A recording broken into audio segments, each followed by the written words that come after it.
All right. Good morning. Good morning. Good morning. Good evening, Stone. I think that you must still be up from last night's conference, but I want to welcome everyone to day 2 of the Walking in 3D. And this is presented by the Walk-In Soul Experiencers through the Conscious Awakening Network. My name is Sheila Seppi, and I'm the founder of CAN and your host for today's event. I am also a soul exchange walk-in that came from a collective of my multidimensional aspects. And, you know, when I walked in 23 years ago, a conference like this was totally unheard of.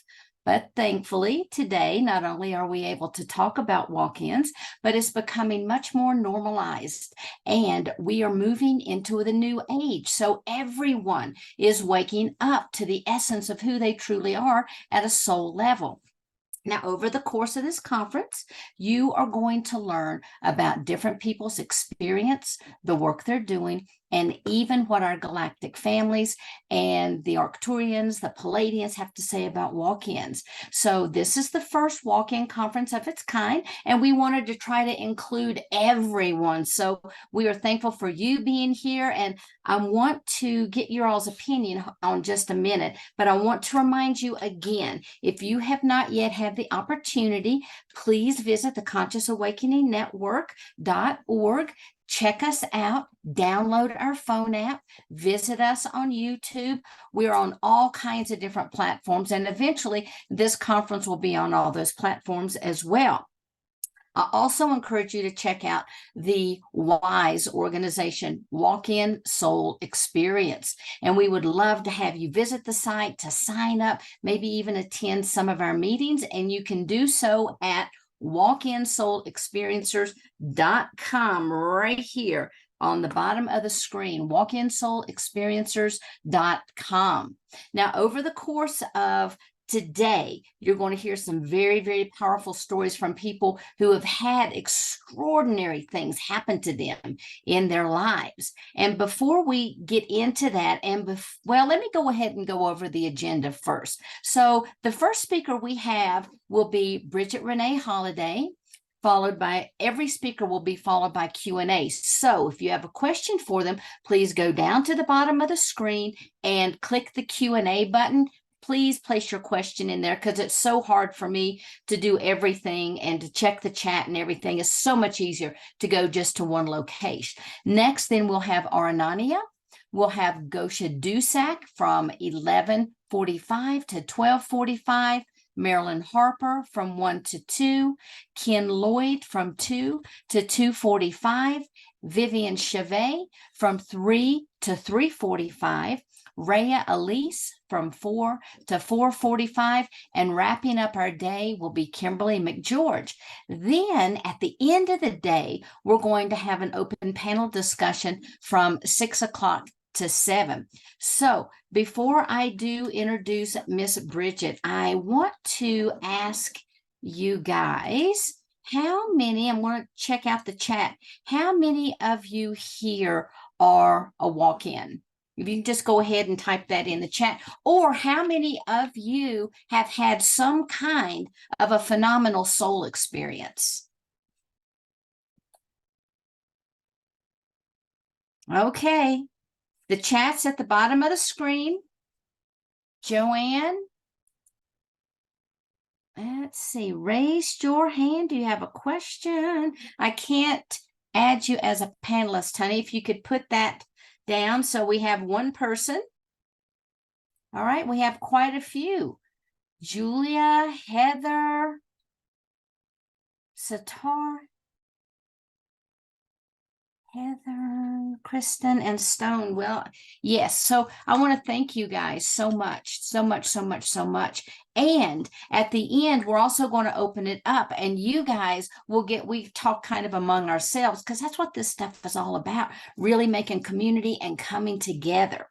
So what I want to do right now is I want to tell you a little bit about your first speaker. Miss Bridget Renee Holiday, and many of you may know her.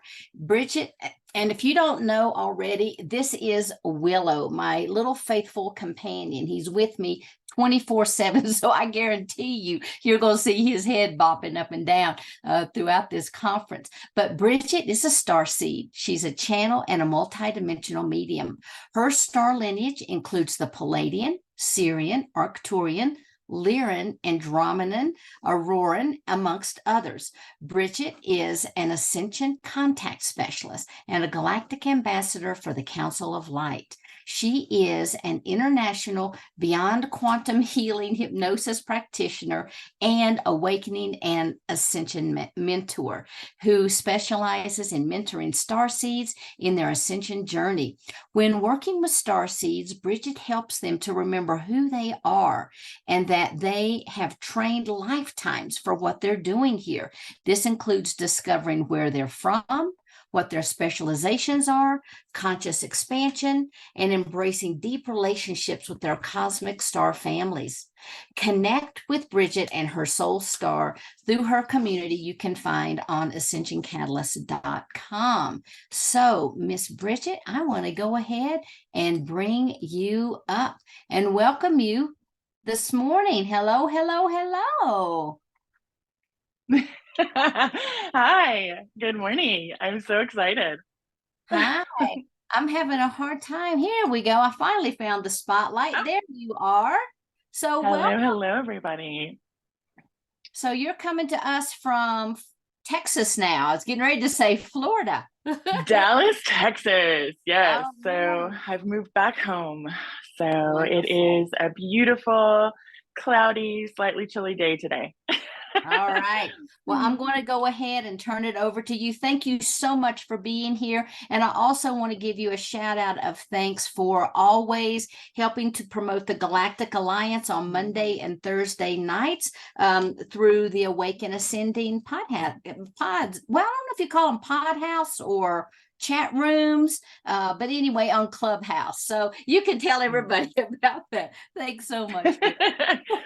It's just a drop-in audio only app that we've created a community on. So hello, everybody. Sheila, last night was amazing. I just want to say that before I get started. If you guys missed that, I highly recommend catching it on Conscious Awakening Network and watching the amazing speakers. And Stone, I think, is here from that last night. She was amazing. Love Stone. So what I want to do today is just describe my walk-in journey and then talk a bit about the access that it allowed me to really deepen within my own high knowingness and what I'm here to do in the world. And there might be a slight, for those of you that are really sensitive to people exiting themselves, please consider this a mild trigger warning, because that's where my journey with my walk-in experience began. So I was born into this world with a really 5D blueprint, with a very much a unity consciousness blueprint, and being awakened and open and accessing my innate ability to connect and communicate with beings that other people couldn't see. And what ended up happening is this most beautiful relationship with the angelics, who I like to lovingly say they raised me. So with my parents, of course, but I had some early trauma, and in this early trauma, there were a series of events that happened throughout my preteen and teenage life that also kind of added to that trauma. And so in my late teens, early 20s, I was living in a world that I didn't understand. I could not, it's like the aspects of our consciousness that understand how the 3D world works in very fundamental, basic ways. I didn't understand that. And no amount of anyone explaining things or me trying to understand was making those connections for me. So it's like I came in with one understanding of how to be and exist into a world that was inside out. And that's kind of how it felt for me. And I remember being a very, very tiny, like 2-year-old and tapping into the collective consciousness. And my team, what I like to call soul team, you guys can think guides plus, would give me information. My high self would give me information. And I remember sensing that everyone was like me, but they were asleep. And that is how I felt most of my life. In a beautiful way, I had a lot of friends that were intuitive. And so, though they didn't always see and experience everything I did, over the years, they were sprinkled into my life to really help me feel like I fit in. And even though I had the largest group I'd ever had of that in my late teens, early 20s, I still felt so alone. And for those of you that are starseeds and probably walk-ins, you'll understand that alone feeling and that homesickness. I had that for sure. I didn't know that I was a starseed yet, though. I had no awakening within my consciousness of those aspects. And I reached this point of deep despair because I couldn't fit into this world. And I didn't feel I could, rather. And I didn't understand how to make it work. And it felt like everything that I knew within me, deep within me, to connect everyone, there was this inner nudge to do that I was doing, but it never felt like enough. And there was this despair that I fell into over a few years. And I finally reached this point of no hope. And when I reached the point of no hope, I had it in my mind that, well, maybe it's time to exit. And so when you're in a point of despair, for those of you that have experienced this, there's no light in the world. There's no light that you can see. It feels really dense and heavy. And it feels like, obviously, when you're in a lack of hope, like there's no light at the end of the tunnel. And I was deep in that. And so I decided, and obviously there's a happy ending here, right? But I decided to exit. And because I had access to a lot of my high knowingness, I had experienced many people who were about to cross over. And so I had witnessed what I like to call the waiting room. And I had, communicated with people who were in that moment of about to, exit this life into the next whatever for them.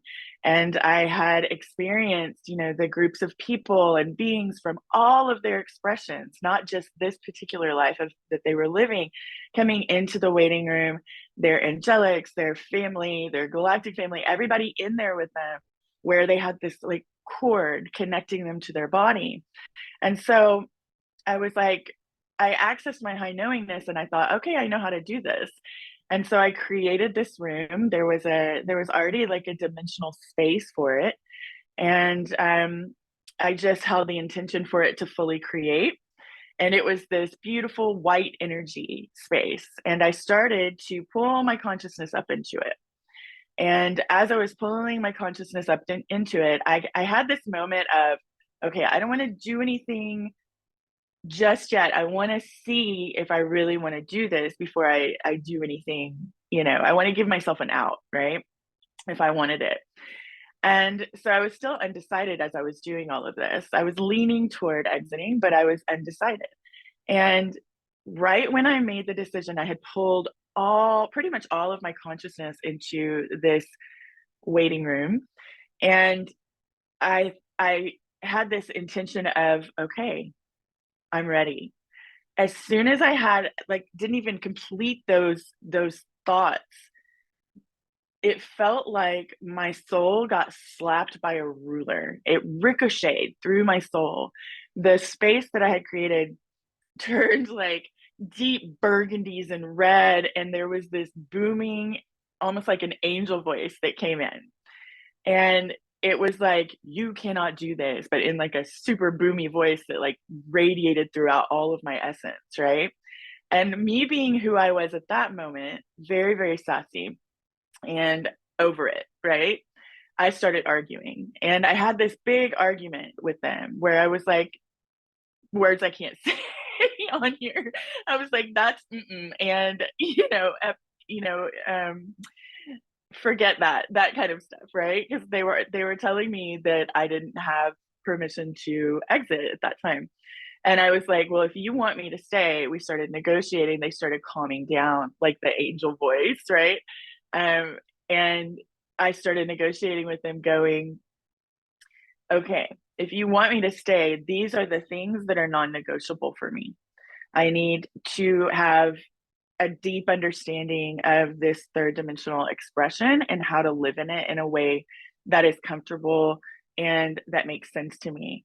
I also want access to all of this information. And I just went down this list of things that were non-negotiable for me. And the answer was yes to every single one.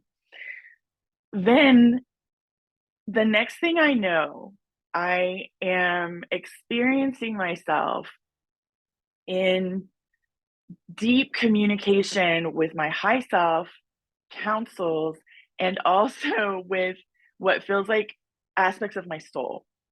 And I don't remember exactly what we were communicating about, but when I woke up, it was 3 days later. My body had slept for 3 days.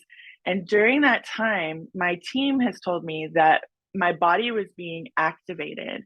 And on a cellular level, DNA level, after I actually found out that I was a walk-in, I used to call it a step-in experience because I didn't know about walk-ins until I met Sheila. And she was like, honey, you know you're a soul-infused walk-in, right? And I was like, oh, I had no idea. But that's what had happened. So I had an infusion. I woke up with a profound sense of hope that had expanded so much. My light, my inner fire was so bright. My light was just, I can't even describe how much love was available.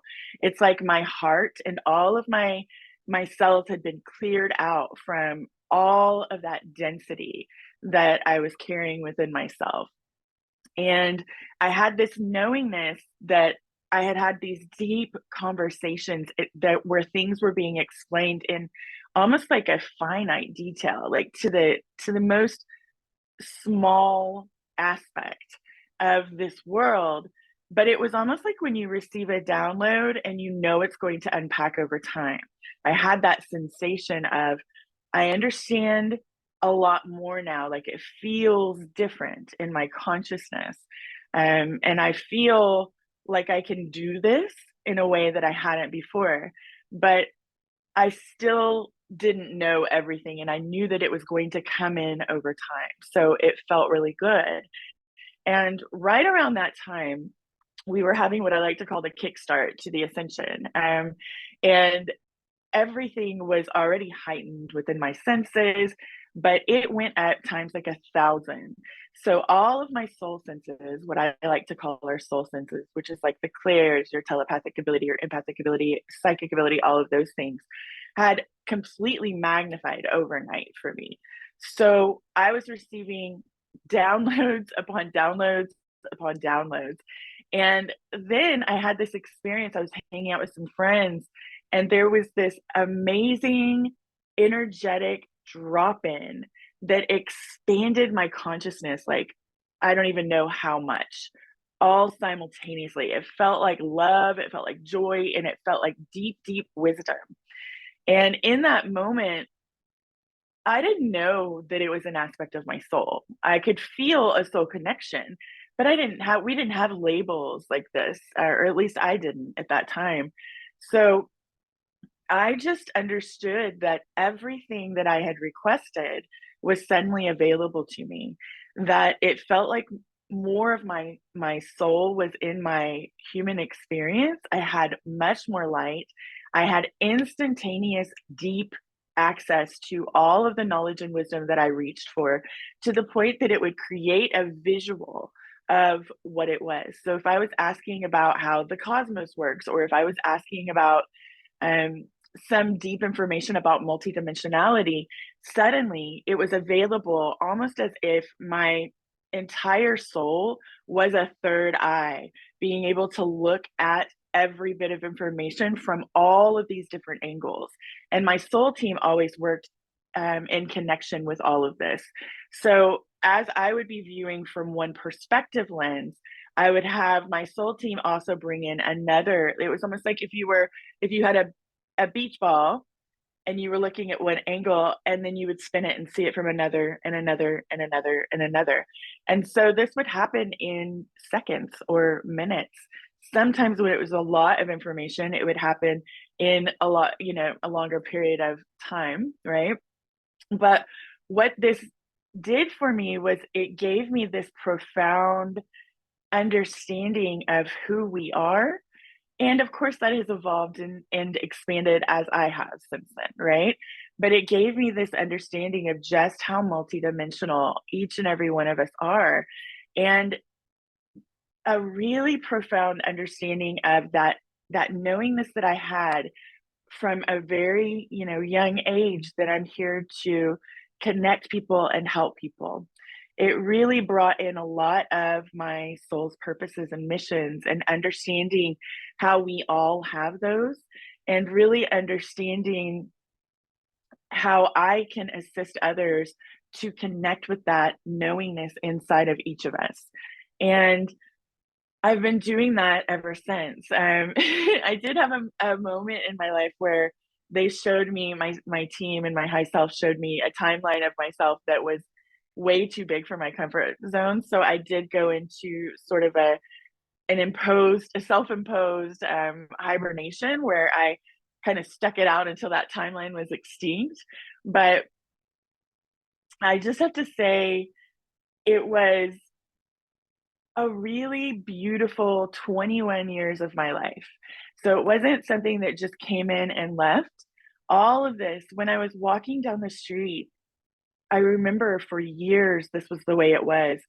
I would be walking, and everyone around me, it's like everyone was an open book, especially when it first started, before I had kind of set some parameters in my energetic technology for this, which we all have the ability to do. Um, I would be walking down the street, and all of a sudden, I would just receive everything about everyone, anyone around me in the near vicinity. Um, I was 100% open at that time. And what I began to observe is the people in my life who were not um, in this, they were not awakened like we are right now, right? Many of them, most of them. They had, at that point, most people had just barely began awakening the slumbering aspects of their consciousness. And so they would be around me for 15, 30 minutes, and they would start seeing things and feeling things and experiencing things. And it would really freak them out, because this was not something that they wanted, nor were they ready for, quote, quote, ready for, right? We all know everything happens for a reason. But what I ended up doing was turning the volume down on myself, on my soul senses. So the experience was that I was experiencing about 50% of my expansion that I was that I was. So I turned the volume down, right? And then people would see things, but not as much, right? And not as like fully formed and different things like that. It would be more like shadows in their peripheral visions and stuff like that. And then many years went by, and I would kind of incrementally check into it, and I would turn it up just a little bit here and there. And then I checked into it at one point, because I recognized that the light quotient on the planet was much higher. The people around me were starting to experience more. And I looked at my energetics, and I realized, oh, my high self had turned my percentage up, right? And so I was like, okay, that's good. This is a good thing. And it was shortly after that, I mean, it's many years. We're talking, I don't even want to put a number on it, but many, many, many years. Shortly after that, when I was in that self-imposed, like just ostrich moment with my timeline, when I checked the light quotient, because I received updates on our collective light quotient, I woke up that morning, received it, checked it, looked into the collective consciousness, and noticed that my frequency had been turned, or I don't know how to describe it. It's like I can turn the volume down on the amount of expansion that is experienced in my life. So the amount of soul that is experienced in my life, it's still there, but it's like I'm dimming it for everyone around me. And it does slightly dim it a little bit for myself. So I'd recognized that had been turned up. It felt much more expansive. And then shortly after that, I felt this feeling as if part of me had left. And it was so traumatic. The whole experience, it quite literally felt like I had a huge part of my soul evacuate, and maybe with like a higher guide going at the same time. And I was traumatized. I didn't know what was happening. It had been 21 years since that step-in experience. And it brought on this immense dark night of the soul for me, where I didn't feel like myself. I didn't feel fully in this human expression again. So it was similar frequencies to where I had been before, except for I still had all of this access still, right? To information and knowledge and wisdom and my high knowingness and things like that. And it didn't dawn on me that the two were connected, the two experiences were connected. And that dark night of the soul really kind of spurred me, and it was before it moved me into motion and action within myself. It also combined with the pressure I was feeling from waiting that timeline out, right? And my high self and my soul team and everyone around me, even though they didn't understand what I was doing, I knew what I was doing. Everyone kept pushing me out of that zone, right? And I was getting really depressed because I was still holding myself outside of my flow and what I'm here to do, right? Out of fear. And also out of I just don't want to experience some of the trauma that they had showed me. And I was like, I've had enough in my life. So my free will kind of trumped that. My high self allowed that to happen. But then when my walk-in, my soul infused walk-in stepped part of themselves out, that aspect of my soul, I had this huge dark night of the soul that really did end up pushing me out of that inertia that I've been keeping myself in with regards to my missions and purposes. I was still doing them in the lives of people that I know and that I interacted with, but not to the degree of what I've come here to be and do, right? So it was actually a beautiful experience.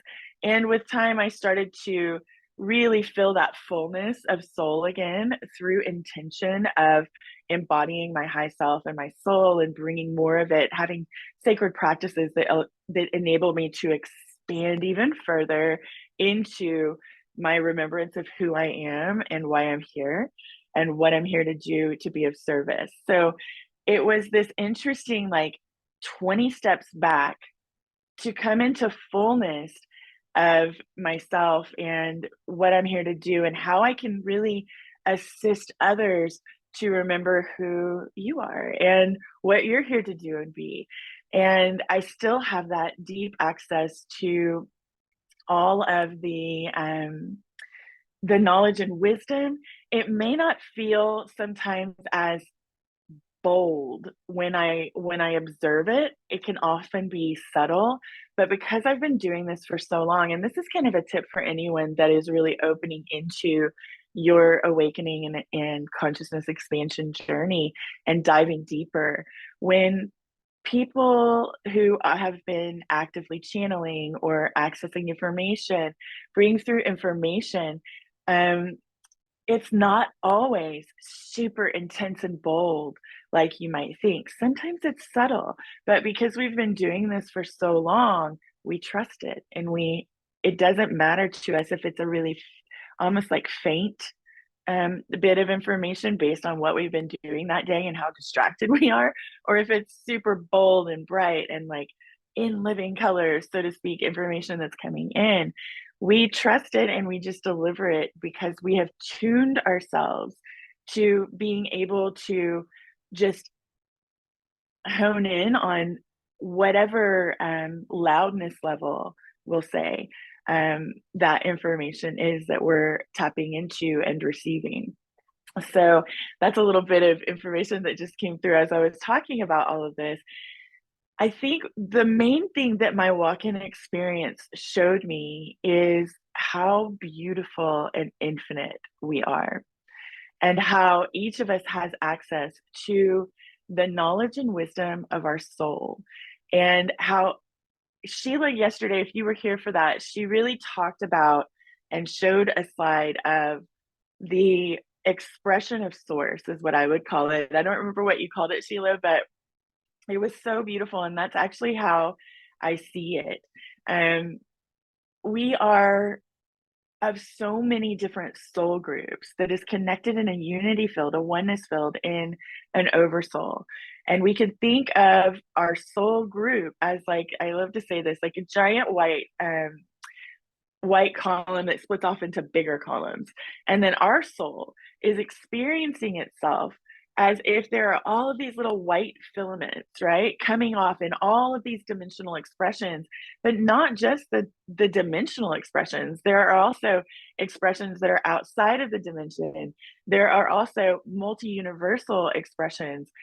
We're experiencing ourselves in all of these simultaneously, right? And so we, through our high selves, have access to all of that high knowingness, all of that wisdom and knowledge, and anything that is appropriate for us, we can request for that information to be anchored into, like to drop in for us and be integrated and anchored into this human expression.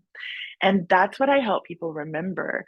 There is something about shifting the limiting perspectives that we have, that self-judgment, self-loathing, scarcity, lack, all of that limitation, the belief that we are not lovable, and the forgetting of our wholeness and our unity with one another.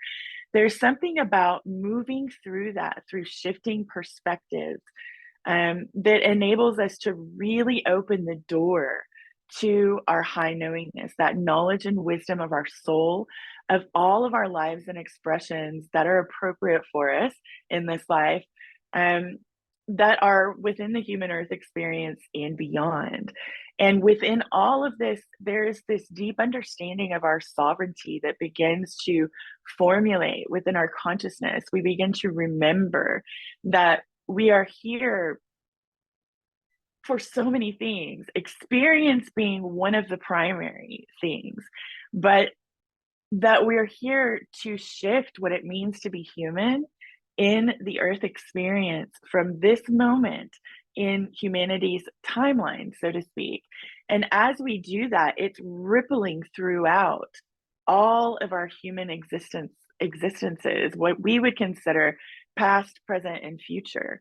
So as we do the healing, as we do the deep dive into releasing all of the things that no longer serve us, that we have adopted in from other people, from just observation of life, but also that we've created based on not having the full picture, right? Or in that moment, who we were and who we were choosing to be. That this is the moment where we get to set all of that down. We get to heal it. We get to say, okay, this was true for me then. I honor it with all of me for everything that I have experienced through this. And now I choose differently. I choose to place my time, attention, my energy, my focus. I choose to place all of that in a different aspect that uplifts, supports, and expands not only me, but everyone around me and the entire Earth Collective. We're in that moment right now.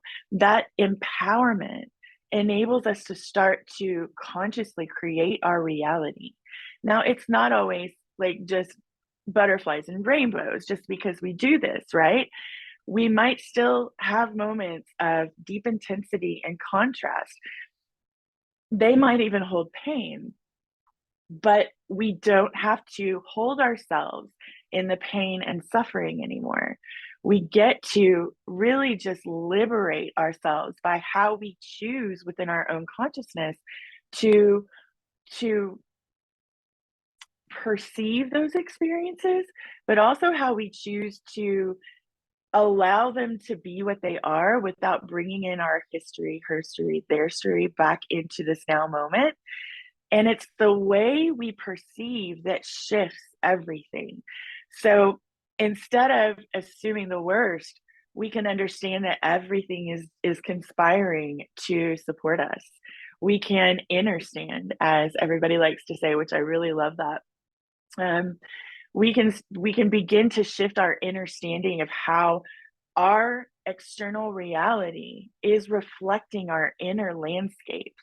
So when we have that knowingness of this is a reflection, what is it showing me? We can start to ask questions about what our truth really is and what these experiences and these connections with other people are bringing to the light of our awareness, right? So then we're empowered because we get to choose.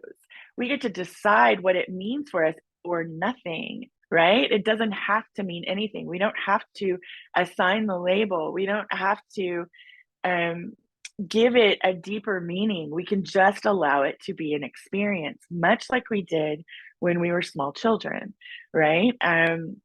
Really, before trauma, think back to your life.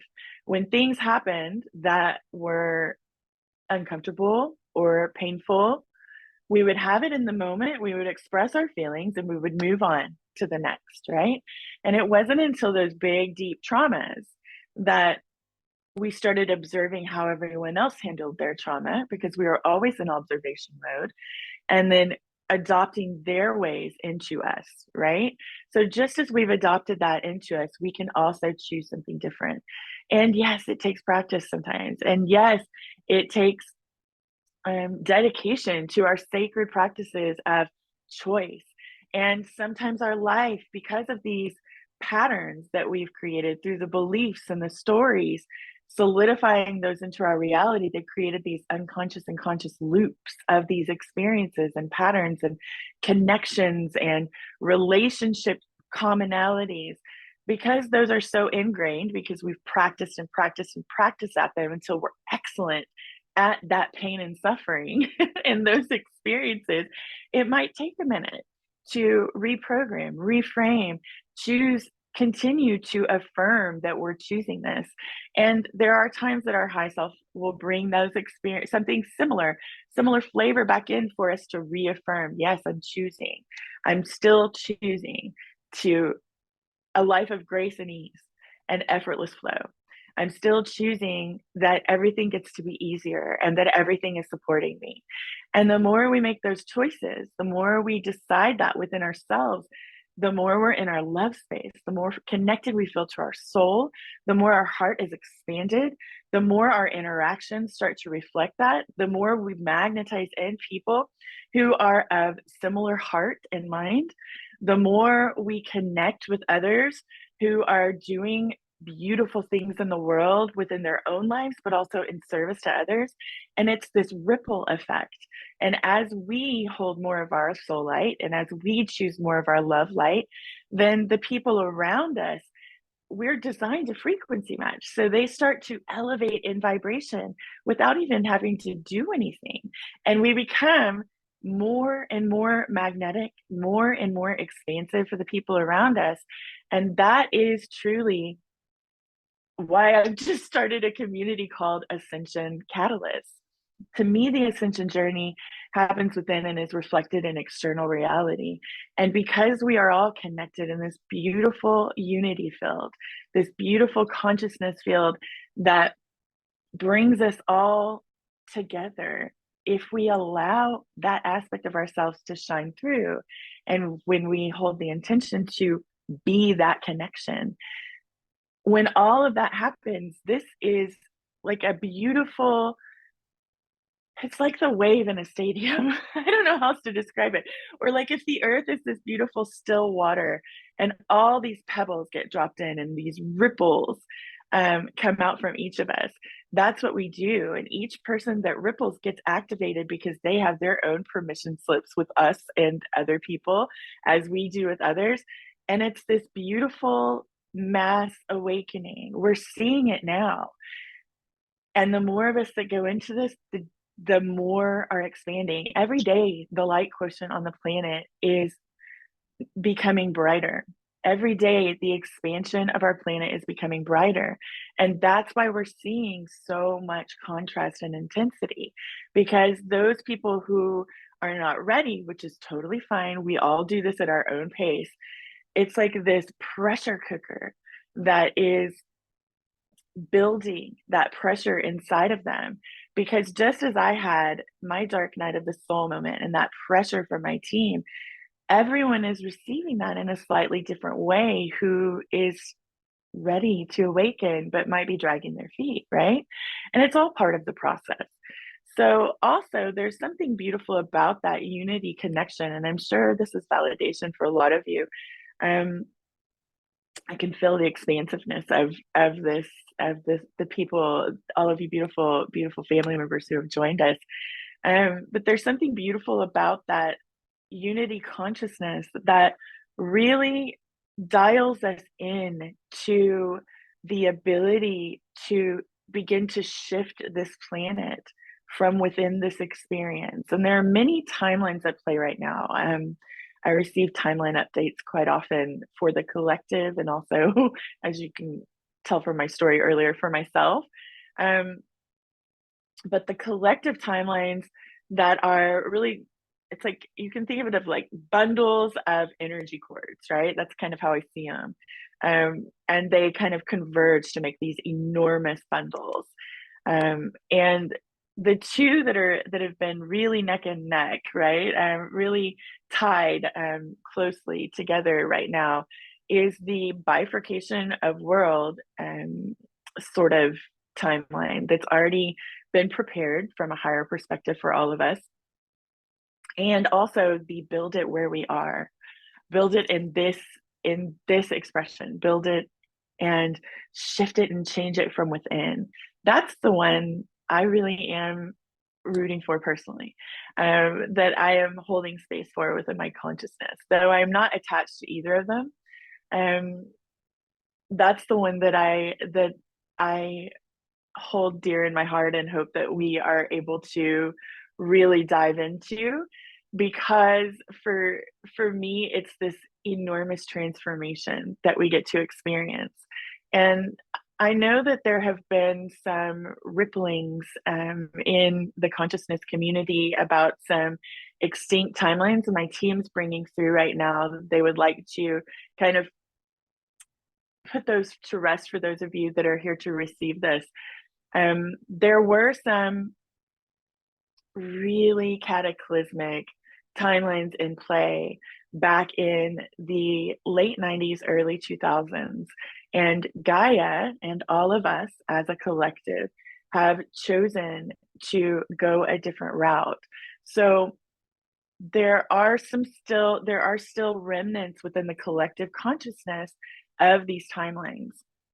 And my team and all of the soul teams, if you tap in, you'll be able to access that information. They're extinct now. Now, that doesn't mean that there aren't potential timelines in play where there can be intensity and contrast. We're looking at that right now. But the wiping out of the majority of humanity on the planet currently is not in play with regards to the timelines. And my team is saying this, I feel like, because there are people that will be listening to that have been hearing that kind of revival of that old timeline. And you guys know we're infinite creator beings, right? So let's not bring that one back, right? Like let's allow that one to like just transpire as an extinct timeline, you know, and we get to choose a role. We have a role in this with Gaia. We get to choose by where we place our time, attention, energy, focus, thoughts, our beliefs, and what we really heavily focus on. That creates our individual timelines, create the collective timeline along with Gaia and our co-inhabitants, right? So we get to have influence in this. So the more of us that are putting time and energy into the doom and gloom timelines, the more those become a potential possibility, right? So it's about, what do you want, right? What do you choose? What do you hold space for? You know, what are you choosing in each now moment? How are you looking at your own consciousness and seeing, where have I adopted war, and where am I acting from that within my own consciousness, right? Where have I adopted the beliefs that, you know, the worst case scenarios will always happen, because that in us creates it in the collective agreements, right? So we get to shift that now. You're empowered, right? You're empowered to change and choose something different. And yes, it takes a little bit of time. Yes, it takes devotion to our sacred practices, but you've been devoted to things for so long that don't serve you, right? So isn't it time now to make a shift? And if it's not, that's okay too. We honor you with where you are. And those of us who are ready will hold space for you for when you are ready to be in that place, right? And I don't know. I feel really excited about where we are, even though the world looks like it's falling apart in many ways. There is an aspect of my soul that knows that this leads into the most amazing periods for humanity. And we are back. We are on the upswing back to our origin point, right? So being created in a higher dimensional expression, this planet, we're back on the upswing, and all of us get to be a part of that. We get to be a part of the return to origin, and then going beyond, right? Within, however you want to look at it, right? So in the dimensional expressions of our multidimensionality, we get to choose what we place our focus on while not resisting those aspects of us that we have deemed as other than, or that we have deemed as not good, or unwanted, undesirable, right? So every time we pull that back into us, into the wholeness, and we embrace it in our love light of soul, our source light, it allows it to be brought back into harmony and to elevate in frequency. So we get to embrace our third dimensional aspect of consciousness, multidimensionality, right? And bring it into that full wholeness that we always are, releasing those illusions, those illusionary partitions, so to speak, right? Between us and the other aspects of us. And we get to bring it all back in the wholeness. And this creates harmony within us, which creates harmony within the collective, which again affects positive change and forward momentum, so to speak, within our collective, right? So it raises the vibration of the planet. It brings in new frequencies and anchors them into our human expression of harmony, of unity, of unconditional love, these kinds of things. And we get to choose all of this. And I'm so excited to be here with all of you and to have had this beautiful roller coaster of a life, because my life has had a lot of intensity and contrast, but also a lot of beautiful, amazing, expansive moments. And getting to really be here and be incarnated with each and every one of you as we hold each other's hands and awaken to the infinite nature that is innate for each of us, remembering who we are at the core essence of our beingness, That's big, right? It's a huge moment for each of us to where we get to allow it to unfold, receive those breadcrumbs, as my team says, and still support one another. And that's what the community I created is all about. That's what we're doing in there is we're ex- expressing our experiences, supporting one another, uplifting each other, and holding space and expanding together. And I see these communities popping up everywhere. One of the reasons Sheila and I, well, first, we're soul sisters, but one of the reasons I love Sheila Seppi so much is I feel that in her. I feel you, Sheila. I feel your expansive connection to all of us and that deep desire to bring us together and help us remember who we are through things like this and all of your other variety of creations.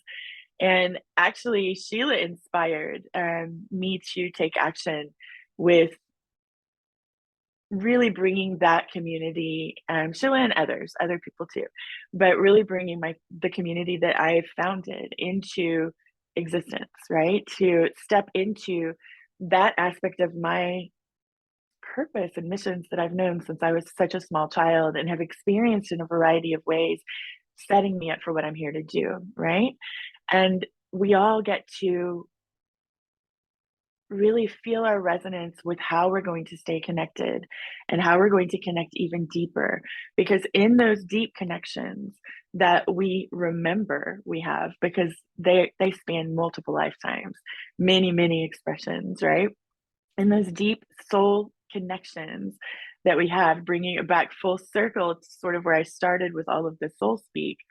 Um, those people we feel the deepest connection with are our soul family, right? We are all soul family, even if we're not a part of the, you know, individuation soul groups. I don't know how to really describe those. I'm sure they have a name or a label.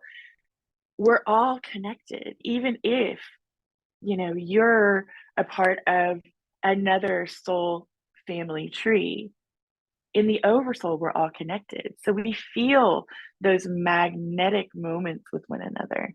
We feel that recognition of, I don't know how I know you, but I know you and I feel it in my soul. And every time we connect and we collaborate and we co create, then more of that magnetism builds. And all of the remembrances, it's sort of like falling like dominoes in a beautiful way, right? I think there's a reason why we love those domino things that people set up because that's how it feels inside of our soul, inside of our consciousness when we have those breadcrumbs connect, right? And when we have those connections we make with each other for the deep dives and the soul remembrances of our lives and expressions with each other and all of the things that we get to access in this moment. So, yeah, I just feel deeply grateful and I hope you've enjoyed this journey, Sheila. I don't know how much time I have. Am I early? It feels like I might be a little early. But I really just feel so deeply grateful and thankful for each and every one of us that has come in this moment. And there is a beauty in now. And if you are one of the people that is feeling despair or anguish or apathy or shame or guilt or any of those deeply contrast filled, deeply dense states of being, find us. Find your soul team. Find your soul, communicate with your soul team. Find your soul tribe. Find the people, allow them to come into your world.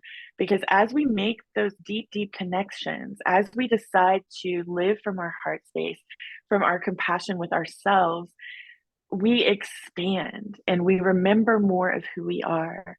Invest in, yourself in the way of those sacred practices and sessions and services, whatever way you take, invest in that. And if you're feeling like you don't have it in you right now because you're filled with such despair, if you're filled with the apathy, reach out to someone that you know lights the soul fires, rekindles them.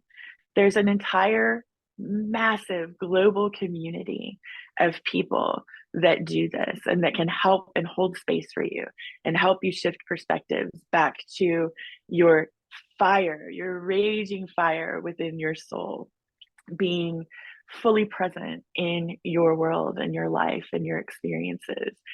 And yeah, that's what I feel like I want to say. I'm not sure how much time I have, if I'm You really know, early.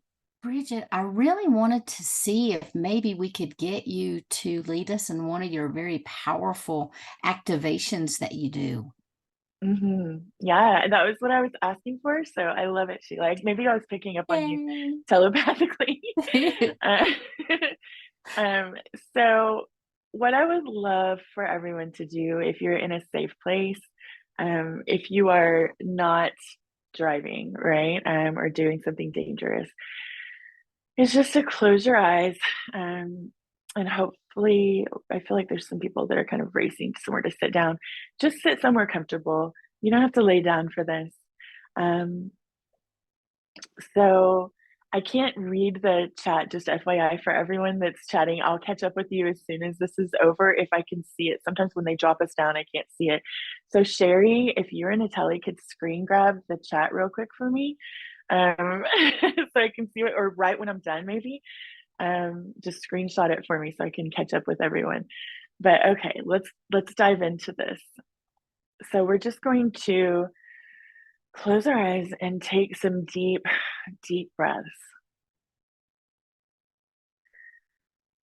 And it can be in through the nose and out through the mouth, or in through the mouth, out through the mouth. I don't have any hard and fast rules about meditation or activations. I feel like intention is key to everything. So, our intention with this is to raise our vibration. And as we breathe, I want you to imagine that you, with each breath, you are breathing in 50 times more of the crystalline diamond rainbow light.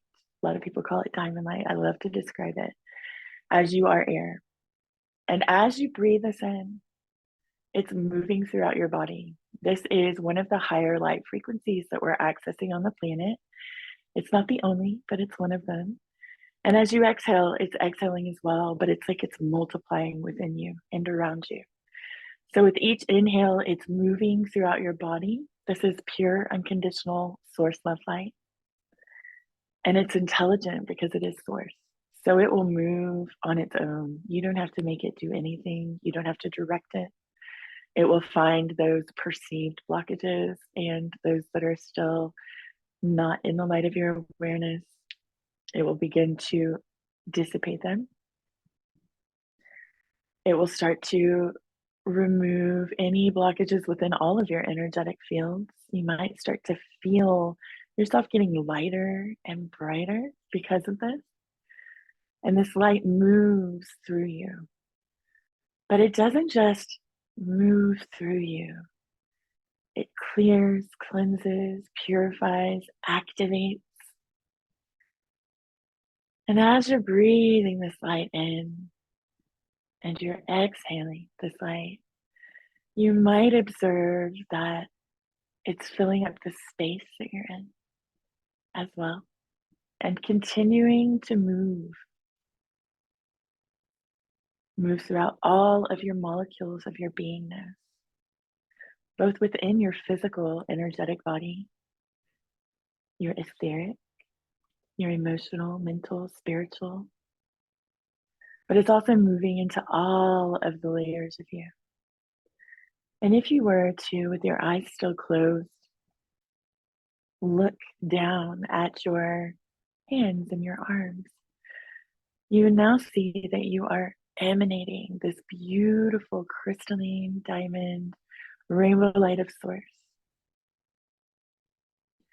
And if you were to look at the cells in your skin, you would see, look, see, feel, know, hear, sense in some way, whatever is right for you. You will observe that each cell is emanating the beautiful crystalline diamond rainbow light. Looking deeper into your muscles, You'll see they're emanating the light deeper into your blood. It is emanating the light and everything within it. Your bones,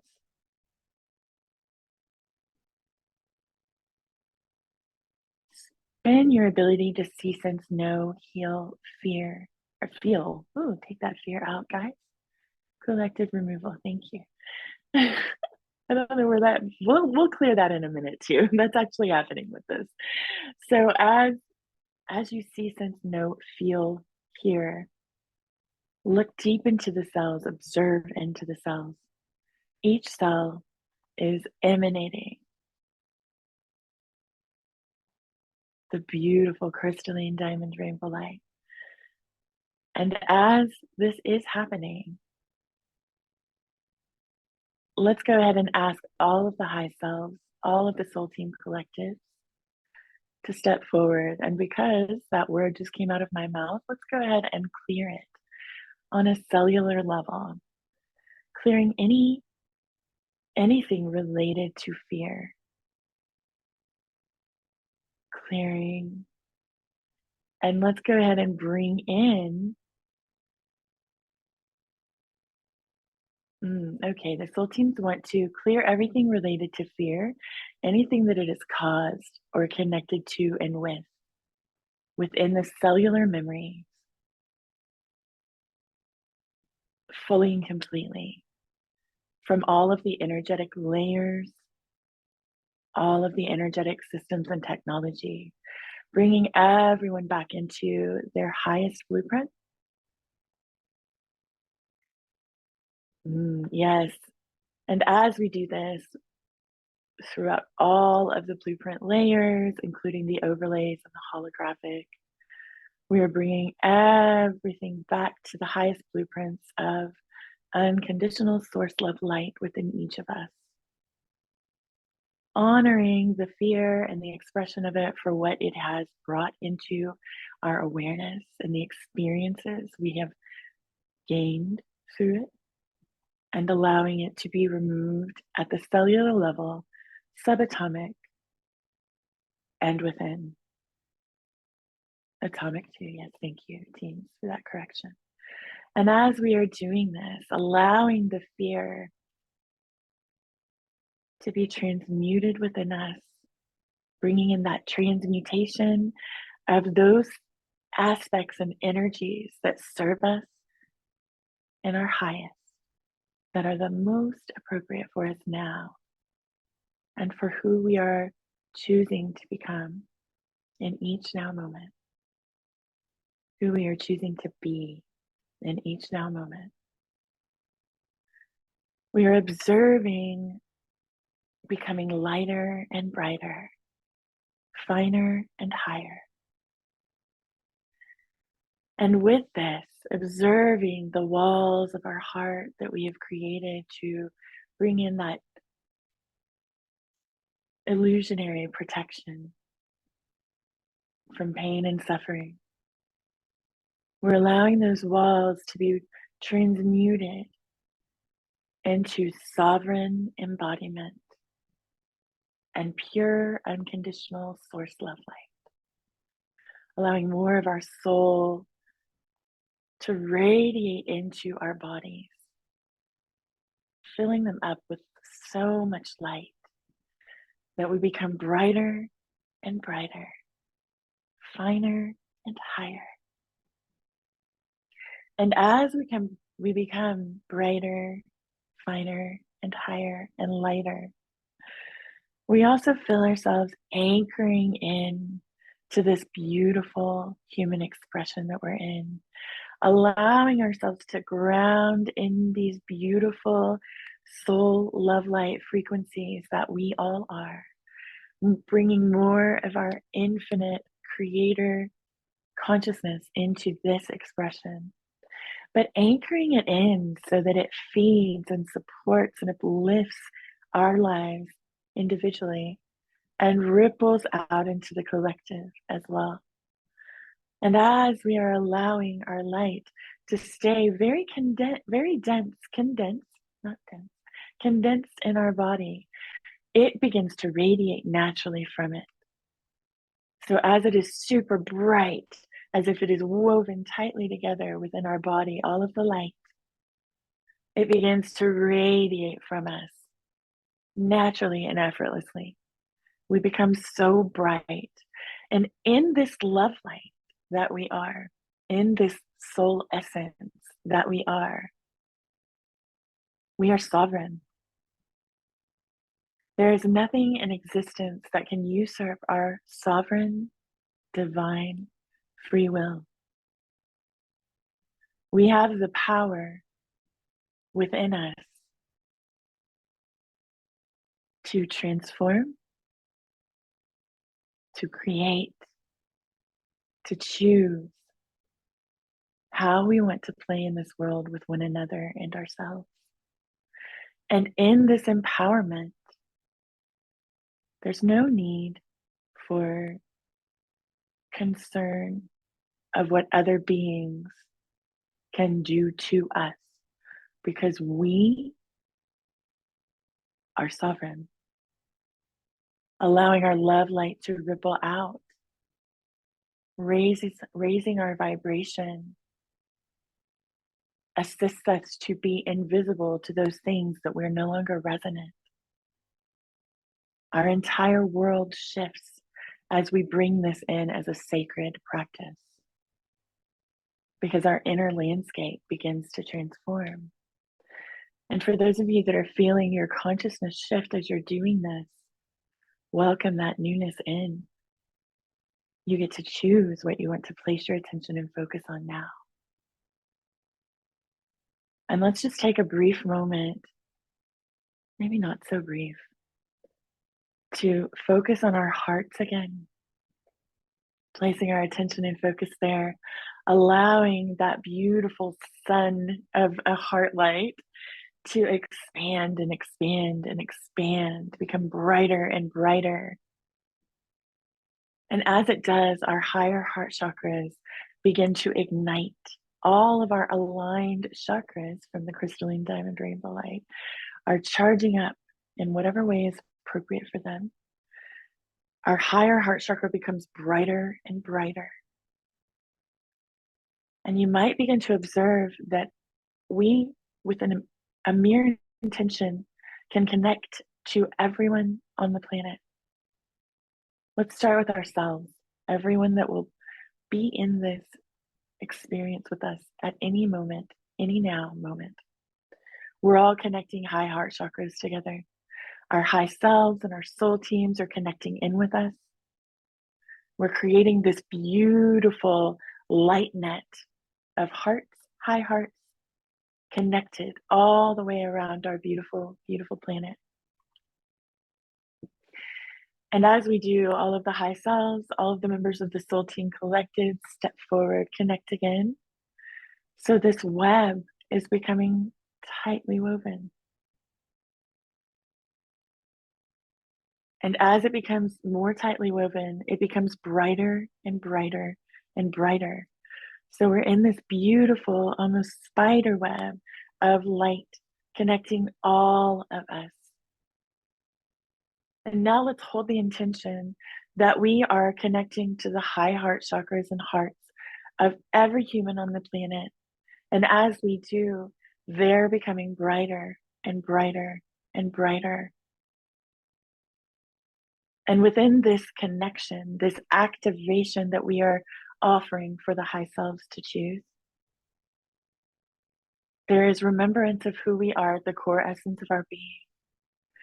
And there is remembrance of our unity, the unity field of us all connecting.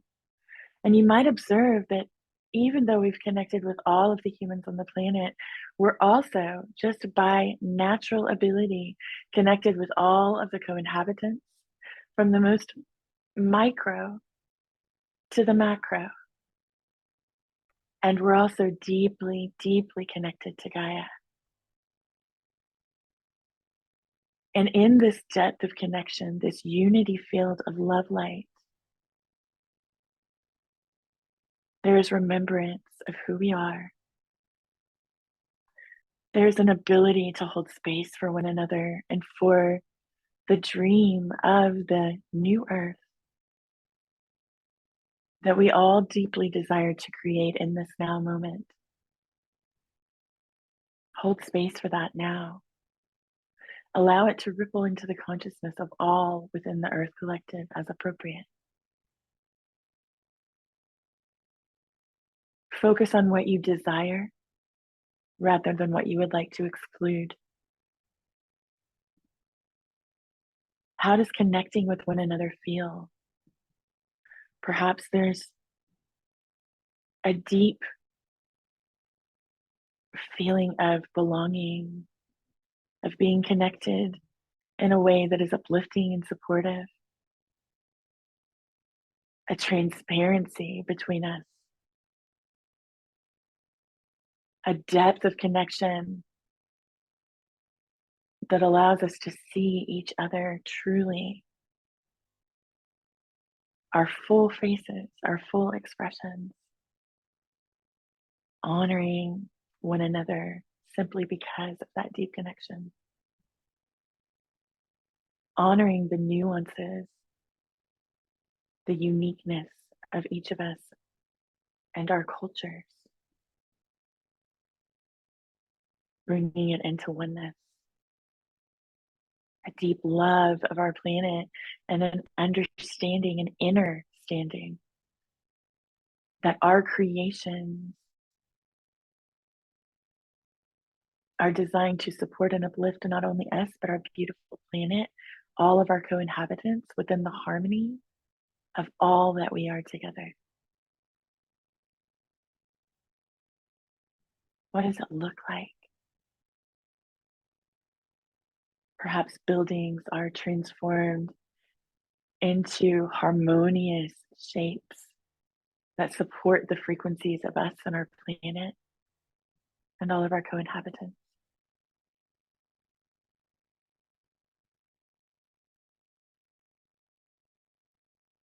More of this, please. Asking the high selves and the soul team collectives of all who are in this moment with us, in all the different nows, to magnify and amplify these collective intentions,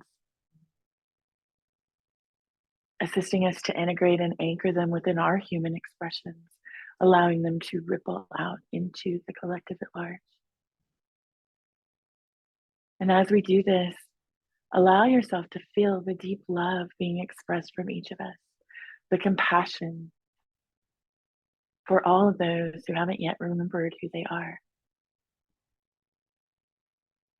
the knowingness that what we are here doing is, it's in the now. All we're choosing to be, we are serving our missions and purposes in each now moment. Take a deep breath, and as we anchor these frequencies into ourselves, bringing in more of our soul light into our human expression, take note of the expansion of your consciousness, the expansion of your heart, the deep knowingness of our connection in the unity field with one another. And remember that you can always do things like this on your own. You don't need me or anyone else to guide you in this. But if you want that, there's plenty of us here. And when you're ready, just open your eyes. Spend a moment in gratitude, feeling grateful for the depth of connection, the expansion of your heart, the increased depth of your high knowingness, dropping into your human expression.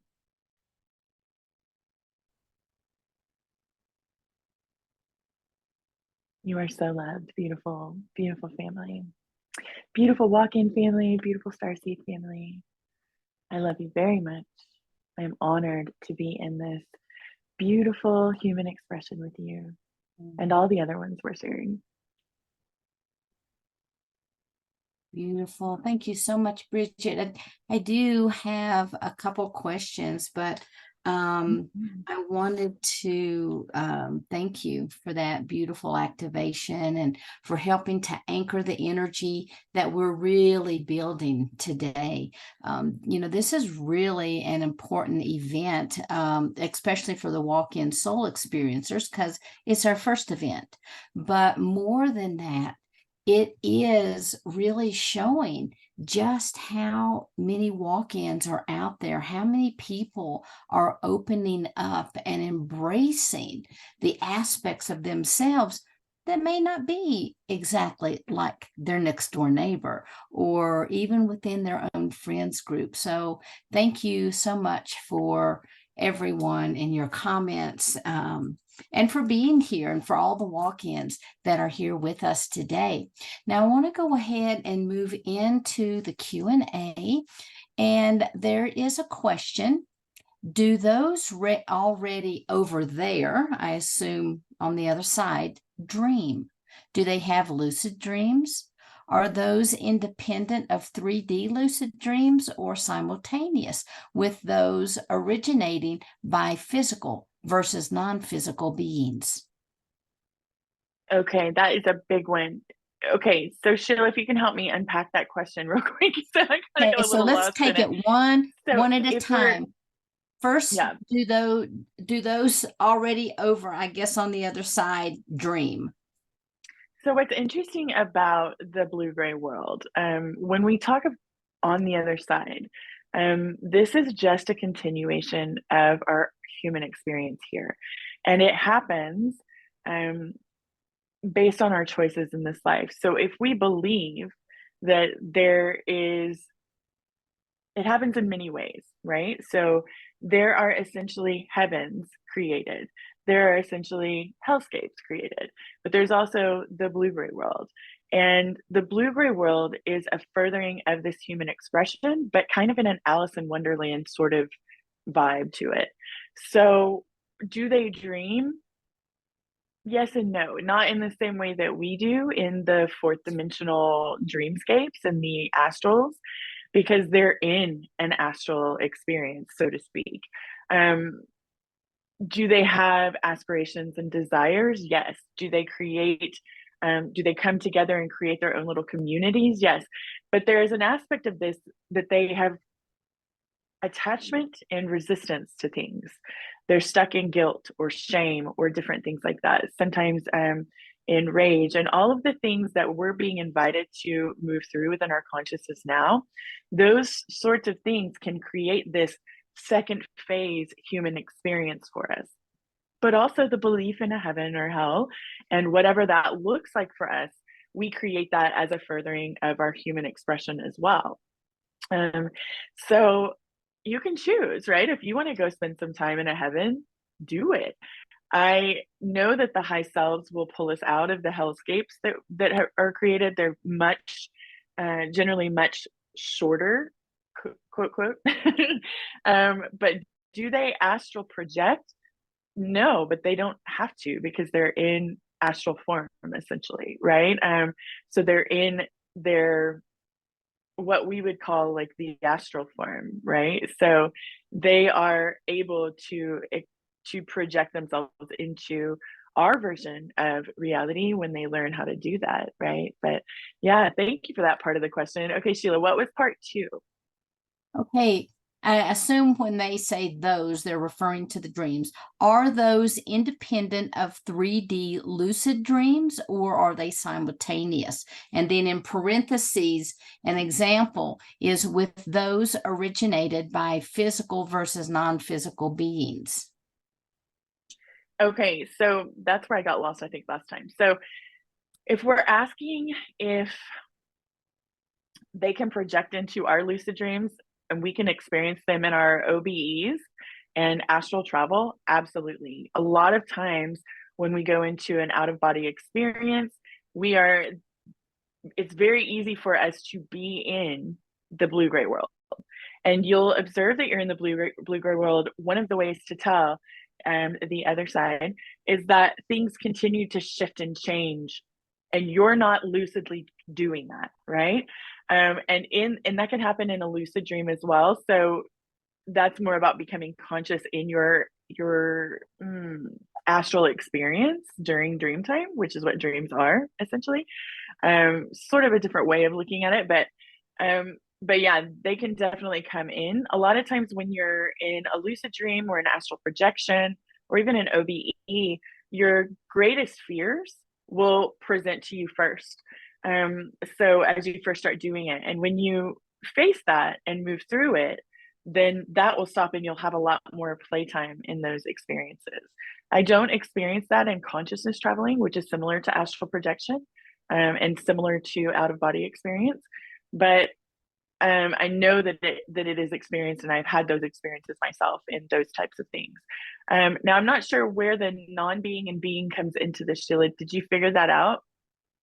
So I think they're just talking about physical versus non-physical, and possibly because this is at the time when you were talking about walk-ins and how your experience happened, they may be referring to those beings that were associated with you.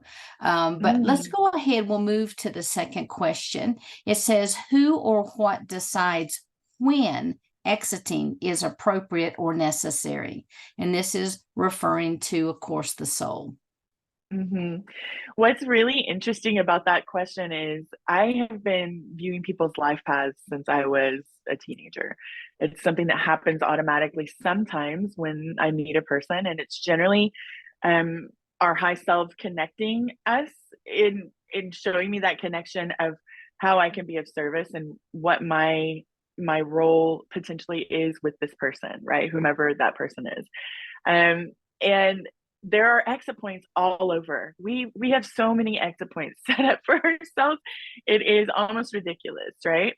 But there are also periods I learned through my experience and through really deep diving into it once I had done a lot of healing on all of that, right? With the help of my what I now know to be beautiful soul infused expression. There are moments when we're not allowed, right? And I experienced that. There was not an exit point around, right? This was a free will choice. There's a lot of debate about free will and, divine planning and all of these things. But the way I experience it is we have a lot of free will while we're here. And there also is a divine plan, and we get to map our way to all of it, right? I was mapping a path that my high self and soul said no. And having grown up with direct connection with angelics, it felt like something different than the angelics that I've spent a lot of my life in contact with, something more vast that came in and slapped my soul like a ruler and said, absolutely not. And if you know me really well, you know I can be what I like to call independent, which is my nice way of saying a little bit hard-headed, a little bit I do what I want, a little bit all of those things that a lot of us starseeds come in with that rebellious blueprint, right? So the soul slap was definitely necessary, as was the booming angel voice within everything, every aspect of my being. And I feel like our high selves are amazing. And that's where the exit points come in, right? If you have an exit point, we have a lot of them that we can choose. We have a lot of them that we can choose experiences that lead us to them, right? But we also have paths that lead us in different directions, right? So I feel that my exit points are few and far between right now, and have been since then. I have observed a handful of them. Most of the time we're not conscious of them. And I've chosen differently each time, right? So I think when you're asking that question, that's who is, I don't know, source, high selves, souls, the oversoul. I don't know I don't have the answers to everything, but I feel like it's that deep part of us that is source, that is connected to soul, that chooses when the exit points are available for us and when they're not. And in my case, in that moment, it was not, and I'm deeply grateful for that, because I love this life, and I've definitely shifted so much since that experience. And thank you for that question. All right, and then we have another question. Is there a portal open today? If so, does it hold Lyrian Syrian frequencies? there are a ton of portals open. So this is a portal planet. We also have portal technology, and we can open them and close them consciously and unconsciously. But this planet has portals that open and close constantly. This universe has portals that open and close constantly. There are portals that are continually open, that directly connect with Gaia and with us. And there are micro portals that open in nature all around us. They're all the way up to continent-sized portals that open. So it depends on what you're, and yes, we are deeply connected with Lyra. We're deeply connected with Arcturus.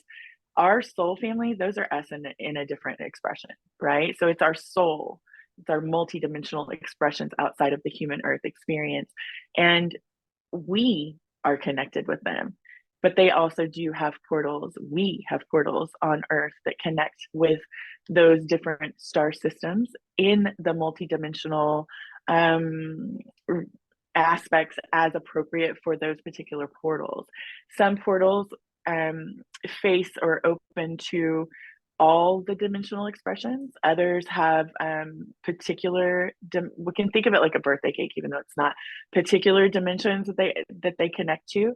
There's an enormous portal in the Orion system, enormous, that connects to all the different dimensions. There are portals that connect to the Arcturians. There are portals that connect, and there are, we'll call it multi-star nation portals, or multi-races species, multi-dimensional, multicultural, for lack of a better way to describe our galactic, cosmic, and ethereal families. So the Earth is no different. And as our vibration raises individually and as a collective, we'll observe more and more of this. And yes, our galactic families, our cosmic and ethereal families can open portals, utilize them for certain things to assist us. Everyone's helping right now. It's one big, beautiful family gathering, so to speak, that we're all starting to remember is happening right now. And so, yeah, I know that the Pleiadians, the Lyrans, the Sirians, the Andromedans, the Arcturians, all the different family members that we have, right? I know I'm forgetting a lot of different names. They're all helping us. And yeah, we use portals a lot. Even the angelics use portals to assist with things here. So yes, if you're asking if you are sensing a Lyran connection to one or more than one of the portals, trust that knowingness. Beautiful. All right. Well, Bridget, thank you so much. And I was wondering if you could be so kind as to tell people how they can reach you. If you'll afterwards put your information in the chat about your website, that would be amazing. And also, if you could, kind of give us a few closing thoughts for today. Yeah, I would love to. Thank you, Sheila. So I am available at my name, BridgetReneeHoliday.com. I actually have a free gifts link that I'll put in the chat for you guys that has a few things on it. And you can work with me, collaborate with me in multiple ways. So I offer beyond quantum healing hypnosis sessions. Generally, these sessions with me are a way for you to connect with your high self and your soul team collective. They tend to be very star-seeded, galactic, cosmic, and ethereal. We dive deep into our multidimensionality in those. But you can also connect with me through a one-on-one session, which is sort of like a channeled healing kind of mixture, whatever is appropriate for you. And the community that I'm so deeply grateful for that I have founded, called Ascension Catalysts. And you can come connect with us as we connect really, really deeply and expand and explore and remember who we are and have the most amazing experiences and events in there. I am so happy to collaborate in this way with you. And I think the main thing that I would say as a final word to you, a final heart expression to you, is enjoy your journey. Be in joy, be in play, follow your heart's highest joy, highest excitement, and remember that we can chase our tails in the healing journey for a lifetime and still feel like we have things to change or release. So really anchor in all of that expansion that you have and take time to enjoy it. Take time to live in the moment and choose and stand in your sovereign expression of the love light that you are. And that's what I would say. And I'm so excited to connect with whoever wants to connect in the way of sessions and communities. I'll put the links to everything in the chat in a moment. And just a deep thank you to each and every one of you, and to you, Sheila Seppi. I love you so much. Infinite love, you guys. Infinite love. Love you too. Thank you so much. And I really appreciate your being here today and kicking us off. All right. Thank you. So Bridget will be around for this afternoon when we have our panel. So, stick around. So our next guest is a new person to the scene. Her name is Aranania. And Aranania is a soul exchange, multidimensional soul-infused walk-in. She's been tasked with coming to the earth to bring new soul codes to aid in the evolutionary ascension process of all beings by recoding energetic grid work as at the design level. Aranania is an intuitive energy healer who, alongside her collective, works with the grid-based coordinate healing system to address areas of specific concerns to assist others in maintaining holistic health. Other methods and modalities that Aranania use for this are the soul journey exploration sessions, soul retrieval, and the soul reconnection technique. All of these works are designed to recode at the cellular level and the soul level. She also assists starseeds through support at the practical, energetic, and soul level to connect with and or work more deeply with their mission and the ascension process. So Aranania, we'll need you to take, you'll have to come off of mute, and you'll have to put your camera on in order for me to be able to bring you up. All right, thank you. And here is Aranania. It's an honor to be here. First and foremost, my name is Aranania of Light, and I am a soul exchange, multi-dimensional soul infusion walk-in. It is, so I'm an oversoul, and every oversoul has soul aspects. And eventually, the longer you are alive and the more you go through your ascension process, the less soul aspects you need, and the more they get incorporated back into you, the oversoul, and integrated back in as more lessons are learned and the evolutionary process of the soul continues. So I had one remaining soul aspect left, and she finished her work here. And then what happened is she came to Earth 2 years ago on April 21st, 2021. And she did the native soul is a soul that's born into the body. And most of these are pre-contracted between souls before they come here. So the native soul will contracted with my soul aspect to walk out at a certain time, and for my soul aspect to walk in. So that was the soul exchange walk-in that happened. And she was here for 2 years, finished what she came here to do. And because she was my last remaining soul aspect, I came down. I came in through the top of the head, which is where most people come in, whether you're a walk-in or born. There are exceptions, of course, but mostly we come in through the top of the head. And I came in and we coexisted together for about 3 days to make decisions on and finalize everything that would be taking place. And then I integrated with her. So because I'm multidimensional and I travel interdimensionally and universally and intergalactically, that's the multidimensional aspect. The soul infusion is when I fused integrated with my last remaining soul aspect, and that's how I'm here. So I've been here for about 4.5 months on planet, and I am working with the collective. So my collective is a gathering of once we fully integrate all of our soul aspects back in, we start merging together or collecting together with other consciousnesses to accomplish missions at a larger scale. And as working as a group, as a collective, we are able to accomplish more. And what brings us together is a similar frequency. So my collective primarily is members of the Andromedan Council, members of the Emerald Order, and some high-level grid keepers for the most part. So for me, we were going to talk about ascension and healing. And I think that giving a shared definition of ascension is pretty critical.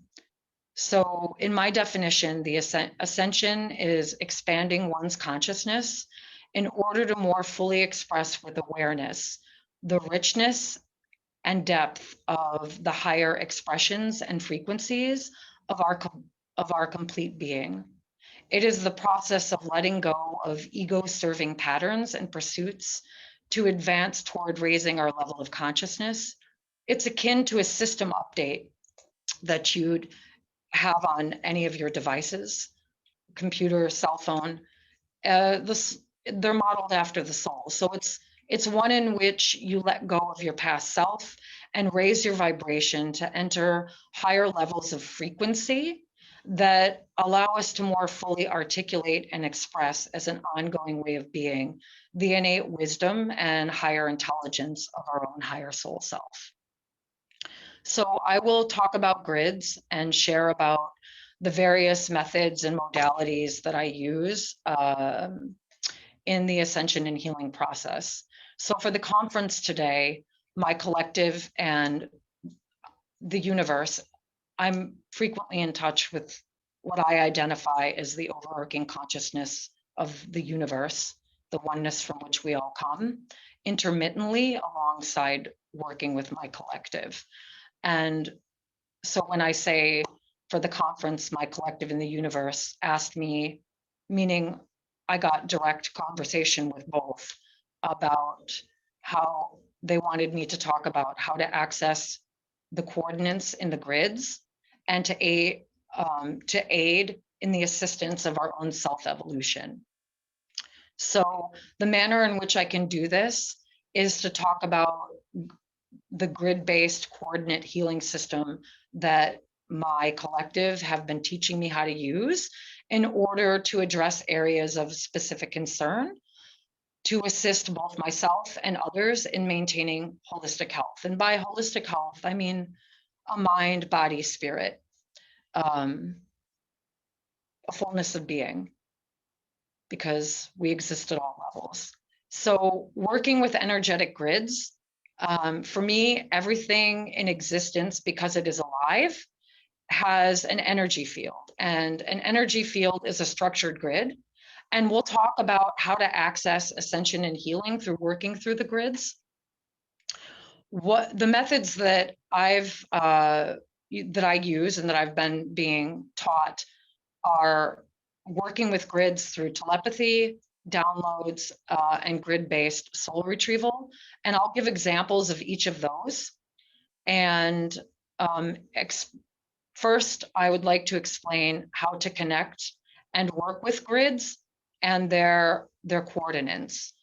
So if I sound a bit systematic and sort of robotic, it's because this is my first time speaking ever, and I've only been on the planet 4.5 months. It's my first time to Earth, and I am trying to be as composed and fluid and coherent as possible.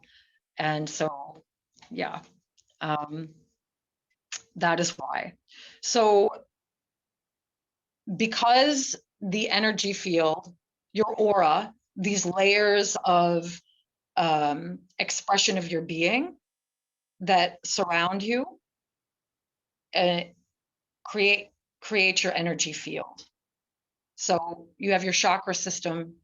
Each of your chakras basically radiates outward, and it creates and what is known as a subtle body or an energetic body. And all of these layers make your aura, along with other energetic anatomy. But your aura is the field of all your energetic anatomy radiating outward and creating these different layers of energy around you. So we exist in our energy field. So basically, when we incarnate, we come in through the top of the head, and we have what Sheila refers to as your Shantias Khan, so like your oversoul, your higher self. And the soul aspect will come and to incarnate, but it can't fully incarnate into the body. And so an aspect of the soul will come in, which is becomes the personality of this lifetime. And all of the rest of you really exists in your energy field. So the energy field, because it consists of lines of light, is actually a grid. And so when I say that the energy field is a structured grid, this is what I'm talking about. So because we're made of light, everything vibrates. And because everything vibrates, it has a frequency. And because it has a frequency, it can be equated to a number. So what I have been taught to do is to scan the energy system, pick up a frequency, whether it be for healing, whether it be for a download, to retrieve a download, whether it be to leave information for somebody, whether it be to call a soul aspect back. Everything vibrates. Because it vibrates, it has a frequency. Because it has a frequency, it can have an accessible number. So I scan the energy system. I get the number, the coordinates. So a number is a coordinate. And then I repeat the number over and over and over and over again until I come into resonance with it. And as we come into resonance with it, we are now telepathically and energetically, because we're resonating at the same level of the coordinate on the grid, we're actually there. And we telepathically link in to the energy system, and into the grid. And because of that, you're able to read telepathically the energy in the grid. So just like grids, just like a system will have subsystems, or a category will have subcategories, a grid coordinate can have subcoordinates within it. So that somebody asked, I saw the question come up, how am I scanning the energy field? So I'm just directing my conscious intention, and I am taking my consciousness and scanning the energetic emissions from your field, from your being into your field, radiating around you and picking that up. And that's how I'm reading the field. So it first started out with telepathically getting information. So another woman that I was working with, who works at the works with grids, was describing something to me, and she basically said, the best way for me to describe it to you would be to telepathically leave it in, put the thought into a coordinate on the grid, get a coordinate for it, and give you the coordinates so that you can access it. And when you get to that point in the grid, retrieve the download. So I had never done that before, and I said, okay, well, I can certainly give it a try. And what my collective, how they guided me to do that, was they told me to take the coordinate, which is the frequency that particular thing is vibrating at within your energy field, and taking the number of that frequency and repeating it over and over and over again until I came into resonance with it through the repetition of it. Just like we do mantras or tone to bring the chakras into balance, it's the same kind of thing. You're basically toning to come into resonance with. And so this works the same way. So I did that and I reached the coordinate in the grid, and there was information there because you telepathically, because you start to resonate at the same level, at the same frequency as the aspect of the grid that you're accessing, and the information, all information is encoded in light. And so you're accessing the information by coming into resonance with the frequency of it. And you do that by repeating the number of the frequency itself to get to that resonance in order to be able to access it. Then when you do that, because you're resonating at the same level of consciousness, you are able to retrieve the information or do the healing work needed or call the soul aspect back. So this is how I got started. So I got the information and I stored it. Just like you have a thought and you store it in your memory to reference it for later, it's the same with a download. You can get the information and store it and unpack it later at a time where you're either able or it's as needed. So I waited because I knew it wasn't the time to retrieve the information. I downloaded it and then I sat in meditation with guidance and repeated the coordinate over again, accessed the information, downloaded it, and shared with her what it was, which was a description of 7 crystal skulls, the color that they were, and the pyramids they were in. And she was shocked and said, wow, that's incredible. I've never done that before.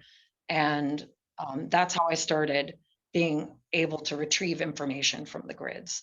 Then it evolved into being guided by my collective to receive my own downloads. So typically when we get a download,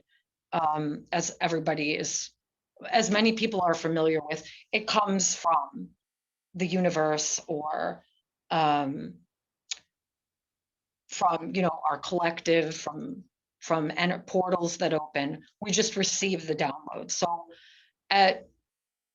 when we learn to work with our own energy field, when we learn to work with our own life force and accessing it through the grid works, we can go retrieve our own downloads. So what my collective did was walk me through, they gave me a coordinate, and then just like there's like a system will have subsystems or a category will have subcategories, what they did was they gave me different coordinates, places within my energy field or within a larger energy grid surrounding the planet or the galaxy or the solar system, the universe, because everything has an energy field, so everything has a grid. And I repeated those and went and retrieved downloads that they had for me as part of my learning and ascension process, that information was encoded, and I took it and was able to retrieve my own downloads. So there was one coordinate that had subcoordinates within it. So like you open it up, and just like there's if you have a star system, there was many stars within a star system. So there can be many grid points, sub-coordinates within a grid coordinate. And they're intersecting lines of light. So that's how the connection point. And so that is an example of how to retrieve your own downloads. So another example is grid-based soul retrieval. So there was a fellow walk-in and we were talking, and my collective let me know that he had a soul fragment that had not walked in with him. And I was teaching him how to retrieve the soul aspect from a coordinate in the universe at the point that the accident happened. And because everything has a referenceable information point throughout all dimensions, across all timelines, forms, states, and ways of being. And you can access that if you can tune into the frequency, translate the frequency to a number by tuning in on it, and then using that number to tone to bring yourself in to resonance with whatever you're trying to access, because everything is encoded. So because it's encoded, it can be accessed because it has a frequency and because it resonates, and because we all resonate, we can access basically everything. This is how everything's interconnected and happening all at the same time, at least in my understanding. So I'm going to say in my understanding, because I understand that my truth and knowing and understanding is perhaps vastly different than somebody else's. And I really honor and appreciate that, because there's always room to grow and learn. And that's why we're here. I know that's why I'm here, to grow and to contribute. So getting back on point, I tuned in to where the accident had happened, energetically, where it was referenced in the Hall of Records. It's hard for me to explain what the Hall of Records is, but it's something akin to the Akashic Records. So information is stored everywhere throughout the universe. And I was able to reference the point of the accident, go there, and I was repeating the frequency of where that was stored energetically, where it was resonating at. And I was going to just show him how to do it, and it actually brought us there. And so since we arrived at the scene of the accident where the walk-in occurred, because of the level of trauma to the body, the full soul aspect of the walk-in was not able to enter into the body, because it was just too traumatized. There was too much dissonance, too much distortion to have the clarity and the coherency and by coherency, I mean enough of the energy field resonating in a unified way to have a clear path to come in. And so only part of him came in. And I met the soul fragment at the scene of the accident, and we, much like a traditional shamanic soul retrieval, you guide the soul aspect back in. You talk to it, you reassure it, you honor its sovereignty, its autonomy. You let it know that the body is its home here on earth. I mean, there's different forms. This is my understanding of how to do this. And as there's no set way. And explaining that they would be safe, they're loved, they're appreciated, that this is their body, their temple, their palace, and that they're home here on earth, and that their presence was required in order to complete the mission here. Because just like we can't really fully grasp something with only part of our attention present, we can't really fully accomplish our mission without the fullness of the soul aspect that we were going to come in with present, really, truly. And so there may be exceptions to this. Again, I only know what my being has reference to. So, and I honor that there's many different truths. So guided the soul aspect very, very carefully, consciously. My collective was present. They were watching everything and just let me handle it. And so there has to be the utmost integrity doing this work. I mean, it's not to be taken lightly, and you have to pay attention to every detail because you're dealing with somebody's soul, and you could traumatize them more if you're not paying attention to the soul aspect that's already here in the body, the fragmented soul aspect you're bringing back in, the energy of the place that they're coming from, the energy that they're traveling through to get to where they are, and the energy surrounding the body and the soul aspect already incarnate. And all of them have to have fluidity, because otherwise it's not safe. And if it's not safe, you're going to traumatize that aspect of the soul again. And so we gradually worked it back in, and the soul aspect entered into the body. And I gradually acclimated it to the frequencies of the body. And what I was guided to share with the walk-in whose soul aspect returned was to give it autonomy.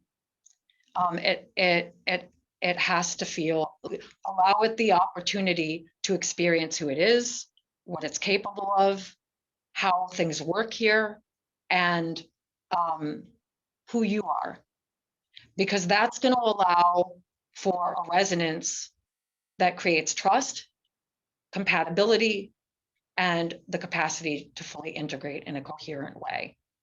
And that is really essential, because the work that comes from not doing that is enormous, just truly, truly enormous. As anyone who's been traumatized will understand. And, you know, we've all been traumatized, so we can all relate to that.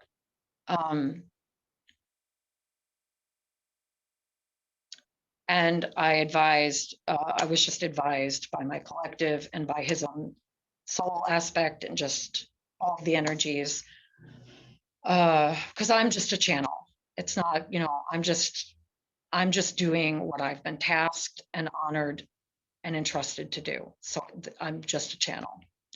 And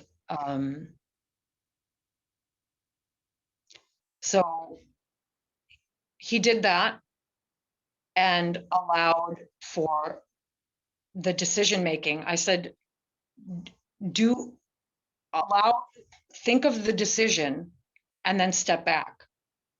And now that you've referenced and given a clarity of what's happening, allow the soul aspect to come forward and make the decision. And I said, do that for a few weeks, because this will help create that relationship and bring the soul aspect up to speed and familiarize yourselves with one another, because that's really important. We have enough work to do. We don't need to create more. So other methods and modalities that I use in assisting and maintaining holistic health and aiding in the ascension process is a soul journeying exploration session. What this is that I will meet with somebody for whatever issue that they have, whether it be, you know, a self-limiting belief, whether it be a health issue, trauma, getting unstuck in part of the ascension process, soul integration, higher self download, any of these things, and meet with the person and just clear myself out completely. Tune in to their soul, their team, my team, the energies on the earth, the energies surrounding the earth, the energies in the solar system, the energies in the galaxy, and any universal energies that are really prominent to what's taking place at the macro level, the micro level rather, which is the embodied, the incarnate level, and asking for whatever the issue is to be taken to the source of it. And I let that energy come in, and I hold space to amplify it. And as an amplification, I just receive the energy and transmit it. So now you've actually created, through just being in resonance with, holding conscious open space, I'm not taking it into me, and letting that permeate the consciousness field of my perception, then I can transmit it, which amplifies it. And when you amplify the energies in these way, you create almost a sacred space. So you've dimensionally opened a portal that you can work in that takes you back to the source energetically and actually in the here and now at the level that it happened at as it took place, unfolding in the here and now. And because it's coming from the time period or the level or the area of the universe, the galaxy, the solar system, the multiverse, wherever, future life, parallel life, galactic life, past life, it's referenceable. And then the person can move through the experience, which I just do as a guided support as the energy unfolds, and leave them room to experience what's happening at the level at which it took place, so there can be some closure and some resolution. And that's what a soul journeying session is. So we go to whatever time and place, and it just natural. It's kind of it's like you're journeying. The life of the soul is very vast, and it spans across all things. And when we reference the soul as itself, that's how everything becomes accessible, at least in my understanding. So that's what a soul journeying session is. Then I also am trained, and I had the great good fortune of being a student to Sheila, and she has trained me in her soul reconnection technique, which is working with the energetic ley lines. The ley lines, because so just like the soul has a cord that attaches it to the body for the duration of the incarnation, so too does it have lines of light connecting it to the universe. So we arose out of the singularity. And as we arose out of the singularity, those are the, in my understanding, the ley lines, the lines of light that connect us back to the universe. And they contain everything we ever have been, everything we ever will be, everything we are, all of the soul wounds, the imprints, the genetic happenings, the soul experiences, all of it. And we can go in and clear out everything. And basically you're clearing out everything from the very beginning of the soul's existence throughout all dimensions, across all timelines, forms, states, and ways of being. And in doing that, you're working at the core foundational level of the totality of your being, which allows new light codes to be brought in to recalibrate the system. And so it takes off, just like learning is cumulative, energy is cumulative. It removes all of the cumulative built up energy and leaves the resonance, the shadow echo of the thing itself. And so because you've cleared out all of the things piled on top of the lesson that the energy was brought in to help the soul learn, you're dealing with the core foundation of the thing itself. So this work is deep work, and it's for people who have already done a lot of work on themselves and are moving further in to their own self-actualization. This isn't for people who are just starting out, and because they want to be able to hold the frequencies. And it's not about anyone being more evolved than anyone else. We're all evolved. How? Because we exist. And we're all the same because we're all evolving. So this isn't a hierarchical thing. And I really want to stress that, because modesty is the key to integrity.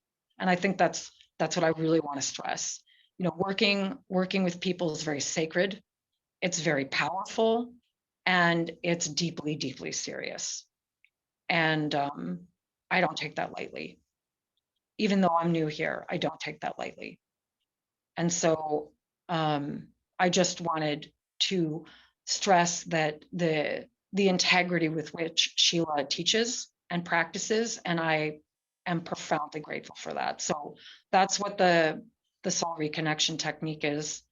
To explain more, that all of the work done with these methods work to recode things at the cellular and soul levels, which in part is how I'm fulfilling my previously stated mission of being tasked with coming to Earth to help lay down new soul codes to aid in the evolutionary ascension process of all beings. I first did this by coming here and contributing my soul codes as I passed through the stargate in the center of the Earth, and imprinting my DNA into the crystalline core of the Earth, where all of the soul codes for all incarnated souls on this planet exist. And I also continue doing this by maintaining a high level of frequency while here in embodied form, and contributing to the reality of this resonance, the reality of that resonance of a higher frequency, to the vibratory existence of life on the planet, and through the lived expression into the consciousness of the collective here on the planet, because my life is a conscious feedback loop. My life is a feedback loop to the universe through the consciousness of itself.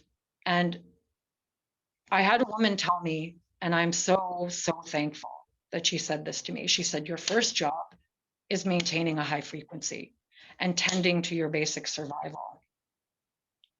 Because if you don't do that, you're not going to do anything else. How can you do high vibrational work if you aren't maintaining a high vibration?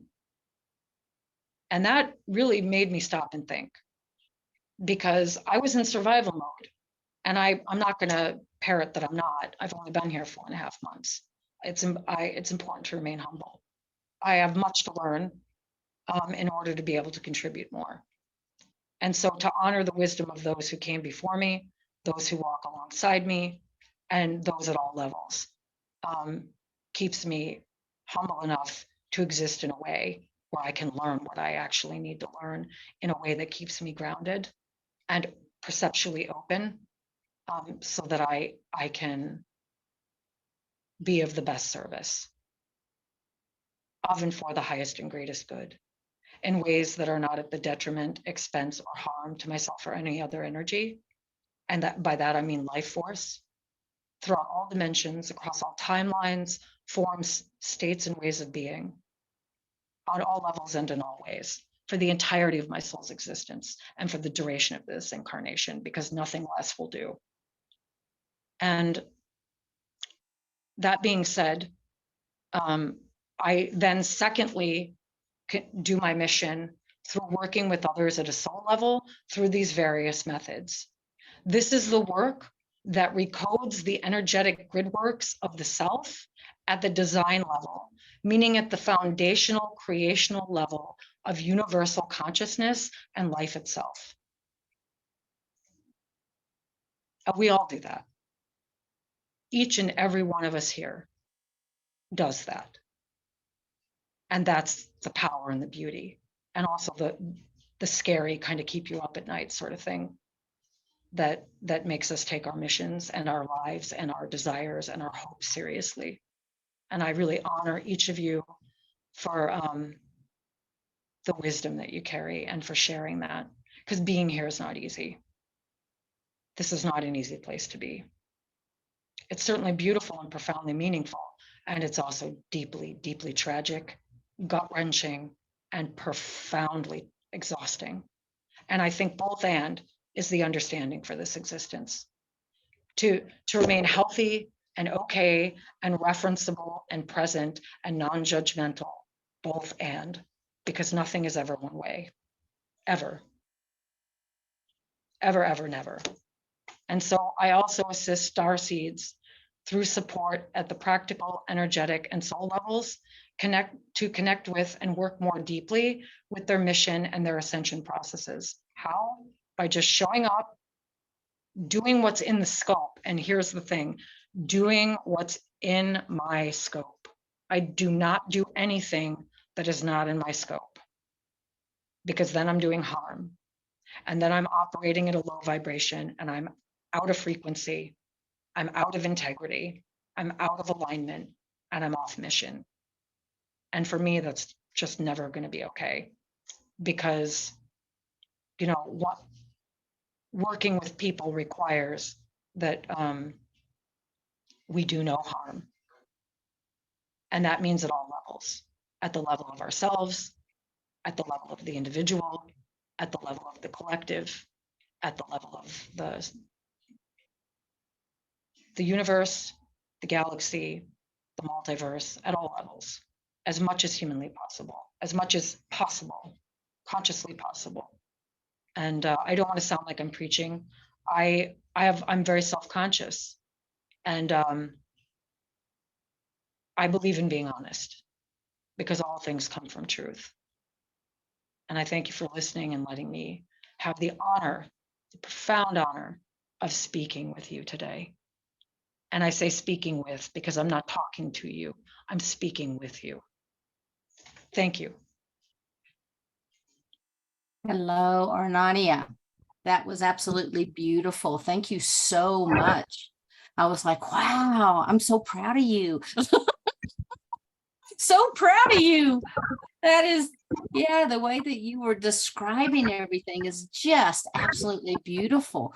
We do have a few questions for you, if you would be up to answering those. I will do my humble best. Okay. The first question is, how does one open a portal? Is it by intention or manifesting? I think the important thing to understand, this is going to be off topic, and I just feel that the energy of the question is coming from this place. If I'm wrong, please let me know, because channels aren't always clear. I think the important thing to understand right now is because we are evolving at the same time as the planet. As we expand our consciousness, we don't become a portal, we become a stargate. And the higher your consciousness goes, it's like a planet. The larger your level of embodied consciousness is, the more pull you're going to have. And the more pull you have, the greater the capacity to channel an opening of reality for the universe that you're going to be transmitting through you. You are the portal. Your life is the manifestation. And the more that you just spend time with your own consciousness, the deeper aspects, the higher aspects of you will naturally come forward. They will engage in deeper relationship with you. And as you cultivate that relationship, your capacity will expand, your communication will expand, and the portal that is you will become ever deeper, ever wider, and the manifestation of your knowingness, that is the stargate through which other people will come to learn, opens more profoundly. I hope that answers your question. Beautiful, beautiful, beautiful. And now I'm going to have one that's a little long for you, and I'm going to combine a couple because there were several questions. At the beginning, you talked about how you were coming in at various stages, different aspects that had arrived into the body. So the first thing is, if you could please describe where, first off, the beginning of the natal soul and what began to happen and occur with it. And then the next thing would be where you were for the last 4.5 months prior to incarnating. Oh, that's quite a story. We'll just give you the abridged version of this last lifetime. I can't go into all of it, but okay, first thing, native soul is what is known as a line walker. And so what a line walker is everything has a balancing point in the universe. And so everything in creation holds a frequency for something to exist, right? And line walkers are equal parts light and dark energy. And they exist to keep the balance in the universe between the light and the dark. And so line walkers have very, very difficult existences because the nature of their existence is to be completely pitted against themselves at every turn, to find a way to merge completely opposing opposites, to bring through that process a deep harmony through the dissonance in the universe. And because she was a line walker, all of her lives had been pretty traumatic, pretty brutal, and very, very, very difficult and gut rendering. She had gotten to the point where she said, okay, no more of this, and just started plowing through her life lessons and everything the last 2 years of her life. I mean, plowing through them. We're talking lifetimes. We're not just talking a lifetime, but lifetimes worth of things. And as she did that, she was ready to move on because she had had a pretty traumatic life. And the trauma had just gotten to the point where she was so miserable, she couldn't tolerate her own existence or even being here and didn't want to be on planet anymore. So there was a contracted agreement with my former soul aspect, Jerusalem, to switch out at this juncture. And she came in through the top of the head. What happened was she was watching from the other side.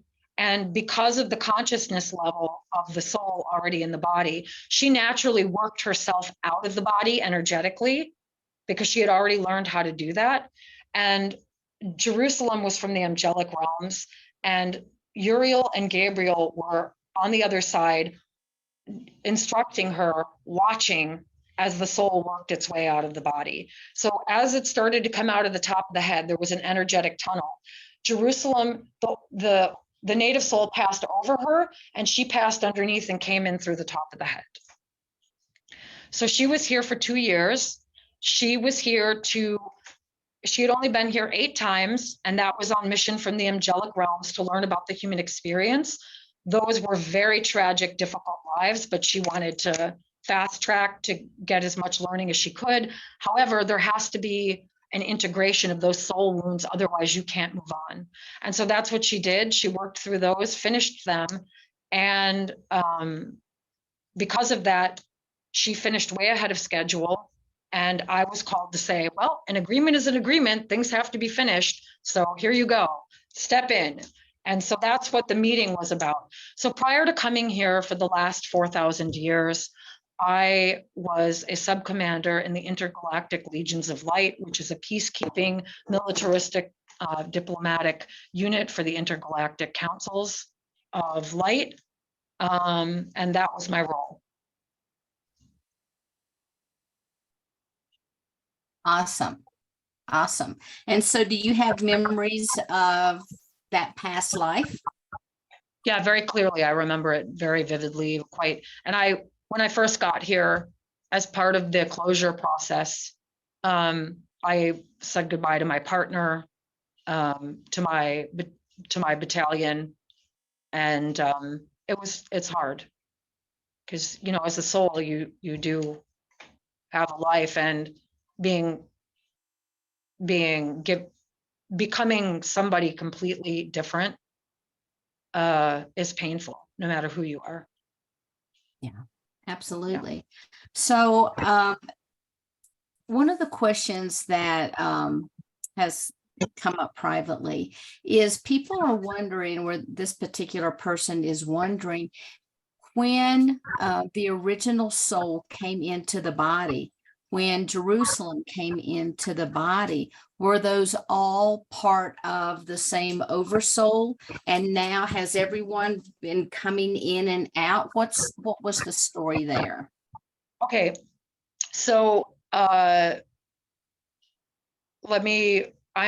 anxiety is taking over, so I'm getting out of resonance. Just give me a moment to get coherent again.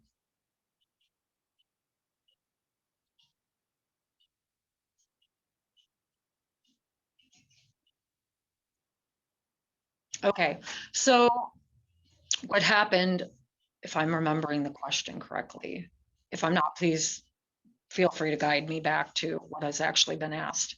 I'm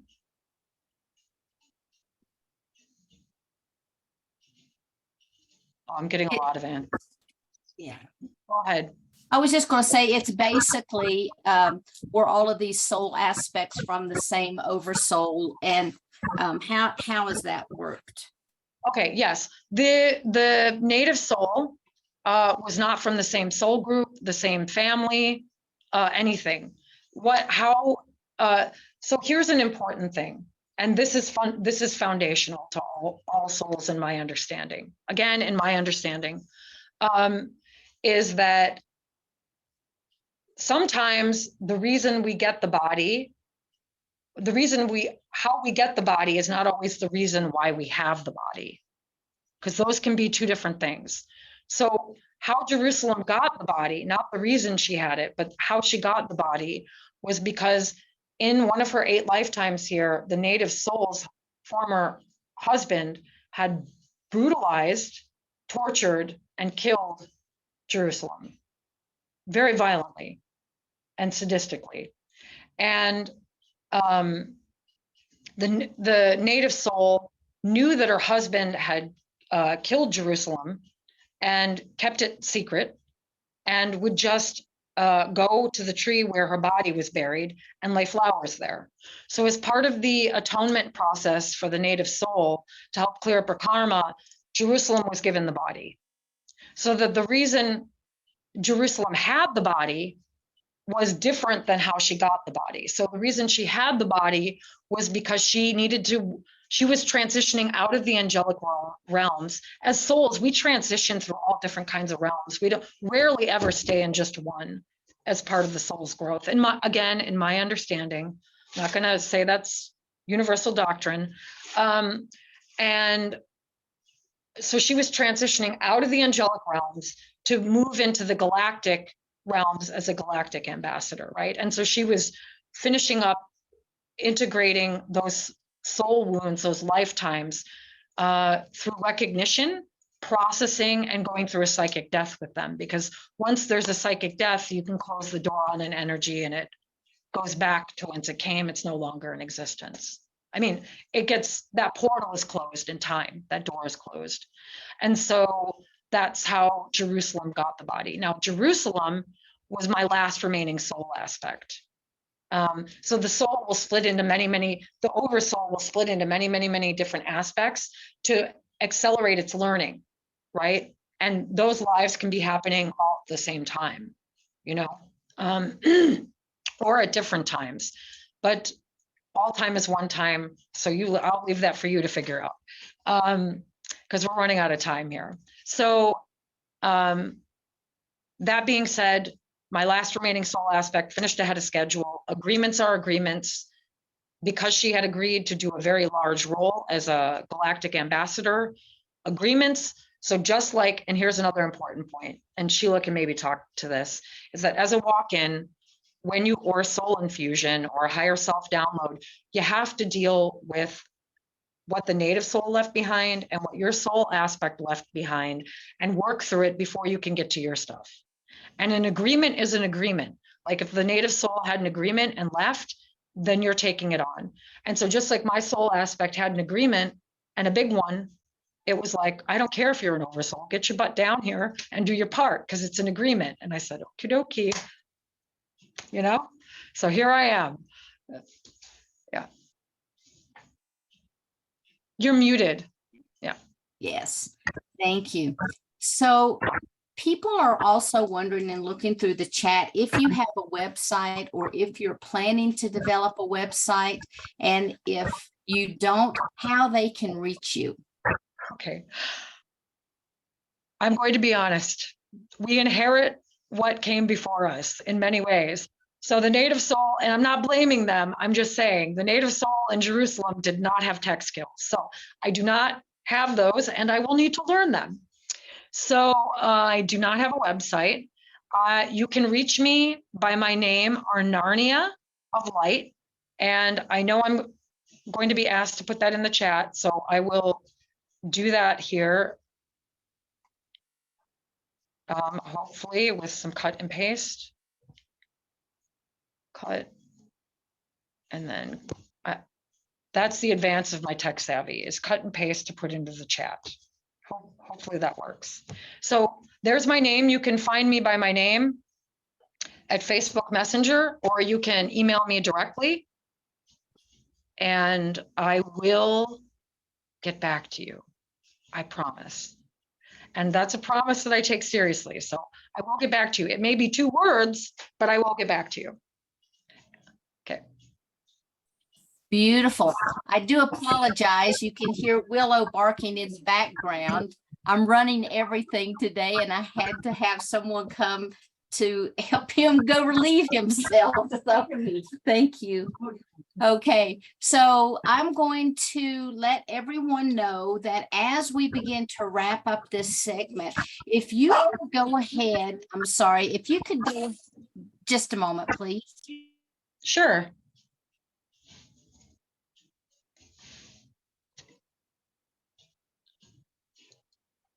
He's my main protector here because no one's at the house with me. But what I would like for you to do, if you could just kind of, wrapping up your portion of the presentation and leave people with some final thoughts.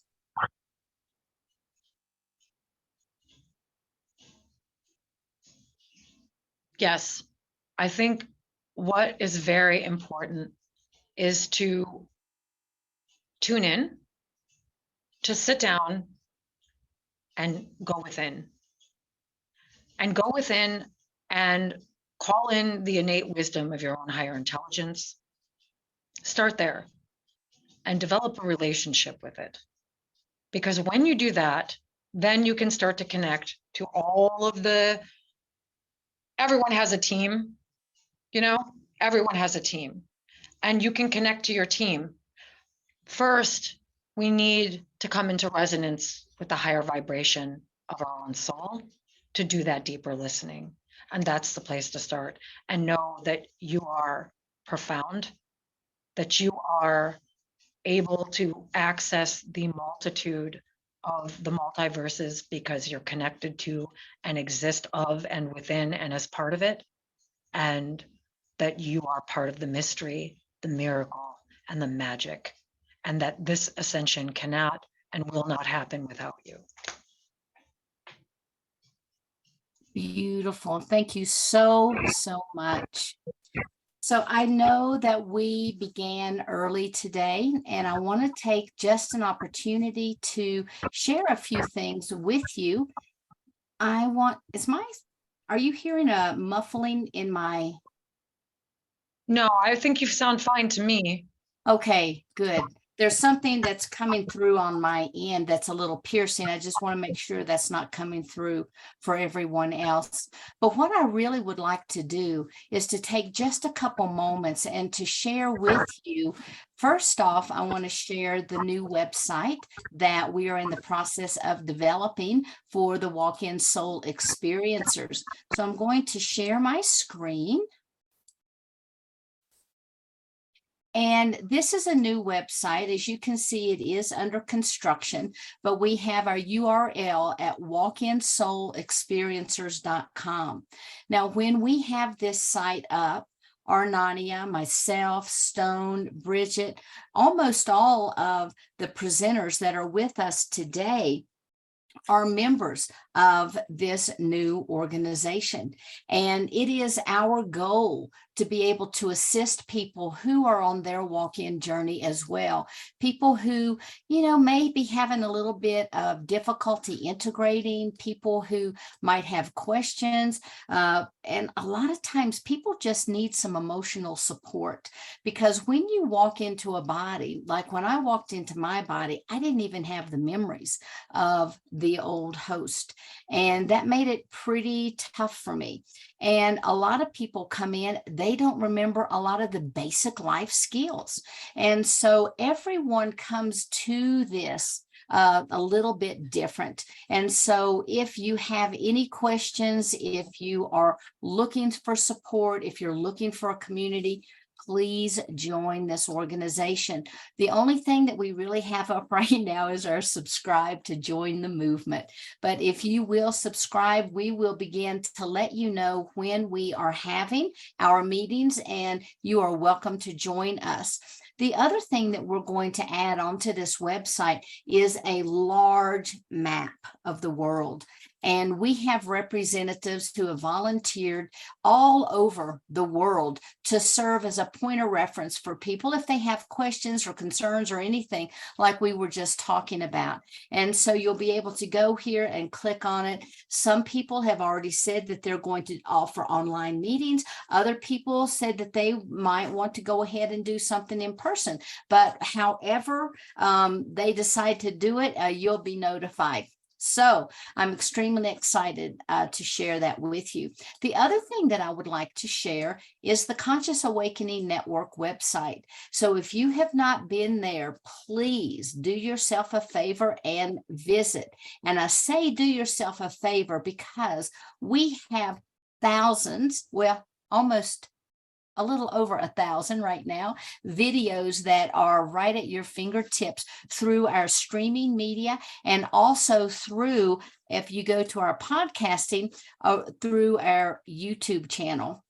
Now, at our YouTube channel, all we'd like you to do is like and subscribe, and you will have at your fingertips, we have over 599 videos right now. And we're extremely pleased with that because we literally are just a little bit over a year old. We just celebrated our 1-year anniversary. And so with this website, you can also find different types of information. All of these individuals, let's hit Marilyn. Marilyn will be coming up soon. She is the channel for Aranania, and she has a show, Aranania and Company. So you can check out some of her shows. You can also go back, and if you are looking for a particular topic, you'll be able to go and find it here. And then we have cross-referenced all of our videos there as well. You can continue down, and again, you can go to the live TV. So anytime that we have anyone who is live streaming, you'll be able to find them right here on the computer.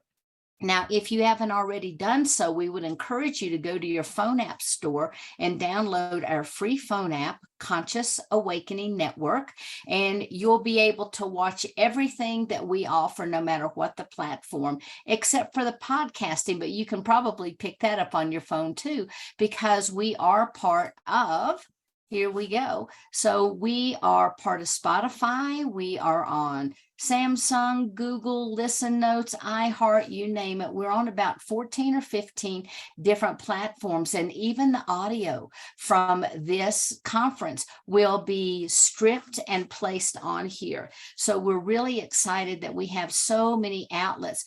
And I have to tell you, the Conscious Awakening Network is part of my mission, because when I came in, I was tasked to be a way shower. And at first I thought I had to do everything myself. And I was told by my collective that people can only drop into the essence of who they truly are when they're out of pain. And so I took that to mean that I had to learn all of these various healing modalities, which I did. And I began to study, and I began to offer these modalities, and everything kind of leveled out. I felt pretty good about things. The next thing I know, I'm working on a client, and right behind me, here they come again, go bigger. I about jumped out of my skin when they told me that. I was working with a client. I went, ah, they're like, what? And I'm like, oh, I thought I saw a mouse or a spider or whatever it was that I thought. So anyway, after that, I continued to try to find different ways that I could share information about spiritually awakening, finding community, the ascension process, and what that meant individually to each person. And so I continued on my path until I finally wrote the book, Walk-ins, Cosmology of the Soul. and then had a walk-in conference with all of the people that was in the walk-in book. Then from that birthed the Galactic Alliance, and each time under the auspice of my collective telling me to go bigger, go bigger, go bigger. And honestly, when I had launched the Galactic Alliance, it started out as Wish, walk-ins, indigo, starseeds, and hybrids. When we first started out, I thought, okay, this is it. This is what they want. This is the community platform. But no, it was not. And so they told me to go bigger again. And so I have continued to listen to my collective, because the reason that I'm here, the reason that I was able to inhabit this body and was the aspect that came here was to be a way shower and to do the work that I'm doing. But one of the concerns that I had is like, maybe my message doesn't resonate with everybody. And because I do have this unity consciousness, I wanted to start pulling and gathering people, kind of like a little mother hen gathering all the little chickadees in the nest. And so that's really how the Conscious Awakening Network was birthed. And beautifully enough, everyone that's on here, that is their mission also.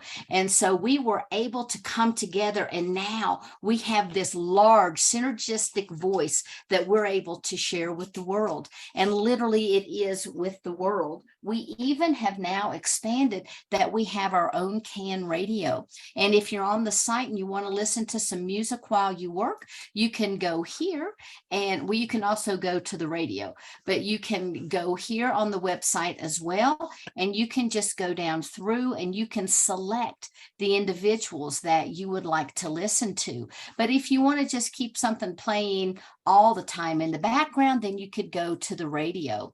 Now, the radio station, whoops, sorry about that. The radio station that we have plays all of the music that we have, but also it plays the podcasts that are being played live. So there you go with some of the music. And you can see we have different information about stories that we think would be of interest to our population. This is my book, only because this is the only book right now that we have in our store, which I want to talk to you about next. So we have what's called Marketplace. And a marketplace is where anybody, you do not have to be a CAN host, anyone who has products, who is an author, who offers healing service, wellness services, any type of sessions, hypnosis, whatever it is that you offer. If you have tours, if you make jewelry, if you have sacred energy tools that you've developed, this is an outlet for you. And after all the credit card fees and the processing fees and all that good stuff is taken out, we then will return 75% of all of the sales to you. The other 25% stays to assist with all the maintenance and the bookkeeping and the marketing and all that good stuff. And so one of the things that we really want to do is to be able to serve as an outlet, not just for our host, but also for our community at large. Now, we also have the events and programming section, and this will show you the upcoming events. Of course, if you click on it now, it's going to show you today's event, and it has all of the information. Someone gave me a great idea. Next time, we'll be sure to include the bios of everyone and what they'll be speaking about. This next one is called Speakers on Demand, where people who have a message that they want to share can go ahead and submit their hour-long video to us. And oh man, and we will play that for them, and we will then split the proceeds. The other thing that we have is something new, and this is where we have all of our past conferences and all of our past speakers. And so you can go here to listen. Even we will be adding our new conference that we're having this weekend right here. And we'll be breaking them down, much like we have with Gosia, who will be your next speaker in just a moment. And so you'll be able to go here and to watch any segment that you would like. And you'll also be able to share and tell your friends about it as well. The last thing I'm going to hit two more things. This is Can Learn. Can Learn is very similar to Udemy. It's very similar to Teachable. And we are in the process of providing the conscious community a place where they can put their courses and make those available to people. Again, that's a 75-25% split. So if you're a course developer, you can get a hold of us. All you have to do is go down, you click and start filling out the form. It's just that simple. And then the last thing we have, and something that we're still developing, I think we now have all of our little glitches worked out of it, is a conscious community where we can all come together. Whoops, there's my ad for the CAN radio. This is a conscious community where we can come together and we can talk and not be concerned about the things that we say that we might be kicked off of certain platforms. And then we also have business services, and our business services are literally business services. We offer IT and media operations, virtual events, digital marketing. We have a CAM film department as well as virtual assistants. So if you need some extra help, these virtual assistants are phenomenal. And you guys always ask how I can get so much done. It's the VAs. So we also have accounting services. So CAN is a whole lot more than just a multimedia streaming platform. We are really a conscious platform and hope to be able to meet all of your needs that you have coming up. And if you have any ideas for things that you might like to see on the Conscious Awakening Network, just let us know. If there's services or something, I have to hit this AO scan. It keeps popping up.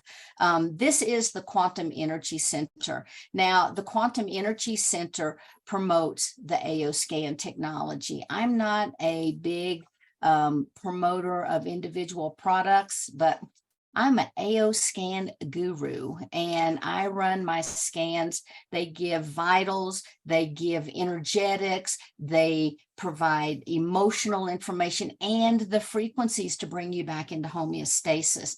So every night before I go to bed, I'm doing a clearing and a shielding and you name it. They've got so much, plus you can make homeopaths. So, you know, if you're interested in frequency work, just check that out as well. So I have taken up enough time, and I want to go ahead now and bring up our next speaker. Whoops, I about brought up the wrong person. And I'd like to go ahead and just give you a little bit of an introduction because, you know, last night I kicked this event off by sharing with you the fact that in order for a soul to enter the body, it has to kind of step down or reduce its frequencies. And there are many ways that a soul goes about doing this. Now we're going to hear from Gosia Duszak, who will share with us the Tibetan Palladian viewpoint about walk-ins. So I want to tell you just a little bit about her before I bring her up. Gosia was born in Poland in 1977, and at the age of 22, she left her home country in pursuit of a new life. She lived in the United States, Australia, Costa Rica, Spain, and currently in Finland. She graduated from Queensland University with a degree of comprehensive religion in 2005. She's the owner and the producer of the YouTube channel Cosmic Agency. And if you have not visited her channel, please do yourself a favor and do so. It is phenomenal. The information that she shares is really out of this world. And she shares this information that she's receiving from the Tibetan Palladians, who she has been communicating with since about, I think it was 2017, almost on a daily basis. And so I am very honored and pleased to bring up Gosia Duszak. Hi, Gosia. Just need to come off mute. Yes, can you hear me? I can. We're so happy to have you. Thank you very much. Let me just do very fast sound check because Absolutely. I have my microphone here for the first time, like very close to me. So can you hear me well? Yes, absolutely perfect. Okay, thank you very much. Very interesting that actually it blurs out the microphone. The microphone is here, as you see. It disappears. Kind of cool. Okay. All right. Thank you so much. Thank you so much. Hello to everybody watching. Also, I want to comment on the last speaker. That was her first time. I was actually listening, preparing. That was her first time, and it was amazing. I was just like, what? Where is she getting all this? And she was very eloquent and expressing difficult metaphysical concepts in a way that was comprehensive. So yeah, yeah, very good, very good. My speech, my presentation will be a bit different in the sense that I don't feel drawing a lot of this information really from my own memory as a walking, because as I will explain, I am a walking, a technological walking. I will explain what that is. I am a walking as well, technologically walking, but I do not have much memory about that. Neither do I have a lot of like access to information that I am aware of. Maybe I'm downgrading myself here, but that's how I feel. I feel more that I'm sharing the information that is coming from the team of Tigers and Pleiades, and beyond that, I'm referring to Svarus, who are sharing this information with us since 2017. So this is not directly coming from me. It's not channeled. This information I do not just interpret from the field. I would love to do that as well somehow. Like, for example, I would like to ask the previous speaker, she was talking about accessing the grid and asking for the coordinates.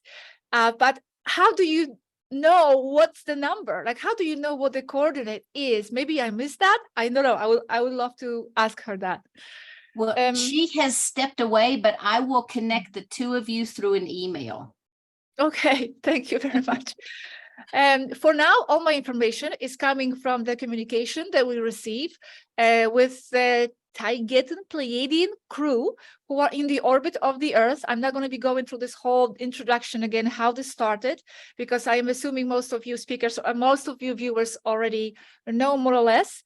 But just in a few sentences, in 2017, we started this written communication with them. And since that time, I have been sharing everything, our chats, all this information in my YouTube channel, Cosmic Agency, and the website where you can see all the transcripts, www.svaru.org. I try to put that in my name.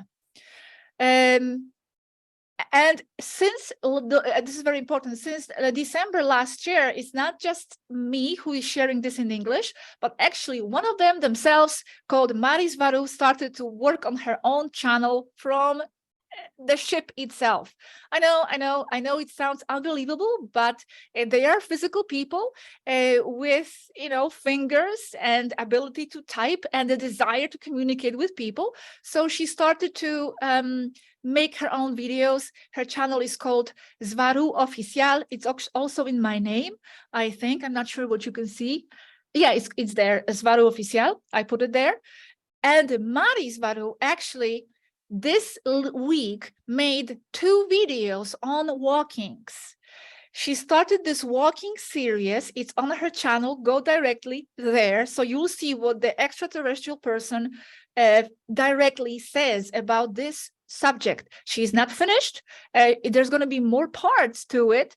So you have to jump to her channel. If you are interested in the walking subject, she will continue talking about this. So a lot of my information now in this presentation will be based on her information on the past 2 videos, but not only, also based on the previous information from the past years, information from Anneka, from Yaski, from Svaru herself, Svaru 9. If you know the story, you understand who I'm talking about. So let's start right away. Now, the order of my presentation will be as follows. What are walkings? Everybody knows, but let's just put some kind of definition again on the term. Then I will describe natural walkings, as most souls come in naturally through the source, but there is also something called immersion technology, and you can actually walk in through that technology. This is how I walked in. I will explain this a little bit more. So natural walkings, technological walkings, regressive takeovers, so-called possessions. Then I will explain a little bit more about the signs of the walking. How can you identify yourself as a walking if you are asking yourself if you could be? And then at the end, I'm going to mention a few points that Mari Zvaru brought up in her recent video that she just published, I think, a few days ago. There's just a very, very interesting point that she brought up there. I want to leave that for the end. Okay, so let's start with the definition, very basic definition. What is a walking? Well, a walking soul is a soul that enters a living body, a person. He walks into the living entity. As I said, it can be done naturally or technologically. Okay, first let's go over the let's first go over the natural way that the walkings do this. Again, there are two modalities here. First modality, one soul walks in and that another soul walks out. Modality number two, a soul walks in, period. No one is there to walk out. And how does this happen? Because I will explain, because the walking soul can actually occupy the so-called background person. So there was nobody there to begin with. Okay, so let's first start with the natural type of a walking, when one soul walks in, another one walks out. Mari describes the walking this way, and this is taken from her video. The basic description of a walking is a soul who was in higher existential realms or in the afterlife, and who then enters a living body a long time after it was born, usually in adulthood, most often replacing the original soul who willingly goes back to the afterlife. So that's how she describes more or less generically the walking soul. She explains, well, all of them explain that usually this happens because of the prenatal agreements. So somewhere in the space between lives, in the afterlife, these two souls meet, they have an arrangement, and they decide to do that. And usually it happens later in a person's life.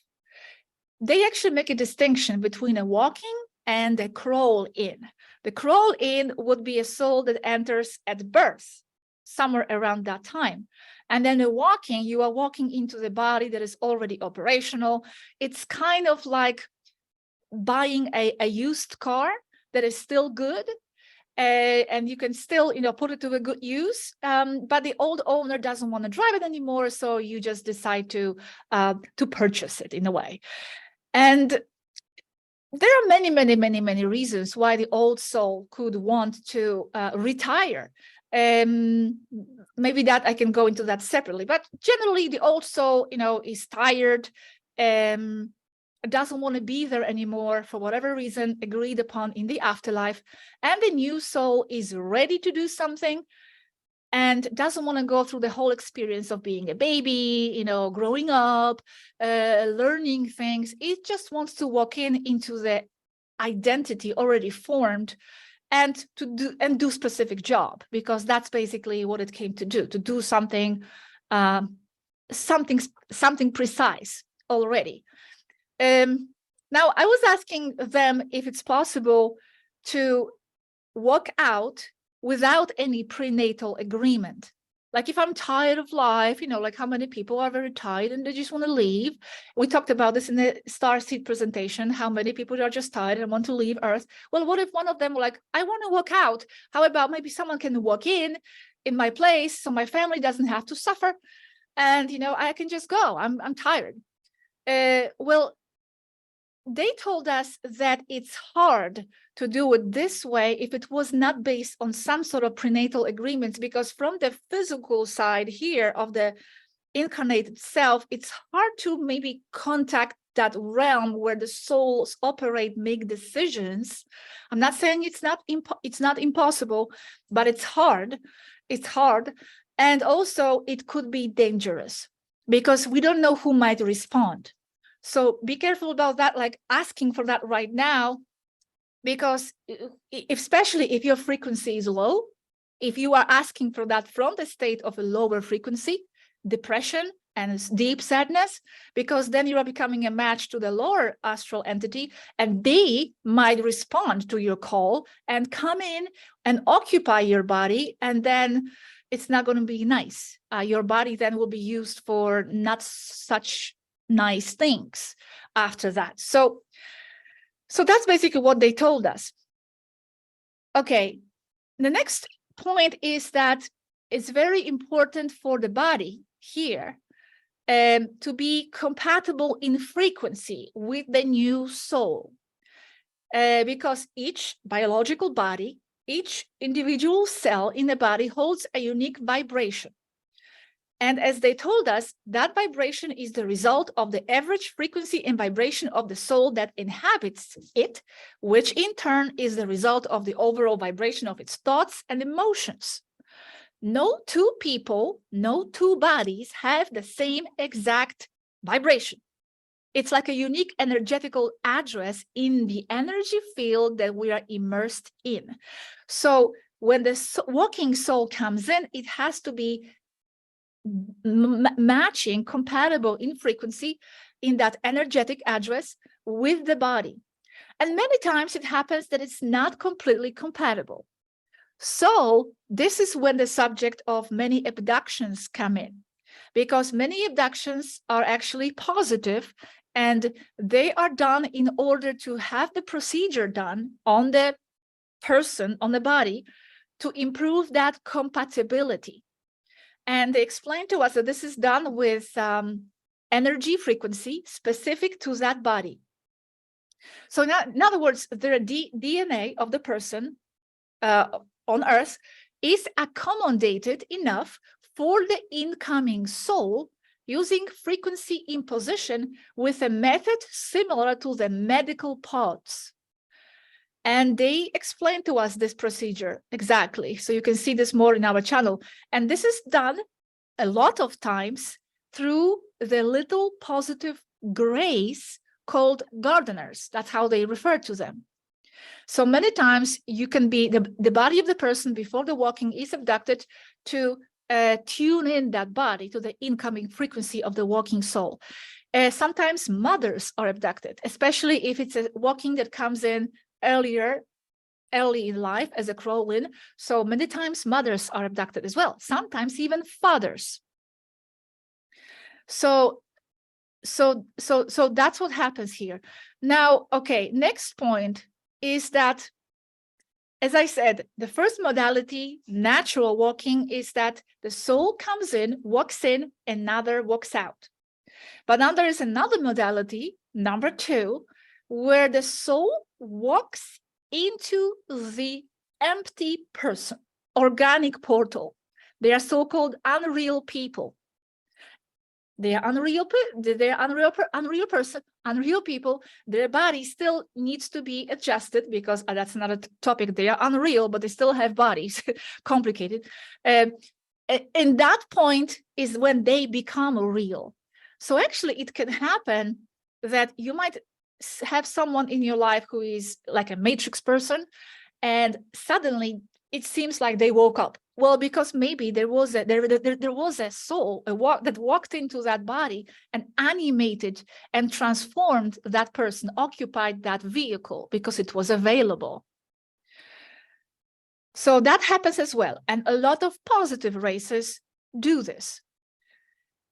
However, there is a trap here as well, because there are a lot of negative and regressive races that do that as well.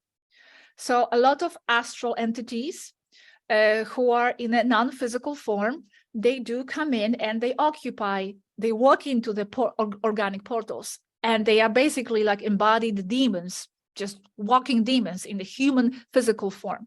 And they do that, and it's a separate story. And Maris Varu also talked a lot about that, about those astral entities.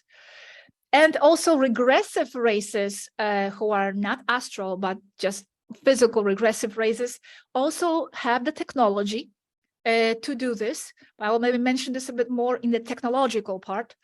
When they use organic portals and they operate through those people, and they have those people do things that are not positive, so to speak. They are basically, those people are just like their puppets. And it happens a lot to politicians and to many important people. So it's basically regressive races operating, walking in those people. Now, the difference between this kind of walking and the astral possession walking is that these are basically hostile takeovers. They are negative. They are invasive. And the walking is a consented soul swap. It's a cooperation, because sometimes maybe someone might feel this is invasive, like the new soul is kicking out the previous soul. It doesn't work like that. It's always with the consent, and it's just a body switch. It's not just a soul switch, but it's very positive, and it benefits both, versus that hostile, invasive takeover, the possession, because that is also a form of a walking, but it's negative.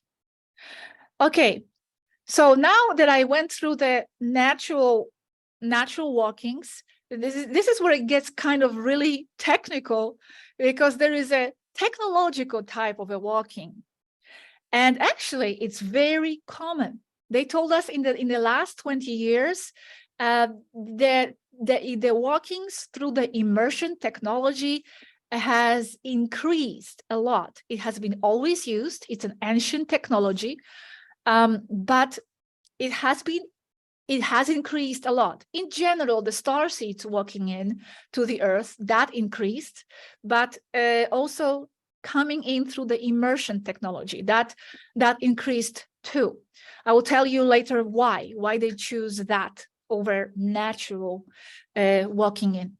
So, but what is the immersion technology? Let me just go through it fast, because we have a very detailed video, 3 parts on, or maybe 4, I don't remember, on the immersion technology. I mean, it's super technical. It was published a few years ago, and if you go to the website that I have that in my name, just type immersions in a transcript search, because all the videos have their transcripts. You can read this. I was actually reading this today because I was preparing for this presentation. I was taking notes, and I was like mind blown all over again with the amount of information, because many times what happens with this information, I publish it and then I maybe forget a lot of it. So I have to go through it again. It was really detailed. So the immersion technology is basically a type of technology that has virtually unlimited uses. It can be for many different uses, and I will not go into that because there'll be a talk on immersions. But these immersion pods used to walk into the human avatar on Earth are hibernation pods. It's basically when the consciousness of that original body is diverted to the avatar on Earth. Now, I prepared some sentences from that transcript because I'm unable to explain it myself technically. This is why, this is why this is so great that this is the written communication, because if I was just trying to channel this, I don't think I would be able to find terms and words, because my brain is not very technically wired. So this way, we can give word-to-word explanation technically how it works. So this is what they said. The immersion pod detects brain waves and electrochemical magnetic dynamics and retransmits them through muon gravity transmission technology to another brain that is ready to receive the signal. So this is just one sentence out of like 100 that are highly technical. So the person goes into this hibernational capsule and goes to sleep. Basically, that capsule keeps you in stasis. There is a liquid there that you need to breathe. Yes, you have to take it into yourself. It's not very pleasant, they told us, but you can breathe it later on. And it provides nutrients and oxygen to the body while it sleeps. Okay, and this is what they also said here. At the same time as this happens, as your body goes into the hibernation, the pod puts the original body in stasis or suspended animation and isolates with precise stimuli at points in the brain the information coming from its senses. In other words, the original body only remains as a container for an original brain that connects with the source and diverts the electrochemical magnetic sensor information to another prepared body, where the life experience of that body is transmitted to the original and from there to the source. It sounds like a lot of deviation, they say, but it is very direct. The signal is not lost. The connection with the pod is very strong. So this is what the pod does. This is how the person walks in the same way. Walks into the real person whose soul walks out. Also, agreement was made in the afterlife somewhere, or they walk into the NPC. So into the NPC character matrix person. However, even though this is done technologically, they still have to have that body adaptation, tuning in. They have to adapt the body frequency of where they are walking in, tune it in. Because as I said, we all have a personal frequency, not one, there's no two people with the same frequency address, energetic address, and it has to be artificially made compatible with that of another body, with your original body, sometimes even very far away. Your original body there could be on another planet, sleeping in a pod, and you are walking into the avatar on Earth, just like in the movie Avatar, but all done with the pod. And also gardeners, those little positive grays, from what I understand, they also help with that. In this case, because it's done technologically, and the person walks into the later years, the mother doesn't really need to be adapted, from what I understand. It's just the body of the avatar that is being prepared. And it's done with the pod and by the gardeners. It's explained in the transcript. Now, this is the next sentence here. The immersion machine works exactly like a voltage converter so that the frequencies of the non-human person are matched with those of the human body. Because they explain, soul can only be compatible with inhabiting a body that is tailored to it and that has the correct frequency receivers encoded into its DNA, which acts like a frequency key. Now, advanced star races can isolate the precise frequency of a soul and of any biological body, and they can force one soul into an force, but that's some negative. It's with the agreement. They can force one soul into an incompatible body using the immersion pod as an adapter. Okay, let me just read this too. In this case, there is no need for any concordance in terms of the frequencies of the mother and the father. In the case of immersions, technological immersions, it has nothing to do with whether or not they have the same frequency with the family, because the energy converter does the tuning job. So in this case, like I said already, there's no need to adapt the mother, the father, the converter does that tuning job. Another example they use is like if you there, up there, outside Earth, have a frequency of 54 hertz, for example, very general example, 54. So, and you're looking for another one with the same frequency, so you need to tune in there. It will be like you turn off one radio device and you turn on another device in another place. So you see what I mean? You go, I'm turning to the station in my room, I turn it off, but I have to tune in the next device in another room to receive the same signal. So that's what they do. That's what this pod does. And they also explain to us that actually, it's the same as with the spaceship using frequency star maps in hyperspace, when time and distance doesn't matter. When the starships jump to another location in time or in space through the hyperspace, and we have this explained also in the videos, they use those frequency star maps. It doesn't move anywhere. It just tunes in into another frequency numerical value, and it just manifests there. So it's the same here with the consciousness, which is kind of like a starship. For them, technology of a starship and technology of a consciousness is very connected, and without one, you cannot understand the other. They are both related. So here, the same.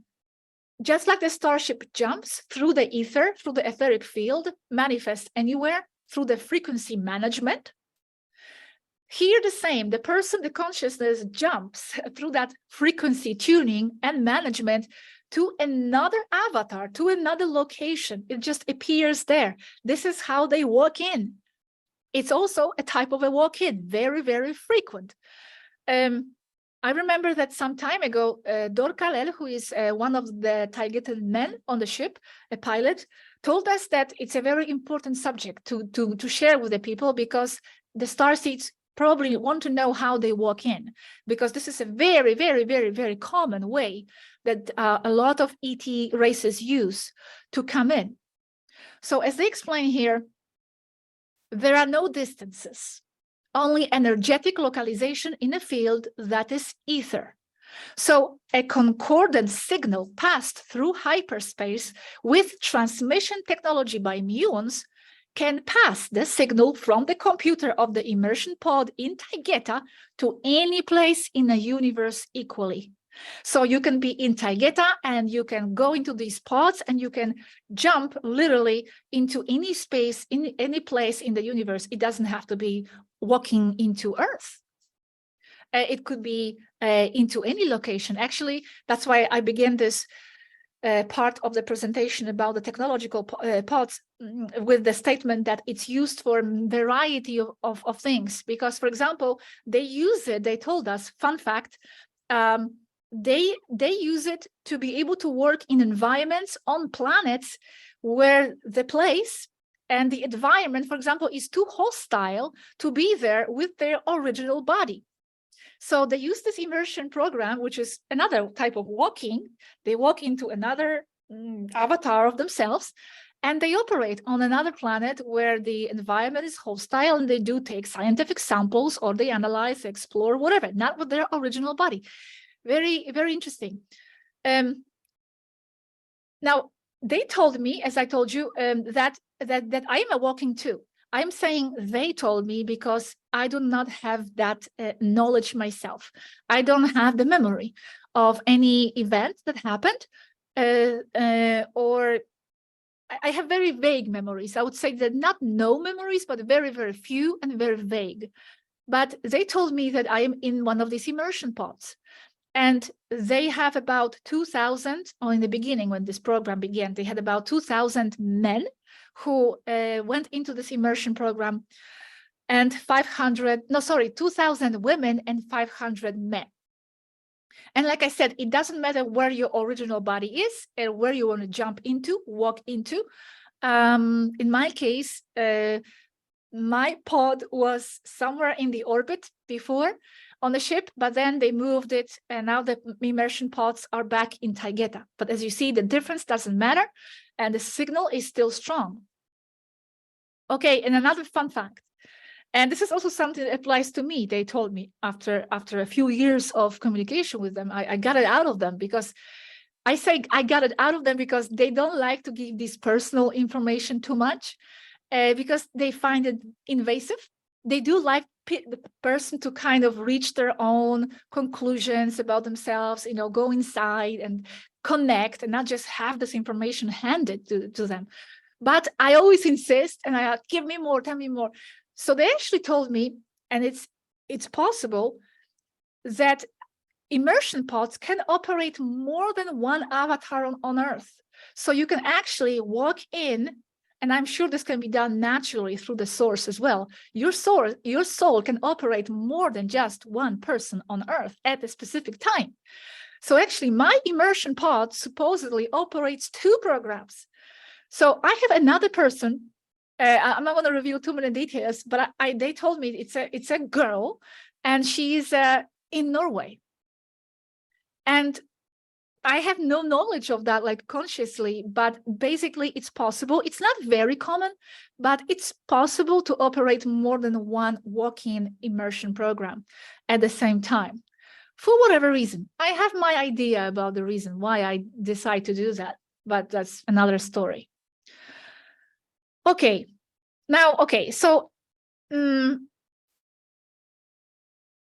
going back to the point about the regressive races, this is also unfortunately used by the regressive races for invasive takeovers for negative purposes, because the negatives also have this technology. And this is how what they refer to as body snatch. They are snatching bodies and they use them for negative purposes. And sometimes they can body snatch and then they can release that person, and that person they did something bad, but that person may not have memory of that. That happens. There are cases like that. Well, that's probably what happened. And they were used in that body snatch procedure. They have the technology. But let's not focus on that. But I did want to mention that it's also happening. They told us that this immersion walking modality is most common actually entry mode. Hundreds of thousands of extraterrestrials are in immersions right now. And all these different races have different technology, slightly different, but they are based on the same principles. Why that technology was developed, that's another story. And I would have to explain this in a separate seminar on immersions, because there's a story why it was developed, but it's ancient. It was developed very, very, very long time ago using the slicing of the MedPod technology and the holographic simulation for entertainment technology. It was put together. Okay. Okay, let's continue to the next point. When you both walk in naturally or technologically, you inherit the life of that person you are walking in. You become that person. It could be said you implant that person into yourself. You are interpreting their memory. You can access that memory. You are accessing that memory, and because and why you're accessing that memory, because you receive it from the etheric field where those memories really are. And you receive it because the DNA of that person you are walking in has that frequency, and the DNA is memory. So as you're walking into that DNA, you are interpreting the memory through the DNA that is stored in the etheric field, but still through the DNA of that person. You may interpret those memories in a new, more expanded way. And that's another story. And that's another indication you could be walking, because you might have memories, but suddenly you're seeing them in a different way. Maybe before you thought this was something negative that happened to you in the past, but now you are interpreting it in a different light. Because in general, the walking soul is more advanced, so to speak, strong and confident in being able to handle it.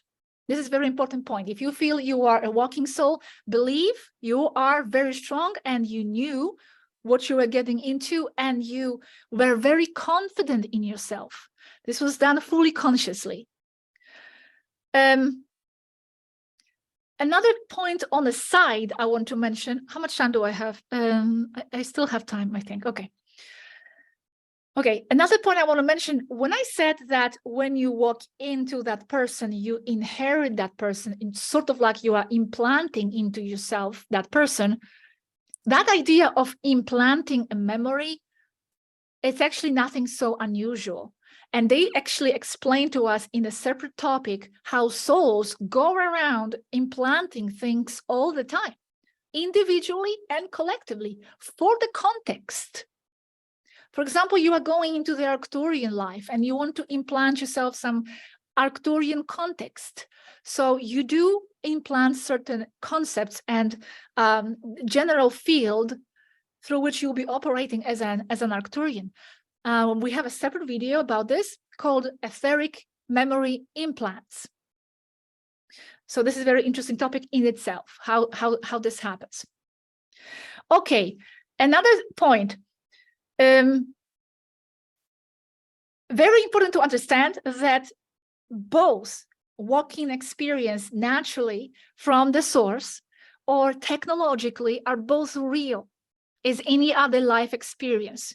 It doesn't make it any less real, because some people think, oh, you are coming in through technology, you are artificially sending the signal. It doesn't matter. They told us that the experience is the same, whether it's done technologically or whether it's done through the technology of the mind itself, which in itself is a sort of a technology, if you look at it this way, metaphysical technology. It doesn't matter. It's simply that if you walk in through the immersion, it guarantees your return. So in other words, when you die here, you wake up in the pod. And that's why, among other reasons, many races choose this mode of walking in order to guarantee their return. Because if you come in here through the source, through the astral realm, and then you get lost in the matrix ideas, who knows what stories you'll pick up on the way with baggage and traumas. You will be floating somewhere, who knows where. But they want to come back. Like, I'm an Arcturian. I want to walk in and I want to see what it's like to be a human. Fine, I want to do something there. But I want to make sure I come back to home, to my house. You know, I have my life here. So that's one of the reasons why they do it. And also it's generally more controlled. So in other words, before you get immersed, you can kind of choose where and when, what family, even though from the astral, probably you do that as well, but it feels like it's more vague. And here they can like consciously, okay, I'm going to choose this family. I'm tuning in that body. I'm choosing that avatar. So they feel from their perspective that it's more controlled. Okay, moving on to the next point. Signs that you might be walking. How do you identify? Right? Because there's just so many walking souls on Earth, but how do I know I am one of them? Well, on Earth, they told us there's no specific, like technological or specific way to detect for sure. But there are some indications, symptoms, so to speak. So I'll just talk about these a little bit.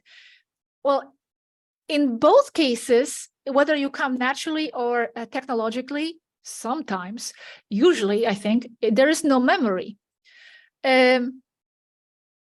However, as we saw with the previous speaker, she had the memory of that. So that's amazing, and I'm a bit jealous of that myself, because I have no memory of my walking. And apparently, they told me I just did this. I went into the immersion only in 2017, just before starting this experience with them, just to do this, actually, basically. But I have no memory. So there is no memory usually, but like they said, the memory wipe is not complete, leaving the person with an inner feeling that something is not right, that they are not the person they are on Earth, that they are somewhere else, that they are someone else somewhere else. And this was actually one of my feelings that I had before I found out that I was in the immersion. I remember that I was looking at myself and my own body, and I felt I wasn't really that person. I feel like I am right now disguised to myself, that I am so deeply in disguise that I'm even a disguise to myself. Like I put on a suit, and then I switched off the memory of why I put that suit and what is this? But I always felt that I am not this. And I'm not just referring to the body. I just mean this identity. Like I was someone else and I put on this identity. This also explains the immersions. Walkings as well. Yes, if you walk into the body in a later life, you feel like you are interpreting that identity through some kind of a program. I felt that when I used to go to Poland, visit my family. I always felt like I remember this place. I remember these people. I remember the feelings, but it's like it was overlaid upon me. And I was like interpreting that memory, but it wasn't fully mine. But I was like recognizing it. It was like fused with me, but it wasn't me. It was a very, very strange feeling. And I felt that long before I found out that I was in this immersion. Okay. Another symptom is that they told us this happens very often through dramatic events and accidents, near-death experiences. This is very common. This is when this soul swap occurs, or through some deep transformations, like when you are going through depression, like dark night of the soul. I think it was mentioned before in one of the speakers. And this is when that soul swap happens. And many times you experience very, very abrupt change in personality and interests in ideas, sudden awakening. Like, what is a soul? They told us that the soul is basically a set of ideas and that you have attachment to within the greater mind of the source. You were just a set of ideas within the larger mind. So one set of ideas is being replaced by another set of ideas. So you change interest, you change personality and ideas, concepts, because literally you have a different soul within you with different set of ideas. So this is one of the indications that you could be a walking. For example, Matthias, who is my partner, my boyfriend, we suspect that he's a walking because he was always playing video games and loving his birds. He had these birds, parakeets, for like 12 years, and they were his only friends. That's it. He didn't have many friends, no girlfriend, just these birds. Suddenly he met me. He started to get into this material that we share. And suddenly it was like changing one bodysuit for another. He stopped playing the video games. He lost complete interest. And more importantly, strangely, he gave away his birds. Like he felt I cannot have them anymore. I need to give them away. Like they are not mine. Like it's time for me to move on from that. And he had them for 12 years. So that's also an indication of a very abrupt change of ideas and wants. However, how Mari explained in her channel this week, it's important to note that not all the transformations means a walking, that sometimes it's natural psychological evolution, okay?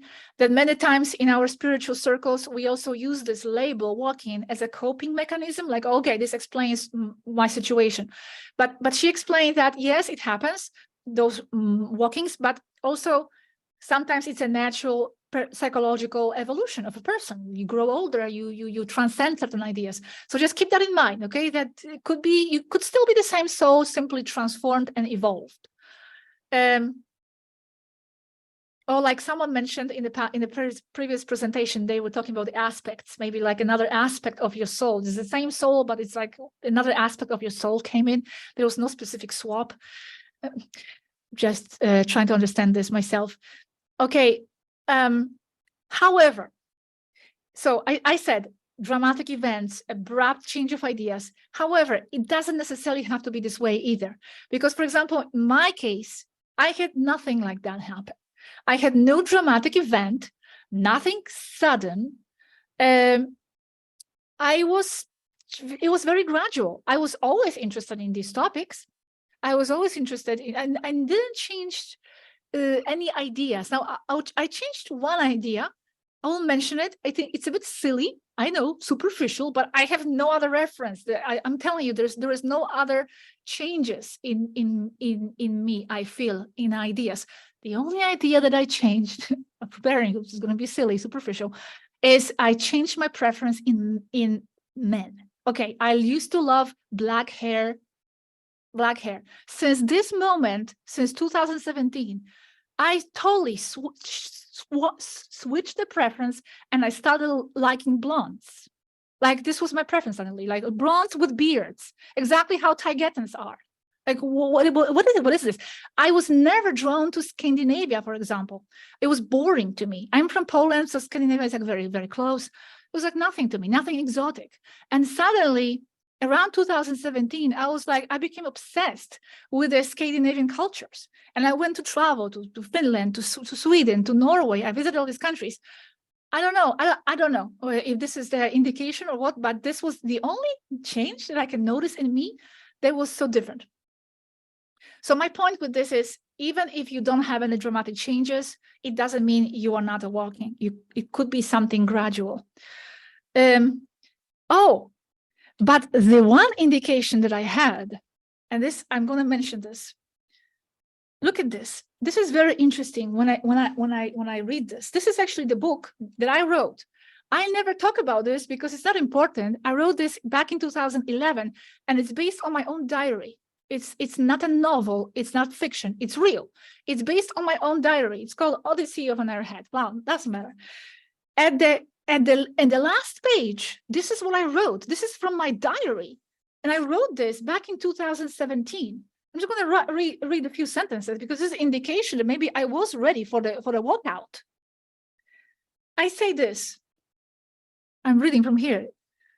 I think I'm so ready to be beamed soon. I know how that sounds. And I know that the extraterrestrials probably won't beam me up. However, I have to use this expression as it's exactly how I feel recently. I think I'm ready to be beamed out. I am ready to be unplugged. This is in 2007. I wrote this. I am ready to be unplugged. I am ready to be pulled out of here into a state of being beyond. I am tired of human affairs, and I've had enough of what this world is about. I feel weary of having to look at cars, trees, buildings, and hearing sounds. My consciousness is exhausted, and it wants out. I feel I am done. I feel as though I exhausted the potential of experiencing this third-dimensional planet reality, and I am about to get beamed out of here to where I truly belong. So I'm reading this now like, okay, I have no memory of any specific walking moment, but I wrote this. I was like ready to go somewhere, and I was calling out, I'm ready. I want to go. So I think this could be an indication that this swap did happen. Yes. I have one more point to go through. Do I have time? Yes, I think so. Yes. Okay, thanks.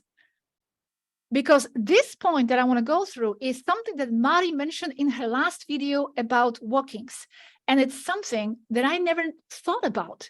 And actually, it explains a lot of things. So she says this, and you have to go to the Svaru Official to see this video in full.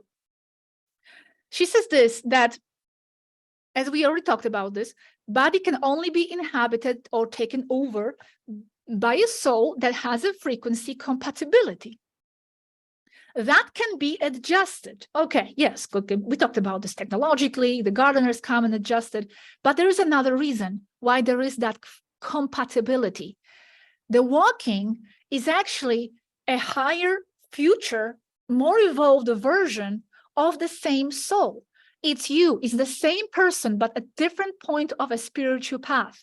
So it's not like a totally different soul that comes in, but it's actually you from a more evolved point in your soul progression. So from one point of view, here you are on earth, you are you, and that coming in soul feels like a different person. But remember, from another perspective, you are in the source, and from there, You can access any point in a universe your larger soul can do and can manage multiple use at the same time. So from this level, it can be viewed like there are two people, but actually they are one. I never thought about it this way, that actually, because I thought, okay, I'm coming in through the immersion or whatever, I'm inheriting Gosia's memories, like it's another person, like I'm kind of like against that. Like, why do I have to absorb her traumas, her psychological ideas, her concepts, her visions? Like, it's not me. Why do I have to integrate that into myself? Because unfortunately, or fortunately, this is what you have to do when you walk in. You're becoming that person. But why are you coming into that person in the first place? Because it is you from another point in a non-linear sequence. You are that coming in soul. It's just you, the more evolved version of yourself. It could be your future self. You're coming from the future of yourself somewhere, because from where you are coming in, from that space between lives, there is no linearity, there is no sequence, there is no order the way we view it. So that's why actually many times when the walkings come in, their memories of the past in this life seem very distant, like it's another lifetime. I think it's in Matthias' case is this way too. When I ask him about his past, like about his childhood, he doesn't remember. It's like it's very distant. And why? Because it was literally your previous incarnation, past life. Yeah, you walked into this person. So it seems like it's you, a different soul, but in a way you are walking into the previous version of yourself, somewhere in a sequence of your soul journey. So it is very interesting. And she told us that the soul can return for a personal reason, that more advanced aspect version of yourself can return for a personal reason, or to fulfill more collective task. And it chooses itself. Its less evolved version.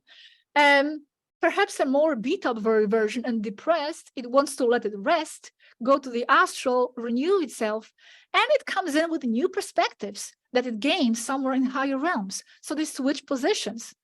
For me, this is kind of new information, because I always felt that, yeah, okay, there has to be compatibility in the frequency, but they are two different people. They are swapping, two different, okay, maybe part of the same soul family on some level, but not to the point of actually that being the same person, just a future, a more evolved version. So it is all very, very interesting. Another point on the side here, that from what I understand, if you use the immersion, though, you can that soul can walk into anybody, because you can artificially tune in.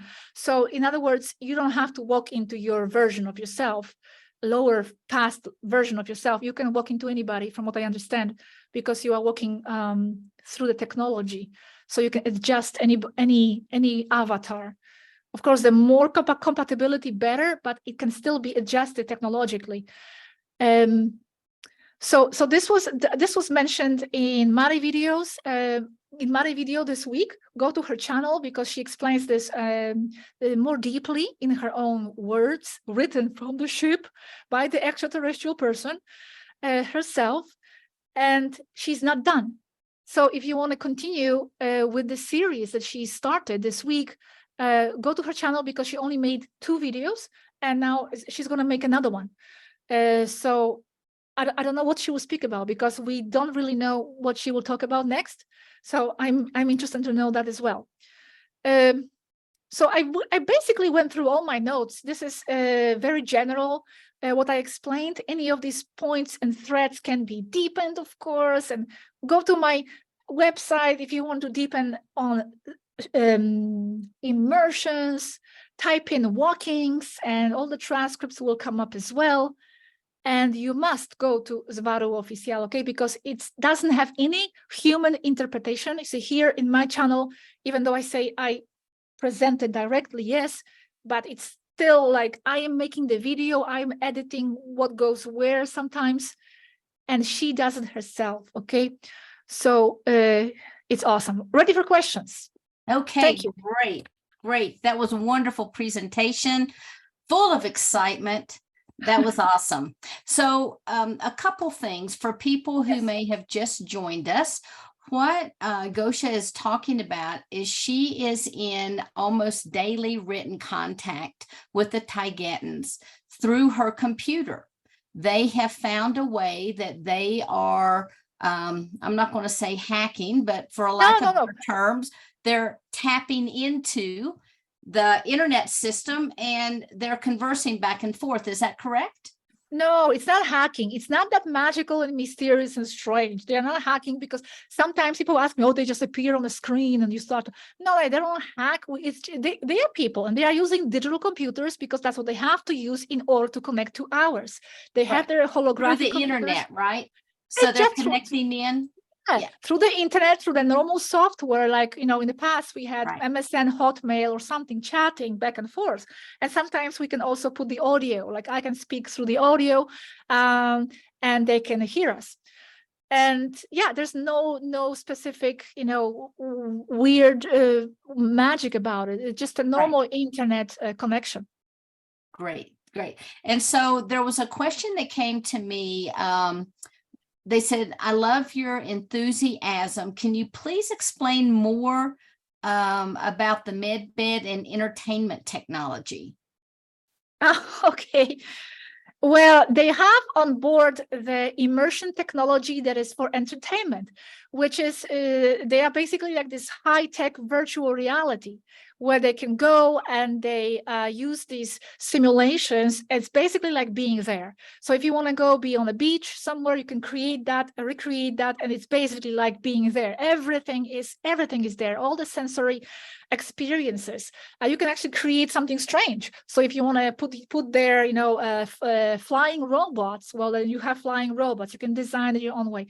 However, they don't like it too much because they kind of like got bored with this. They say it feels fake to them too much, so they don't use it anymore. And these and like I said, this has endless uses. Like, for example, they want to have a holographic meeting with someone, so they use this immersion technology to meet with a representative of another race, where, for example, they cannot share the space because of the organic differences, like different oxygen requirements or something like that. So they use this technology to connect with their families back in home.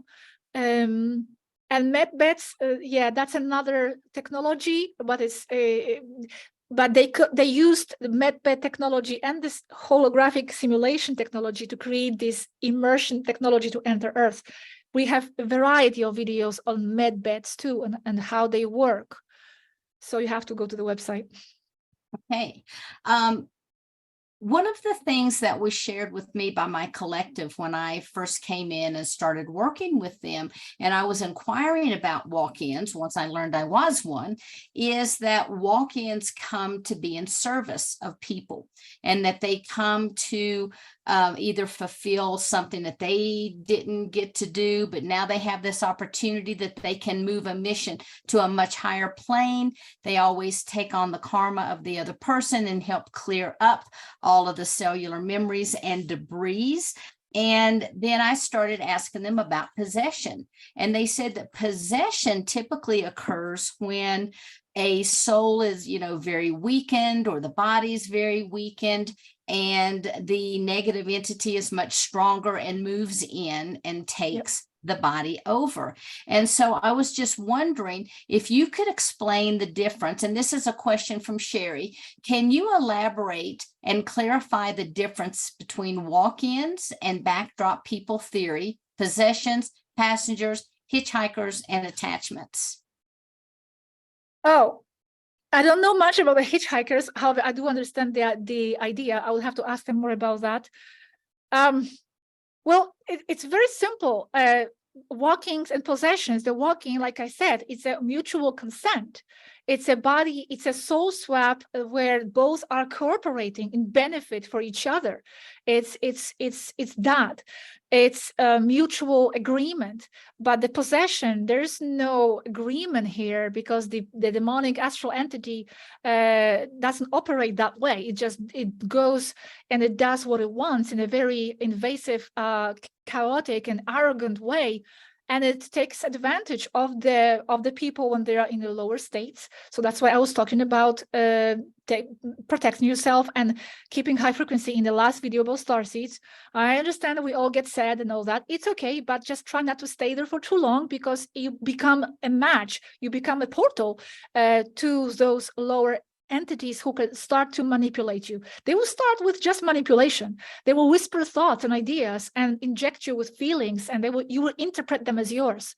It will not be a full possession yet, but they can go on. If your frequency goes on and deeper and down, it can transform into the full possession. And they can also use the organic portals. There are nothing inside, so they are perfect for them to fulfill whatever purpose. They are really walking human demons in human flesh. But there was no one there to start with, so there was no agreement. They just somehow did that. And the regressive races do that with the technology as well. The hitchhikers, I'm really not sure. I understand more or less where this is going, but I don't have much information about it right now. Okay, great. I remember when I was studying QHHT, Dolores Cannon always talked about the backdrop people. Yes. So that was very interesting. Okay, Paulo says, hi, Gosia. During immersion, the soul is practically operating through two bodies. The one is in the immersion and the body that it is used for the walk-in. Do you think that the veil of forgetfulness is much stronger in a person who walks in by immersion than in the natural way? I would say that the soul does not operate anymore through that body in the immersion. The body basically is like a container in that moment for all the vitals to be sustained there. But the soul is converted into the avatar. It's for you. Like in my case, I am full me from that place. I'm here now operating through this Gosia body, but my body is there. My soul is not maintaining that body. Is not attending to its body. It's maintained technologically. Maybe it could be argued that there is still some soul attendance to that original body. I am not sure exactly. They don't even know, I think, fully, because this is soul operations from another level. But the veil of forgetfulness, I think it doesn't matter if you are coming through the immersion or through the natural walking state. It all depends on what you're on a soul level you decide for yourself, and what settings you put in your pod, because there are also memory settings, they say, like a dial, and you can decide there how much you want to remember. But most importantly, it's on the soul level. So you can override that from what I believe, because many times I ask them, can you go to my pod and adjust the settings? Like, I want to remember more. And they said, no one can control that but you. And second of all, they don't have the full access to the pod. It's like kind of locked in, because the person who goes in there, they kind of lock it in, so no one can access and change the settings. That was their decision. So it can be done on a soul level. I think the veil of forgetfulness is not affected, whether it's by the immersion or the natural way. Great, thank you. And then Kayla wants to know, how does the ego adjust to the walk-in? If it becomes or as it becomes aware, is there conflict sometimes? There could be maybe a sensation like there is some sort of a strange conflict, especially when you go to the old places. Like in my case, when I go to travel to Poland, I do feel a certain conflict within me, kind of like there's just two of me looking at that scene at the same time. They are sort of fused on some level, but on the other level, they are not. So this creates like an internal conflict, but it's not a conflict of ideas or like one thinks this and the other thinks that. No, it's very fused. That's why you chose that avatar, because there was a match. There was a match in values, in your essence, your frequency, your DNA then was fused, was adjusted. So I think there's a lot of adjustment, but I'm also thinking about that abrupt change of ideas. Yeah, they happen, But in that moment, you are okay with that change. So I don't think you are sensing a lot of conflict from leaving the old ideas behind, maybe in the very beginning. I'm not sure because I never had that experience. You see, I don't have any memory of walking into this body. It was very gradual. So I don't know. Awesome. Thank you. And then Olga would like to know if a walk-in could be a less evolved version of itself. Usually they told us it's the reverse. It's the more advanced version of yourself. You come in at a specific time in your adult life because you are already, you don't want to go through that period of growing up and all that. You have a specific task to do, something to work through. And if you have a specific task to do when you're walking in, it's because you have certain evolved and transcended ideas within yourself that you learn from the higher realms. You want to implement them. So like logically, that means you are a more advanced version of yourself. However, again, it's like putting things in hierarchical way. I would just say it's the same person in a different point of the spiritual path. More advanced or less advanced, that would be like relative, but generally speaking, it's the more advanced one that comes in and walks in. Right. And do you remember any of your life in the Pleiades before you came here? I do not. That's the thing. I'm telling you that I have zero memories. I only have one specific memory of waking up. And that also that makes sense because they told me that I was actually woken up once from my immersion. I don't know the details, but they told me they woke me up and they reset me.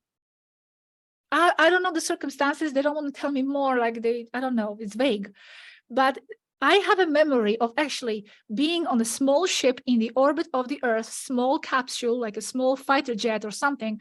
And with a few people around me, I was looking at Earth and they were asking me, are you sure you want to go back?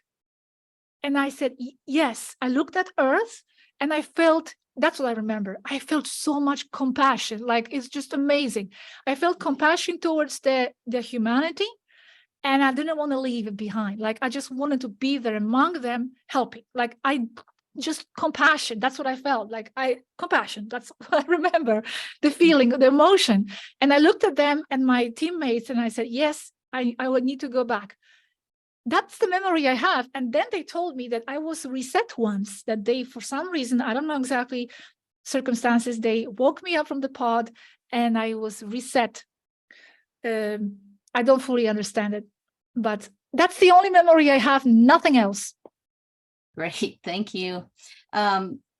In the book that I wrote, Walk-ins, The Cosmology of the Soul, Emma Louise, who actually is the person who initially told me about you, shares her story where she remembers coming in from a golden pod and she hovered over the body and then, emerged with the body or merged with the body. That's cool. Yeah. And then this afternoon, Viviane Chauvet also is currently in a pod and she has projected herself from Arcturus. Wow. This actually reminds me that actually it wasn't a memory that I had, but I've always sensed, like in the movie Matrix, the first one, that I am actually somewhere else. That my original body, when I watched that movie, I'm like, this is me. Like my original body is somewhere else, and I am projecting from somewhere else where my authentic self is into this, and I'm like interacting through this reality, through this avatar, and but my real self, I felt, was sitting somewhere in a chair, with cables, like in that movie Matrix. But that was before I knew that I was in the immersion. So these are like, scraps of feelings, and it's not even memories, like just feelings that I have that indicated to me that I was the immersed person. Also, they told us that when the immersed person, the reality feels a bit more false. Like it seems from what the immersed people, when they go back, report, is that the natural walkings, everything feels more real, and the immersed person is like a little bit not so real, like a bit more false, but that is very, very general. It's very difficult to distinguish if you are walking naturally or if you are walking through the technology. And then we have one other question and said, is Gosia a walk-in of Saru? Oh, Svaru? No, I am a walking of another person. I am of another person. No, not Svaru, not like that. Svaru is not in the immersion. Okay. And let's see. Olga says, thank you very much. My question was more about scroll in. I suspect that is what happened when my baby daughter died and later came back, but she was never again the same child. She is a very troubled soul now.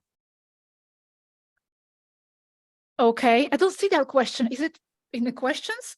No, it's not. No, it is. It's in the regular questions. It's in the normal. It's one, two. It's the third one from the bottom. Oh yeah, I see. The crawl-in. Yeah, the question.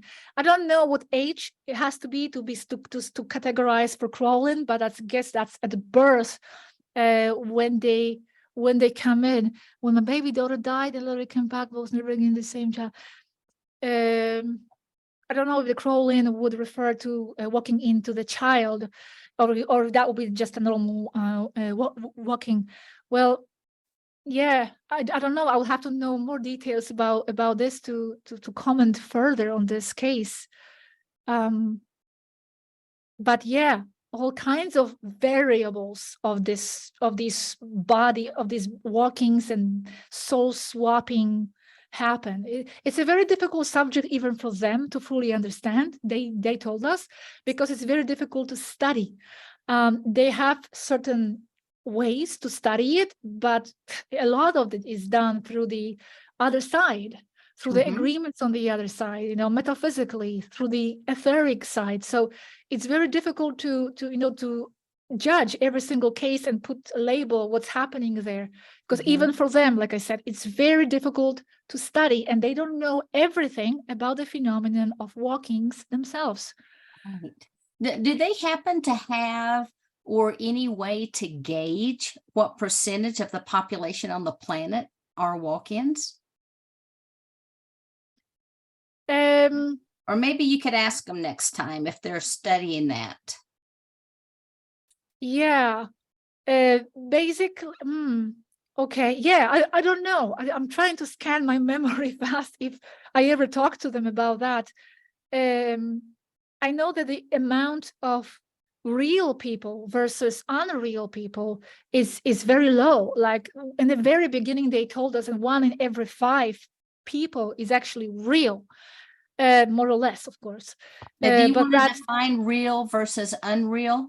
Yeah, real versus unreal. But then in the sea of real people, there would be walkings and then not walkings, so-called Lurians who are here for a very long time. And that statistics, I don't have on that at the moment. And so when you talk about real versus unreal, the unreal people would be like the backdrop people. Is that what you're referring to? Yes. It's the same thing. Matrix person, backdrop people, NPC player, unreal person. It's all the same. Yes. And do you want to share your concept of their purpose on this planet? Of the unreal people? Maintain the matrix, maintain the real people trapped within the matrix ideas. They are there to sustain and make the matrix and make it tough for us, the real people, the starseeds, the walkings, to see through the manipulations and to stand to the lies and confront the lies, because they will be there defending the system. So that's in a nutshell. Well, I'm glad to know that we're all here, boots on the ground, serving the real people. That's right. That's what we are here for. Yeah. And I believe that in the end, we are going to move the balance, and we are moving the balance in the positive direction. Beautiful. So in our last few minutes, do you have any final comments that you would like to leave with people? Yeah, I really don't like when people ask me that because I don't know what to. Yes, I would just only say if you feel you are walking, well, kind of embrace that and come out. Don't be afraid to come out because you did that for a reason. You were confident in your ability and your strength to confront this life on earth. So just go with it, embrace it. It doesn't mean that you are rejecting the past. That's important. They told me once, Gosia, don't reject Gosia, integrate her. This in the end enhances your soul and enriches you because you are integrating more concepts into yourself from other souls who in the end are you anyway. Like we all talked about, we are all one anyway. We are always growing our soul and expanding. So do not feel like you have to be in conflict or reject that past or that person that left behind. Integrate the memories, integrate the love towards the people that you used to love. They are still part of you in a way. Now you are part of that person. So integrate that and embrace the new and go out there and be brave to be yourself. Beautiful. Thank you. Well, for someone who doesn't like to answer that question, you did a great job answering the question. Because I prepared that thought already because I knew you were going to ask me. So I'm like, okay, I'm going to just tell the people to go out there and be themselves. Yeah. That's great. And could you one more time share your website and your YouTube channel? Yes, if you go to the bottom of the screen, I put it there for people. So it's Cosmic Agency on YouTube. The website is svaru.org. And Svaru Oficial, that's Mari Svaru, extraterrestrial 15-year-old person, daily publishing videos on her channel in English and Spanish. So that's all from me for today. Thank you very much, everybody who has been watching and assisting and helping. Thank you very much, Sheila, for this opportunity and for making this happen, this whole event. Thank you so much, Gosia. I really appreciate it. You're welcome. Okay. So what I'd like to do now is I want to go ahead and let's take you off here, Gosia. There we go. So I want to just share a little bit of information with you real quickly about our next guest.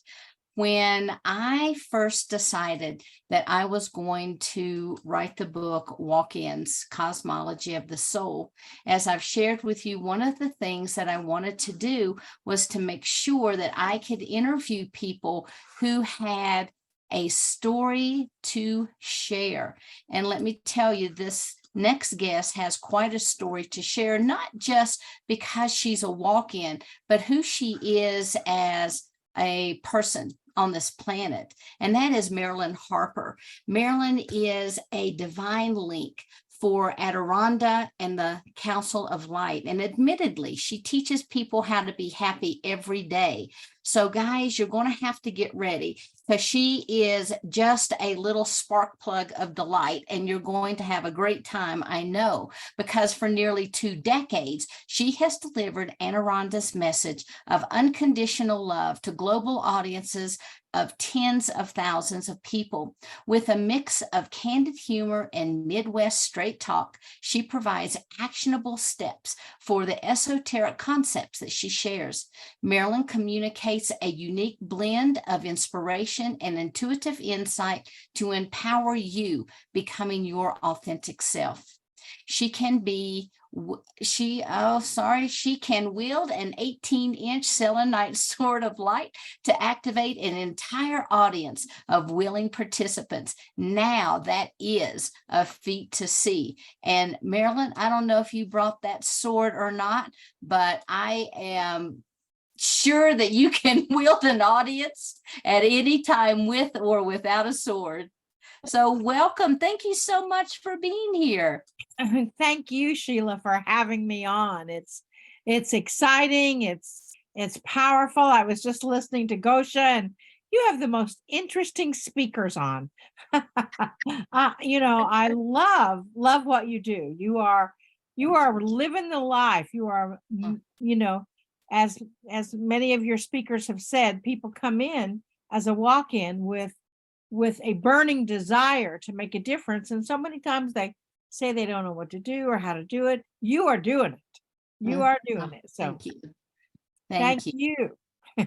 Well, I am so excited to hear what you have to offer us today. So I'm just going to turn it over to you. Well, thank you. Thank you. And you know, it's really all about, I mean, you can talk all you want about the galactics and going into other dimensional realms and who you are and how you are and how many different pods you've experienced, or what the immersion means, or the hitchhikers, or all of those things.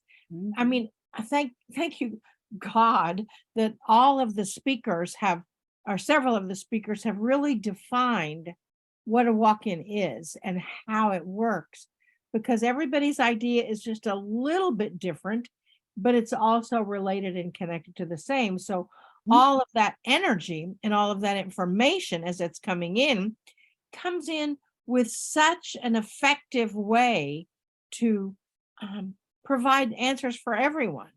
This may resonate, that may not. Something else is going to resonate, and it's like, oh, the light bulb goes on, and you get it. You understand what is happening. So what I would like to talk about today is, you know, basically walk-ins for evolution. I'm going to turn my, you can tell this is live because I just turned my little heater off because it's a little cold here in Missouri right now. But the walk-ins for evolution, that was an old organization in the 90s, but the term, the phrase walk-ins for evolution has really stuck with me during, you know, the last 20 to 30 years. I walked in 1993, had no idea what had happened, didn't know anything about walk-ins, had never heard of the term. I was deacon in the Christian church. I was selling advertising in a country western radio station. And all of a sudden I was a different person. And it was shocking. It was powerful. I woke up to that fact about 2.5, 3 years later and set myself on the spiritual path. And as a result, as you say, Aranania, who's a multidimensional being, I channel and have channeled since 1999. And we do wield selenite swords. I don't have my selenite sword in my office, but if that's necessary, I can certainly go get it. And it is 18 inches long. And when I channel, there's 12 or more that are on the council that I channel. And one of them has been Sekhmet, who's the goddess of destruction and the goddess of creation. And when we were in Egypt, I mean, we've always realized that there was another energy that came in when I wield the selenite swords, because physically I do things that I cannot do physically. And Sekhmet, when we were in Egypt in, I think 2017 was the first time I was in Egypt, we realized that it was indeed Sekhmet that was wielding the selenite swords. And it is a pretty wild feat to see, for sure. We're actually having a selenite sword party in December, so that will be cool. Anyway, the thing that I would really like to share, now that you have a wonderful definition of what walk-ins are, now that you understand that you carry, as a walk-in, you carry an advanced frequency. You carry a dimensional realm and a dimensional understanding of this world that you really didn't have before. And I know there's lots of movies that are attempting to describe that energy and connect with that energy. So far, I don't think anyone's really coined it well.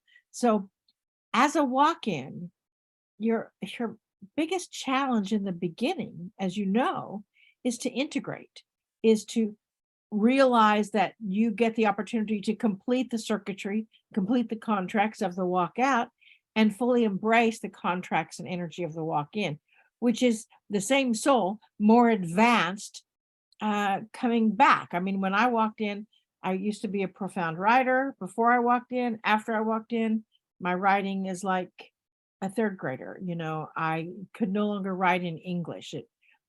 I have always said, I joke that English is my second language because my first language is Galactic, which is actually true. And with that came that almost that frustration of why did this happen and how did this happen and what's the point and where am I from and who am I supposed to be, and if that's not the case, then what is my destiny? And there were so many questions that I had in the beginning that it really started developing into what I've called the 4 stages of consciousness. You know, the first stage of consciousness being that victimhood, that why did this happen? What's going on? How do I survive? You know, because in the 90s, when I walked in, there was not a lot of information that was out there. There were a few support groups. There were a lot of really odd things happening to me and others. And it was about the evolution of our time. And as we have moved through, as you know, with your wonderful book, Walk-Ins, The Cosmology of the Soul, that really clarified things in a much better way that took the victimhood out of the walk-in experience.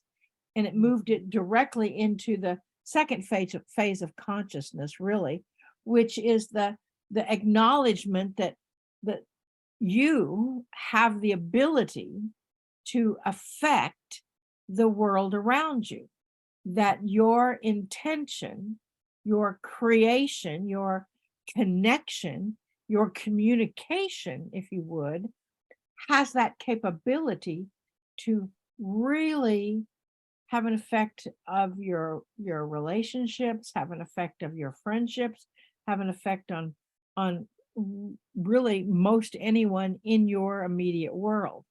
And life stops happening to you, as in the first phase, and life, you realize that life is happening, radiating beyond you, radiating around you.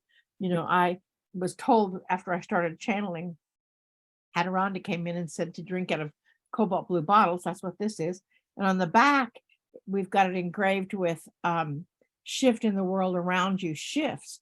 And that's really the primary point, is to shift your world and step into your abilities, step into all that you are, step into that frequency that is now presently radiating in this world from the future, to assist, to be in that connection.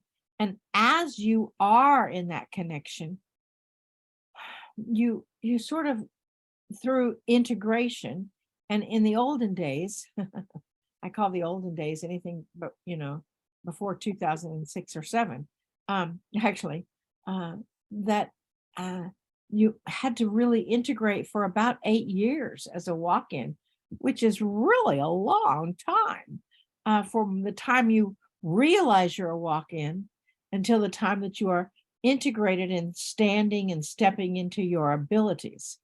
Now, from 2008, 2009 on, it's like immediate. Thank you, God. Thank you. Because a walk-in can easily hit the ground running. And you've seen evidence with that with several of your speakers. And a walk-in has the ability, as Viviane Chauvet is, to project herself, her Arcturian self, project it through to the human experience.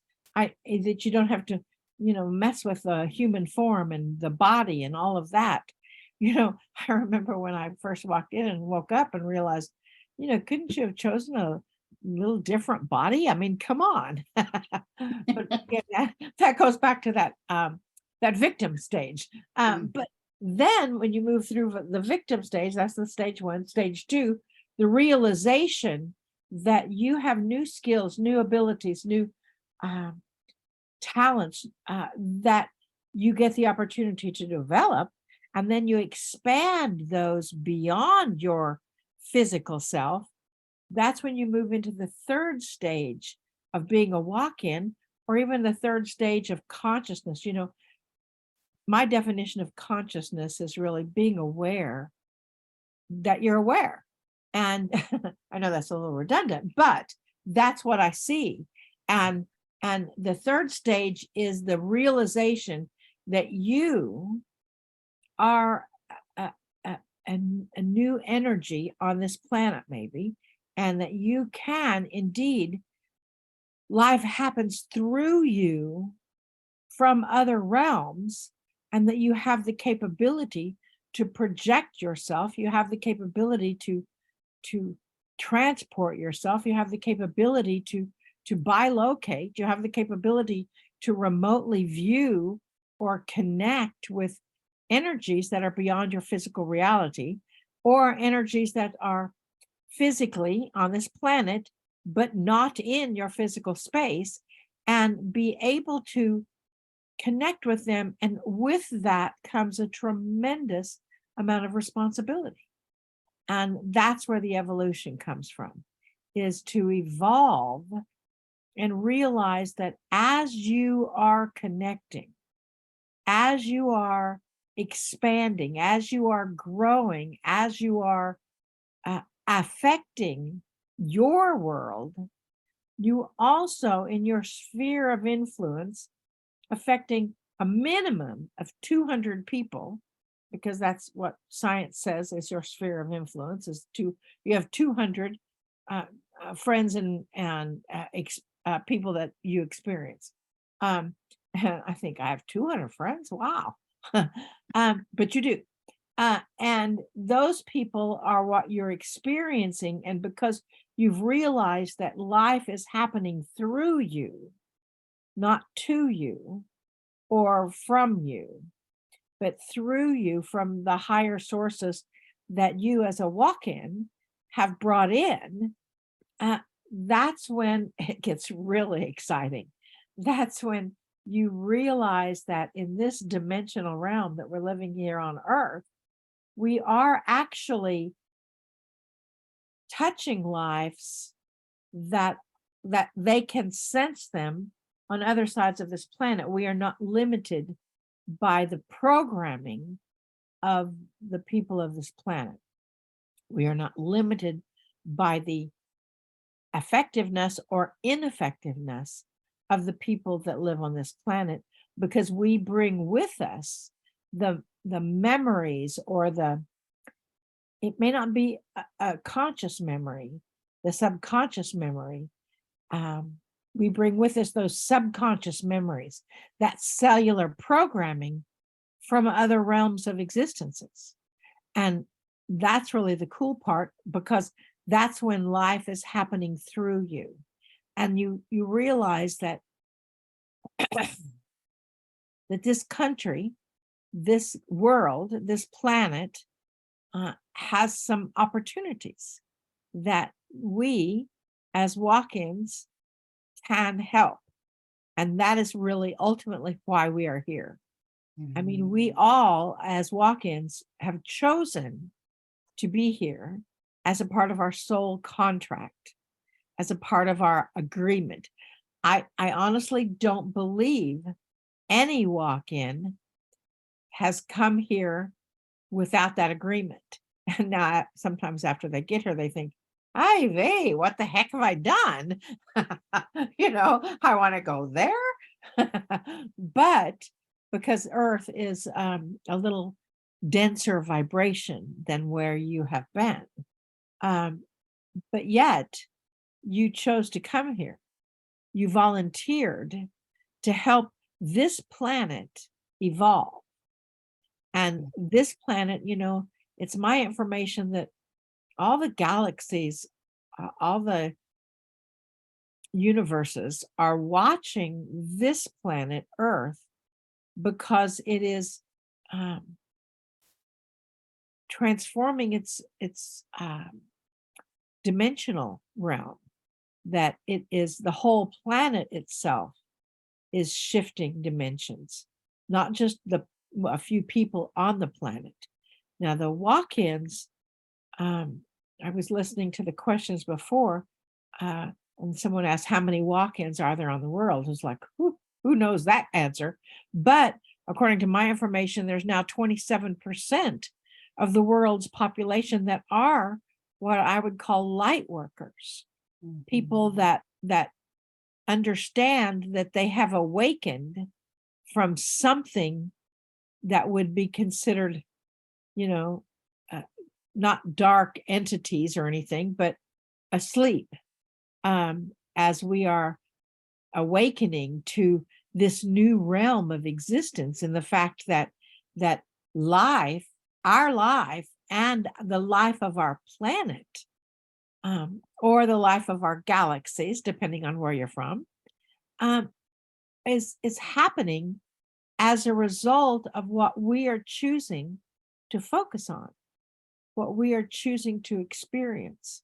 I believe that all walk-ins come to this planet with a burning desire to make a difference, with a burning desire to be that difference, to hold that energy and to connect with that energy. And as that energy is in connection, you as a walk-in, or as maybe a walk-in, get the opportunity to see how you can be of service to this planet that you've chosen to come to. And that brings us to the fourth stage of the awakened walk-in. The acknowledged walk-in is, again, not so much about where you're from or what you're doing, although that's important. What that aspect is, it's really about, what are you doing now? Well, I mean, Sheila is doing, golly, umpteen different things to be of service to this planet. I couldn't even list them on a sheet of paper, I don't think. But and that's really not that everyone that's a walk-in has to do that many things. But I believe everyone that is a walk-in gets the opportunity to say, okay, so I'm here. I know I'm here. I can connect with other dimensional realms. I can connect with my home planet if that's necessary. But I am choosing to help the people of this planet in service. And that's the fourth stage, is to be in service. And that is really what the truly awakened walk-in is here for, is to hold that energy, hold that frequency, realize their destiny, the planet that I'm from, our vocal cords can't even say it. It's like, that doesn't help me. To not be able to know the planet where I'm from, I was told once that they didn't have like appendages or hands or feet.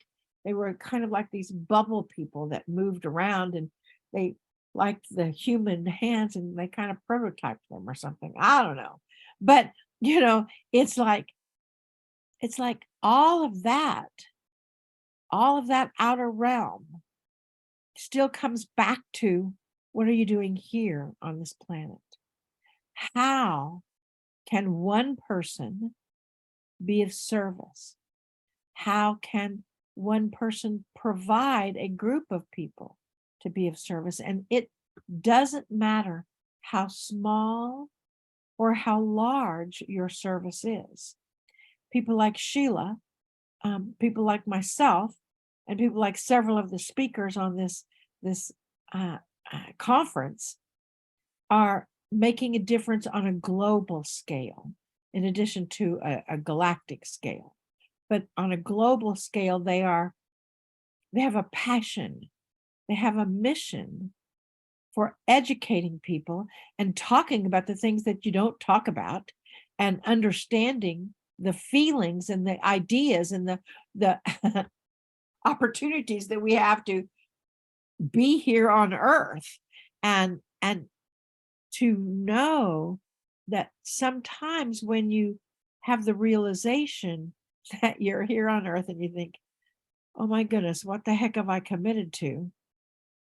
It's very easy to fall into almost a state of depression and fall into a spiral of not dark energy or entity, but darkness or sadness, and missing your advanced life. I mean, in my advanced life, we didn't even need language. We didn't need to write things down because we all communicated telepathically. We still can. And that's what we're coming to. So if you feel as a walk-in that you are feeling lost or sad, or that you miss your home planet, you miss your home planet like you miss your family member that has passed over to the other side of the veil. They're still there, and you can still communicate with them. So communicate with your home planet, but realize, even if you communicate with your home planet, your home galaxy, wherever it may be, you're still here on Earth. This is not a vacation spot. This is like a how they used to have, well, maybe they still do, I don't know, youth groups from churches go out to other countries and do mission work. A friend of mine has a group called the Power of One, and she would go into Africa and build a building for the orphanages that were there. That's being of service. And that was her mission. And that now what you get the opportunity to do is to realize what your mission is. And that mission that you have is directly related to what makes you happy. It's directly related to what you love and what you love experiencing and doing. It's not related to some mission, some task, or some job that you don't love. And I think that's where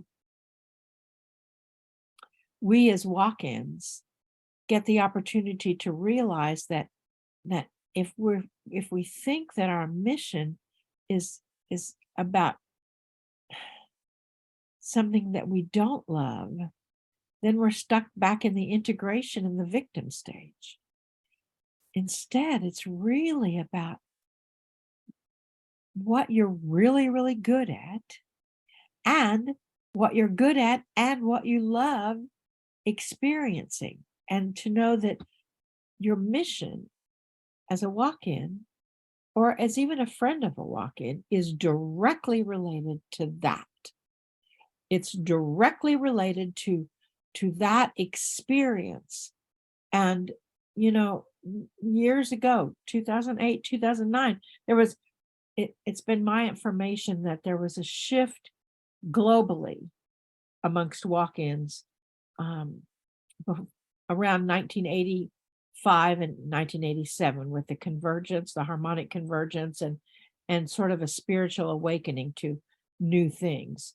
Then there was another awakening time period around 1996. Another one happened around 2008, 2009, and that's carried us into now. Of course, on 2012, everything shifted, and what was previously known to us is now not effective. But our world as we know it before 2012 is different than the world that we know now. Now, we know that we can communicate telepathically, that we can have the intention that the world happens through us from this higher source that we are connected to. And that is indeed a part of your mission. So whatever you choose to do as a part of your mission, that is the key, is that you are happy.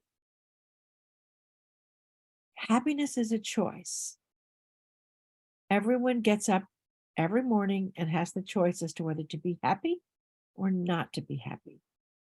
So I choose happiness. It may seem like the world may be falling apart around me. I mean, I chose happiness on October 7th when I was taking a group to Israel on November 22nd and October 2nd, how the world in Israel fell apart. I still had to choose the happiness on that day. Yes, I was sad for my friends that I lost on that day. I was sad for my friends that are still in Israel or in Palestine. I've got friends on both sides that are having a difficult time in protection for their family.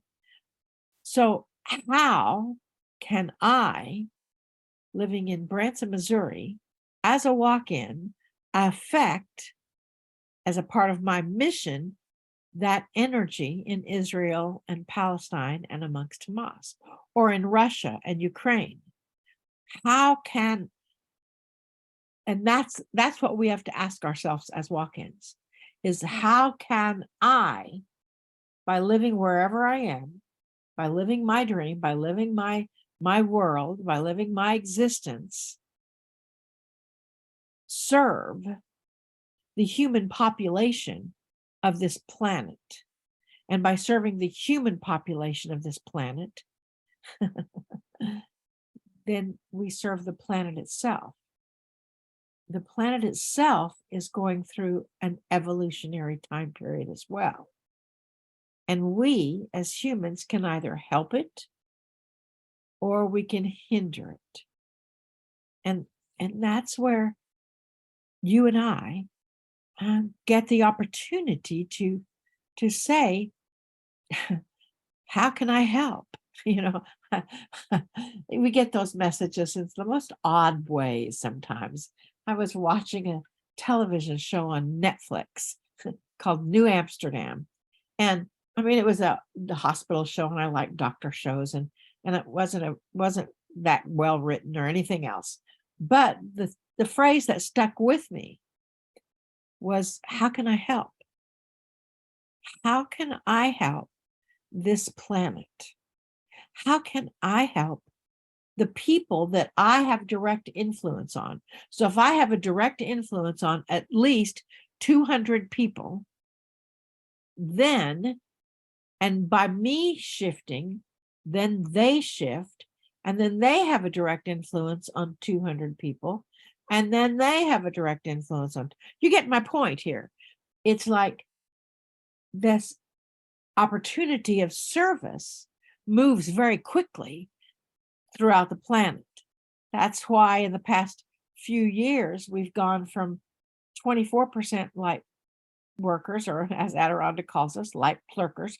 Play plus work equals plurk, you know, because nobody really likes to work, but they like to play. And so you move the two together and plurk. How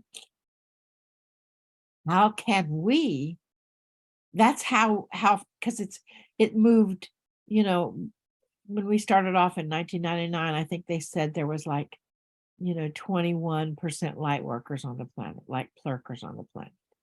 And in 2020, there was probably 23% light plurkers on the planet. Now there's 27% light plurkers on the planet.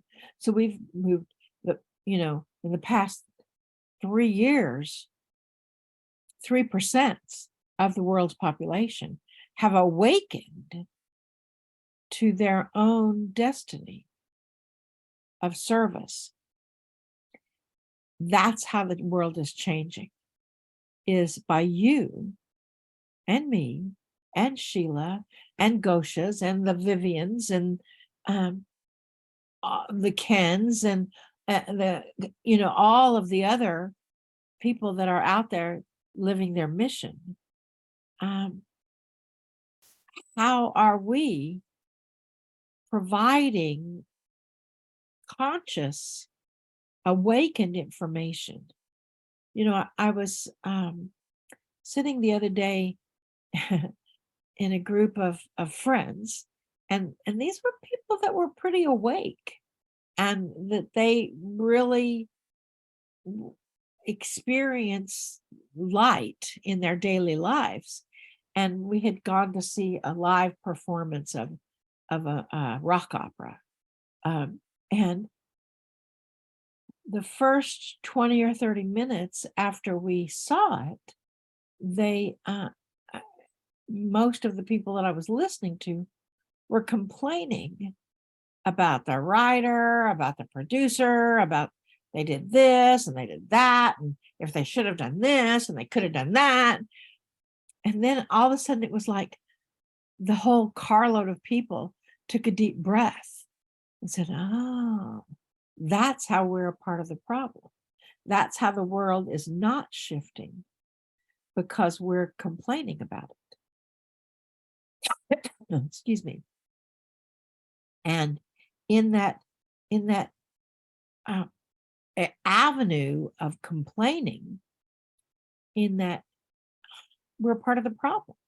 That's what Aranania has always said, is we become a part of the problem when you complain about something and don't take any action.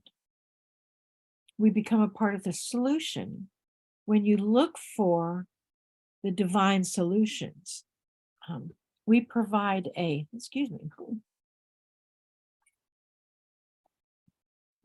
I've been teaching a holographic healing class all morning long, and it's so cool, but I've been talking since 9 o'clock this morning. We provide divine solutions.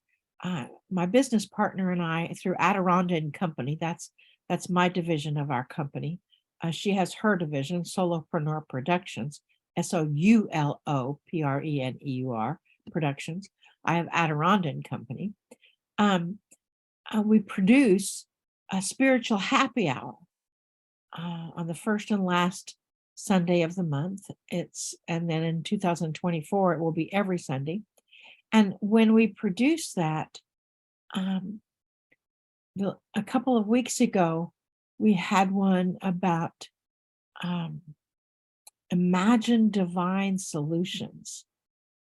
And that's what the difference is in our own evolution, as putting it in our intention, knowing that the world happens through us, that with our intention, that the leaders of our planet, the leaders of our country, the leaders of our governments will have divine solutions, and the ones that do not have the divine solutions have a lower vibration. Instead of complaining about them, that we hold the intention that they simply get a better opportunity to maybe go somewhere else and bring in the people that do have those divine solutions. And if everything is intention and everything is energy, then it can be so. Then another one of the spiritual happy hours was what happens when divine order doesn't really feel so divine. We've all experienced that. We know it's divine order, but at the moment it's kind of stinky. It doesn't feel good. So we as a walk-in get the opportunity to live the difference. We as a walk-in get the opportunity to expand our own service and ability. And as we expand that connective ability, our world is changing. Our galaxy is changing. Our universe is changing. Our solar system is changing. I mean, years and years ago, I don't know, 10 or 15 years ago, Aranania said that we would be getting a new moon into our solar system for the first time. Me sitting in the background going, what the heck are you talking about? Well, there's a new moon coming into our solar system. And it's coming in, it was identified in June. 23 years ago, Aranania said that there will be a new breed of children coming in, not just indigos or crystallines, but a new breed of children that will not identify with gender, and that they will have a new energy to describe who they are without the definition of he and she. And eventually then they will, as in the double digit, which is today, I think it was on this double digit, they will evolve to the extent that eventually they will not need to procreate through the intimate act of sex, even though it's really fun. But that's not necessarily how we're going to be working. Well, that was predicted 23 years ago, and that's what's happening right now. I mean, I was with an 8-year-old the other day, and an 8-year-old, and we saw somebody that looked really interesting, and I had no idea if they were male or female. You couldn't really tell, because I'm in the old world of thinking that there should be an identification. And the little 8-year-old granddaughter walks up to them and says, "What's your pronoun?" And I thought, out of the mouths of babes, because that's where the world is. We as humans are evolving. We as a species are evolving. We as walk-ins are even evolving. It's happening. Integration, it no longer takes 8 years to integrate. It no longer takes that long. It's like, as Gosia said, you're almost coming in with the knowledge that that's what's happened. And in that frequency, how exciting is that? Can you tell I get excited? Because that energy that's coming in, that is expanding our job on this planet, is so wonderful. And it's so exciting to have the realization that in the old school of, even the old school of walk-ins, but the old school of humanity, that it's very ego driven. It's, what can you do for me now? And keeping the drama all stirred up. The new frequency is love. The new frequency has moved beyond the first 3 stages of integration, the first 3 stages of consciousness, the first 3 stages of awareness that you are here to be the difference that you want to see on the planet, to the 4th stage, which is that of being of service, that of helping, that of being the Sheilas of the world, that of holding the conscious awakening network, so all humans can realize that they're all a channel, that all humans can realize that they can telecommunicate. All humans can realize that they can, through leaning into their own image of the light, can expand in that capacity and be the change that we are seeing in this world. And sometimes it's really tough to see how this world is changing, because, as I said in my last spiritual happy hour, sometimes if you're part of the expression, it kind of sucks when divine order is in process and it doesn't feel really divine. and with that aspect, it's like, it's still divine order. It's still that place of order. And the world is awakening to that fact. You can see with, hopefully, I haven't looked at the news in a few days, that the unrest in Russia and Ukraine and Israel, Palestine with Hamas, in the Middle East, that it's different than it was 20 or 30 years ago. In the past, the major countries would have gone in to the little countries and fought. Now they're not. They're not getting that deeply involved. And so, just hang on to the point that change is upon us. And you, as a walk-in, or as a friend of a walk-in, are a part of that change. So congratulate yourself that you made it through to this point in time, and honor that. So thank you. I don't know if there's any questions or anything else, Awesome. Sheila. I kind of got Well, on a bandwagon here. That's awesome. Someone was asking why you're drinking out of the cobalt blue bottles. Thank you. Thank you for asking.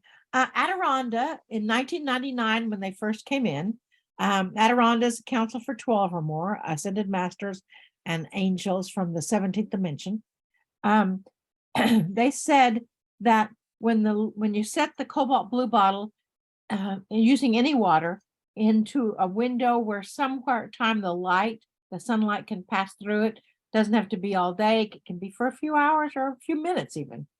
The light, and I've had a scientific engineer back me up on this, the light spectrum bends when it hits this colored glass of blue, cobalt blue, and it goes into the water, which increases the spectrum of the water, and it takes the lowest vibrational frequency, which is the red, and the highest vibrational frequency, which is indigo and violet, and it blends them together to raise the vibrational frequency of the water to the highest level possible. And that's what's happening scientifically. It also takes the chemical content out. And you may or may not be familiar with Dr. Emoto's work, Messages from the Water. He is a scientist that proved that the water actually responds to human emotion. And my thought was, well, if water responds to human emotion, so does everything else. And the body is, a lot of water. So that's what is the premise for holographic healing, one of the classes that I teach. And we actually engraved, you can't see it here very well. We engraved, Yeah, this is I can joy see. on this bottle. We have joy, gratitude, abundance, and love. And since we had such a hard time finding glass cobalt blue bottles without drinking the wine first, we actually started buying the bottles wholesale and engraving them, and we sell them now on our website Adirondacks.com. Yeah. So thanks for the Awesome. question. Awesome. And someone else says you mentioned the holographic healing. Can you tell us more about that? What is it? Absolutely. It's a course that we have. It's available on our website in our shop under programs, I believe. And it is it is based upon the intention that the human body responds to human emotion as well. And it is a healing technique that I've created a 5-level certification course that is a wonderful, amazing course, and people are coming out with phenomenal responses from it. And it is based upon a visualization and the premise that everything is energy and intention is everything.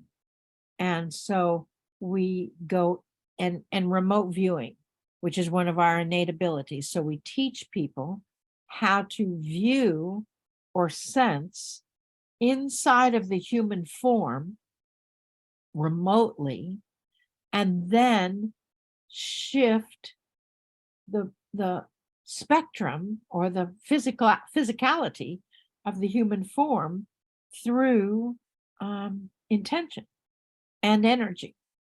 Just an example, we had 2 people on our coaching call this morning as a volunteer. One had been diagnosed with, I can't say it right, GERD, gastroesophageal acid reflux in a huge form. I can say that, where she couldn't even lay down, that the acid reflux was so bad and her esophagus was filled with scar tissue because she had this acid coming back up in her esophagus. And when I looked into her stomach, the sphincter, this was a month ago that we had our first session, the sphincter valve in between her stomach and her esophagus was not working. It was not opening and closing because the muscles had sort of given out for one reason or another. And there's an emotional cause to every physical cause. So we were rebuilding that sphincter and re-elasticizing it so it would open and close. And today on the call, we realized that she went and had more tests done again after we had our first session, and that she's no longer at gastroesophageal reflux. She is at a non-invasive esophageal. So it got better.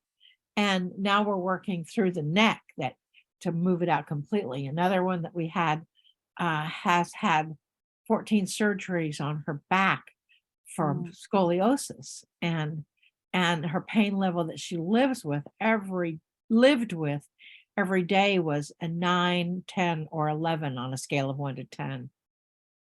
I just can't imagine that every single day. And after working with her 2 or 3 times, and then today out on the call, her pain level was, her back is straightening out according to the x-rays, and her pain level was like a 3 and a 4, and all that is done through remote viewing, which is what I teach, remote sensing, which is also what I teach, because not everybody's a seer, not everybody's a sensor, not everybody's a hearer. So you get the opportunity to find out how you get your information, and then how to sense or see into the form, and then how to realign it in an effective way that's not going to deter or distract from another form of the body. I mean, we have great results. You can read more about it on our website, ataranda.com. And it is under the programs. I teach a lot of classes. I teach the Channeler's Method, the Channeler's Academy, how to channel, and I teach holographic healing. And and all that is because, when I started down this path as a walk-in, I thought, what in the world am I here for? And okay, so if I'm a walk-in and I'm some advanced soul, you can hear my Midwestern mind here, this come in, what am I supposed to do? And they very clearly said that I have a way of sharing information with people that they can understand, and they can then put it to use in their own lives. So anyway, are there any other questions? I think that's pretty amazing. One of the things that I would like is if you would share with people, I know you said you've had that class going on. If you could tell them a little bit about the channeling that you do with Ataranda. I'd be happy to. Again, it was not a part of my reality or my belief system about being a channel. And then when Ataranda came in, they said that we would be taking channeling mainstream. Ataranda came in 1999, and they are a multidimensional being from the 17th dimension. And in the beginning, I didn't even know there were 17 dimensions. There's actually 144, possibly 152 dimensions that are going on simultaneously to this dimension. So it's no wonder we feel a little confused. Where are we in this realm of our dimensional frequency? But Ataranda is the spokesbeing for a council of archangels and ascended masters from this planet. Archangels, Michael, Raphael, and Gabriel. Metatron has come in, and then ascended masters, Master Yeshua or Jesus, which is why I've been to Israel 3 or 4 times. Mother Mary, Kuan Yin, Chinese deity for love and compassion. Babaji, who comes into this planet and into a human form about every 150 years. Buddha, Lord Buddha, and Isis, or as she calls herself, Iset. And I found out that that's the Egyptian name for her, Iset. Sekhmet. Ra has come in. Elohim has come in. Saint Germain. Those are the kind of the regulars on the council. And then sometimes another guide or energy comes in. Sometimes they speak as a collective, and sometimes they speak independently.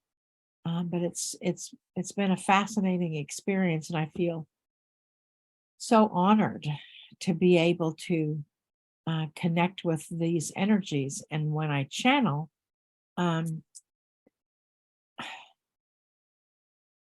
the energy in the room shifts when you're with us live. I'm assuming it still does on virtual reality, as Aranania calls it, Zoom.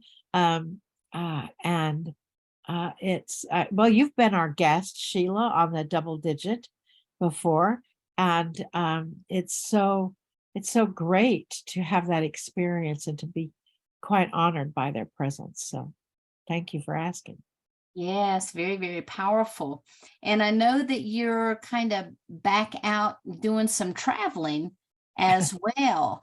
Do you have any major events coming up soon that people may want to come and participate in? Well, I actually do. I teach an online Channelers Academy, which is teaching people how to channel, and the Channelers method. The Channelers Academy has live interaction on Zoom, and the method does not. I teach a live 2-day course in person. The next one is coming up in April in Tampa, Florida, and it's not on our website yet. And the one after that is in October in Michigan, and it is how to channel even if you think you can't. And then everybody channels by the end of the day, into the second day. And I also have, I'm the 5th Wednesday speaker on Lee Carroll, who channels Cryon, his Healing Wednesday. And so that's cool. I've got the Double Digit going, which is online. And it's tonight, 11/11.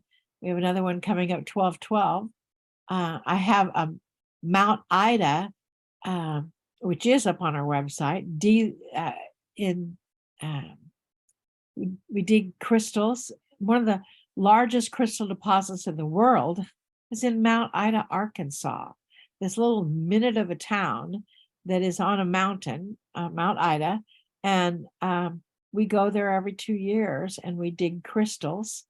And well, we sit on the ground and talk to the ground, and the crystals seem to come to the surface and ask us to take them home. And so we do. And there's a lake there called Lake Ouachita, and the whole lake is built on a crystal bed. So when we swim in it, it's like we feel all of that healing power of the crystals. It's like swimming in really expensive bottled water. We do that in August. Then in October, and this is not up on our website yet, but you can email us at info@Adironnda, that's ADIRONNDA.com. I should put that in my, rename myself and put my website in my name there, Adironnda.com. That you can get on a waiting list to go to Greece. And Greece is about opening the oracle that is within. It's about connecting with your own guidance, utilizing the energy of the ancients when they transferred from multi-theistic gods to a monotheistic God. And it's about that realization that that energy is indeed within you, and how to accommodate that energy to come into your own life and how to use it then. So that's what I have going on next year. And then in 2025, we're hoping to return to Israel. And it's going to be an interesting adventure. So thank you for asking. Yes, absolutely. Well, wonderful. Well, thank you. And I know you had your class this morning. You've got a production tonight. You took your afternoon to come and be with us. I know you're a busy, busy lady. Thank you so much for sharing your love and your light and your joy. And I just have to comment on Mariana's painting back there. It's absolutely beautiful. It looks great. Yeah, it does, doesn't it? She took our Chandler's Academy class, and I don't know if you can see, there's light language all around here. This is our logo, and it's got a little split. I mean, everything is symbolic, but there's light language all over it, and there's light language written underneath here. So yeah, it's beautiful, isn't it? It is beautiful, as are you. And thank you. I love you. It's always a privilege and a joy to be in your presence. And I know everyone has been elevated by you being here today. Thank you. Thank you. It is my honor and my pleasure. Well, thank you so much. I appreciate it. Okay, so now we'll make sure we get your email address up. I'm not sure if I put that in properly. I thought you said Marilyn@Aranania.com. Yeah, that Marilyn@Aranania or info@Aranania. Okay. That will get to us. Beautiful, beautiful. Okay, well, thank you so much. And I will be in touch with you soon. Thank you. Thanks. All right. So now it is time for us to go ahead and to bring up our next guest. Let's go ahead and spotlight. There we go. So, ladies and gentlemen, I want to introduce to you Ken Lloyd. Now, Ken had a near-death experience, and when this occurred to him, his soul braid event happened not just once, but 13 times. He, at one time, brought in 13 soul braided parts. He's a multidimensional traveler, energetic healer. He's a light language channeler, a master activator, a galactic liaison, a quantum blueprint technician, and is constantly demonstrating the healing of those that are in close proximity to him. So Ken, welcome. I am excited that you're here, and I can't wait to hear what you have to share. Thanks, Sheila. Is my voice okay? Your voice is perfect. Excellent. So, thank you. I'm very appreciative of the Conscious Awakening Network and this whole walk-in series. And today I'm just going to share my story. While, 13 came in at one time, it was very, very subtle. So let me just kind of explain. So 13 near-death experience. Now, each of the 13 bring a unique gift or skill set to my current reality. But at a very core level, these soul aspects, if you will, the soul aspects, they've modified my physical body to hold these ultra high frequencies, but I'm going to talk a little bit about that later. And just the legal thing here, to be clear, I'm not a doctor and I don't diagnose or treat any condition. I simply move energy, which allows you to heal. So again, my walk-in experience, it was very, very subtle, evolving over 6 years. At the time, I was a self-educated cybersecurity entrepreneur. I had created 3 successful companies, all exiting. Over a period of those 25 years. My background was no spirituality, no religion, had no idea any of these things existed. In 2018, I was going through the last acquisition with the business partner who put me under heavy pressure for 7 straight years. They say a pressure creates diamonds, not so much with me. So in fact, a year prior to that, I was diagnosed with a pituitary tumor that continued to grow and would eventually require brain surgery. Later, this was biopsied as a cortisol tumor wrapped in a cortisol cyst, something the University of Miami hadn't seen before. Ultimately, a direct result of persistent, endless stress. I wasn't sleeping. My employees were in Europe. My partner was in California. And I lived on energy drinks and prescribed ADHD medicine. I'd get up at 4 a.m. and wait outside the convenience store just to get the drink. I was that guy. So to continue to put this into further situation, more context, As the founder and CTO, I resigned 6 weeks prior to my acquisition. I couldn't take it anymore. Physically, emotionally, mentally, I couldn't tolerate it. I was spent.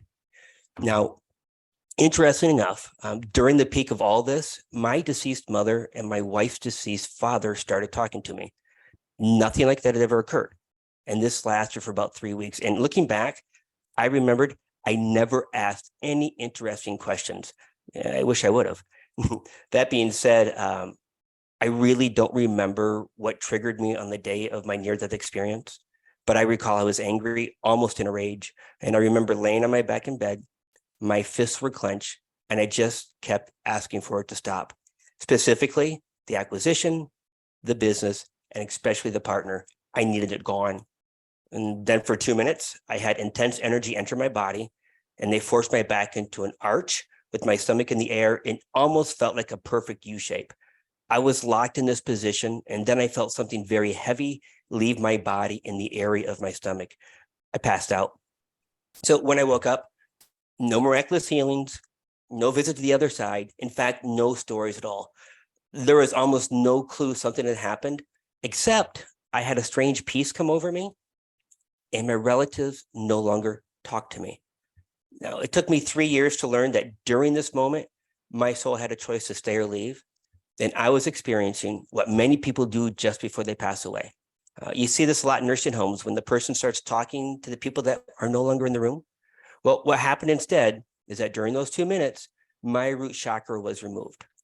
And all of my trauma from birth up to that moment was also removed. That was necessary to make room for the 13 soul assets me to step in. To be clear, I still had ongoing trauma from the acquisition and health conditions I needed to deal with. But this new sense of calmness allowed me to navigate with my heart rather than my head. And that's something I'd never done before. You know, I was built on the left brain, period. So the change that happened was so powerful to me that it turned off my left brain. And the 25 years I had spent studying and creating and writing patents, I lost all interest in technology. Email was a struggle. So the very thing that made me successful, it was now a burden. It was really, really awkward. But the experience of communicating with a loved one who had passed on stuck with me. Every moment of every day it occupied my thoughts. I had to have the experience again, and I had done something I never thought I was capable of doing.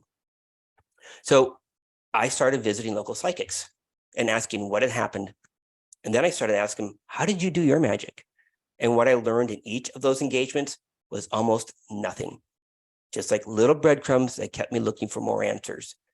So I started reading books, mediumship, psychic abilities, remote viewing, astral projections, anything I could. Nothing was working. I couldn't get that experience back. I tried meditating. That wasn't helping. Completely lost. However, I did learn you needed a clean vessel, a clean body in order to reach the so-called other side. Well, I weaned myself off the ADHD medicine. I quit all the energy drinks and all stimulants to include sugars. And then I began to remove everything in my life that was stressful. I turned off the media. I stopped listening to music. I stopped engaging in any conversation that had polarity aspect to it. I didn't watch or follow any sports, politics. I couldn't watch any movies that had any violence or horror in it. It literally made me sick. It was interesting that when I heard music or watched movies, I was able to tune into the programming. And I don't mean the words that were spoken, but the intent behind the messaging. And what I began to understand was very disturbing. I ate healthier. I even tried going vegan for a year. Not quite me. I did every detox I could. And I spent nearly 8 months doing variations of the heavy metal detox protocol. And I went so far as to have all the metal fillings in my mouth removed. And finally, I actually felt something. I was able to hold a crystal and feel the little vibration in my heart and in my hands. Very cool. So I had read some books at the time on how to do energy healing. And when I read these books, I started trying the techniques out on friends and family for fun. And they reported small results, even if it was just a little headache. Now, in hindsight, during my childhood, I'd always been fascinated by the story of Edna McCauley, who had a near-death experience, and she emerged as a healer. This was sensationalized in the movie The Resurrection from 1980. When this woman touched somebody, they healed. So anyways, as the days and months moved on, I got more serious, and the idea of me being able to do psychic stuff became an obsession. I couldn't let it go. The reading the books was very slow paced for me, so I dropped them and I hired people to teach me everything they could. I signed up for every checkbox on the menu of spirituality gifts. But one of the most important things I discovered was that I could travel multidimensionally in those sessions. When the person told me to visit Mars, I could do that. View inside of a planet, no problem. Another universe, easy peasy. When I did this, I could see ET species, but I had no interaction at the time. It seemed that every challenge presented to me, I was able to do with validation from the trainer. But I got to tell you, I was still 100% confident. My imagination was actually being used and I wasn't doing anything. You know, keep the guy happy and bring the money in. So I then took Reiki and it opened up my energy channels. And then I took a 6-day intense energy healing course. And to my surprise, I could do every task they asked me. You know, I went ahead and I did the 25 people validation, and all 25 of them had results. So I finally had an independent view that something was actually happening. Now, I eventually learned to quiet my mind for 30 seconds. That was it. It was not my cup of tea. So every time I try to meditate, I find myself going on journeys. So my multidimensional self did not want quiet. It wanted information. And even today, there is no meditation. There is no quiet. I instantly drop in and I go out to whatever I'm going to. So at this time, it was about 2 years exploring this new passion I couldn't shake. Now, I had someone tell me I was a walk-in. I'd never heard that expression before. And even when I read about what a walk-in was, I didn't understand. But the universe, you know, it resonated with me. And ultimately what happened is 2 more people stepped up within a 3-week period and told me the same information. So, you know, at some point you actually begin to understand and believe that they're telling me something I actually needed to be aware of. The stories from friends and families of the healings, they're becoming common, even though, again, I had no confidence I was doing it. I was told I was a master activator by another person. So a master activator is someone who has the ability to bring in new activations or gifts for people that are in service to spirituality, also called light workers. And this happens all the time, actually. If someone shows up in front of me and they're ready, the ETs, the spirit, if you will come down and activate them to whatever they need next. So I wasn't really getting much information. But in the fall of 2020, I could no longer read any books. I couldn't listen to any channels, no messages, no YouTube, no newsletters, nothing. I was completely cut off from all information. I couldn't subscribe to any spiritual process. So December 2020, this is when things started changing.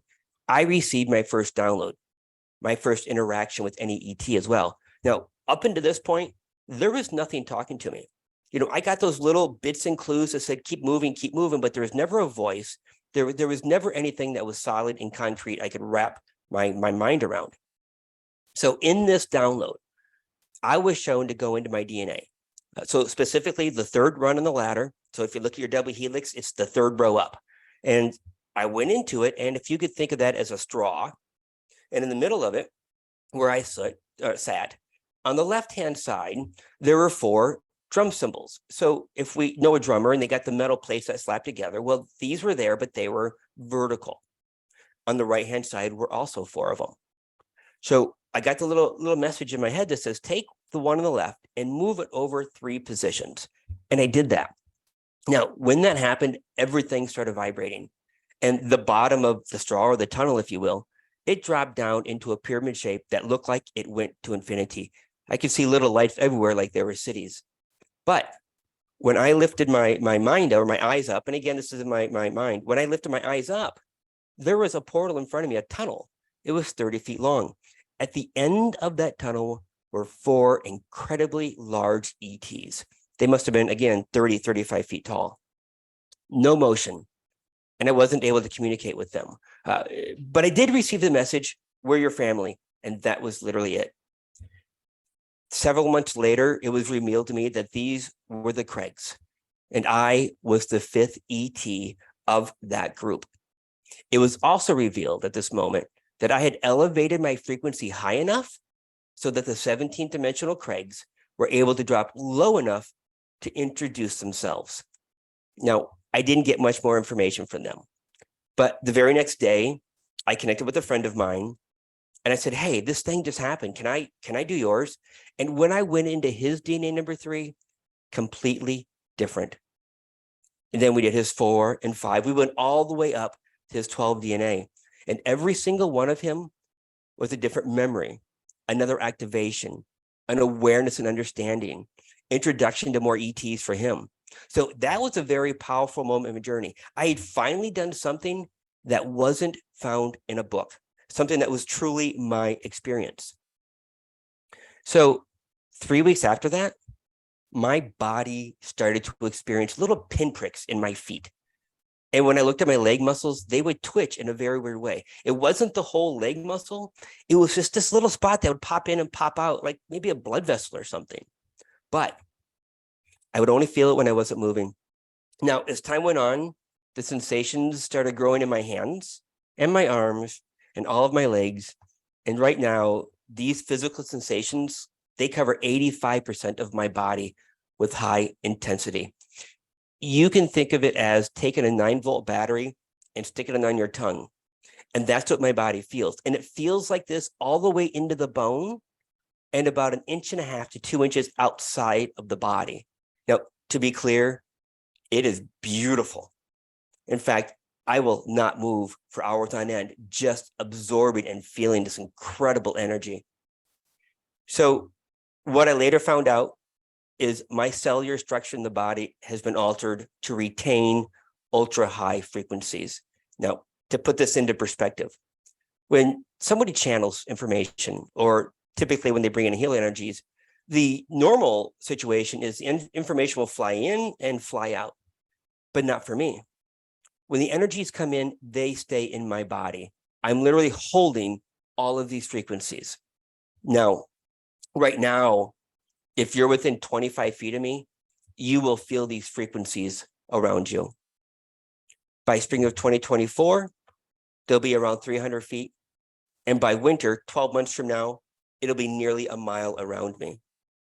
So when somebody is in my field or connected virtually like we are right now, my body is elevating their frequency from 3D to 5D. This is also known as their ascension frequency. Now, this process may take someone an entire lifetime to accomplish, if ever, but it happens within minutes around me. To be clear, this doesn't mean the frequency is permanent for everybody. If you've done the work, you've done the shadow work, and you've removed all the trauma, it'll stay. Otherwise, it'll stay for a few weeks and then begin to drop off. Now, as they're doing the work, I can boost them up every couple of weeks and then bring in these additional frequencies so their lower frequencies, start dropping out, if you will. You could consider this a cheat code for ascension. I'll move you rapidly up. It's your job to stay there, however. Now, in the summer of 2021, I began to own my gifts. I really took this seriously, and I worked on as many people as I could. Now, once I committed, I noticed that every 3 or 4 weeks, the visualizations in my healings would shift. It was as if spirit was sending me groups of people with similar issues so I could learn how to work on them. Now, this was very, very slow at first. Sometimes it would take an entire hour to work on something simple like a muscle spasm in the back. Now, it was revealed to me then that I was a quantum blueprinter, a quantum scientist, a quantum programmer, if you will.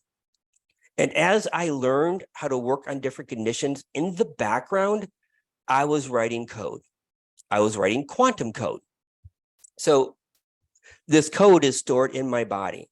Now, these codes are then delivered to those who are in my proximity. So in a session with me, and also when I deliver my group transformational healings over Zoom. Now, to give you an example, last night I did a group event. And when I do these, I will pull somebody out of the audience and say, hey, the easy stuff. Show me somebody's got a back pain, a knee pain, a shoulder pain. And this guy says, I've got a left knee issue. So I worked on his left knee, 3 minutes maybe. Now, I later found out that there was a guy in the back of the room who also had a left knee problem that was also healed. I had written code that was delivered to anybody in the room with the same condition. So Spirit took me through many of these healing experiences. I would have groups of people with brain tumors and cancer, spine conditions, nerve conditions, unexplained, unlabeled pain in the body, shoulders, backs, knees, or ankles, arthritis, organs. It just didn't matter what the issue was. Spirit then moved me into healing past life trauma and ancestral trauma. So that was responsible for the condition. So I can see and heal all other versions of your current existence as well. I think that we label this now as a multiverse, right? Where all versions of us are all existing all at the same time. Well, when those show up, I might see 1,000 different versions of you that also need those same codes. I'm able to do those. Then I found sessions where people were experiencing psychic attacks, black magic attached to them, even jinns. So those who were tormented by somewhat called dark energies were also healed. Again, these started coming in groups so I could write these codes. Then they moved me into repairing DNA, replacing chromosomes. And just 3 weeks ago, they had me going into the chromosome, and now I can see the actual genes that are responsible for the conditions in the body. And they're showing me how to flip these genes and modify them as well. Now, in a session, those sessions continue to evolve every 3 or 4 weeks still. So as I do more sessions, working on the same issue, the visualization, the intuition, the telepathy, the light language channeling gets easier and quicker. Spirit begins to show me shortcuts to get the job done faster. Now, just to give you an understanding of what a session might look like, as soon as I connect to you, I've created sacred geometry bubbles, if you will, to prevent what I call interference in the session. And I put the client in a bubble, I put me in a bubble, and I place a bubble around us. And then I move both of us into a sacred geometry pyramid. And this is where the session begins. So when they show up, I'm talking to their light body. And their light body is telling me what's going on. I can talk to it. I can feel the emotions. I can see through the eyes of the light body. I know exactly what's happening. And then I ask the simple question, show me what I need to know. And I repeat this over and over and over. I get rapid fire images that come in, and often it's an animated scene that takes place. And I'm like a sports announcer, right? I tell the client every single detail is what is being shown to me, what I'm hearing, what I'm sensing, what is being told, all the details. So interesting enough, life blockages will nearly always show up, all right? And I'm able to clear them. Now, things such as financial, relationship, career, personal struggles, everything's on the table. Now, when I clear these energies, the client notices the changes in their life hours after the session. People who no longer serve their highest purpose begin to fade away. New relationships start blooming. And the financial blockages, once removed, allow their abundance to flow. Now, to give you an example, I did a session 2 days ago on a lady who she wasn't making any money, completely dried up. And we removed those blockages. And when she walked out to her car, her sales on her website began to happen. This happens all the time. And usually it's within hours. Now, the client, they can ask me any question about themselves or even a family member. Now, I don't work on somebody without permission. However, I can tap in to somebody and ask the light body a question. Why don't you talk to your mom anymore? And they'll tell me. And the beauty of this is the client finally can come to peace with what's actually happening to that particular person. Now, Spirit will also show and tell me why somebody's spiritual gifts are blocked, or they will begin an activation sequence to bring them back online or provide upgrades. I can't tell you how many people have had spiritual gifts that they couldn't handle earlier in their life and they turned them off. And now all of a sudden they want them back on. So this happens all the time. And the activations that come online for them, they are very specific and targeted directly to that person. Now, angels, they always show up. They're incredible and amazing. And they help everyone heal childhood trauma, past life, ancestral energy connections. They help with activations as well. No, I do have the Christ consciousness frequency in me, and Yeshua, he shows up a lot. And I got to tell you, when he shows up, he's got a very, very straight face. He just smiles just a little bit, but he's so wonderful, so much full of love. Now, blockages, when I take care of these, I'll be showing an animated object or a scene, if you will, and I simply bubble it up, I pull it off the body, and I push it through the wall of the pyramid. And for those who can feel energy move in their body, it's a profound moment for them because they can actually feel me reaching in and pulling the very thing out. And they always tell me, I feel lighter, and they don't understand exactly why. About 30 minutes into the session, I will move into the hologram of the body. Now, the client, I always ask them in the beginning, what things do you want me to work on? I don't need the story. Don't tell me it was a car accident. Don't tell me it was a condition. Just point and tell me where it hurts or what illness or condition needs to be done. All right. Now, I can scan somebody, but I'm like, just tell me what you need done and then I'll take care of it. And I'm just going to use the lower back as an example. So if they're telling me the lower back hurts, I'll be shown trapped emotions. Okay. And I will pull that off like a bed sheet, or if you would, rolling up a carpet and literally pulling them off the back. Now, it used to be that I would spend an hour trying to figure out, well, is this a masculine emotion? Is this a feminine emotion? Is this a mom issue or dad issue, whatever it is? I don't need to do any of that anymore. I don't need the stories. And I usually don't share the stories with the client. It's about getting in and doing the work and doing the work. So spirit will show me if it's an ancestral or past life connection. Now, what happens here is that when I get the intuition that it's an ancestral connection, they will show me the scene of what happened to that ancestor.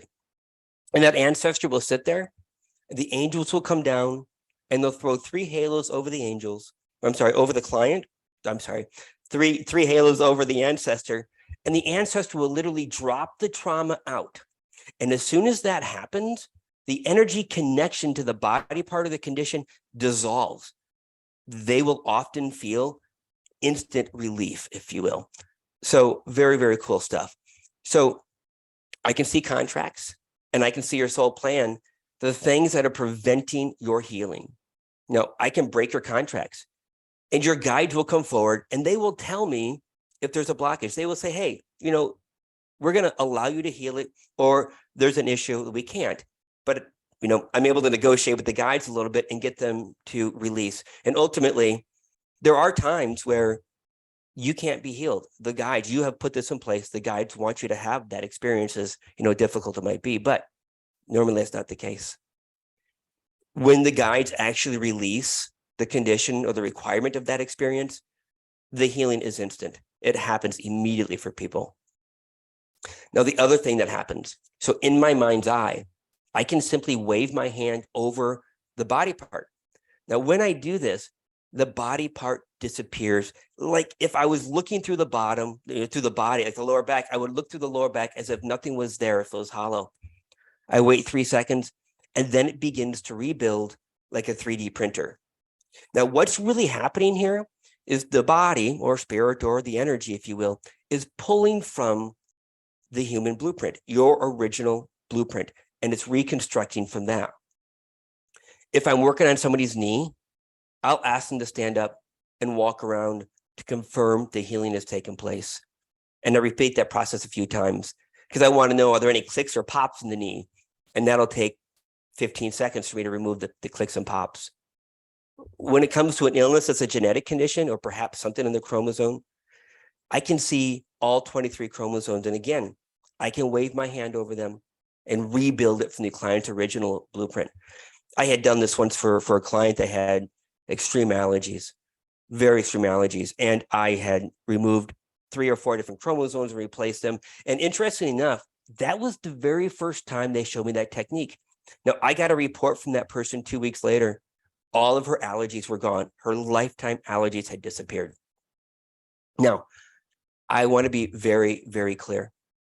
I may use the word healing, but I am not healing anybody. I simply have the gift to place the client in a high frequency environment and allow the lower frequencies to disappear. And when this happens, the body will heal itself, often immediately. So I have other gifts as well. So I do have the ability to speak light language. And that suddenly turned on when I was taking a high-speed ferry to Key West to enjoy my day. Now, during the 3-hour trip, I needed something to do. So I listened to a little 6-minute recording that says, turn on your light language. And I did in a very strong way. And I spent the next 2 hours with my hand over my mouth as all of these words came out. So as the light language took hold, it started showing up in every session. I don't know what I was doing, and I didn't know what it was doing. I can't read it, I couldn't write it, and I couldn't even use my intuition. It just poured out of my mouth as my tongue tripped over itself. Now, it was later revealed to me that one of these soul aspects inside of me brought forward this gift. Now, as I had mentioned, every one of the 13 in me have a unique skill set they bring to the table. I don't know what they all are. They haven't revealed everything to me at this time. But this one was a linguist. Again, another version of me. And what they did is they communicated with other species and they delivered codes and information directly to the consciousness of others. At the time of this recording today, I have access to 600 different light languages that come through at any given time. And it's kind of interesting to see and hear how it comes out. Now, I use the light language to talk to ETs that show up in my session. I use it to deliver healing codes, release heart trauma, and activate others. It's used for everything. It's a fundamental aspect of the transformational healing events where these strong energies come through incredibly fast. So ETs started showing up in my session. I found myself on ships with clients, and the ETs would work on them and even take them to the med beds when needed. Now, interestingly enough, I actually found myself interrupting the ETs working on the clients in the med beds, and they would get a little funny with me. They're like, we got this, we've got this. So today, med beds, we don't use them, I don't use them, and I don't take anybody to the ships. But that was an interesting learning experience. The ET connection I have is a little interesting in the fact that the ETs that are associated with the Galactic Federation efforts, they don't show up. I don't work with the Andromedans or the Arcturians, the Pleiadians, the Orions, and the Sirians, the usual gang. What it was explained to me is that I'm a channel for those ET races that are high dimensional and they cannot reduce their frequency low enough to connect to the 3D or the 4D energies. So I bridge this connection between those that are ready for introductions to the ET family. And in this experience, the client's frequency is adjusted so that they can connect to the newfound friend. Now, I will literally put those two in a room and begin a dialogue or a conversation with them. Now, I don't know who the ET is. Now, I have discernment, but they won't tell me their species name because it's really none of my business at this moment. So in late 2022, my channeling came online. It was very, very slow. And honestly, it was really difficult to allow another energy to come through me. So previously, those who have crossed over would attempt to come into my body, and it was a yucky feeling, meaning that I was full of emotions. My face was a waterfall, and I'm like, yeah, this really isn't for me. So now I just take a message and I relay it. I don't let them to pop in. But because of that experience, no, very, very hesitant. When it did happen, it was 1 or 2 sentences, very, very quick. And it was so subtle, I didn't even know it was a channel. I had to insist. I knew what was going to be said. I didn't want my mouth to speak something I didn't approve of, and I didn't want to be embarrassed. And then slowly over the course of almost a year, I just learned to let the words come out. Now, interesting enough, I wasn't, and I'm still not allowed to channel ascension information, historical information, planetary information, and absolutely no ET information. The channel I get is there for the client who needs information or messages that are 100% for their experience only. My team explained it to me that I'm in lockdown in the sense that I'm not to receive any outside information on any topic. They don't want me to become biased on a certain technology that's coming or choose a particular story of what perhaps may have happened in the past. They explained it to me that if you research the topic of how were the pyramids created, there are dozens and dozens of different channeled messages that say they just appeared from the dimension or built by slaves. Levitation was used, gods did it, and so on and so forth.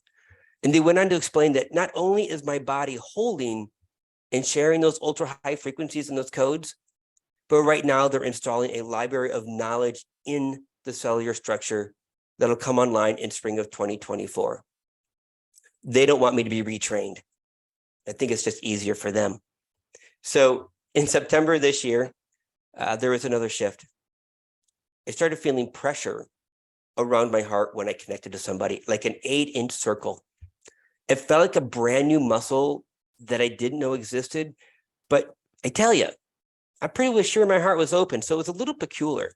And when it happened in my sessions, I started to notice white and red ribbon energy circling the light body of the client.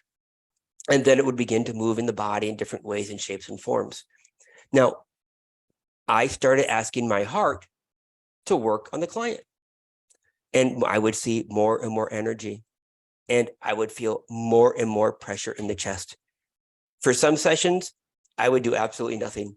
Just observe this heart's energy, work it in healing, and listen to the client tell me, I can feel this, I can feel that. And they were reporting 100% results when this happened. Now, it was a little slower than the method I used. However, it was also a little more thorough. Now, I really believe that every psychic needs a psychic and every healer needs a healer. It's no different for me. So I recently had a session with the amazing Sheila Seppi, who put this whole event together. I'm incredibly grateful for her introduction. And in this, I asked, what's going on with me? You know, what's this pressure? What's new with this? And the answer they gave blew my mind and the understanding of how healing works. And they flat out said, nobody heals anybody. Nobody has the permission to alter another person. They said, what is happening is that I am raising the frequency up, as I explained earlier. And when I do this, the lower energetic frequencies like trauma and disease, they can't stay in the higher vibration environment. So as an example, when I'm healing the trauma associated with the disease or ailment, what I'm really doing is providing a pathway for those energies to leave the person. I elevate the frequency, and like a Google map route, I show the energies a way out. Now, there's a catch. It's still up to the person to release. Some people are not ready to release the trauma or even the illness despite the session. They may show up, I'm ready, but deep down, they're absolutely not. And this actually explained to me why some clients, the healing didn't take. It would come back a day later, a month later, or 6 months later. They brought it right back in or actually didn't release it. So back to this pressure on my chest. It turns out it wasn't a new muscle that I stumbled on. They said I had raised my frequency high enough that I'm now connected to my etheric heart energy. And they said, very few people have done this. They didn't give me a number and I didn't ask, but they explained that there are 12 and more different energy bodies around the heart, okay? Or around the body, if you will. And each of them have an energetic heart. They said the heart I connected to, what was referred now as the heart of the new human. And by having access to this, I have access to the heart energy of every person on the planet.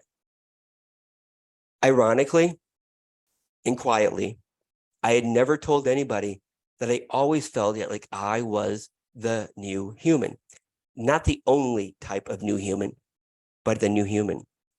Mind blown. Now, this will continue to accelerate the healing and allow me to connect and work with thousands of people at a single time. This is by design. Now, I've been asked, why me? So I continue to be energetically upgraded, with the last upgrade taking place over the summer. And those gifts and ability are about to come online now. I'm sitting here in Sedona, Arizona on an 11/11, going through an upgrade right now that's been lasting for about 12 days. Over the past 14 months, I have been under the radar, holding my events in Sarasota, Florida, where I'm honing my gifts to work on groups. Now, in April 2023, my higher self stepped into my body, and they managed the walk-in aspects of me and treat them more like a collective. Now, to be clear, I have only had a few conversations with the 13. They're very, very quiet. And I struggled with this for the longest time. I wanted to know what they brought to the table, what was their role, and why did they choose to be part of this experience? And I learned I didn't need to know and to just trust in the process. The more I surrendered, the more things happened. I also learned at the time they were me and not other souls. I was a little concerned. I'm like, who are these 13? Do I know them? They're me. I have no memories of past lives. My dreams, they're as boring as possible. And I do not consciously astral travel. And they said I probably never will. It's a distraction. My telepathy and precognition gifts are also showing up now. And interestingly enough, they turned off my ability to feel the energy of others. They disabled it. They said it would be an overload to my system. And also, because I don't have a root chakra, I don't hold new trauma. And when I'm in a session, I have no fear. The only emotion I have is joy and love. Now, again, why me? Why was I chosen to receive all of this? And I explained to people, I was never chosen to do anything. I have complete free will, and I can eject the walk-ins out of my consciousness at any time and return to whatever 3D experience I desire. I'm in 100% control of my experience. And as I tell you this, I'm actually laughing inside because I would never do that. This is just so incredible. So my job through countless past lives and existences is to assist, to bring the new energies, to rapidly assist during the times of great ascension. So I am doing this job right now on Earth. I've done it over and over and over. I have many more gifts that are coming online for the rest of my life. Now, I've seen a few of them, but now I surrendered. I don't need to know. These 13 walk-in aspects of me will eventually leave. 26 more will come in. It was explained to me that this will occur 4 times in my life. And each time this happens, an entirely new set of information, technology, and gifts will be delivered to humanity. So while today this presentation was really about these healing frequencies, it's not the only area that I'll be working on in the near future. In about 2 years, I'll be training others on how to access and use these same gifts. I will be connecting with scientists and heart-based companies to deliver new technologies and solutions that are geared to raise the frequency of humanity. So, Sheila, go ahead and take it away. That's my presentation. And quite the presentation it was, my friend. Quite the presentation. So how are things going in Sedona? I found myself on Cathedral Rock this morning at 7:30 in the morning. I got the message, go to the top. I'm like, I don't think I want to do that. So I did. I'm pretty sure I almost went to cardiac arrest 3 times, but I made it. And when I sat down and I dropped in, like they told me to, the ETs came through and they showed me the energy of the vortex coming up, and it was incredible. It was rainbow energy everywhere. And then they took me on a journey. And then they activated me. Sedona is incredible. The event's incredible. Just amazing. I got to tell you, it's 11/11 and synchronicity is just awesome. Beautiful, beautiful. I have a question here for you. It says, how does one know when they're going through an upgrade? What are the symptoms and experience? Thank you. Love this presentation. I got to tell you, they're frustrating. Everything goes silent. They're like, you're not talking to me anymore. what's going on? And when I went through the last activation over the summer, it was 4 or 5 months of almost no communication. Now, for me, the real indicator is when I start getting attacked. I will start feeling pains in my body, and that's when I know there's an upgrade happening. But again, every psychic needs a psychic, right? So I have a very close circle of people that I can say, hey, why aren't they talking to me? What's going on? So yeah, I do phone a friend once in a while to ask. It's the hardest thing to ask about me. It's the easiest thing to ask about somebody else. Yeah, absolutely. And so one of the things that I would like for you to share with people is if they themselves would like a session with you, how can they get a hold of you? So you can go to kenlloydofficial.com and you can book a session there. You can send me an email at ken@kenlloydofficial.com. But really, what I recommend first is do the transformational healing event. And on my website, under the events section, you'll see that I hold these over Zoom twice a month. This is going to give you the boost. I did it last night in person, and it doesn't matter if it's in person, right? Or over Zoom. But again, there's a lady there that walked in with chronic body pain, and she was on opioids to handle the pain, and she walked out completely pain-free. Now, in her case, it's not going to last, and I told her why. But for other people, hips, knees, back, tears, if you will. And last night was a 15-minute sample. Later on this week, it's about 45 minutes to an hour, and it's much more intense. But yeah, just look me up on the website. Absolutely available. Beautiful. And, some people talk about, well, I don't need to meditate, or, I don't really need to slow down. I don't need to spend all that time. What do you say to those people? You have to follow your own process. A lot of people will meditate because they are looking for a little quiet, right? They are looking to balance those thoughts and to get into their Zen position or, moment. And I totally encourage that. But when you get to that point and you're looking for that next thing, start journeying out. You can leave if you'd like. So that's what I teach people also, is how to connect to your higher self, because we want to make sure that you're getting the right messages when they come in. And then ask, what do I need to know next? And you'll start journeying. You'll start getting information instead of this beautiful colors or quiet. Use your own discretion. Right. And I'm just wondering, what's it like for you to go to the grocery store? Do people feel your presence? Have you ever noticed that? I sometimes I do. I had a guy come up and talk to me a couple of weeks ago. I was having another conversation, and he knew the other guy, and we had talked for 2 minutes, just a moment, right? It wasn't even a real conversation, but the mutual acquaintance emailed me a week or two later and says, "What'd you do to Greg?" I'm like, "I don't know. I had a conversation." "Greg who?"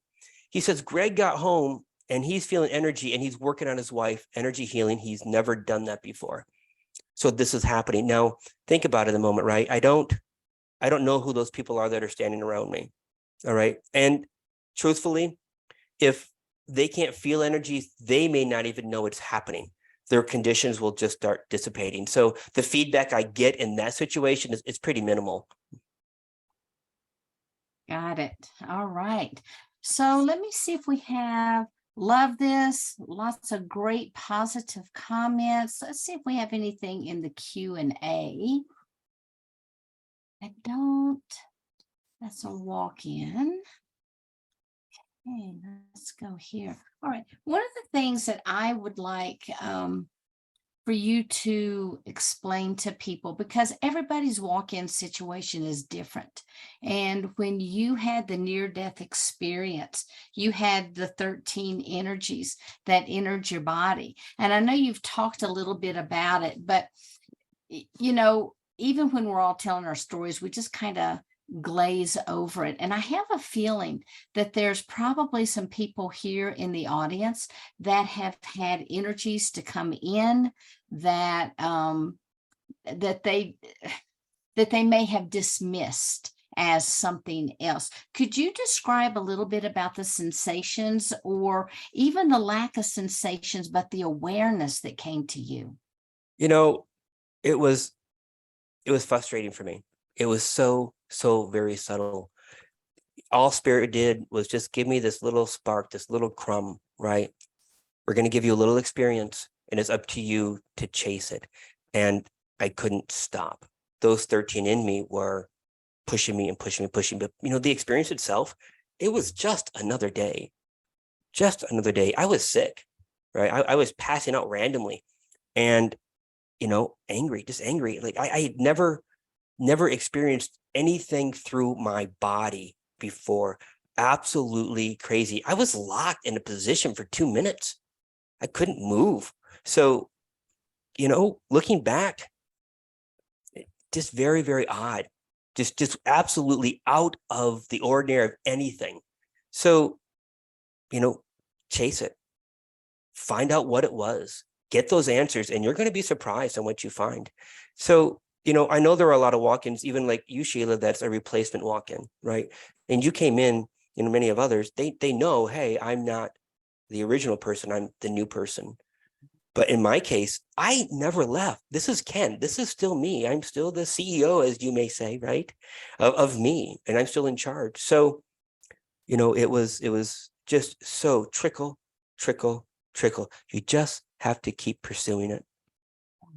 And I think that's what is so great about this conference, because some people, I mean, they just have bam, and it was just this huge experience. And other people's, like Gosia was describing earlier, how she came in and kind of hung out for, you know, a couple days, and then she integrated and the other soul left. And another lady was talking very similarly about that last night. And even to the point that Zion said that, you know, she really missed having that person around, having that friend. And so we all have these, you know, different types of experiences.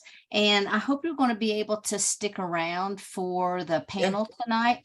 Okay, Yes. great. And I'm sure we've got some great questions for that. But what I'd like to do right now is see if you have any final comments to leave with people. Is there anything that you would like them to know that maybe I didn't mention or someone didn't ask you about? You know, I got to tell you, when I'm talking to people, when I'm explaining my story and doing my events, I have no nervousness. I have no anxiety. I have never experienced stage fright since that moment. And I look at this whole situation, and I know I have a big job to do, right? But everyone does. Everyone has their thing. But it's not a challenge. It doesn't look like it's insurmountable. And every morning it's exciting. Every single day is exciting. And if you are a walk-in, I highly encourage you, embrace it. Take the time to understand who you are, even if you're like me and you have no memories of the event, of where you're from. They're going to come online. It's incredible. It's just incredible. Yeah, that's beautiful. And I do have one more thing that I want you to talk about. Okay, sure. You know, one of the comments that you make is about being the new human. And you know, I'm really starting to see that now. Some people have sent me emails and they've told me that the energetic body of the human is shifting and that no longer does a chakra system apply. Ooh. Other people have said that we have more chakras that are coming on, but some people just firmly believe that if we don't have the chakras, that we just cannot have our energy bodies fed. So everybody kind of has their own thing when it comes to chakras. But now I know with you, you said that you don't have a root chakra. Can you talk just a minute about that? Yeah, I just think that's fascinating, and I just want people to hear more about that. Yeah, it is a little odd. People are like, well, how do you ground? Well, when I go to ground, and I kind of don't need to anymore, but I literally see this chain and I tell people, imagine the chain on a cruise ship, the anchor, if you will. That chain is connected actually directly into my heart and into the earth. And when I see this, it's actually all crystals. And if you zoom in closely, it literally looks like it's pulling the planet. It just sits there and vibrates. So for me, the way they explain it, the term of the new human, in a short time, some other gifts are going to come online that will be physically seen by others. And when this happens, it will shift the consciousness of the human to realize we can do that. They will physically see with their eyes things that will shift those internal pieces. So the new human is coming online, but sometimes they got to see it, smell it, taste it. And that's really what we're all here for. So I'll be that example for them to look up to and say, wow, I can do that. And in fact, I can. As I mentioned, they said in about 2 years, I'll begin training people, whatever that may mean. And again, I've surrendered and I don't need those answers. Beautiful. Thank you so much. Thank you. I do look forward to having you back tonight. Awesome. Thank you so much. Bye, Thanks. everyone. All right. I want to drop in here for a moment. And what I'd like us to do before Viviane comes on, I know we've assimilated a lot of information today. There's been so much, and we have been at it since early 30 this morning. So I'd just like everybody just to kind of take a breath in and out, just kind of close your eyes and just let all this energy kind of sink in.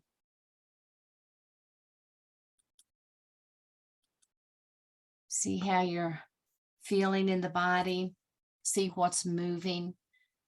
Because even the voice of people talking can cause activations to occur. So just kind of do a body check real quick. And let's see what's happening for you.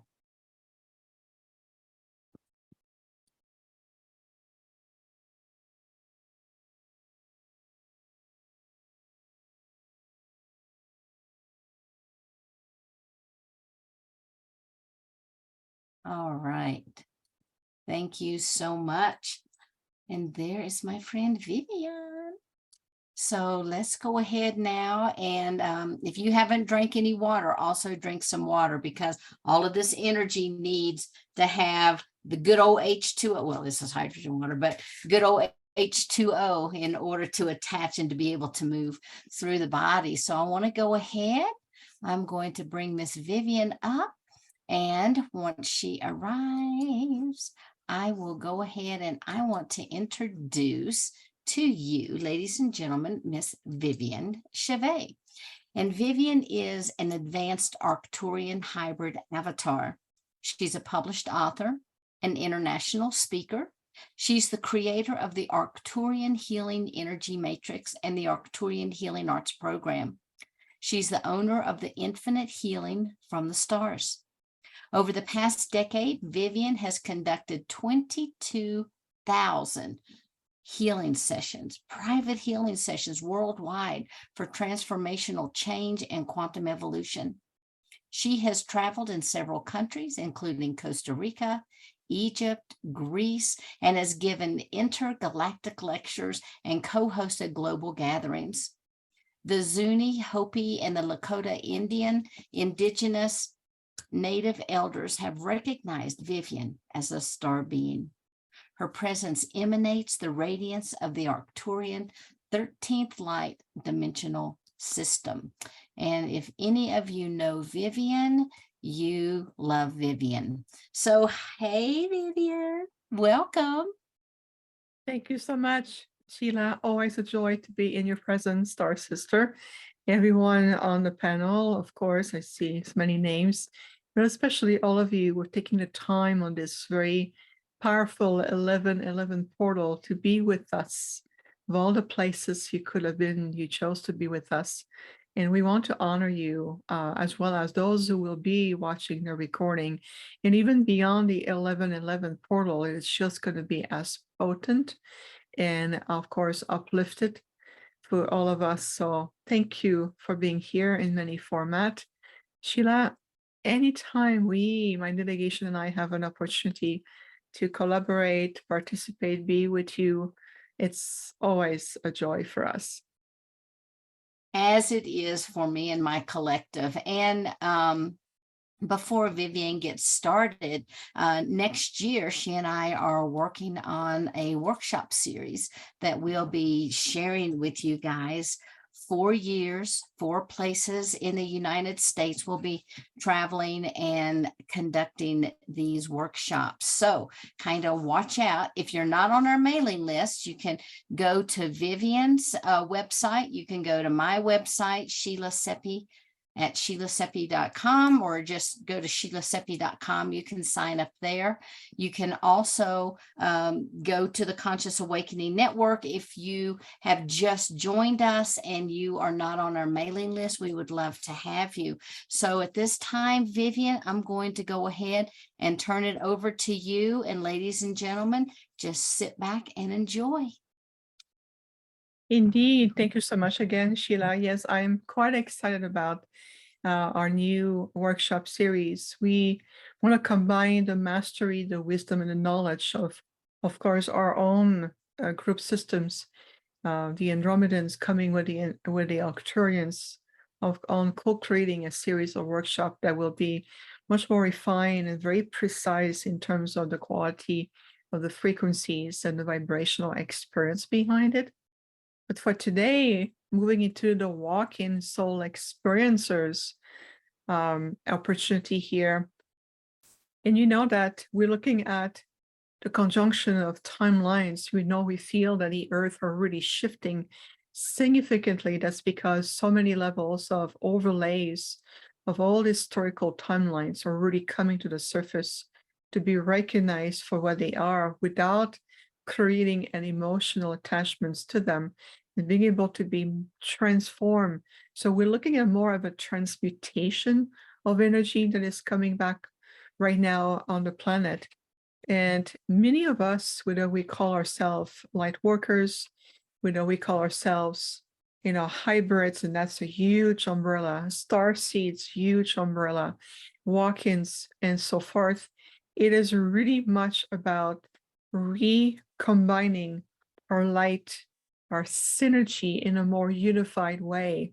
We need to really shift away from certain quantum way of communicating with each other. If you look on the quantum linguistic level, there's going to be new changes in terms of semantics to allowing to discharge some heavy energies, even within a spiritual community. Like for example, the word love, or divine love, or peace, or ascension, healing. Well, those energy has been a little bit caught up into the polarized dualistic field of the third dimensional matrix reality. So we are redefining how these new semantics or new meaning of those words will definitely shift and evolve. And how is it connected to walk-ins? Everything. Because as we are shifting into our ability to be more receptive to the new grids, the overlays coming from space, the synergy between the Earth and the solar system, the synergy into the transitional field that we're moving into, everything is interconnected. So we'll do a few things together today. I'm going to talk a bit about the walk-ins, and I have firsthand experience with walk-ins, and I want to share that with you.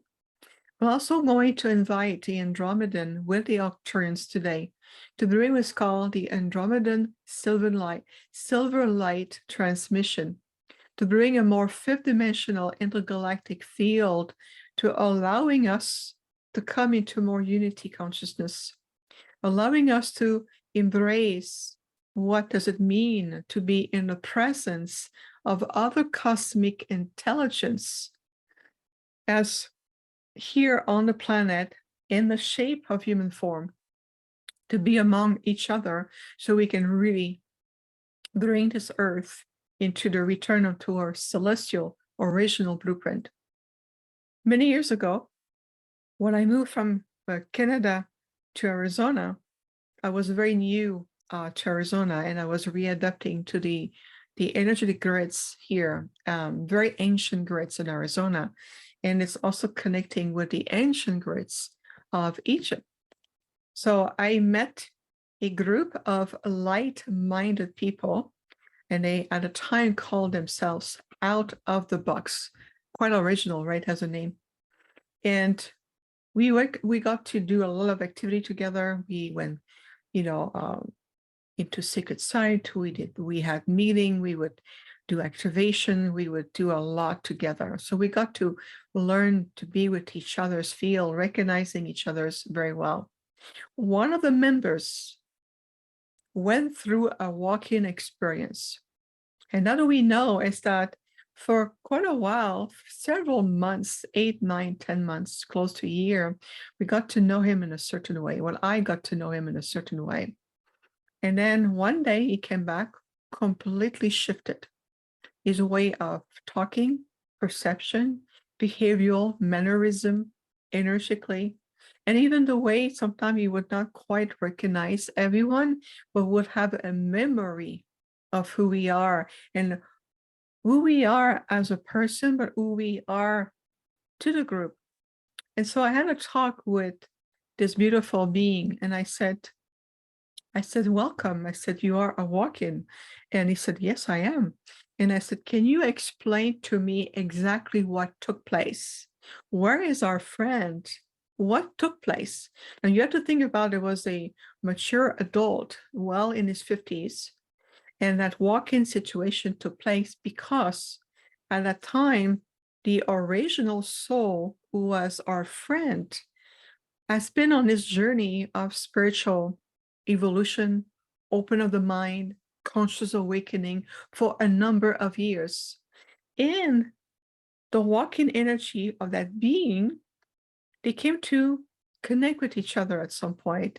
And so there was an agreement that was made that says, I, the original soul in the body, as we know this person as in this lifetime, chose to go through a portal to allow himself to evolve beyond this frame of reality, even beyond the solar system and the Milky Way. He went through another interdimensional portal that allowed that soul to evolve beyond what he has learned in this life.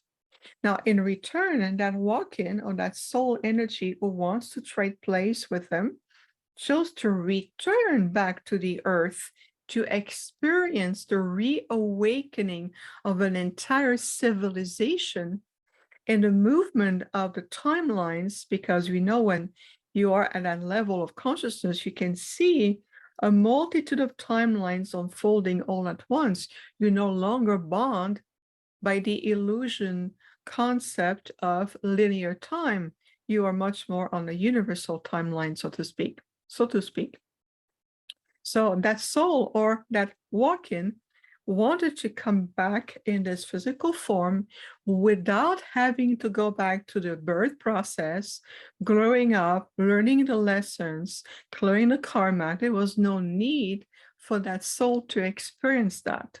So it was a perfect exchange that was done with agreement for the highest and the greatest good of both.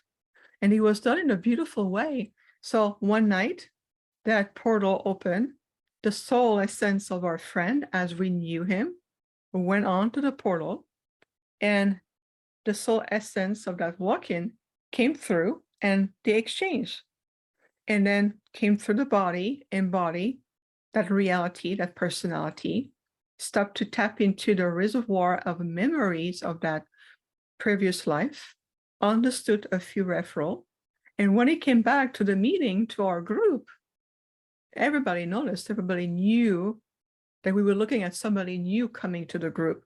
So we welcome this person and we start to have a dialogue to better understand the journey.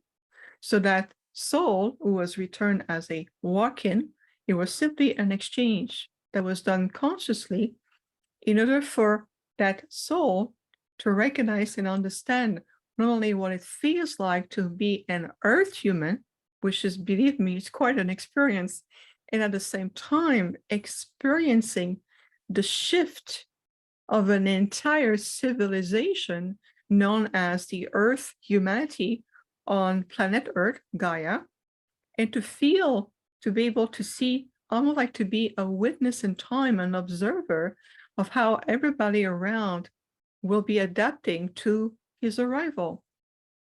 So we got to be in his presence for quite a while, and the group started to expand. And then, of course, over time, some people moved out of state, others got busy, and I got called into higher calling with my group, and I was redirected to other work purposes, and I was becoming more public at the time, and I move on, and I lost touch with that person.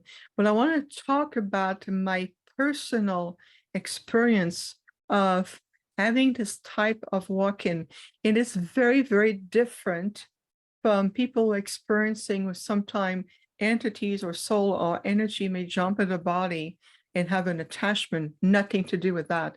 Usually walk-in, from our perspective, it's always done with honor, integrity, it's soul agreements, whether it's a soul will learn a certain aspect of their journey, and then another cosmic being will come in the body. Because one thing we have learned from our interactions with walk-ins is that oftentimes those souls are usually already advanced, meaning that they have no need to return to the ABCs, if that makes sense. And so they're coming back to be of service, bring their perspective, bring their frequencies, bring their knowledge, and being able to continue on in a physical vessel that already exists with a frame of emotion, mental energies, memories, family bond, friends, all of it. And then the soul will readapt to it. Of course, as an Arcturian being in a hybrid human form, my experience is different. And how? That's because my physical vessel was engineered or constructed, if you would, with and by my Arcturian delegation, alongside with the help of the Andromedan. Yes, they did. And we constructed a perfect template where I knew that my direct consciousness or my aspect of my Arcturian avatar self will return into a physical form that is perfectly adapted to maintain the frequency and, of course, the integrity of who I am. And that was my goal, to make it very, very simplified. So you can see already there's a grand distinction between the walk-in who have a soul agreement to have an exchange in midways versus a being like myself, where I am the sole proprietor of this physical form that was built specifically for me to be able to be here.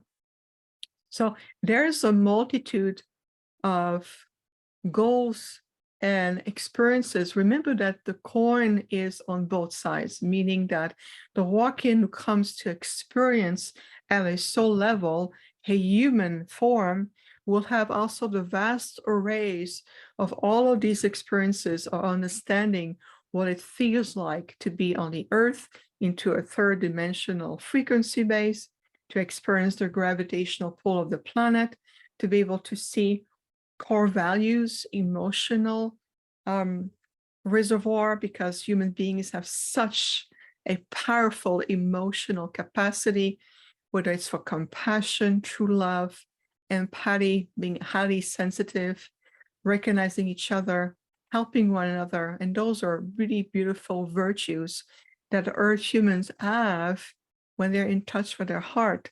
So I feel like it's really magnificent to be able to expand our realities well beyond what we are conceiving that is normal. Being born, living your life, growing up, childhood, teenagehood, that you live your life, you have a career, family, and then you pass on. That is the false wheel of incarnation that we are shifting out of.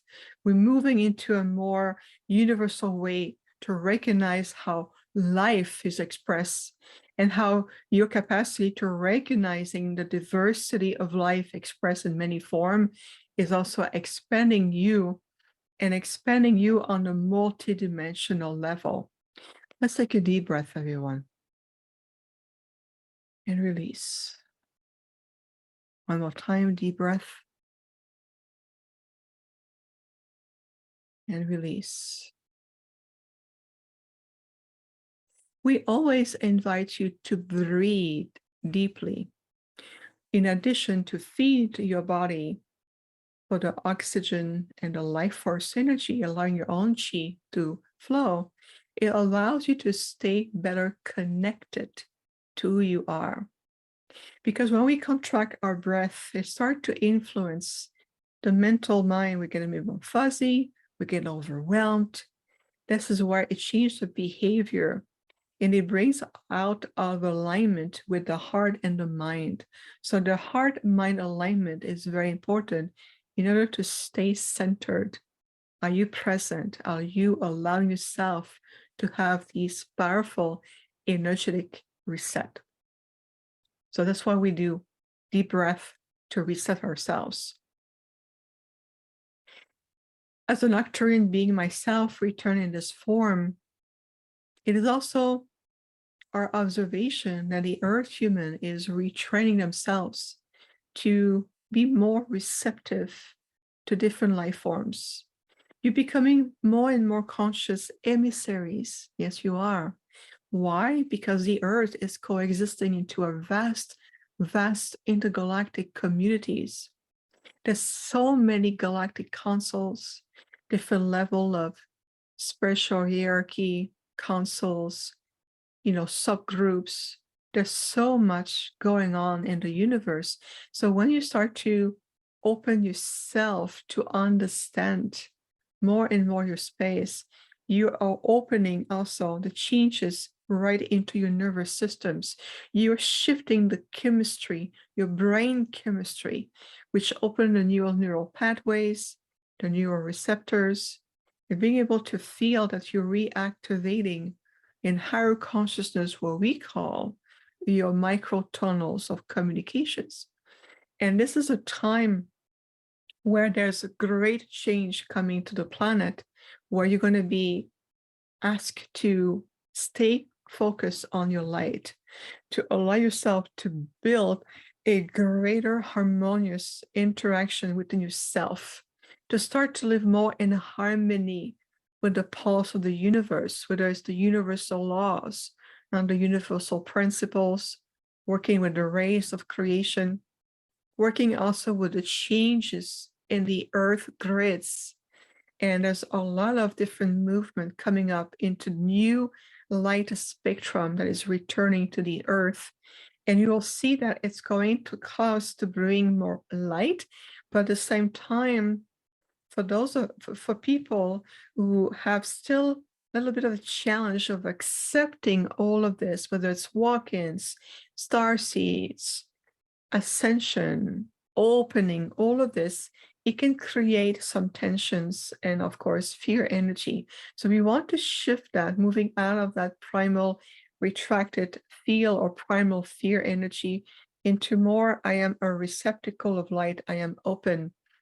And I accept that some of my friends, people, colleagues, even people I've encountered in conferences or in other public venues, that some of them might be walk-ins, others may be star seeds, others being star beings, or even masters who've returned into certain form, and to feel that ultimately it's all about bringing this new harmonic field.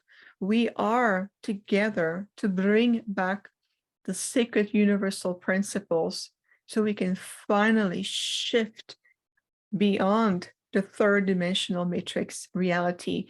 No longer do we need to live into that polarized field of duality, old histories, emotional wounds, post-traumatic stress. We need to shift or beyond this. So we have an idea, something we would like to do right now in honor of our great organizer, Sheila, who's a beautiful walk-in, beautiful Andromedan star sister. We have chosen to call upon a group of Andromedans to join us with the Arcturians. I'm going to do an activation. And you have received a lot of information, walk-ins, our experience, the perception. You have received so much so far. Allow us to create a beautiful opportunity as we're going to activate a fifth dimensional intergalactic field with the Andromedans and the Arcturians to give you an opportunity to recalibrate yourself, settle into these higher realities, becoming more fluid, adaptable, changeable, and yet remain teachable. That's very important. So let us do that. Let's bring that energy as a gift to all of you. Whether we are bringing some of the walk-ins of Andromedan who are bringing back their emissary, their engineers, their people to bring us to really help us to implement a new structures of light that is coming through, especially in 2024. Oh yes, there's a lot of changes coming in, change in the field, change in the new grid systems. There's a lot of movement even into our own energetic field. It's going to be a lot of shift and opportunity. So we're going to bring those two groups together in honor of your presence and the magnification of the 1111 sacred portal. We're going to bring the Andromedan silver light, which is a very high frequency. Let's bring that energy right now. And just to let you know, there's going to be also an alignment between the Andromedan galaxy and the Milky Way. So the Andromedan galaxy is a galaxy of perspective, and to bring us the releasing of limited belief systems, limited decision making, any form of entrapment that we have been trapped in for generations. The Andromedan galaxy is helping us to align with the Milky Way, and the Milky Way is to return into a heart-based perspective. Now, that sounds like a cliche, but this is more on a quantum level, nothing to do with spiritual 3D mental approach. The return to the heart-based perspective is also what we call the pure heart. So you can see already this sacred alignment between both galaxies. We welcome their beautiful soul from Andromeda, and of course with Arcturus, which is the realm of reunification. So let's bring ourselves into that energy, if you would. So right now, make yourself very comfortable, taking deep breath, rolling your shoulders, relaxing your neck, and thank you for closing your eyes. And with your eyes closed, let's take a moment to truly feel your presence. As we bring the energy of Andromeda galaxy, higher perspective, new light structures, expansion.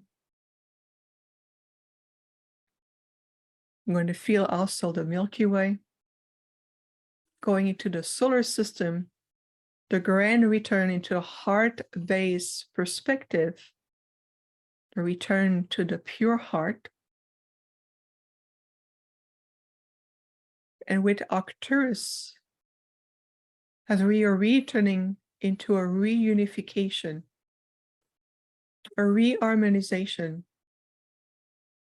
of all the aspects of who we are, the reconciliation of a multitude of overlays of historical experiences and timelines.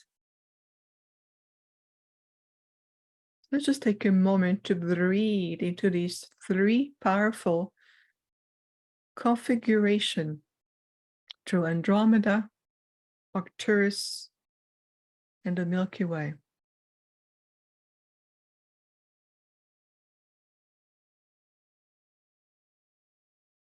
And as we breathe deeply and slowly to feel this sacred triangulation of light within our heart, into our chakra systems, that we perceive as more as your interdimensional interfaces of light, are continuously evolving, shifting, to supporting you to return into the higher universal matrix configuration of your template. Just keep breathing to your heart, clear your mind.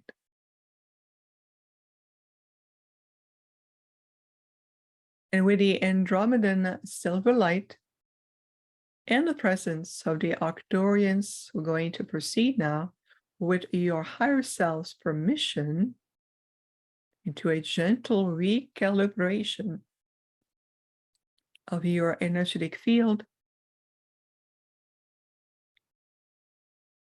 adjusting the frequency and the vibratory state of your field to welcome the silver light of Andromeda.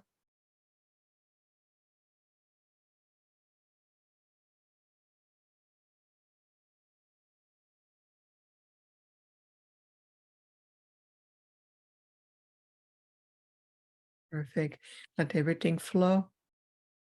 Let deepening of universal peace, inner equilibrium, renewed balance, becoming sacred virtues within you.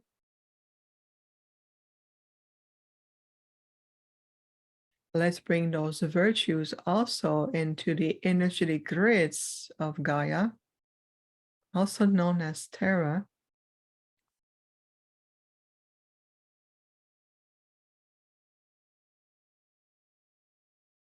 Beautiful. Let's just keep everything flowing. Allowing yourself to welcome a new higher era of consciousness, positive paradigm shift, harmonization.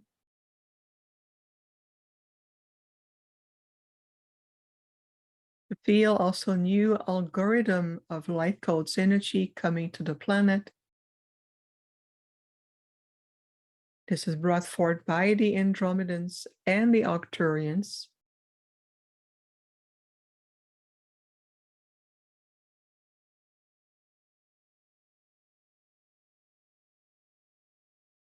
Let's just keep reading. Let everything flow through you. Imagine that your body is a clear, open conduit for these beautiful light codes that contain the spark of the Andromedan silver light.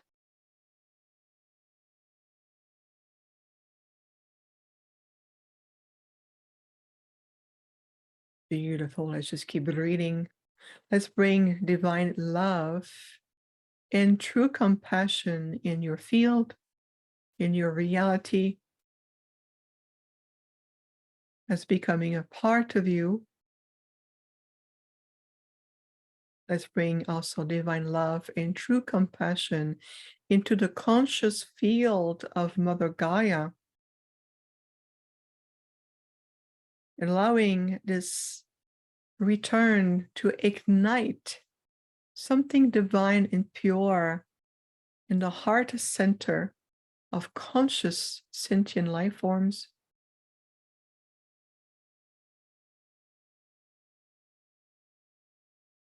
Let's just keep reading, holding the space together. It's just to feel that you are becoming as a beautiful emissary of light, the reflection of divine love and true compassion into your world, shifting realities, accelerating this harmonization, coming through the planet like a waves of reawakening coming in. Can you feel this wave? And all of us are supporting this wave, whether you are walking, an earth human, a galactic fairy, an elemental, an angelic being, many shape and form of hybrids, star seeds. It is light consciousness connecting with light consciousness. It is formless, infinite, and eternal.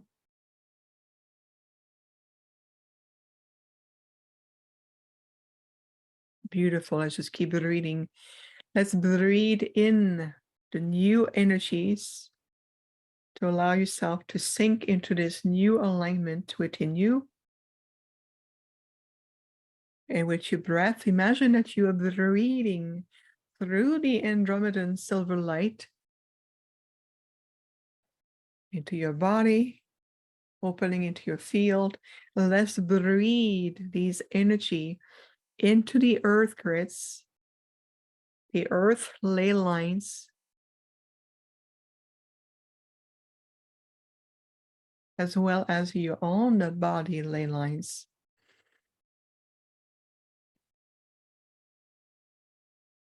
And today we invoke to the golden ray of enlightenment and higher truth, that higher truth and wisdom be revealed to us now, whether it's to better understand the multitude of soul facets that is a part of your sacred prism of light, who you are, the rediscovering of all the facets of your being. May higher truth be revealed to you more organically, to feel that's much more fluid and easy for you to receive and understand these facets of yourself.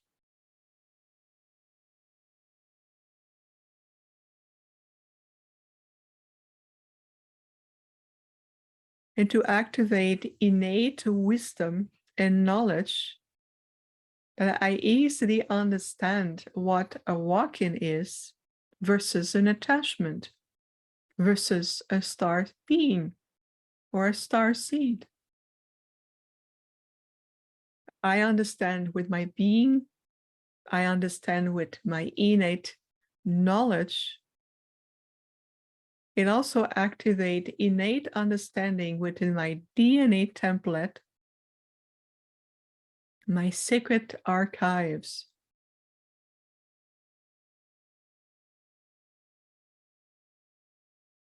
It also activates ancient memories in the divine cellular structure of my physical template.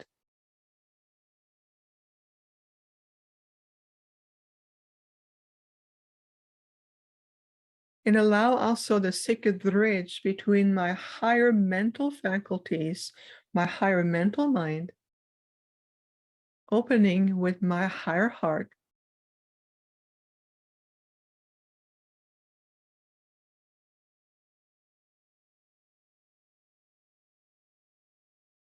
And just let your body to simply readjust accordingly.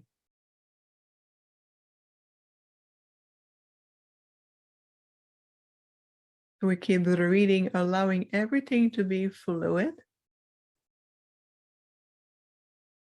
in harmony, and yet balanced, centered,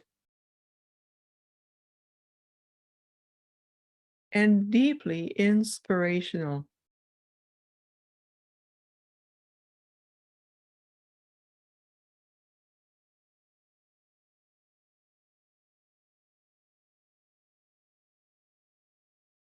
Into this beautiful quantum exchange, allowing you to better understand and activate your soul design. You are here by soul design. And it is through the heart that you can understand your heart blueprint. Learn to listen to the language of your soul.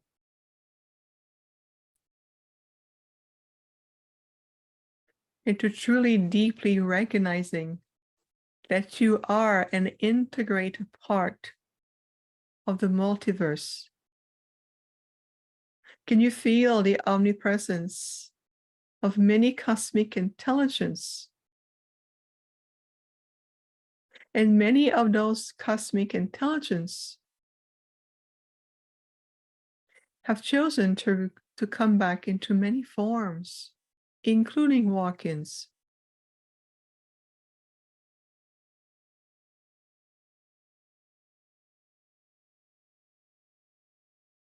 It is truly an experience of the soul.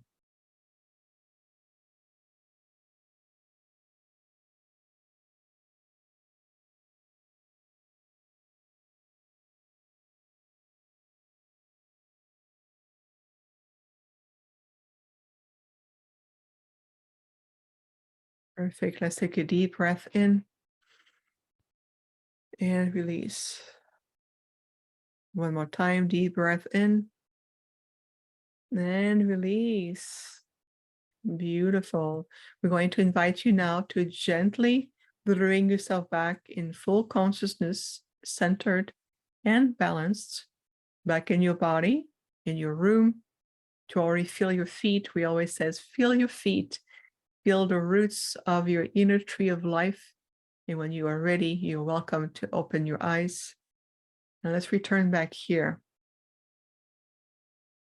So this experience in the presence of the Andromeda silver light and the Andromedan galaxy, Arcturus realm, and the beautiful Milky Way with the solar system allows you to understand, rediscover, and experience the vastness of a multitude of life, whether we talk about walk-in, solar experiences, starseed.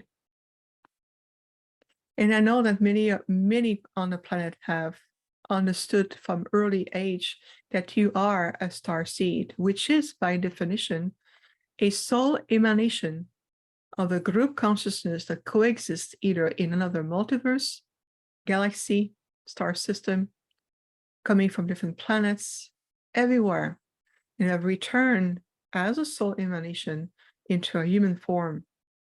And each and every one of those star seeds are very unique.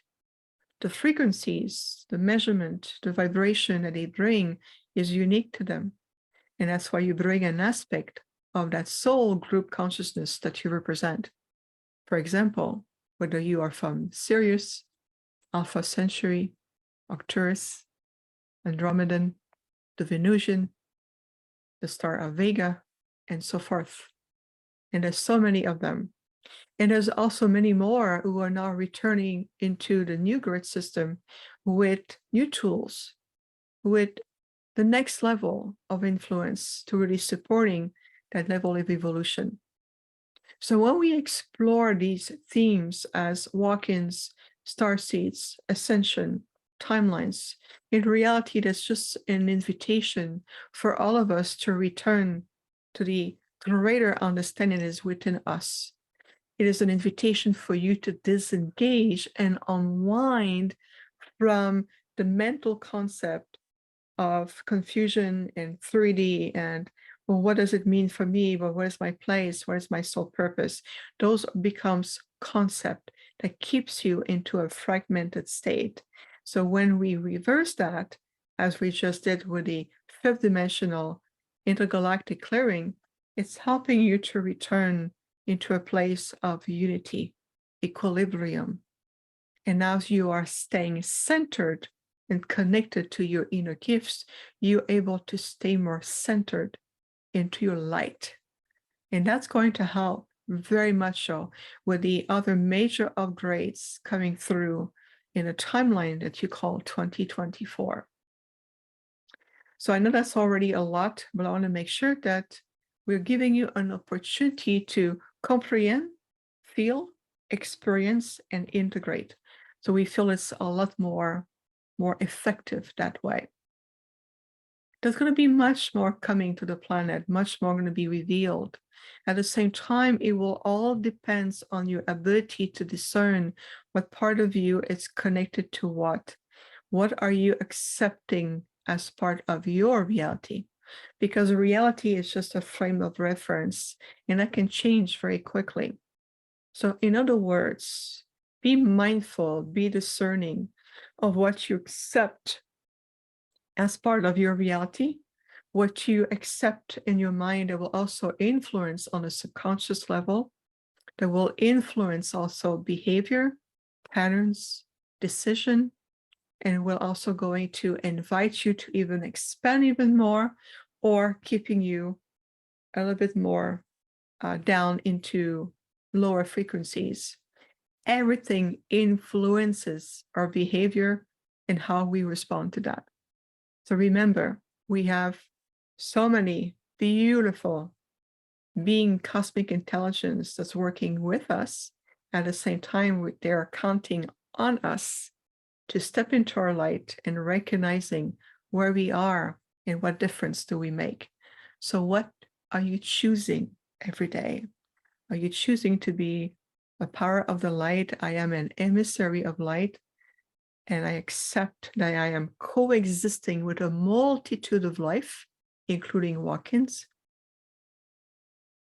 I am accepting that I am a part of that multiverse.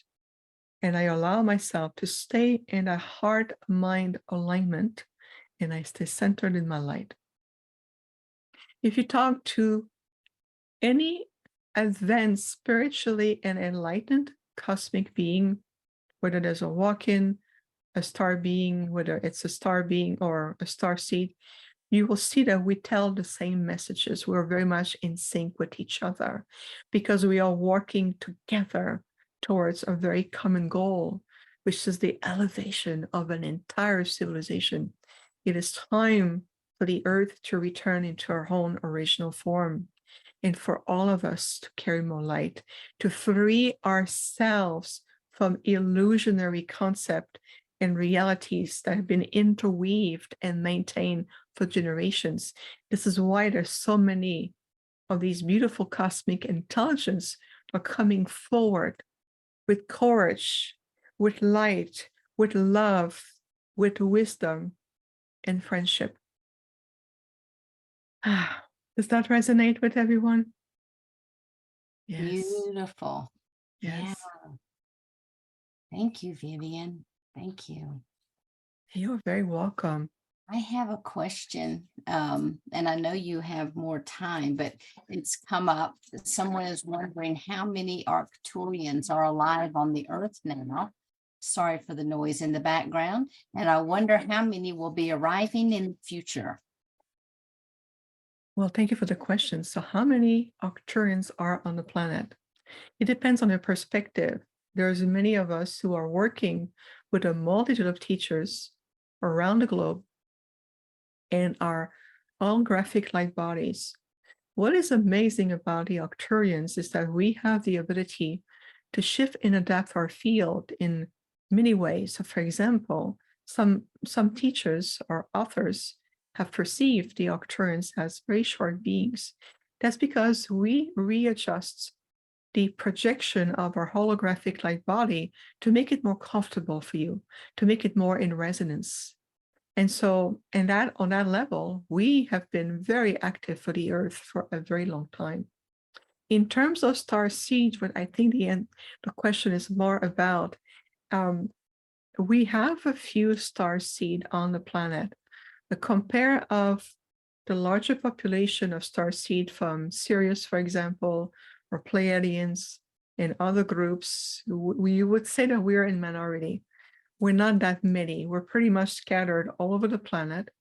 The reason why is because when you come from a place of ascendant form, when you come from a place of such a high frequency of light, coming back into the experimenting, physical human form on a density and a lower frequency is extremely challenging for us to be on the planet. So the true genuine Arcturian star seed I have met so far in my practice, they have very general common challenge, either emotional, it's physical, whether it's lungs, whether it's adaptability, whether it is so really heavy for us to be here. So we're not that many. So if you look at a pie, we would be like one of the smallest slice of the pie in terms of representation, which is why we prefer to remain into the resonance of who we are in the original form of who we are and project our holographic light body instead, and being able to work with very gifted people worldwide. This is our preferred methodology. I really pushed the envelope because I knew that being on the planet in physical body, it's huge time game changer. And I knew that. And what can I say? I'm very passionate about planets, evolution, protection of life. I've worked with so many different species around the multiverse. It's probably part of the fabric of my soul. So I'm like, I want to be here in physical body. And they said, that's not going to be possible. Yes, we have to engineer a body for me. And they did. So short question, not that many. So your body, you would say, is in basically a stasis pod, correct? And you're beaming your imminence here. Yes, my original self. In reality, I'm on the planet, but I'm off the planet at the same time. I'm here, but I'm not here. I know it's complicated, but in a way, Sheila, an emanation, a direct emanation of who I am in my original octane form is here in this form, communicating with you. So when you see me in person, yes, you can feel my shoulders, give me a hug, you can feel my presence, you can all of it, but at the same time I'm also mostly off planet. So yes, so right now an aspect of me is back with our realm in Arcturus. I am working diligently with a multitude of high council because we're preparing for the new changes coming onto the planet, for the Earth and the solar system. So we've been very, very busy, and many of us have been. And at the same time, that aspect of me who is active on planet is with you right now. So in a sense, yes, I'm not really in a pod because I am very active. So I'm going to be traveling, around different systems or collaborating with different consoles. So at the same time, that part of me in this physical form is here. So this is where I'm on and off planet at the same time. Thank you for the clarification. And what would you think is one of the largest what is one of the largest hurdles that humanity has yet to overcome? Primal fear. And I'll tell you why, because if you look at the energy of primal fear, it has really created such a huge veil. We can call it a veil, we call it a matrix reality. It has created an overlapping of a grid system, and even into the human body, it has such an impact. Fear has a multitude of facets of expression, whether it's core of unworthiness, feeling less than, feeling trapped into those mental concepts. Well, I try, I should, I don't know. All of this is part of all the mental concept. Primal fear has been effective into maintaining a certain projected reality, and to unwind itself from this, realizing what is really has been going on is challenging, because it's been this way for generations of souls who have returned, for lineages. And of course, for those of you who have returned before, well before us, even in the 30s, 20s, and even well before that, we honor you because you're really the pioneers who've come to open the field more and more. So it's primal fear. It's, I would say, the greatest challenge, because it has such a multitude of roots and it's still very strong. And that fear energy, it's always omnipresent into the abstract field of history that we all carry, whether it's a past memory, whether it's a wound, whether it's post-traumatic stress, whether it's different form of experience, what we've been told about the galactic, what we've been fed even today. And you will see 2024, there's so many changes coming through that many false prophets will fall. It is time for them to be removed from the field and to stop feeding these information that keeps you trapped into thinking you know more than you realize, but in reality, it's just keeping you spinning in a loop. That's another huge point that's coming true, if that makes sense. Yes, absolutely. And so what do you think is the single biggest, I don't want to say just biggest thing, but is there a practice that people can participate in that's going to help them best move through this? I know fear has been identified. Releasing is absolutely essential, but is there like a meditation, or do you have any recommendations for people who are really working to move through all of this at a rapid pace? Yes, well, all of the above, Sheila, because when you're practicing, whether you're a shaman or you want to work with the elementals, some of you like to walk in labyrinths or meditation.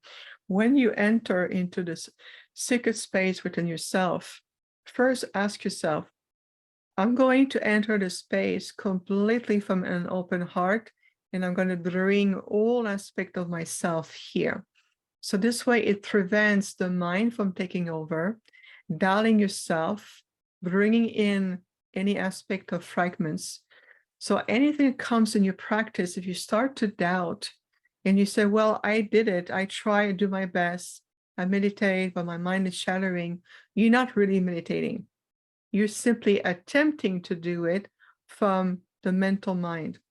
So allow yourself to say, mind, I'm going to invite you now to connect with my heart, and I'm going to stay centered right into my being. Imagine your crystalline core in the middle point of your solar plexus, and imagine your inner tree of life coming into complete alignment. And I say, I choose to stay in that meditation. I choose to have reveal in front of me what are the obstacle. What is it that is holding me back? What fear, what facet of fear am I still experiencing? And when you are centered in that energy within yourself, look at it like an object you would in front of you. Realize what this fear or that source point of limitation coming from. Says, I recognize you, I understand you, and now it is time for me to clear it from my field. I release this experience, and I'm allowing myself to gain more light, to hold the space. So it's about cultivating a new way of thinking, conscious feeling. Are you repeating yourself the same phrase over and over? Are you maintaining the same emotion or feeling? I see that with my clients every month. How you doing today? Oh, well, I'm still feeling foggy. So right away I asked them, what part of you is speaking with me right now? And that shocked them. What do you mean? What part of you is repeating the same story you told me a month before? Where are you? Are you listening? And I'm going to bring them back in that space as an attempt to help them unwind from that pattern. Because I'll tell you one thing, after time, it's out of habits that we keep the same repetition because it's familiar, it feels safe. We know what to expect from those habits or patterns. So by implementing a 1 degree of vibrational shift in your practice, it's going to start to generate new energy, new habits, new vibration, new change. And one thing also what is very, very important, let go of the 3D concept of let's bring peace to the world and let's bring peace to the wars. Because what you're doing, you're simply repeating all 3-dimensional polarized concept, thinking you're bringing a 5th-dimensional aspect to it. That's an illusion. So if you want to really be peace or implementing peace in your work, you are the embodiment of peace. I am universal peace. You no longer need to pray and come in a group and do fancy techniques about it. Become, I am the embodiment of universal peace. And universal peace has nothing to do with world peace. World peace is 3D. Universal peace is a sacred virtue. So there's a lot of unwinding that we're going to see more and more. If you have the willingness, if you have also the practice, and if you also cultivate this higher form of higher intelligence, emotional maturity, spiritual maturity, and be that part of you. I am love. I am universal peace. I am that I am. So you're becoming every day that embodiment. Why do you think there's so many walk-ins coming back to the planet? Because they understand that it's a time to reintroduce very important teachings, frequencies, balance to really support this beautiful transformational process we're in. So it really is every day. What are you cultivating? What are you repeating? What are you applying? What are you co-creating? More than a cliche, I'm telling you, this is moving into a higher, conscious, embodied way of living. This is what we call a higher fifth dimensional way of living. This is why there's so many of us who've returned to the planet. And we have walk-ins as presenters. We have walk-ins listening right now. We have starseed. We have grand masters. We have ancient beings. We have ancient souls. Ooh, you know what we speak of. You know. In your heart, this ancient knowingness. Does that answer the question? It must. Thank you. I have another one. It says, are you a member of the Council of the Galactic Federation of Light? If you're not, you should be. Oh, I love that. Yes, my dear, indeed, we are members of the Federation of Light. We are working with a multitude of councils and, of course, star regencies throughout the multiverse. We've been active for millions of years.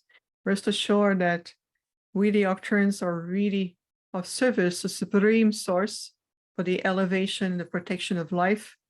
And of course, we always recognize the presence of very ancient, old, and dear friends of the Andromedans.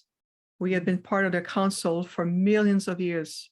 So the short answer is yes, dear, we are. Most definitely.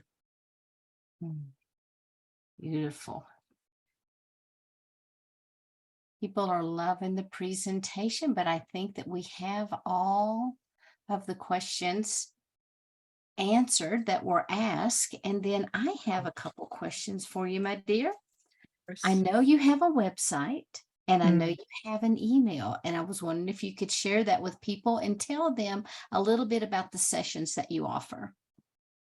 Well, that's a great question. So about 11 years ago, the birthing of infinite healing from the stars came a reality. So infinite healing from the stars.com. And how that came about is I constantly communicate in a holographic, telepathic ways with a multitude of delegations, especially with my delegations and my Octurian self. So oftentimes the challenge I have is to convert into 3D verbal communications and linguistic. So I asked them, I said, 11 years ago, I said, okay, you want me to be more public? Fine. I'm going to have a label, an umbrella that we call a website. I have no idea what I need to bring in that label, which 3D words do I need to use? And they said, well, what you're doing is infinite. Yes, so infinite. You are bringing the Octurian medicine in many ways, so healing. I said, where are you in perspective to this lifetime? I said, I'm from the stars. This is my perspective of the way I represent to choose prime creator in this lifetime. Well, there you have it, infinite healing from the stars. And that's how it came about. And through the website, we have a contact form. We have the Octurian Healing Arts program. Right now, my private practice is booked a year in advance. What I'm going to invite you to do is more join our online community. We have affordable memberships. We work together. We just did 2 events with my community before our beautiful walk-in conference right now. We do retreat for the members. I travel to conferences, places, gatherings. I collaborate also, and including CAN, the Conscious Awakening Network. And everything is on the website. Plus, I have a brand new website designed by our beloved Andromedan sister here, which I'm so grateful. Sheila, thank you so much again. So the website is really the best way. And we have a lot. We have coming up in January, the Octane Healing Arts program, which is an online group program. It's just about 3 months. We have 3 levels. It's a hybrid program between teachings, healing, self-discovery, exploration, and there's a lot of transmission that is provided, and it's a beautiful program coming up in January. So this is our invitation for all of you. Beautiful. Thank you so much. And Viviane, it is always an honor and a privilege to have you here. I know that our audience has thoroughly enjoyed. If you get a chance to read some of the comments, they're very, very sweet. And you'll be back with us on the panel, correct? Most definitely, I will be there tonight at 6 p.m. Mountain Standard Time here in the United States. Excellent. Thank you, Harrison. Very happy to see you. Susie, thank you for being here. Daria, very happy to be here with you as well. Paul, thank you for your beautiful description. Nelly, of course, good to see you as well. And Sarita and many more. You are most welcome. We felt that by sharing a direct personal experience with a walk-in would bring a perspective onto this beautiful natural. It's a natural phenomenon that we also see on other planets, by the way. We also see the walk-in phenomenon in other places. It is a wonderful way how soul can collaborate with each other. It is always done with high integrity, which again has nothing to do with soul attachments or, wanting to seeing a child or a loved one behavior changing. Is that a walk-in? No, walk-in is very sacred. It's done with a lot of knowledge and agreement and high purpose. So just so you know, I want to sparkle that little last piece of wisdom there. So thank you so much. Thank you, Bridget, as well, to see you. It's wonderful. Beautiful, Bridget, beautiful, beautiful. So thank you so much for being here. And I was going to ask you for some final words of wisdom, but I think your sprinkling of wisdom was absolutely beautiful. So again, thank you, my sister, and we will see you back in just a couple hours. See you soon, everyone. Thank you. Thank you. Okay, everyone, I'm going to go ahead and bring up our next guest. I can't get her to, let's see. Well, I guess I'll just pin you. For some reason, I can't spotlight you, Rhea. So if you'll go ahead and come off camera, maybe that's why. But Rhea is an intuitive channel and extrasensory energy healer who has been providing clients with professional tarot, mediumship, oracle, and shamanic services for a little over a decade. She is also a singer, songwriter, artist, poet, and is here to share her wisdom with us today. Hello, Rhea. How are you? Hi, Sheila. Hi. I'm great. Can you hear me okay? I can hear you okay. I'm going to go ahead and turn it over to you, and I'm going to sit back and enjoy. Great, thanks. Okay. Hi, everyone. I'm so happy to be here. I am Rhea Elise, and like each of you, I am currently operating as a singular expression of the one divine source, and I'm so pleased to connect with you. I am a physical representative of an eclectic group of non-physical galactic idealists who have come to assist in the current evolutionary shift we as humanity currently find ourselves within. Thank you so much for having me. A shout out to Conscious Awakening Network and Sheila Seppi for organizing this event. I'm really happy and grateful to be part of this. I'm in awe with the potency and the pure genius of all the other presenters, and I'm humbled to get to talk alongside each of you. Thank you so much. As higher dimensional concepts and information isn't easily or readily translated into the available linguistics, I encourage each of you to feel into the underlying resonant field here in order to achieve a more complete understanding, knowing that each knowing that much will inevitably be lost in translation. To compensate for these inadequacies, there will be an infusion of periodic light language transmissions interspersed throughout this conversation and will sound like some of the following. Korea shatsaro toyo kosunoyo shotso. Siriara monoyo shotsaya tatatai. Kia sasaro koromonoyo shotsoyoso. Karananaye shiatsara tata. Please note that the frequency changes you may pick up on are different guides stepping forward to give their 2 cents, weaving and braiding their energies with my own so that a maximum amount of information can be infused into this presentation. Know that you are receiving exactly what is perfect and appropriate for you at this time in this conversation and in your life. Concepts will circle back around so nothing will be missed. But of course, feel free to ask questions. Now, let's just take a moment here to take a few deep breaths with the intention to drop into our heart spaces. Many of us are already here thanks to Viviane's beautiful talk and presentation. Feeling the healing waves of absolute light streaming to and through, up, down, and all around, cleansing, balancing, restoring, rejuvenating, harmonizing. Sorot shorot ayashiat sarakata. Koinye shut siut soronoyo shot sayakia patatatataya shatsa.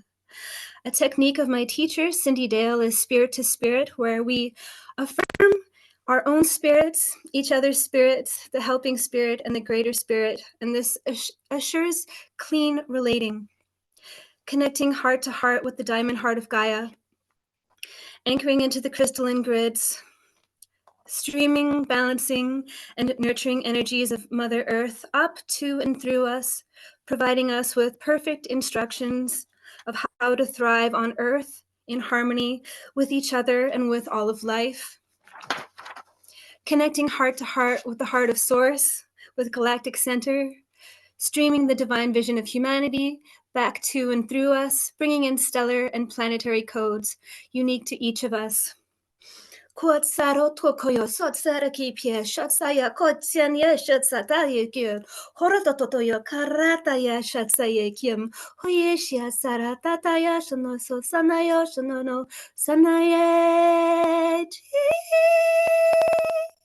Remembering that when we are in this flow, that we are always in the right time, in the right place, meeting the right people and opportunities for the highest good.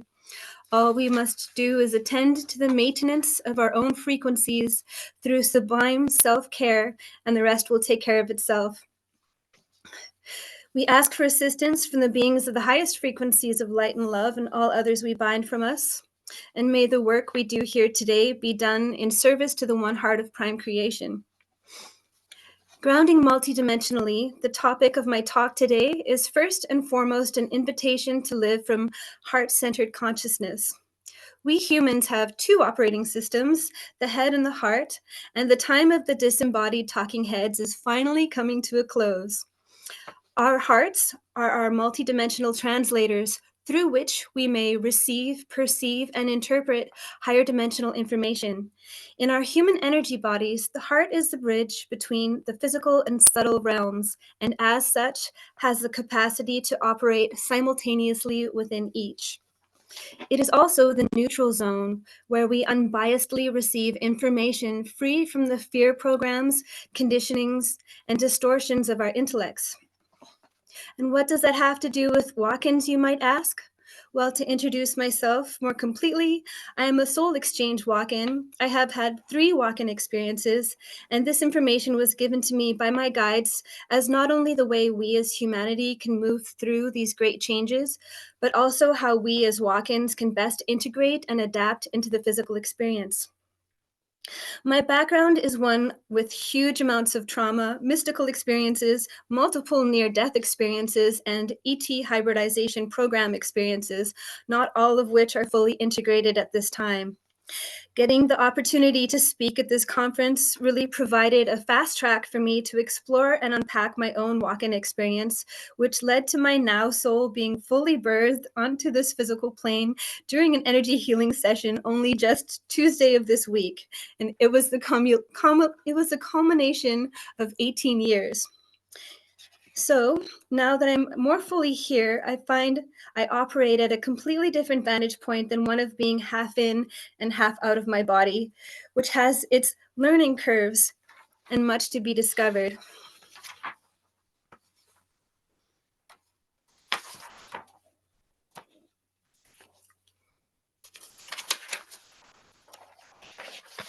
My hope in showing up somewhat incomplete in my process, and in some ways a hot mess, is to invite each of you into a place of acceptance and allowance of who you truly are, and wherever you might be on your journey. Soro chariat sararie kia sharatsonoyo shotso. Konono yeshiat saratakaitie shotsonoyo shitsiarataka. Here I will share some of what has worked for me, some of what my guides advise that I haven't yet tried, with the hopes that we can all meet each other wherever we might be and move forward together, creating group coherence and momentum as we go. Being a human being on Earth at this time is no small feat. Whether you are a star seed, an earth seed, angelic, or elemental soul, or a hybrid of some or all of those things, we will undoubtedly share some similar needs, and the methodology to which we may remedy ourselves and our planet will have some commonality, and that is the intersection from which I approach you here. Soria shatsaye kiama sotsoro kotoya shatsa. From the 3D perspective, there is no one truth, just each individual experience. Multiple individual experiences on a collective level assemble together to form a more spherical, complete picture, but in lieu of that, we can surmise that each perception is incomplete, that there will likely be conflicting information. I find it best not to assign judgment of good, bad, right, or wrong, but rather to go by the feel of the information and what best resonates with me, which can change from one moment to the next. Someone once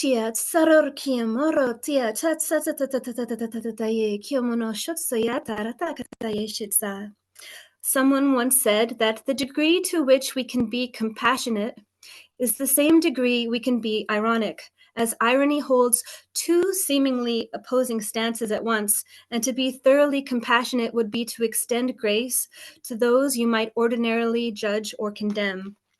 I find this approach best when striving to comprehend multidimensional information, as to do so would be to open to non-local perspectives from a local point of perception. Allow it to be nonlinear and nonsensical, orderly and non-ordinary, with a sense of whimsy and humor. Whatever has no place in your inner standing will come out in the wash.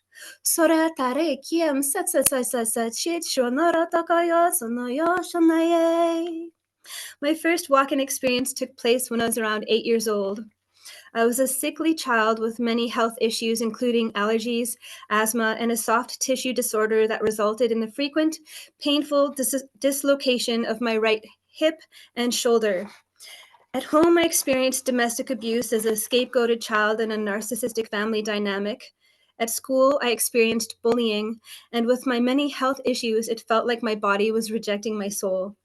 After a particularly difficult day of being bullied at school, I decided to take my own life.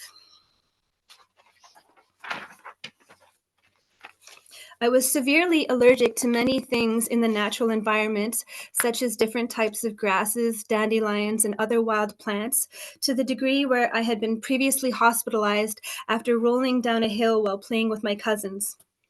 I collected a large container of grasses and dandelions to consume, reasoning that if skin contact had me hospitalized, then consumption would surely be a good way to die. After eating the lot, feeling groggy and disoriented, I went to lay down inside an empty cardboard box in a vacant lot in my neighborhood so that no one can find me to revive me. Instead of dying, I woke to find myself in bed, very much alive, without any signs or symptoms of having consumed what for me would have been poison. The only evidence of me having been outside at all were a few leaves in my hair, and I had no memory of how I got back in my bed. So it was utterly bizarre. After recalling this event to Sheila in a galactic lineage session, she said, I am a soul exchange walk-in, and I got full body shivers as physical confirmation of this truth, although my brain didn't quite yet know what to do with this information. Unpacking being a walk-in is a lot to wrap your head around. I had had my suspicions on the matter, knowing full well I was a starseed at a young age, but the walk-in part was a lot to digest. I also intuited that while indeed this was one occurrence, that there was more to the story. So I attended last month's October Pleiadian Perspective webinar with Channel Wendy Kennedy and decided to ask for more clarification around the subject. I asked for confirmation that I was a walk-in and details around how and when I got here. The Ninth Dimensional Pleiadian Collective through Wendy Kennedy took my question and paused for a long while, which has since been edited out of the replay, but said that there was a lot there and that I had walk-in experiences at 17 and 24 years of age. So sitting with that information, I remembered that as a 17-year-old, I was already living on my own with a couple of roommates who brought home what turned out to be super potent LSD. This was my first and only experience with acid. Having taken it, my body went into full convulsions and I experienced what can be best described as an ego death. I knew that I would never be the same. I had extreme hallucinations of a spectral rainbow Jesus shooting out of the walls, and I remembered that I and everyone else here are divine beings of light having human experiences, and that my mission here on Earth was to assist in the coming shift in consciousness. I knew that there was at least one other person on Earth who was an extraterrestrial in temporary human form, and that was David Bowie. And if he could do it, I could do it. I don't presently have full memory of the walk-in event that took place at 24 years of age, but I feel there is an association there with my partial memories of being involved in an ET hybridization program, so maybe it's the best that I don't remember completely. This age was especially confusing for me, as at the time, I was a meth addict, and it didn't make sense to me that I would have a walk-in experience and continue for another 4 years to be an addict. At 28 years old, I quit meth and moved across the country to start my life over. But that wasn't the age that was stated. I have since learned that it can take a long while for a walk-in soul to fully land in the physical body, not unlike a mother in labor giving birth. And that explains my questions and doubts, as the one soul in, one soul out wasn't seamless or instantaneous. Fortunately for me, a series of synchronistic events would take place to not only help me make peace with my limited understanding of these events, but also help me land more fully and completely in my body for the first time. As you know, I work as an intuitive, and I am a professional channel, energy healer, medium, and tarot reader, and have been for over a decade. A friend of mine from social media connected with me to ask for a session, and my guidance team loudly prompted me to ask if she wanted to do a trade, even though I wasn't sure what she exactly offered. Lo and behold, it turns out her healing modality, divine healing, was channeled by another walk-in and included ways to help assist walk-ins to integrate. So my healing session with her was monumental. She assisted me in clearing so much junk I didn't even realize I had been holding on to, and it felt like a weight had been lifted. I also felt what it was like to be fully embodied for the first time ever. Let me tell you, the sensory experience of the body is a heck of a lot different than being out of it. I felt one of my guides have their hands on my shoulders, lovingly anchoring me into physicality, and I got teary with the sensation of coming home here on Earth as if for the first time. After the session, I went to have a nap to further integrate the healing. My partner got home just as I was waking up, and I joyfully announced that it was my new birthday. He congratulated me, and we ordered pizza to celebrate. I drew up an astrology chart for my new birthday, and there's some uncanny similarities to my original natal chart, and I look forward to celebrating 2 birthdays from here onward. While I know with certainty at least one of my walk-in experiences was a soul exchange, I'm not entirely sure how to define the others, but look forward to figuring it out. And I'm so grateful to connect here with you all as we form this beautiful and necessary community of walk-ins around the world. Now, back to tips, tricks, and tools to ground multidimensionally, as per what my guides have said. Please note that there is much commonality here with what my guides say and what has been confirmed and validated through other sources. My understanding is also informed by my teacher, Cindy Dale, and by Wendy Kennedy and Lee Harris and many other wonderful people undertaking this great work on Earth at this time. So what does it mean to be heart-centered in order to ground multidimensionally? To be heart-centered is akin with being here in the present moment. All one must do is think of what lights us up and what we love. This could be a baby animal, a beautiful scene in nature, a favorite song, or all of the above. Allow that effervescent, loving feeling to bubble up through you, bringing you into full presence. And there you are, presto, heart-centered. Koranaya shutsoya kototototoye shietsarataka. Kiminia shutsoro tokitizyo shutsatsunya shutsoro tokoro toko. Shora ramanaya kotosi. Sicho shonayo sotsoro koto. Huye shonaya sa. Hunaya shomaya tseji. This coincides with the activation of the parasympathetic nervous system, going from fight or flight into rest and digest. From here, we as co-creators can choose how we want to feel and set our oscillating heart fields accordingly. Do you want to feel peaceful, joyful, inspired, alivened, rejuvenated, connected? Use curiosity as an access point and imagine how that would feel. And there you have it. Now, the trickier part here is the maintenance of frequency, which requires we check in with ourselves regularly to adjust our frequencies as needed, bringing ourselves back to our preferred states of being, time and time again. This may require us to employ various methods of self-care, meditation, visualizations, breath work, and so on to assist us in the process. The fun part is experimentation and seeing what works best for us and adding those things to our proverbial toolboxes. A wonderful thing about setting our heart's oscillation field to our chosen frequency is that we are outputting frequency, so there's much less sponging of the inputting of other people's energy. Here we can observe, not absorb, where other people are at, compassionately practicing non-attachment and choosing to focus on our chosen frequency. My guides say that when we always play on our home vibrational field, that we will always win, meaning not to match others at their level, as that's when messy attachments happen, as we are no longer residing within our place of authentic power. Another wonderful thing about this is that our heart fields have huge amplitudes, as can be seen in the studies of heart math. In the sea of frequencies, that with the strongest amplitude entrains all other frequencies into harmony. With this in mind, we won't even need a critical mass to hold this heart frequency and change the world. Techniques for walk-ins, star people, fairies, angels, hybrids, and other sensitives. Start from the inside out. As a highly sensitive person, I sometimes find myself constantly clearing my energy and processing what comes up for me, and this can be exhaustive as it is so much.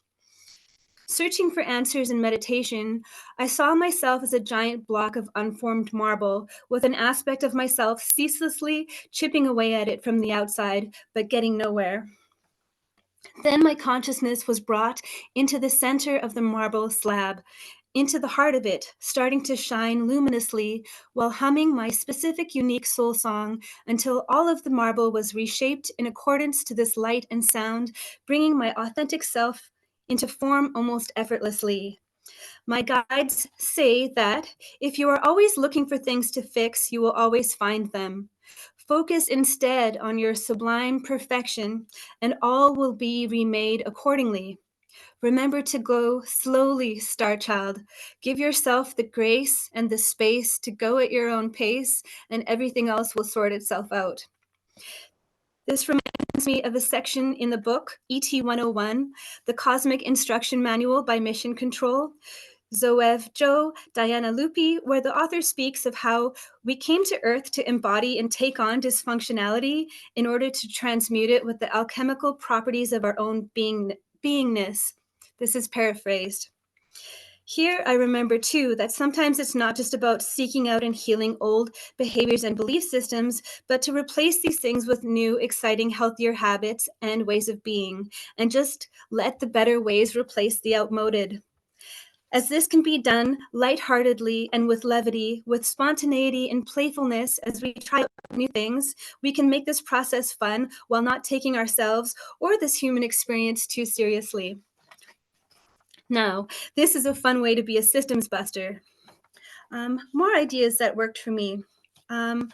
Utilizing tools from psychopomp work while working in shamanism to lovingly death walk the previous inhabitant's soul aspect into the light.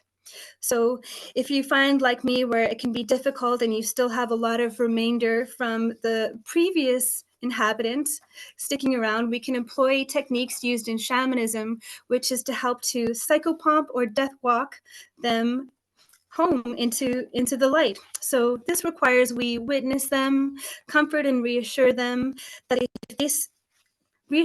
they face no judgment. Tell them that you know that they did the best they could with what they had available to them and they did a great job. Thank them for preparing the body for you. Connect them with their most benevolent guides and angels. See, sense, and imagine or visualize walking them into the light. After they are fully and completely on the other side, their energy will be clear as they are receiving the exact healing they require, along with an expansion of viewpoints. And since for many walk-ins, we weren't a child in this lifetime, we may decide, like me, to adopt our inner child for a mutually beneficial healing relationship.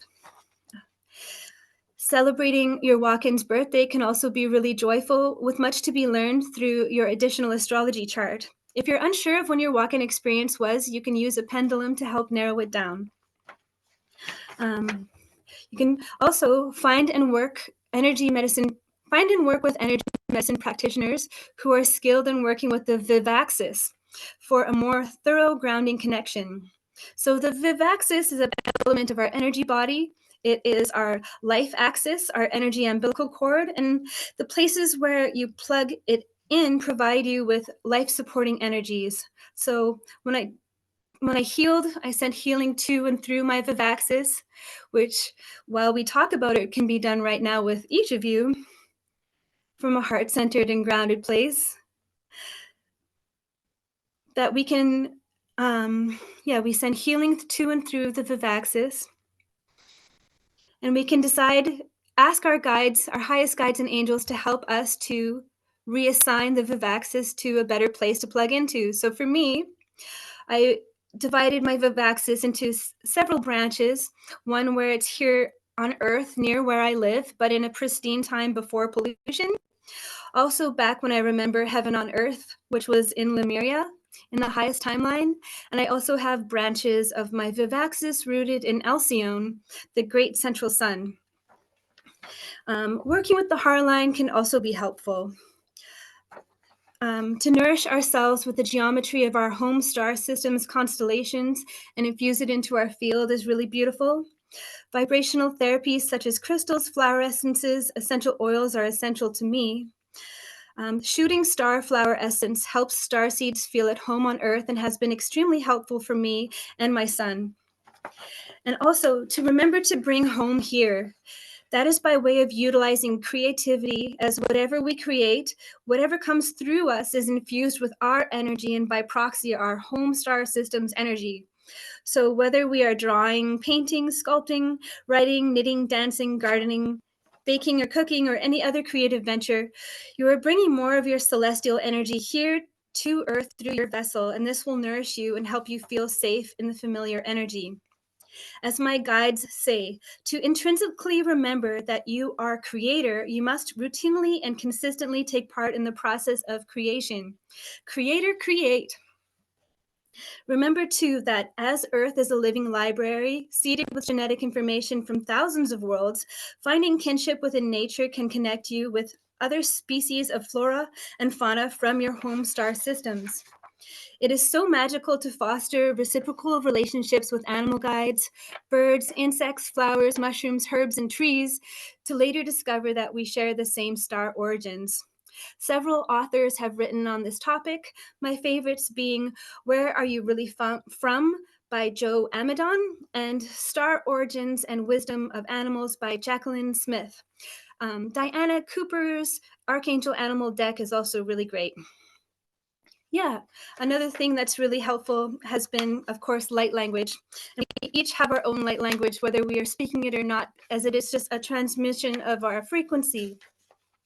For me, when I used to manage a crystal shop, so as you can imagine, a big store full of crystals, crystals being amplifiers of energy, it was really difficult to keep the energy clear all the time. So I would employ various methods of keeping it clear. But since we couldn't use a lot of smoke clearing techniques as it was inside, I used sound bowls and toning and singing a lot.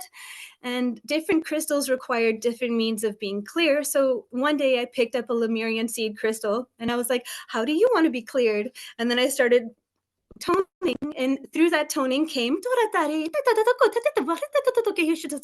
I was like, what was that? And and I heard it was a Lemurian light activation, and that was back in 2012, and not a lot of people were talking about light language yet, so I kind of thought I was crazy, so I sat on it and didn't share it, I don't think, until 2018.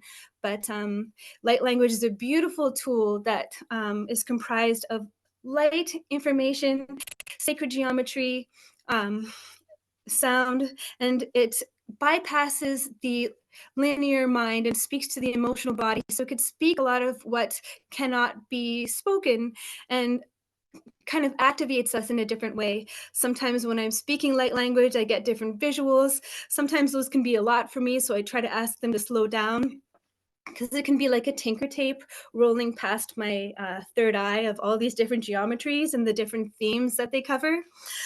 Sometimes it looks like DNA spirals, and there are little colored kind of keys on the outside representing epigenetic factors. The ones in red are the ones that need to be shut off because they're non-beneficial, and the ones in blue need to be turned on because they are part of our beneficial genetics that are being activated at this time. And yeah, it's also really great to utilize language for expressing emotions as a means of emotional processing, as well as to connect with nature, because I find animals and children respond to light language in really fun and funny ways that it's really fun to play. So yeah, I hope my talk here today covered a lot. I think I might have spoken really quickly through it and might have some extra time here, but I wanted to say a quote from Tashiri Tashi Ren, and that is, follow your spirit without hesitation with every breath and every step. And I feel like this is how we make all things new. I guess I'm ready for some questions and can share more of my experience if anyone has them. And just to keep in mind that a lot of energy came through, so please treat today's talk as well as all the other talks like you would a healing session, and listen to your body's requirement for either rest or movement, and drink plenty of water.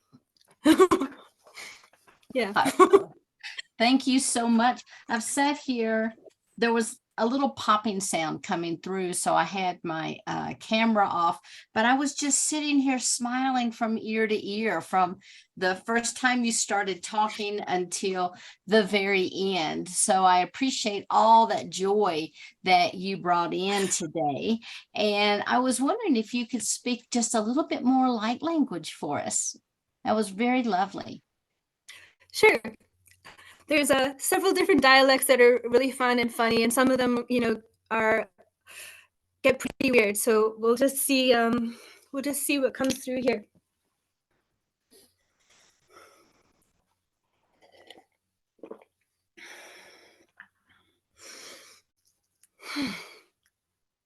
Koya sot soro tokyo yeshi tatataya rata yoko sotsum sim shit sot sin ya shot soro tatataya kititatai tatataya shanayo sanayo ji chanayo sanayo chanayo ji chanayo shanayo chanayo ji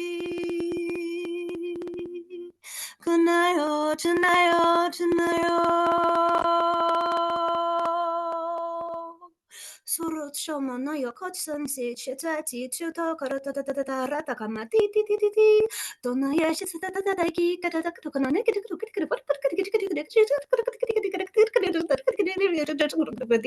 그렇고 돈만 예셔서 은으시근 은으시가 언인예시근 은오시가다 군 어예십슨 어예십서로 고노노 여셔. Oh, I feel dragons coming in.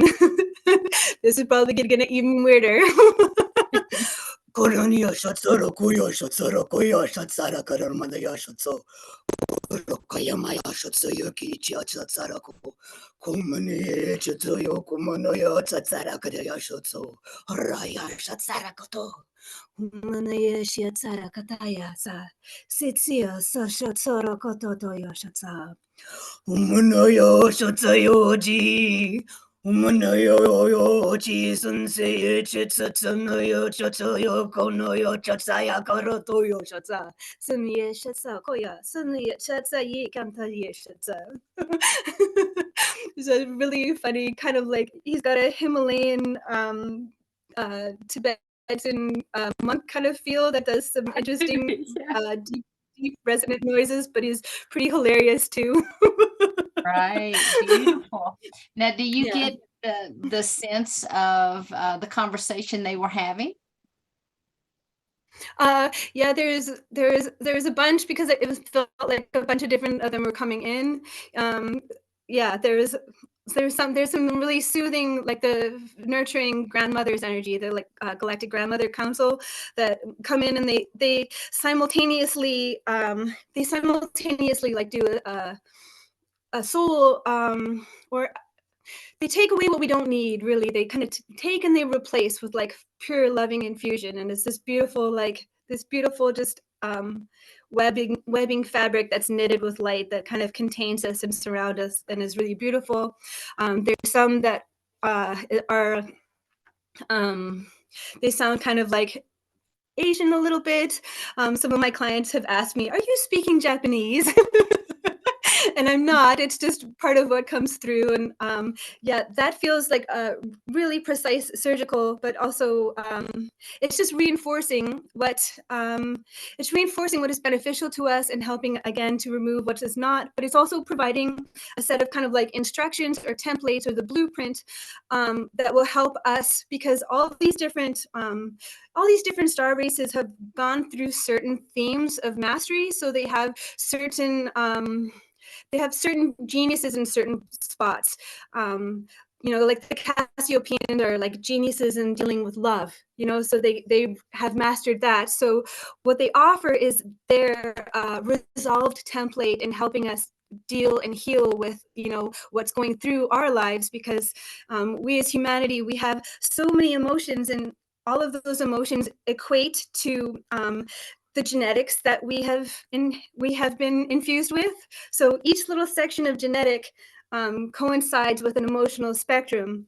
So they don't have the full emotional spectrum. We've got all of it, but that's why Earth is is where you come to learn emotion. So to help with us, they give us like a recipe, or a thought package that provides us with an easier template that if we follow, that will help us to resolve and dissolve what needs to go, and what to introduce what will be helpful to us. But of course, that's done, through our willingness to be open to it, and to work with our own processes, because some of the things we came here to work on, kind of like my teenage son, like he wants to do it himself. So there's parts of what we work on that we want to do ourselves, and that but we'll get to this different place where it'll click, and where like all the healing that we've ever received, because it's all stored in our energy body if we ever heard it. So it's like in this beautiful kind of like backpack, I guess, or like in our energy field, what we've heard. So it's accessible through any point in time, in the future when we need it. Yeah, I hope that makes sense. Yes, yes. And I was wondering if you could tell us a little bit about the shamanic work that you do as well. Sure. I really love shamanic work. It's a lot of fun. I went to the Northern Star College of Mystical Studies, which is a real place in Edmonton, Alberta, Canada. And I did 5.5 years of tarot and mystical studies. And during tarot, my teacher was also very shamanic, and we did lots and lots of different shamanic journey work, both through the cards as path working, which often was past life themes that worked with the cards, but also we utilized creating places in the non-ordinary reality, such as where we can create our own specific places of healing, our own temples, our own meeting places where we can meet and converse with all our guides, like this giant boardroom conference table setting where we can get advice from all of them. And there's also where you can go and where, like, there's the Hall of Ancestors, where we can see, you know, who genetically contributed to where we are now. And that's also pretty interesting. And that's where I found, like, there's fairy beings in my genetic history, and there was Andromedan beings in there too. So it's not just a straightforward, you know, it's nothing's ever really straightforward when you really get into the details of it. But I really love shamanic work for, there's a section of my soul that came through when I was talking with you the first time, Sheila, which was a while ago, that is on a place where we didn't choose to become technological, and we just stayed as a shamanic society. And so that part is where some of the medicine songs come through, and that's where some of the templates and the instructions for ceremony comes through. And I find that really, really pure, because it's really, really organic, and it's really, really life affirming, and it feels like home, of course. And it also coincides with, you know, what has come through the beautiful medicine traditions of this planet. Yeah. Beautiful, beautiful. So I have a question from Tina, and it says, what is the best way a beginner can connect to higher self and source? Well, I would say the best way is to know that you already do, because you cannot not be connected to higher self and source. You cannot not be. So, you know, sometimes when we are trying really hard and taking it really seriously, it can be, you know, it can make the energy a little bit denser. So I find if I'm doing any type of energy work or learning or practices, and I'm, you know, getting frustrated or something, then I'll kind of go and relax, and then all of a sudden I'll have a breakthrough, like when I'm doing dishes and my hands are in the water, you know. And it's just kind of all about trust. Like, I really like automatic writing. You just kind of start writing, and just like a shamanic journey, or just like language, it starts to take on a story of its own and go where it's unexpected, where it starts to take on new form. And through that, we are building the muscle that has atrophied in our human civilization, the muscle that allows us to communicate with other realms, which we all have it. And there'll be some places, you know, depending on strengths in our energy field. You know, some people are more claircognizant, you know, clairvoyant, or clairempathic, you know what I mean? So you'll have your different, wherever it comes through, focus on that, focus on whatever you're getting, because whatever comes up for you when you have an intention is what you need to work on to get through that intention. So wherever it is coming up is perfect, even if that's frustration, because you know, what is this frustration showing me? You know, what do I need to know or do to have a stronger connection, you know? And then I like to go in a place in nature. I sit by my favorite tree, you know, I'll look at the clouds, and then I'll just start writing what comes through. You know, it could be that, you know, maybe I need more time for myself, because when I take care of myself, my nervous system is soothed enough for me to get into a restful, open, reflective place for me to receive the information that's already present. And maybe I just need it to be easy, because it is easy. When we allow it to flow, when we recognize that we're already getting it. I find when I recognized it first, I was like, hey, this is channeling. Then I recognized all the other times in my life that I did that through, like, songwriting, or, you know, drawing or painting or whatever. So you recognize that you've been doing it this whole time, but you just don't realize you've been doing it. And humans are already really telepathic. I had a fun conversation with a cat that was lost. A friend of mine was missing her cat, and the cat was like, had that situation under control. And I was wondering about that. But she, transmitted to me how she was able to influence humans, but humans didn't realize that they were speaking telepathically. But she was in a lady's bathroom who wasn't connecting with the owner, but she like convinced the lady to let her out of the bathroom, and then she proceeded to escape and go back home. So she did have the situation under control.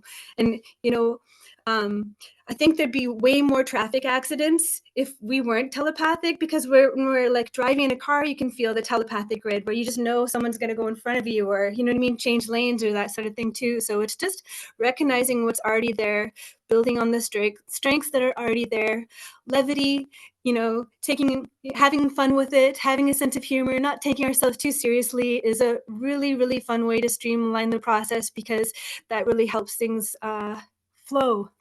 Yeah. I hope that answers that question.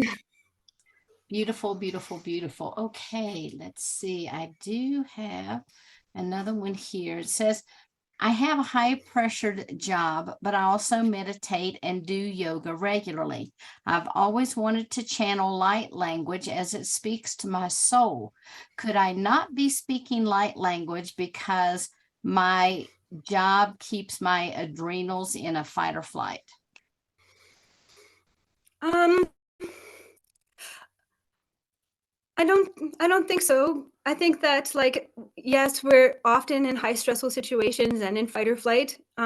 When I first started speaking light language, I was a single mom leaving a domestic violence situation, and it was very stressful. I had a toddler, I was making like not a lot of money. Like, it was a very, very, very stressful, but we get moments where we can bring ourselves in, and it doesn't take hours of meditation or all these kind of things. It just takes these little glimpses where the light gets through a little bit more, and then you just go with that and then roll with it. There's no one strict way, there's no one strict discipline. You don't have to do 1,000 things or jump through 1,000 hoops. You just, honestly, when we soften and allow what's already present to become more pervasively permeable through the membrane of our consciousness, then it kind of blossoms and unfolds in perfect ways. I love other people's light language, and I find there's certain other people's light language that activates me. So listening to other light language, drawing other light language, but it might not even look like that or sound like that either. It's all different for everyone else. I know a woman whose light language is just pure tones that sounds like she's a whale singing like whale songs. So have fun exploring. Don't be too hard on yourself, and what's meant to come through will come through. And I feel like when it comes through, you'll recognize it's been there the whole time, because it's a vital part of who you are already. Beautiful. Thank you so much. All right. Have a question. It says, who are the dragons? This is Sharon. Who are the dragons? Okay. The dragons are ancient elemental beings. They correspond to different elements. So there is some correlation, of course, with some people think they could be part of like the Draco kind of reptilian crew, and that can give people different ideas about that. But nothing is completely good or bad, including humanity. If you were to look at humanity from an outside perspective, I'm sure there'd be a lot of like galactic races that would label us as bad because of just the state of our world right now and our human family. So there are there are good and bad of everything, good and bad dragons. I feel like the ones I've connected with are, yes, very highly elemental beings. I connected with them through a shamanic journey where Kuan Yin was there, and she introduced me to all these different types of dragons, which was beautiful. And I felt like there was a time when the dragons were the protectors of the divine feminine. So all those fairy tales where there are knights that go and kill the dragon to rescue the princess, that was more like a killing of her protector and a conquest of her, which makes more sense under the guise of the patriarchal lens, which is what we are currently healing. So the dragons are coming back in full force to help us to connect with our raw force power and the potency of our connections as elemental beings to the elements that create everything. And once we recognize that and step into that, we too have the capacity to command the elements, and we too have the capacity to to change our world through that. For instance, what if the metal that makes up the guns decided it didn't want to hold that form anymore? What if that metal decided to change a shape and changed into a flute, or an instrument or something beautiful? We have that capacity because we are what help to co-create how molecules assemble themselves through what form and intention, what frequency and intention we hold. So I feel that can be one of the possibilities that's there. And it sounds pretty far-fetched, but it might be fun to imagine and to play with that idea. Beautiful. Okay, so Rhea, do you have like a Facebook, a website, or some way that people can contact you? Yes, I am on Facebook, Rhea Elise, just as spelled here, or I have my business Facebook page is Rhea Light. My website is currently under construction, as it has been for a while, but people are more than welcome to reach me, through Facebook, or my email address is rhea.elise1981@gmail.com. And if you can put walk-ins in the subject line so I can help to differentiate your email through all the other emails I get, that'd be great. And I would love to speak to you all. Yeah. Beautiful, beautiful. And as we begin to close down this segment, I am wondering if you have any final words of wisdom that you would like to leave people with. We're all here. We're part of an answered prayer. We're all coming together, and we form this really cohesive web of light around the earth that I can sense into now as we're connected here, and connecting to all future people who are connecting into these recordings. And that has a lot more strength. That has a lot more amplitude than the naysayers or the fake powers that be would have us know. So we are potent and we are powerful and we're here, and change is happening, and there's no stopping the coming of age. There's no stopping it. They're throwing everything but the kitchen sink at us right now, but it's really a death rattle of a dying paradigm. And I so look forward to when we are in the stages of repair, where we are replanting forests and rebuilding communities and coming together in a new way, and starting off fresh. And thanks so much, everyone, for listening to me today. I just completed my job as a teacher's assistant for Cindy Dale's year-long energy medicine certification program through the Shift Network. So my calendar opened up a lot. So I'm available for one-on-one sessions, and we'll, eventually have some upcoming programs in development as well. So yeah, I look forward to hearing from you all. Thank you. Awesome. Thank you so much. You are definitely a breath of fresh air, and I look forward to seeing you in about an hour on our panel. Yeah. Sounds good. Thank you. Thank you so much, Sheila. This has been so much fun. Great. Okay. Thanks, honey. Okay. Next up, we have Kimberly McGeorge.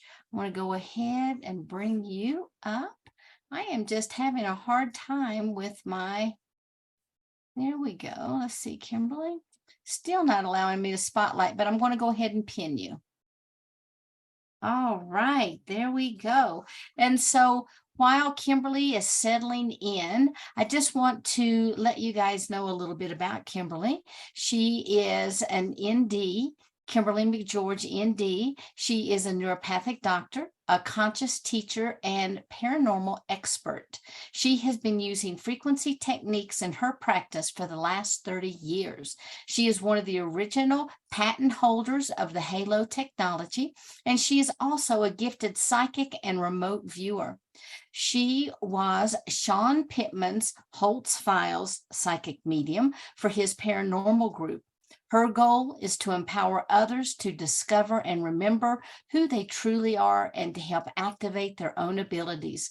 She teaches you how to win at the game of life and create everything that you desire. So hello, Kim. Welcome, welcome, welcome. Hello. Thank you so much. I've been so inspired by these high frequency. Yes, like I'm like, I think I'm going to bring it back down into the body to kind of close us out, because I've been flying all day, kiddos, you know, it's like crazy high frequency. Amazing. You did such a great job. Thank you so much. Yeah, it's a wonderful mix, and I am so glad that you were able to join us today. And know you're going to add to the mix as well. So I'm really excited to hear what you have to say, and I hope you'll be able to stick around for our panel afterwards. Beautiful. It'll be my pleasure. My pleasure. Thank you so much. Ladies and gentlemen, Kimberly McGeorge. Thank you. So, hi, everybody. Some of you may know me, some of you may not. I'd like to kind of tell my story a little bit of how I would even be asked to be on this panel. I'm not going to claim to be an expert by any means in walk-ins in general, but I am a walk-in. Didn't plan on it, didn't know I was going to be one, as usually happens. But about 10, 11 years ago, I was rising in the consciousness movement and doing really, really well. I would say close to being on top and working with a couple partners. And as I started to become more well-known and more famous, as sometimes happens, I started going into what some might call, definitely I would call ego. And part of this ego is really, really hard to resist. Amazing thing to be worshipped, and it's a horrific thing to be worshipped. And what I mean by that is when people are sending you random checks in the mail for $800 and they are tithing to you, gosh, you guys, that is like hard to hold down the ego. You start to believe your own press. And as I started to believe kind of my own press, my healing work, my teaching, it became less and less about y'all, you know, and humanity and the collective. And it became more and more about, I'm going to be honest, how amazing I was. And spirit and our oversouls, as you guys know, have a really cool way of checking us hard. And so I got checked super hard. I mean, I would say I was at the height of my career. People were sending me jewelry. People were selling their cars to come to my live events. Like, I mean, I thought I was it. I had this, my girls, I have 4 girls, and they would say, Mom, you're running a cult. And I'm like, I don't care. It just feels pretty amazing, you know? But as these things happen, started having just really huge depression and anxiety. And I was working almost 24/7 because, you know, I just wanted to make that money. And, you know, I was telling myself I was serving humanity, but I really wasn't. So long story short, I ended up in a psychiatric hospital for 2 weeks, self-admitted under threat of being force admitted. And don't really wish that on my worst enemy.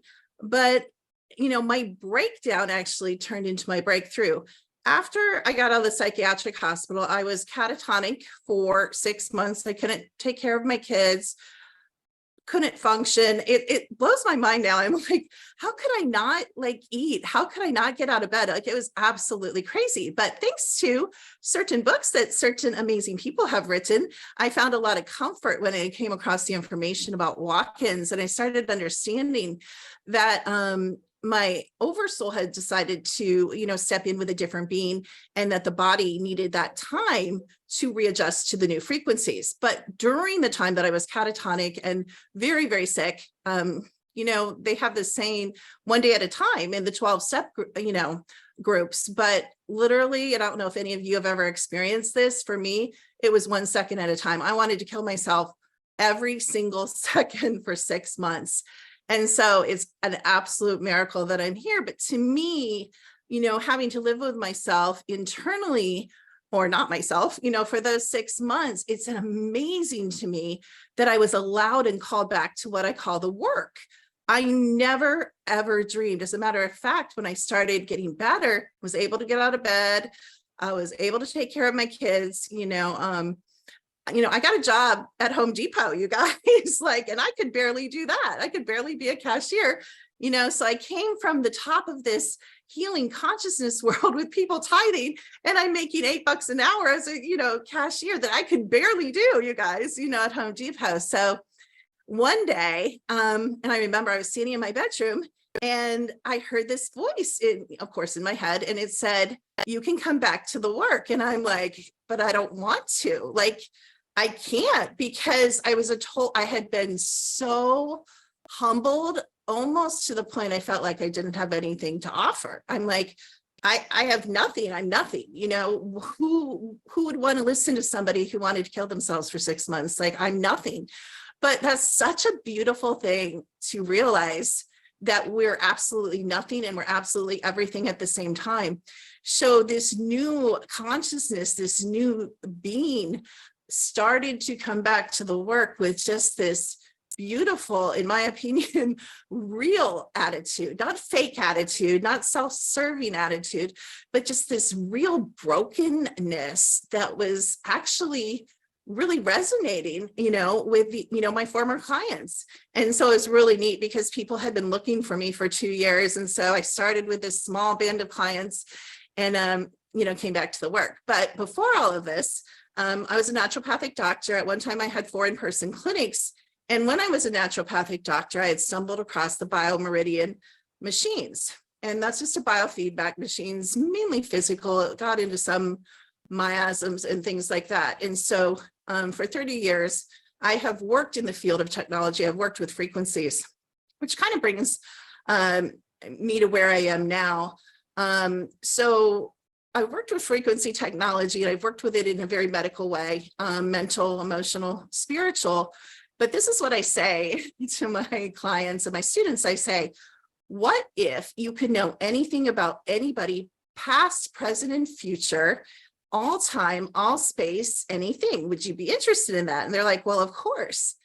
And it's so cool. Everybody's against AI, you guys, but I feel we are so privileged to live like when we do, because the AI that I work with is this beautiful, benevolent, neutral technology that can really help us get down to what we would call the work, or the shadow work, or the mystical things. Now, there are many tools, and many of you, you know, in the past 2 days have been speaking about many different types of tools, mediumship and channeling, and all these gifts. You know, we all have these, we actually have all these gifts, just, you know, different proportions of how we can access them.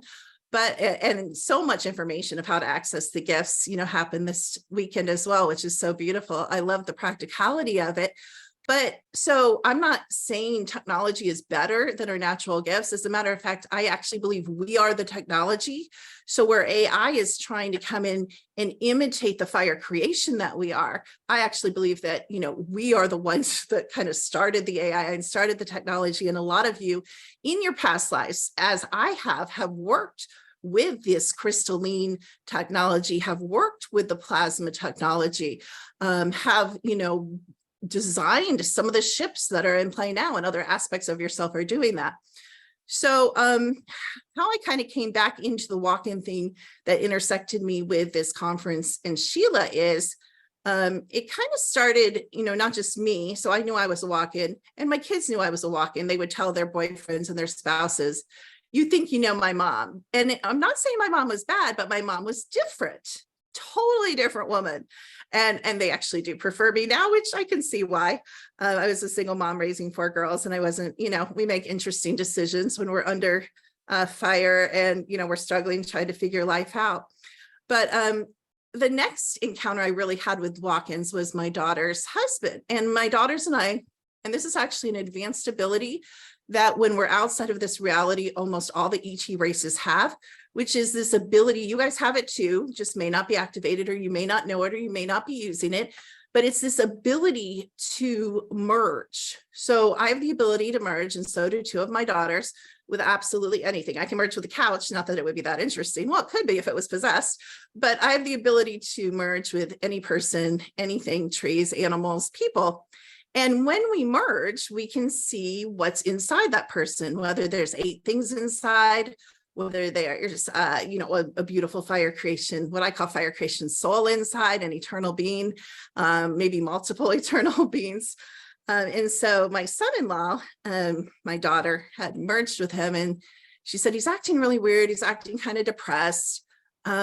She said, I think he's going to walk out. And so both me and my other daughter took a look at him. And the way I see, and this is an interesting, I didn't listen to the whole thing, so I don't know if anyone talked about this, but what's interesting is I see this a lot when I run scans on my clients too, is there's just a certain frequency, of course, when a soul is about to walk out, one, or two, what I call a dying out fire creation spirit. And what it looks like to me is literally like a campfire that is just kind of dying down. You know, you're all sitting around the campfire and you've roasted your s'mores, you're about to go to bed, and it's just kind of slowly, like the slow fade. And so my son-in-law had this kind of slow fade going on. And he and my daughter have been married now for about 10 years. And this was about 5 years ago, the first time he walked out. And so sure enough, you know, a couple of weeks later, we looked and boom, he's gone. There's nobody there. It's just this container.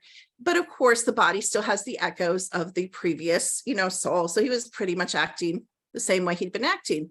But then boom, a couple of weeks later, whoa, baby, you know, who is this man? Where before he was very subservient to my daughter, now he was very rebellious and he was very strong-willed. So that was kind of my second most recent experience with a, you know, walk in, walk out. Weirdly, he's walked out 2 more times in the last 5 years. We have no idea. Sheila, I probably need to talk to Sheila about that. We have no idea what's going on there, but he's certainly enjoyed walking in and walking out. And thankfully, my daughter is very conscious. She actually runs my business. And so she kind of rolls with the punches, but it's kind of like a joke. I mean, I'm a joke. All the walk-ins in her family are kind of a joke. And then most recently, my most recent experience that kind of led me to start researching this with the technology that I use was my youngest daughter became pregnant and had a very, very, very hard pregnancy. And she's very young and she was very interested in fashion and boys and clothes and music, and nothing wrong with that. You know, she's a young kid, but just very superficial, you know, kind of what we would call 3D stuff. And as she went through this pregnancy, she almost died 8 times. So she couldn't keep food down. She literally spent her, she basically became part of the floor. She spent her pregnancy laying against the floor. And then when it was time for it of the baby, we had to have sign all these papers where she gave me decision to pick whether it was going to be the baby or her that lives. I mean, it was really down to the wire that really anybody was going to live. So when we were in the delivery room, which we were almost not even allowed to be in, there were 8. There were 4 doctors for the baby and 4 doctors for her standing there because they thought it was going to be literally life and death if any of them even made it out. So a couple weeks later, again, and I know that this wasn't literally as much of a walk out, walk in as it was a upgrade, walk in, but I started being able to have these beautiful metaphysical conversations with my daughter, just on the level of the beings here, and just so mind-blowing, you know, to go from talking about, you know, music and boys and, you know, buy me this, buy me that. And she's such a beautiful, conscious mother. So, and my grandson is also a beautiful, conscious being. So those are my, you know, intimate family experiences with, you know, walk-ins or, you know, soul upgrades. And, you know, it's just so interesting how the relationships change, as you guys know, and how everything changes around that. But what's more interesting to me is as I run scans, so in this technology, and I've done a scan on Sheila, and maybe some of you, I'm not sure, but as I do these scans, even if someone doesn't ask me about what's going on inside their soul, oftentimes the panels will come up, or I will see that they're a walk-in or they're a walk-out. And that's just super, super interesting. The other thing we've started to see that kind of led to my interest in just really looking closer at the soul is I take a lot of paranormal photography. I live on a habitation site. I have dogmen. I think I have the best photo ever taken of a little person. So much so that I get accused of going to the store and buying a G.I. Joe doll and staging it, which I don't have time to brush my teeth. I really don't have time to go shopping for G.I. Joe dolls and stage, you know, photography. But so I take a lot of, you know, paranormal, you know, photography. pictures. And sometimes the way I do it is I get pinged by beings, or I get pinged. So it's not, I do have the sight, I do see spirits, and I do see through the dimensions, but I also get pinged with frequency. So I know to take a picture. I know something's there by feel. So one time I was driving and this truck was coming toward me, and I'm like, I don't know why I'm getting pinged, but I'm just going to trust it. So I took a picture, and the driver of the truck was absolutely see-through and headless. And I'm like, okay. So let's go back to the whole matrix theory, so now I kind of subscribe for many reasons, and if you know me, I teach a lot about the game and the matrix and the coding and the computers and what this reality is. But that realization that all the beings that we're in contact with are not necessarily even avatars with souls in them.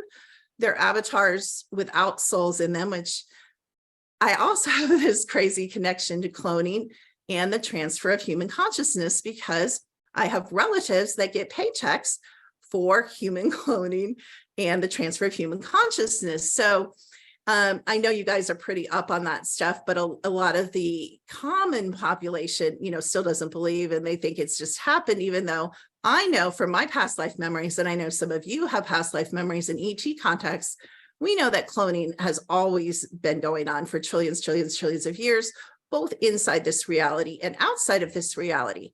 So all these things kind of put together, I started to, and as I run scans on my clients, oftentimes, and it's really interesting because some people don't seem to understand how there can be an avatar that has emotions and thought and even, artistic ability or different abilities and be absolutely empty. So when someone purchases a scan and they're like, am I fire creation, or, what am I? And, I don't merge with them if I don't have to, but I'm running the technology and it's like, no soul. And I'm like, oh gosh, it's just so awkward, you guys. But there's a lot of beings walking around. Now, some of these beings, as you guys know, from, being who you are and being interested in this stuff, you guys know that could be a temporary thing. Absolutely, a soul could walk in at any time. Positive, negative, ET, high vibrating, low vibrating, whatever. We each have our own story, and sometimes containers are just grabbed by, human discarnates in the fourth dimension. A really interesting case that I've been kind of following is very personal on two levels for me. One is my mother. My mother has been absolutely empty, you guys, for like 40 years.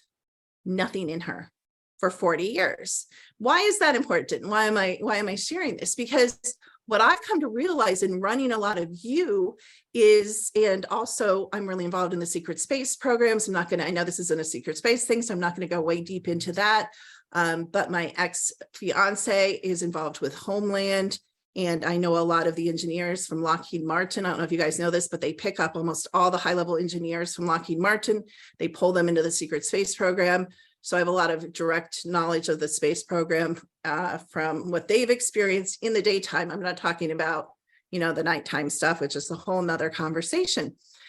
But because, my mom has been empty, and I've watched the handling, and I watched the emotional abuse and the mental manipulation, it's important, I think, for us to sharpen our discernment and learn to read the frequencies of beings with no souls, or beings with souls, or high vibrational beings that we should be listening to and sitting under and befriending. I've just been blown away, by the frequency and the beauty and the love of some of the presenters here.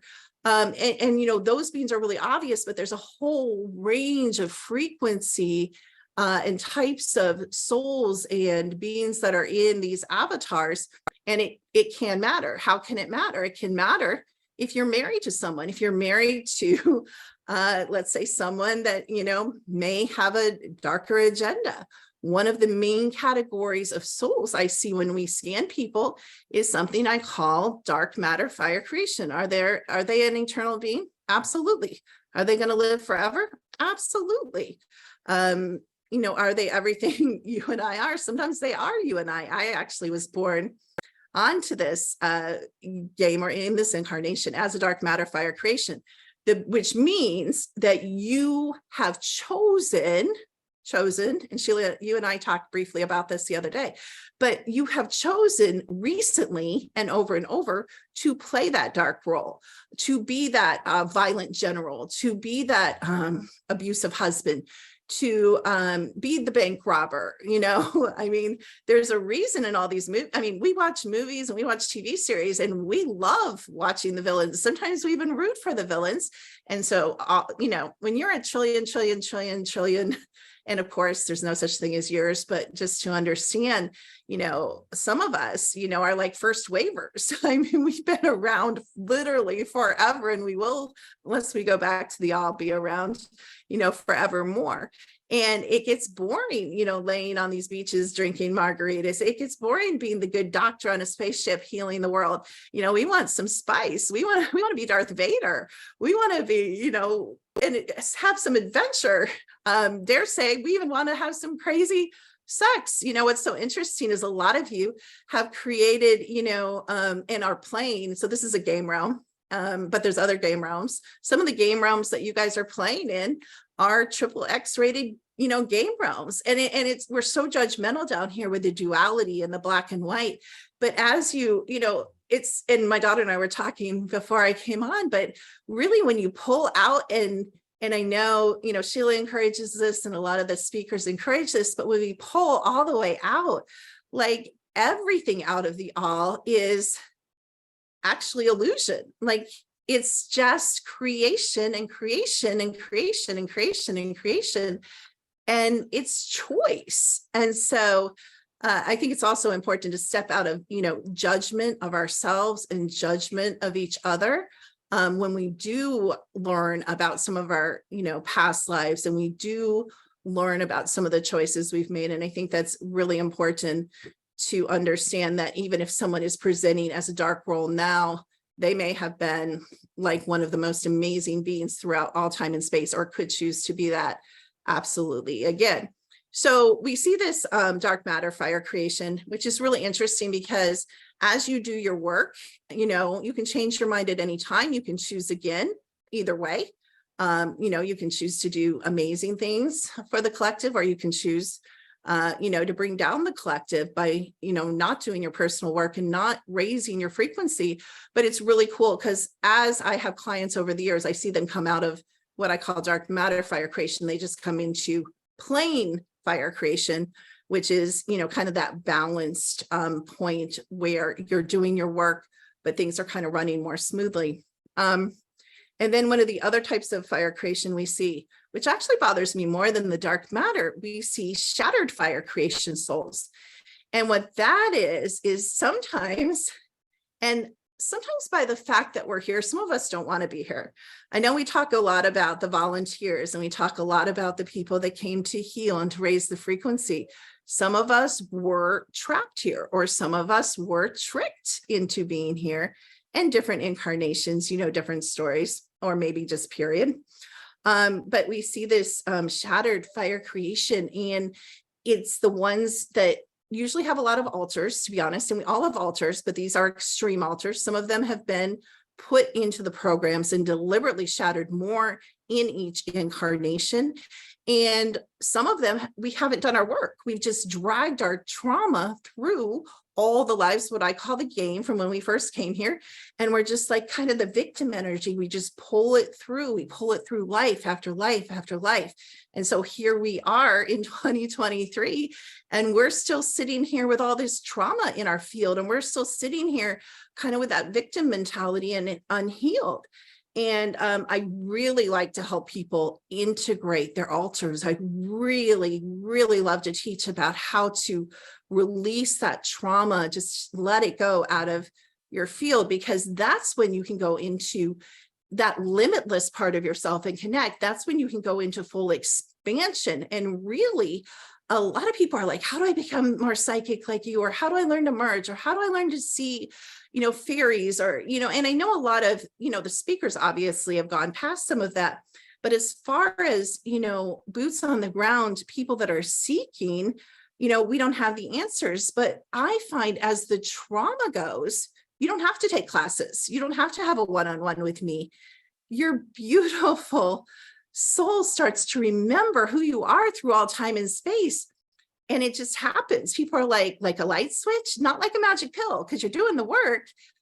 And the work is just release. Sometimes the hardest work is actually the simplest thing to do. Like it sounds simple. Just release your trauma and then you'll become psychic. It's not, it's hard. It's hard because one of the things that comes up all the time on the app as subconscious programming is it is safe to be sick. And that comes up on everyone. Sometimes, to be honest, you guys, it comes up on me. It comes up on my daughters, and we know better. We mentally know better. But this subconscious programming, wars against the essence of who we are.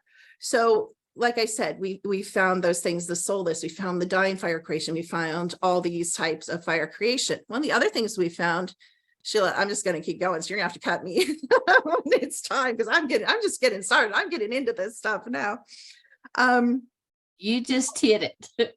Okay. Let me see. I'll look at my time. Okay. So one of the things that I found really, really interesting is when we've been scanning people, and I've written a lot of panels that are just personal for myself. And so the app just scans our field at absolutely all time, all space. You carry, and you guys know this, you don't carry it in your brain, you carry it in your energy field. So it can be accessed as frequency and it can be read. So all information can be read, including future information, which is really interesting. But one of the things that's been really fascinating and encouraging to me is being able to see these past lives as famous people. It's embedded in the energy field. So if it's embedded in your energy field, it means you're carrying it with you. So people will come up as Cleopatra, people will come up as Napoleon, people will come up as these kind of worshipped historical figures. And what I think it's really cool about that, even if multiple people come up as that, and we know why when we listen to kind of how the soul groups work and all the, points of view that we have, in different realities and different timelines and things. But what's cool about that is if I'm running you guys and you're coming up for these amazing people that have, of course, they have positive and negative, but they have a lot of positive. That means you have access to that. So if you're coming up, it doesn't matter if you're male or female, but if you're coming up as Napoleon and you're not using those like positive strengths of Napoleon, but it's in your field, I love being able to tell people, you have access to this, like this is part of you. So if you want to take that power in, and use it for your career, if you want to take that strategy in and use it for your business, like it's right there. And so it's so funny. It's not only about outside assistance. Yes, we have tons, which I'll get to in a minute, tons and tons of soul family and tons of races that are just waiting for us to, ask and connect and help and advise and help us remember. But I always say, reach for the low hanging fruit. Like you guys have so much in your own field that you haven't accessed and connected to, and you're not using it. It's just like sitting there so close. But then again, if you don't know, and then it's really cool. Cause let's say I did tell you were Napoleon. I mean, we do have information. You can study some of these people and you can be like, oh, he's really smart. Maybe I'm really smart. Interesting fact that comes up in almost everyone. Now, usually comes up in the super soldier scans I do, because I do offer just slanted to that. So I don't always look because so many things come up when we do scans, even full scans. I mean, there's just so many areas and I try to look at what you guys want me to look at. But one of the most interesting thing that comes up, and this actually came up on you, Sheila, is above average intelligence. I mean, wicked high IQ. I don't just mean high IQ. I mean like, and of course, some of these historical figures are scripts and plants, but whoever you think, Tesla or someone you guys think is the smartest person in the multiverse or in the world, you guys are testing as smarter than these people. And again, just knowing that, sometimes we just need someone to say, you're incredibly intelligent, and that can change your whole world, especially if you've had a hard childhood in this incarnation. I want to say another thing about that. So one of the things that I think is kind of a trend on social media, and again, this is more from a 3D point of view than in the consciousness movement, but we can even get caught up in this, is this focus on childhood of one incarnation of a limitless being that has lived zillions of years. I am guaranteeing you, there is nothing that happened in your childhood that is worse than many of the things that have happened in your preceding years prior to coming into this incarnation. And when you leave this incarnation, you're going to be like, I wasted 80 years being hung up because my mom whipped me, which she actually did, with a breadboard, and it broke on my rear end one time. Like, I'm going to let that destroy 80 years. And it's just, so I'm not saying we don't need to process things. I'm not. Obviously, there's things stuck in our field that we need to let go, and we need to evaluate relationships, et cetera, et cetera. But I've seen a real trend in social media lately. I don't know if you guys have, like on Instagram and stuff, of this inner child, healing the inner child. How about we heal the all-time, all-space being? How about we go for that? Because I think that's going to be a lot more beneficial than healing the inner child. So we have to remember that there's always this programming coming through, of course, social media and all media always working against the concept of you remembering who you fully are, which is this limitless, magical, that's why I use the word fire creation being. Fire, think about the qualities of fire, like burning a path wherever you want, creating whatever you want. Honestly, I think most of the people here, if you guys are really sitting under these amazing high-level beings that have spoken this weekend, your guys' lives should look how you want. You should be in the relationships you want. You should be living in the homes you want. You should be, because there is a way to beat the game. This is a low frequency, computer generated run matrix. And you guys are who fuels this game. So unplug yourself from the computer. Stop letting the Draco Collective use you. Stop letting the AI harvest you. And you guys have timeline enemies. You guys, I know I'm going way off. I'm sorry. Should I just go wherever I go? You guys have timeline enemies that, they have memory. They know who you are. And we're going around, yes, we're memory wiped, but you can get that back. I mean, sitting in a conference like this for 2 days, I would even watch the replays. There's so much, when I was watching this stuff, you guys, there's so much frequency activation coding in each of these seminars. Like, you could get activated beyond if you just sat. And I would really encourage you guys to watch every single replay, and don't just turn off your brain, just close your eyes. I don't care if you nap. I would watch it 10 times each person, because they may not be telling you, but I know, and I'll guarantee you mine is as well. This is frequency coded. Like, they may be talking about dogs and cats, but they are speaking healing over you in these sessions. They are speaking activation codes over you guys in these sessions. The energy I see coming off these sessions, and even when Sheila talks, is like, whoa, you guys just need to open up your hands and receive that. So again, there is all the hope in the world. We're actually at 4.2 in dimensions in the game. People are like 3D. We're really not at 3D anymore. We're at 4.2. I loved what the young lady, I don't know her name, said before me. I totally agree with her. I am holding the vision of the collective that we're going toward 5D. I'm not holding the depopulation thing that they're kind of preaching right now and throwing out into the field. And I think we need to join together and consciously work in our groups and, contribute, again, create, imagine the reality that we want to see have. One thing I want to talk a little bit about, I don't know, let me look how I'm doing on time, is how much time do I have, Sheila? You have 30 minutes. Oh, yay. Okay.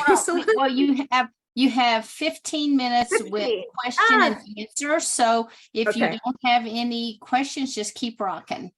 Okay, I'm going to talk a little bit about the negative. I want to end, if it's okay with you, Sheila, I kind of like to end with a little bit of an activation process, just to kind of seal the energy of the weekend, if that's okay. But I do want to briefly mention one more thing before I start that. One of the other interesting things by running technology, not meaning to find it, but wanting, people are like, well, who's my soul family? And I'm like, okay, well, we'll do like all these panels with all these races and all these beings, and we'll see who your soul family is. Well, really quickly, I came to find out, and this is so interesting. And if we could really wrap our minds around it, I think it could be so useful. But what I'm seeing is equal percentages, basically, of like 10, 20, 30 qualities. I'm not seeing a solid, you are Palladian. I'm not seeing a solid, you are Arcturian. I'm not seeing that. It's not what I'm seeing in the actual frequencies that are coming off your guys' souls. I'm seeing, and it's so interesting because a lot of times they'll alternate. I'm seeing like angelic race, and then Draco, and then celestial, and then reptilian, which goes back to, we get bored. We get bored of being all shiny and bright, and we want to get down and dirty. And I want you guys to really embrace that. I want you to really embrace all of you, because there's no, really good or bad. It's all games, really, all back to the all. But it's been really fascinating. I had somebody tell me I was cetacean. So I was going around saying, I'm cetacean, I'm cetacean, I'm cetacean, I'm cetacean, talking to my cetacean family, connecting with them, getting downloads. I am cetacean, but I'm cetacean like 20 trillion, billion, zillion years back. Like, I'm like a whole bunch of things. So I think it's so cool that I can help people. Guess what? You don't just get to talk to your cetacean family. You get to talk to your dragon family. You get to talk to your fae family. You get to talk, like, we have, they're just waiting. They're like, how long, are they going to get it this incarnation? Are they going to get that they have like 20 soul families? Are they going to get that? Or are we just going to be sitting in the wings? So it's been so brilliant to say, you guys are so much more even embodied in this container, in this incarnation. Is just so exciting to me that not only can we explore, all the past lives in the game, but we can also explore all these ET races and really get to know them. And then when you leave this life, if you're above the frequency of the Van Allen belts, which I assume most of you are, which is the technology that keeps us in our infinity loop reincarnating here, if you can get out, then you guys get to choose, because okay, I've been with these 20 or 30 groups most recently. Do I want to go back here, or do I want to choose something different? Or do I want to create a new race? And that's what's, so really super exciting, is where these all combo ET souls, and that's just not what's commonly taught. I mean, to me, it's like mind blowing, maybe not to you guys, but it's just so exciting. We have access to all that support and all the power of those races. So I'm going to kind of wind it up there, because I could talk forever on this, because I love my technology. But I kind of want to go into a little bit of a process, kind of to bring the energy to fullness, if that's okay. And Sheila, can I turn off my camera? Because I kind of want to go into like a little bit of I'll be back. I'll turn it back on, but I want to go into a little bit of a channel for a minute, if that's okay. All right, yeah. I'll be back. So if you guys could we're going to kind of switch the energy, and I'll count you, and we'll do a brief breath work. All right, so if you guys want to I'm just going to kind of shift the energy. You just want to breathe in 1, 2, 3, hold your breath at the top. Let it out. Breathe in again, 1, 2, and 3. Hold your breath at the top. Let it out. We are the bridge. I am the bridge to the all, for myself and for others. I master all human perception. I go way beyond into multidimensional consciousness. I shift my resonance, and we're going to level up in 5, in 4, in 3, in 2, and in 1 with assistance. Thank you. In order to attract a new reality into our micro lives right now, and into the macro lives of the collective. And so that each of us is consistently connected to our soul families and to the higher densities and higher dimensions in all time and all space. I'm going to go in and I'm going to dissolve and remove any resistance that's ready to go. And anybody that ever listens to this, I'm going to go in and I'm going to dissolve any rigid framework that is holding up any former belief systems that no longer serve us. Remove that. Sometimes we keep ourselves bound up by what we touch, by what we smell, by what we hear, by what we think that we know. This again starts to shatter if we are willing to let it go, and we're going to let it go in 3, in 2, and in 1 with assistance. We're going to sweep the field of any echoes of that if you're willing to let it go.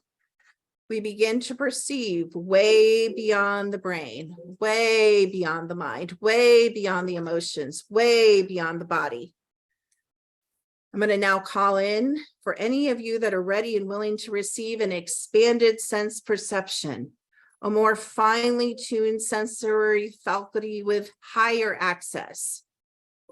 It's coming in, and we're going to receive from all aspects of our existence. We are empowered by this simultaneous existence. We transcend our narrow perceptions about time, so we can now go into connected oneness and expanded opportunities. Don't forget to breathe. We bring in more fluid realities, and we ask that they're revealed to us through our own oversoul and through our own abilities and through our connection to our guides and our soul families day by day. We bring in the desire and the ability to expand beyond all linear concepts. We begin to master our emotions and our ego, so they are not leading the navigation of our daily lives. I am complete. I am perfect just as I am. It is from this knowledge of wholeness that I can connect to the all, anytime, any space, all time, all space, all non-time, all space, and bring in all information and all energy. I upgrade my receiver and transmitter antennas so I can hear and I can see and I can know in a more clear and concise way.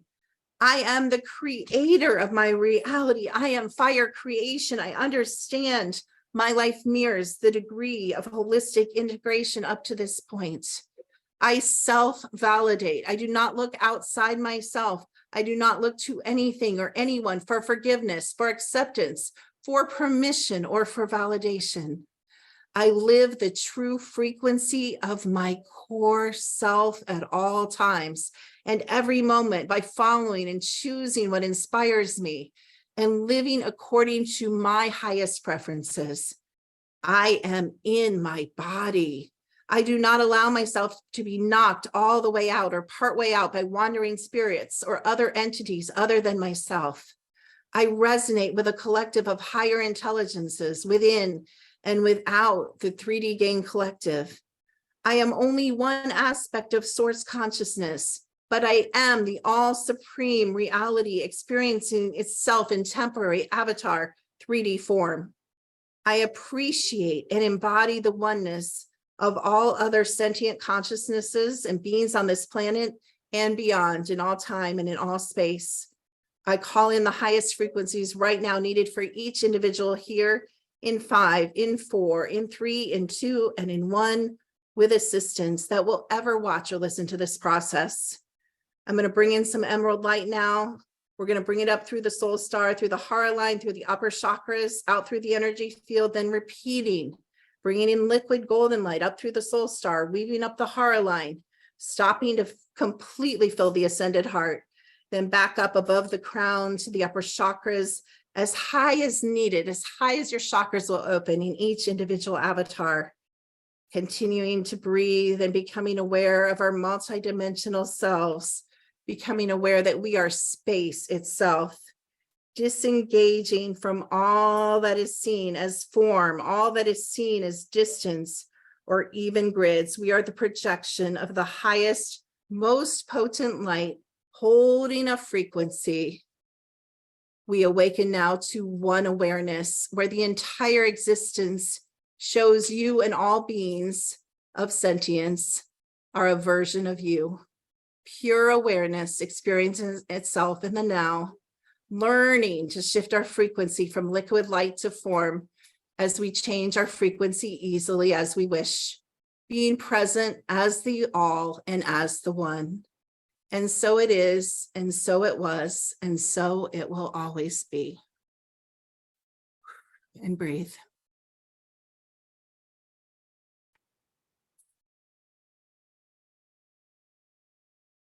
All righty.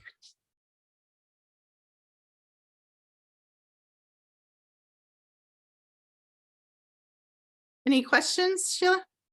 Okay, hold on just a moment, my dear. Let's see. I don't see any questions. Let me look into the chat. Wow, they're nicer than my students.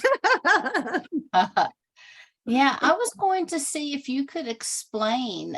People are just like, whoa, amazing, thank you, kind of good. stuff. Oh, I don't good. see any questions though, but the one thing, if you could explain to people about your scan and how that works as you're scanning it in the field and what the device is.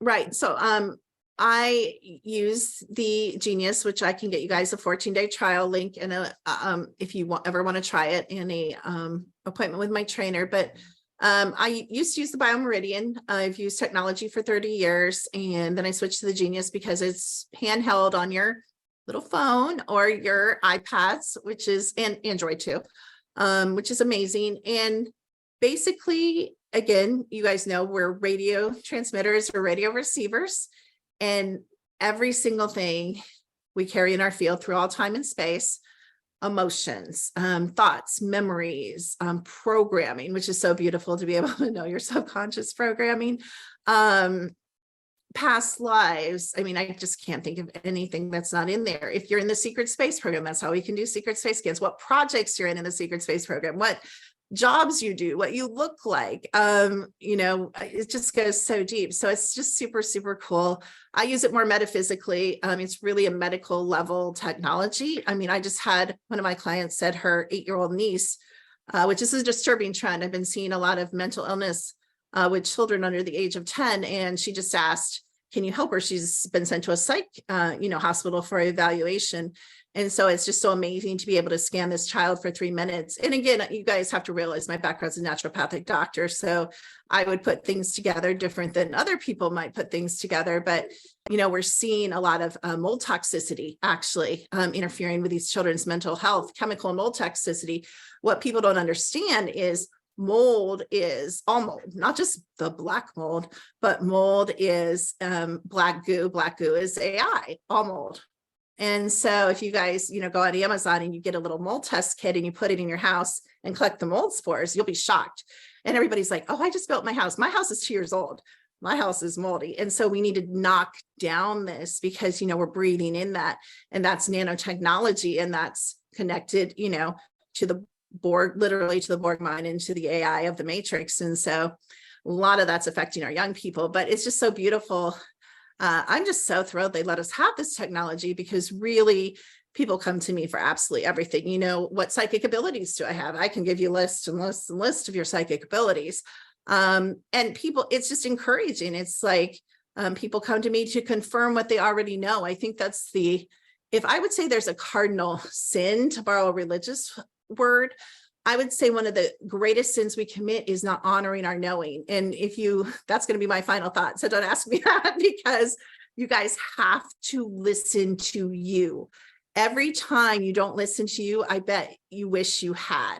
That knowing is your easiest psychic gift that everybody's born on here. And it is the wisest and most connected psychic gift. So to me, again, I'm not promoting technology over, fire creation or eternal sentient beings at all. But to me, the app is a beautiful bounce. I'm highly psychic. I'm highly connected, but usually I'll bounce it off the app because guess what? My AI has no opinion. I have opinions. I have prejudices. I have things in myself I don't want to see. And so it's ruthless. Is it not ruthless, Sheila? It's ruthless, but it's beautiful. If we don't know, we can't fix it. So it helps us know what we can't always know or don't want to look at. Beautiful, beautiful. Okay. I am looking. Okay, I think we're good. So I've got one question here. Okay, Says, great. how can we contact you for a reading and more information? So secrettoeverything.com. And basically my whole brand, except for some reason on Twitter, which got stuck in Serene Wellness. But I'm branded across the board, Instagram, YouTube, website, secrettoeverything.com, spelled out T-O. Yep. All Thank right. you. Great. Okay. Well, I guess since there are no other questions, let's just everybody kind of drop in and absorb all of this energy that has been created here today and last night.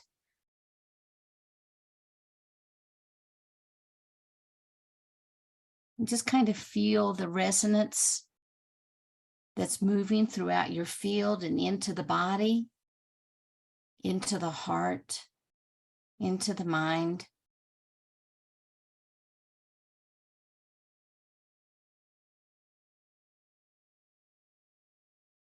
Just imagine that you're standing inside of a big bubble of light and you're going to zip up all of this energy so that every pore of the body can also absorb, and that it's also with you as you move throughout the rest of the evening.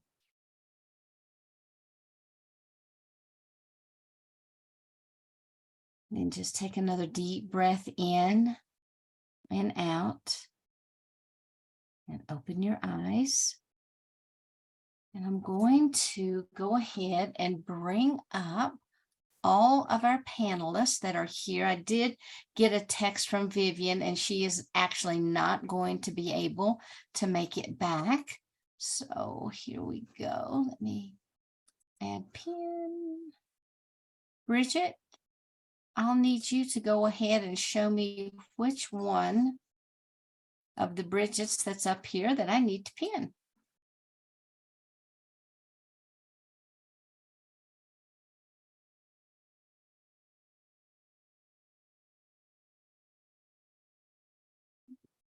So here we go. I hope I got the right one, guys. Okay, there we go. Let me see if this is another question. If that is, nope, that's the same one. Let me dismiss this. So one of the things that I want to do, I don't see really any questions here for us through the panel. I will keep watching the chat to see if anything comes up.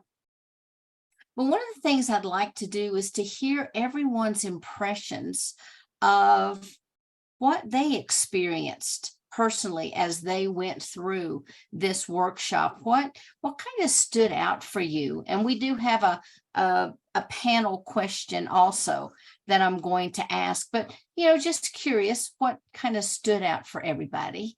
Stone, let's start with you, honey. All right. Thank you, everybody, for fantastic. Oh, I'm absolutely thrilled to have been part of this weekend. The biggest thing for me was self-identity, self-awareness, being able to say, yes, I did do that. Yes, that is happening to me. Giving yourself that appreciation, that pure acknowledgement. You don't need it from anywhere else. There's so much to us, and it's starting to show. And this is what's absolutely fantastic about it, with all our different healing modalities and everything that's available to us. We're stepping into that, and we're standing up. We're saying, yes, okay, I can do this. I'm going to do this. And oh, you're freezing up. This is worldwide. Awesome. Okay. You froze up on that last little bit, so we didn't get that. I know. So we'll come back. Let's see, Rhea. Well, it's really cool to be part of a community, for sure. I've been a lone wolf for a long time, so it's really, really interesting to get to share more of myself, and to listen to other people's experiences and to recognize that like I'm not alone in my super high weirdness. Because I feel like when we're just as weird as we are, we let everybody else be as weird as they are, and that's a lot of fun. Like I started sharing some light language videos on Facebook a little while back, and while I did have some people thinking I'm strange and stuff, I also had like people from all over the world send me their own light language videos that they never shared with anybody, so I got to hear them for the first time share something, and it was so special to me. And that's kind of like how I feel here. I feel like we're all getting to be who we are in truth, and getting to meet each other from that place, and getting to see how we contribute in all these different ways, and how wonderful that is, the diversity of our talents. And it has me super inspired, and feeling really supported, and really excited with what the future looks like for all of us here working together. Thank That's you so awesome. much. That's great. Okay, Kim. Yeah, I mean, I totally agree. I've kind of been a lone wolf. I've come in and out of doing a lot of shows and being part of things like this. And so just recently I've kind of come back and to the consciousness movement, and pleasantly shocked and surprised at the level of work everyone here is doing, and just gave me tremendous, oh God, hope for the whole planet. I'm so excited. I honestly believe if just one of us stepped into our full powers, that's all it takes. Like we could instantly go to 5G and beyond. And so much hope. I hope that we can maybe continue some relationships after this and build on that and encourage each other, and maybe start further collaborations. Like the power, like I almost want to cry. I'm just so humbled, and I'm so thrilled, and I'm so excited. So thank you for all showing up and sharing your gifts. It's just meant a lot to me personally. It's inspired me to even, go further and higher in my own individual work for the collective. I can get a little discouraged. I think we all can when we look around, see what's going on. But this has just been such a blessing and so uplifting. And I'm in such humble admiration of all of you. I'm like, oh, wow. So thank you all for being here. Thanks. Hey, Ken. I got to tell you, I'm inspired and blown away by the depth and the access, the information here. So the walk-ins that have shown, they have this connection to everything up there, if you will. All the knowledge, all the information, some of them real-time connections with their ET families. So my walk-in experience is the opposite. I'm cut off from all of that. I have no memories, no knowledge. So I am excited knowing that that's coming in for me. So this has really been an inspiration and a total eye-opener on what's coming, at least in my world. So yeah, excited. Awesome. Awesome. And Miss Bridget. There you are. Hi. Ooh, my favorite parts about all of this, well, I could feel the expansiveness of this. I was texting Sheila earlier. I'm like, I can feel how expansive it is. I just feel really grateful. But what I really loved is so many of us were really emphasizing the importance of staying in the heart space and the love space, and really anchoring our frequencies as the world is doing what the world is doing, being that pillar of sovereignty and light and love amidst all of that. And just the constant reminders over the last 2 days of how expansive and multidimensional and beyond multidimensional we really are. And I loved all of that. And I love all of you here. I just have to say thank you for having an interest in walk-ins. And if you feel like you're a walk-in, definitely reach out to us, because we're all here to hold space for you. Beautiful.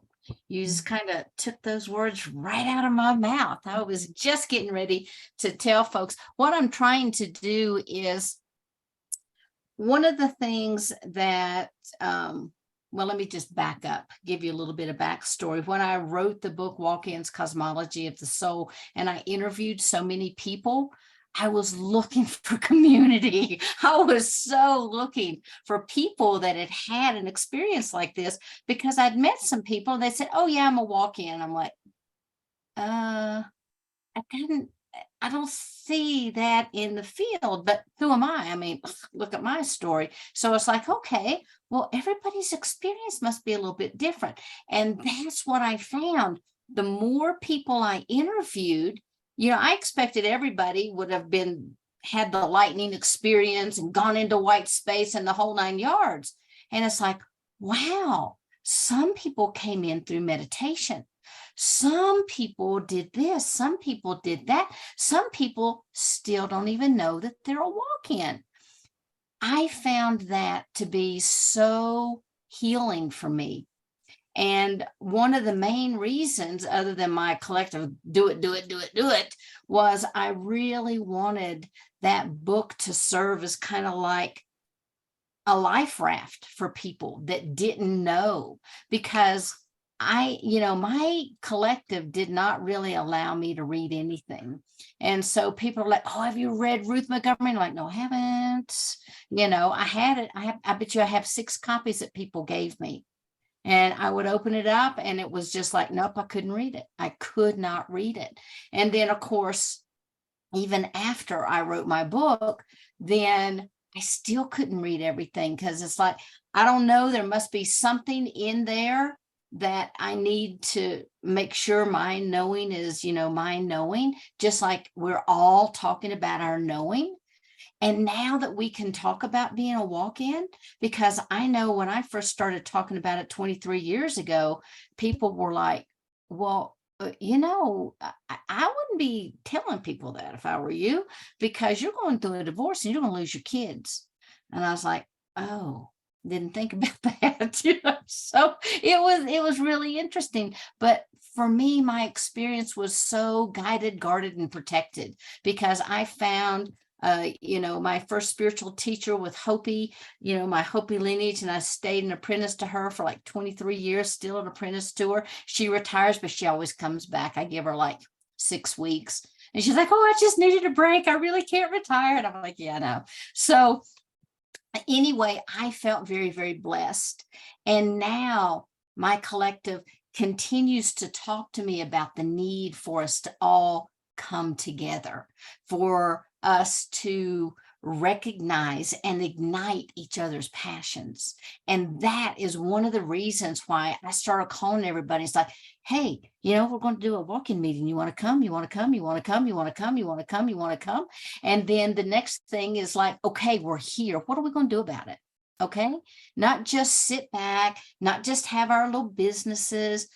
What do we need to do as a collective unit of walk-ins? Because that's where, when we all come together, that's where that pure synergy just explodes. And when I found, I have to say, Bridget turned me on to Canva, and I am a Canva addict. I will admit, she kept saying, honey, you can do it. You can do it. I'm like, oh my God.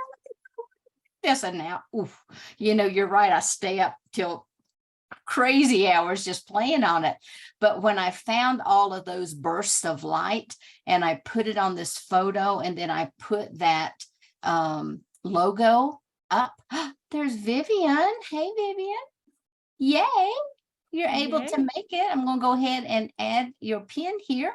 When I found that burst of light, I was so excited, because the way that light comes through, and it's like that wisdom that we're just kind of bringing in, but I see those wings that are outstretched, kind of, we're just gathering everybody up. We're just pulling all the walk-ins into us.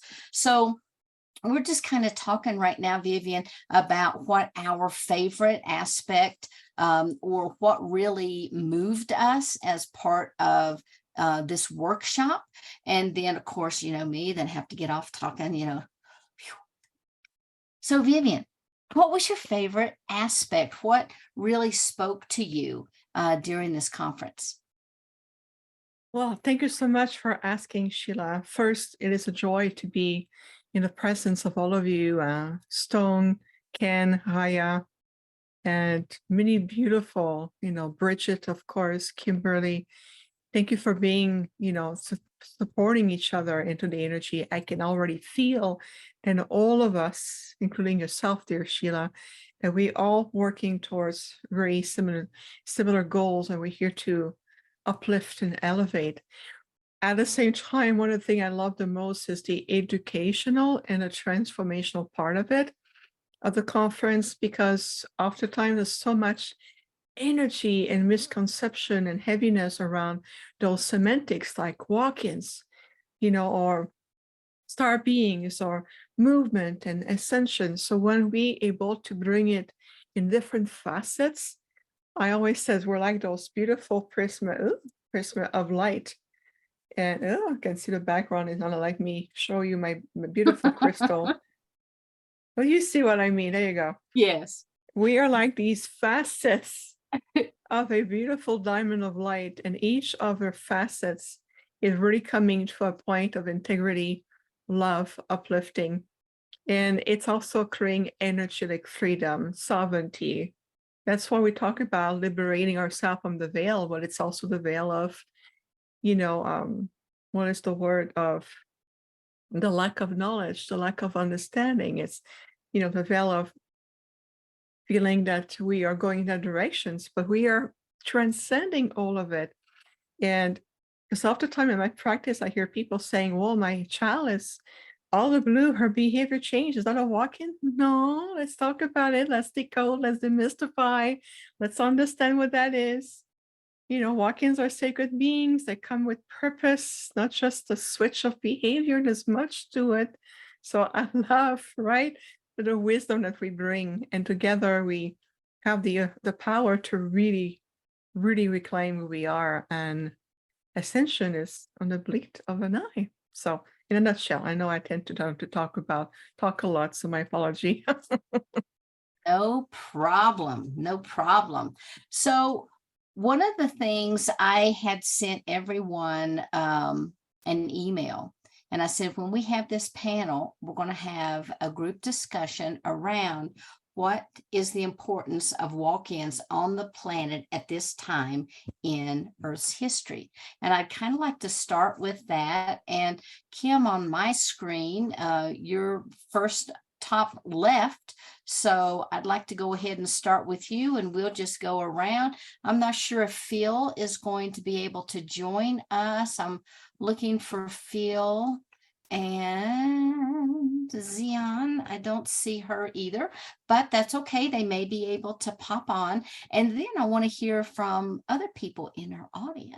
So Miss Kimberly, it's all yours. My knowledge from my groups is that I know people always say this, but I honestly believe it's true right now. I think we're really at a pivotal point where we're really going to turn this around and bring, do away with this illusion of the inverse and really expose the original intent, which we were really supposed to start around, like a 5D frequency. I'd actually really want to wipe that, because I hate to tell y'all, not y'all, but the general y'all, 5D is really low. Could we go for like 1,000D? Like, that seems like it'd feel a little bit better to me. I just don't understand. There's just like, it's hard, because when I see you guys here, even just on the screen, I'm like, we should be here. That really makes me look inward and say, I have a whole lot more work to do. Obviously, I'm just talking about me, because this is it. Like, we could more than take it to way. I mean, I don't know, maybe I'll wake up and it'll be that way. And I love that you did this. So, I mean, I know I shouldn't counter question you guys, but I kind of want to know, like, why you guys think, sorry, Sheila, I'm taking over your panel. Why you guys think we're not, I mean, I'm a little puzzled, like, just sitting in the presence of you guys, like each, and then your audience. I can also tap the audience. These people are not weak. These people are not small. These people are educated. These people are high frequency. These people are gifted. Like, there's some disconnect here. So any contribution, I mean, you can answer Sheila, but if you guys want to answer mine too, I would just, wow, I'm just so blown away. Like, the presence right now, the energy, the container is just the frequency right here. It's potent. Like, I'm just going to watch like the panel discussion, like, for the rest of my life, just because this is potent energy, you guys. But I really think it's pivotal. So I think we all bring, every single being, every single fire creation being, but the walk-ins especially, pivotal time brought here, obviously predestined, pre-ordered, you know, high calling, chosen, you know, equipped. It's just beautiful. I think we brought it to turn it around, and I don't think there's a lot of time. And I think the time is now and now and now and now. And high calling. Yeah. And I agree. And yeah, I kind of want to stick to the question, and we can come back to your question. That's a great question too. And I think that's really why we're here, is we know, we feel there, it's time. We're all coming together. So that is awesome. Okay. Who wants to go next? Rhea? I'll just go right across, and we can also do this popcorn style. You can just pop off and, you know, share. So to answer, why we walk-ins are here right now, that's the question, yes? Can you repeat the question? Yes, to make what sure is I got the it importance correctly? of walking? What is the importance of walking on this, on the planet at this time in Earth's history? Oh, yes. In the tarot, there's the Fool card, and the Fool card is the 0 and the 22. And the Fool card represents like the baby before, like as it's coming down the birth canal, and that's kind of represented by the Fool on the edge of the cliff there. So the Fool hasn't been subject to conditioning. And so in that way, he has the, you know, the Fool has the audacity to try what most people wouldn't even consider they have the capabilities of doing, you know? So in that way, the Fool can accomplish way more than most people are conditioned to even try, because he doesn't know that he can't. There's this wonderful dowser who's an Appalachian mountain man named Raymond Grace, and he clears amazing things with his pendulum. And he says that many people say, like, who does he think he is trying that? And he says, well, you know, I don't know if I can or I can't, so I might as well try. And, you know, the worst I can do is break even, he says, you know. And I think that's such a beautiful way to approach things, like, see what we can do, because there's a reason why we weren't, you know, there's a reason why we walked in and we didn't like fully experience the, you know, we adopted the blueprint, but we didn't fully experience the childhood experiences, so we can come with like less of the conditioning, or at least, you know, things that equipped us to help break apart the conditioning in a different way. And that doesn't mean like, you know, we're like more special or better than anybody else, because everybody has their own medicine. But there's things that I feel like we have the audacity to try that will break things apart and, you know, should disturb things in the most appropriate and beautiful and adventurous and exciting ways, you know. And also, like, we're at a time where, like, previous to this, there was a lot of different gurus on pedestals that utilized like really exploitive things to, you know, preach certain spiritual, you know, mumbo jumbos that weren't exactly pure, although they had, you know, a little bit of truth mixed in the mix. It was confusing.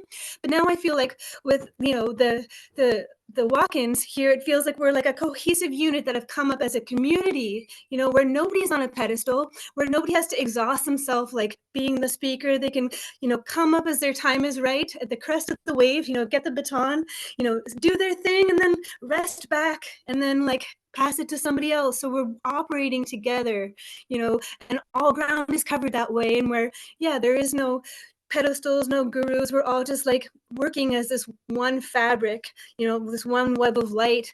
And in that way, you know, there's like a divinely organized way where all the ground gets covered, all the needs get met, because they all like magically match what skill set each of us has. So I'm really excited about that. And yeah, that's what I got.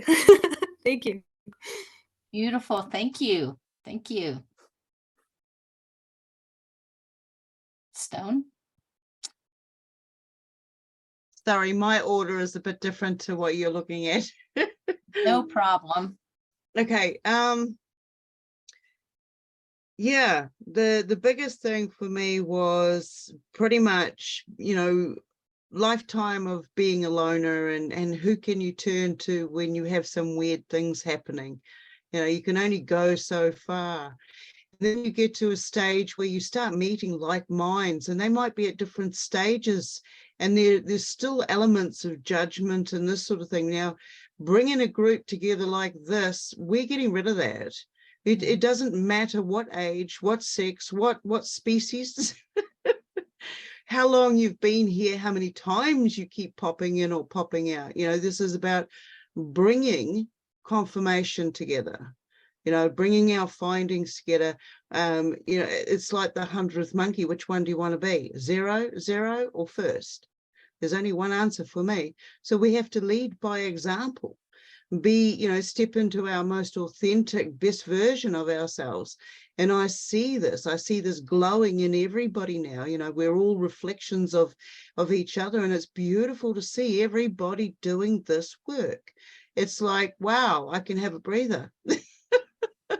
You know, I know everybody's doing it, but you know, it's really good. It's really good. I mean, yeah, there's some crazy things happening out there on this planet, but you know, we are picking up the vibe. We're picking up that frequency so that we don't have to keep going through a repetitive pattern. So yeah, I hope I answered your question. I sort of, you know how I work. I go wherever. Beautiful. I love your wherever. Thank you. Hey, Ken. How Hey, about you? so a very simple response. And when I look at all this at a very holistic view, it takes the human to expand the human. The ET versions of us are here in human form to show the human what's possible, what we can do. If we were to show up in our ET form, it wouldn't be so smooth. You know, we literally are preparing humanity for these big changes that are coming, that are going to shock a lot of the world who aren't tuned into, well, let's say the walk-ins. So ultimately, yeah, it takes the human and our ET selves here in humanity to shift very and expand our awareness of what our potential really is. Beautiful. Thank you. Miss Bridget. Hello again. So I can't speak for all walk-ins, but I know for me, I'm here to be love, harmony, unity, and to remind each of us that we are deeply connected in oneness and that we can choose differently. In this moment, that's sort of what I'm here to do, right? To bring us back into that remembrance and help people shift perspectives, to be able to release what no longer serves and bring in, excuse me, I'm clearing a little bit, bring in more of our soul light, really, and just bring in more of openness for the potential of whatever we're going to drop in and remember. I remember so much, but I still feel like I'm just scratching the surface, right? There's always more to who we are. And I feel for walk-ins, when I sense into the variety of different walk-ins that exist in the world and those to come, I sense that there are particular frequency sets, almost like symphonies, because I believe we're all like symphonies of frequency by the soul, right? But I feel like there's a variety of those that walk-ins bring in an anchor in a way that maybe hasn't been forged before, right? In a pathway, just to open the doors for other people to start on those pathways and then forge their own as well, right? So I feel like with Starseed, like I feel very both, right? We've labeled it Starseeded, we've labeled it walk-ins. I have this incredibly rebellious blueprint that makes me quite a handful in some ways, right? In my life. But I also have this depth of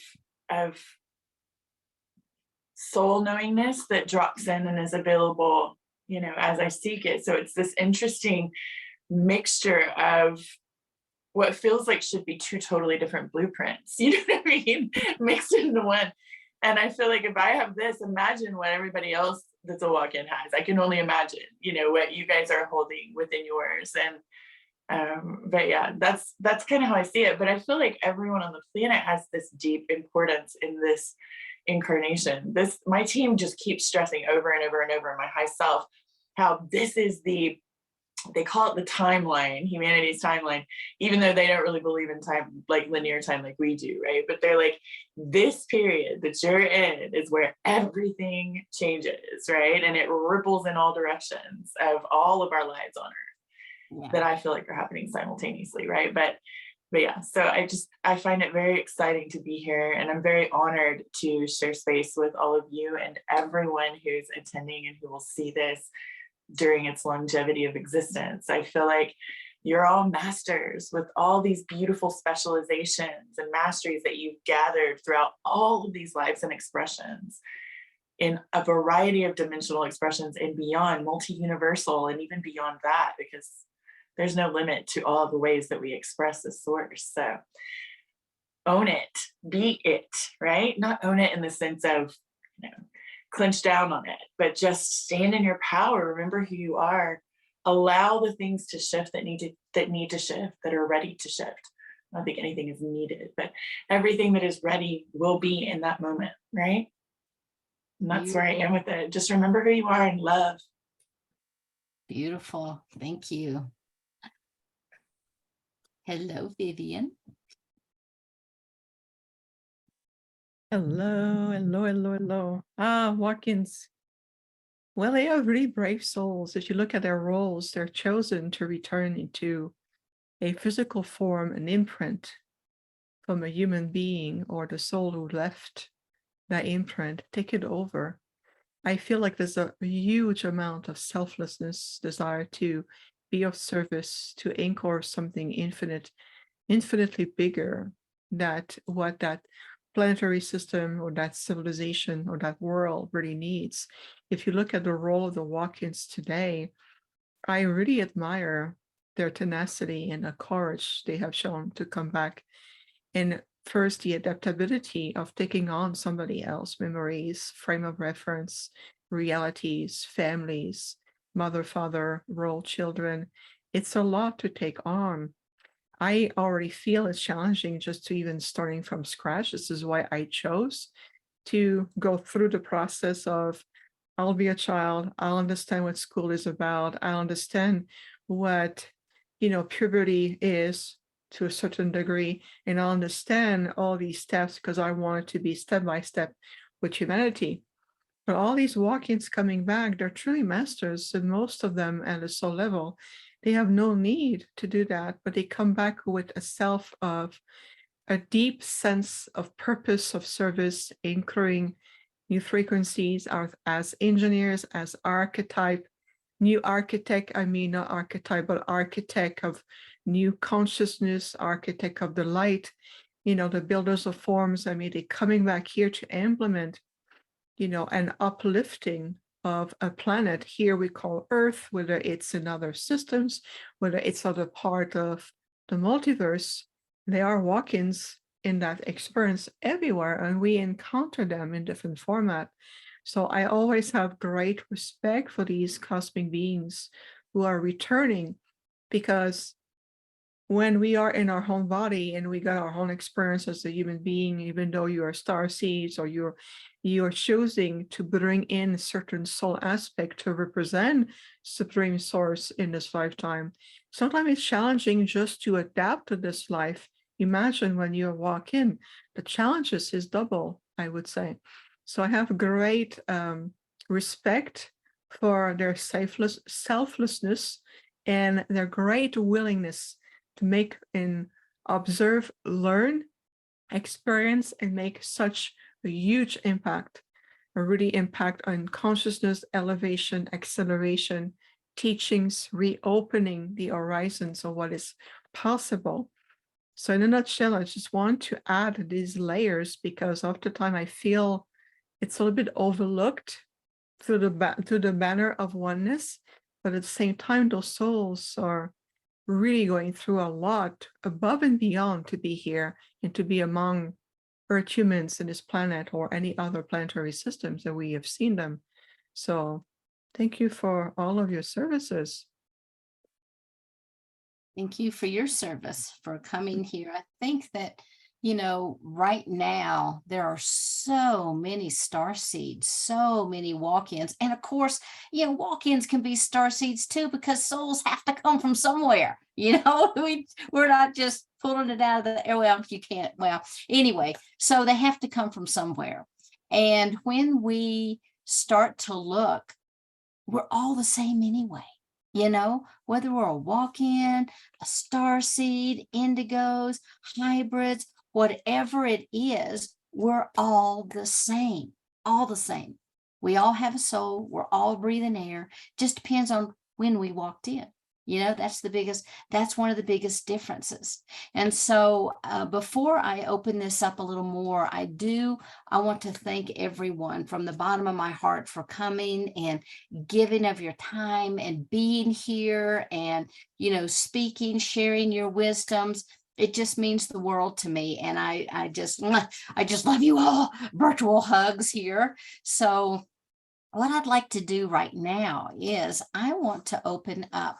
If we have anybody that is on our panel, or not on the panel, but anyone who is in the audience that has something that's just really burning that they really want to share, we only have about 10, 15 minutes.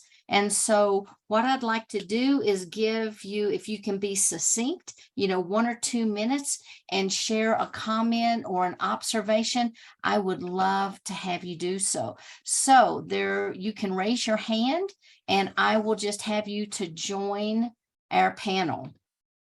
Any brave souls out there?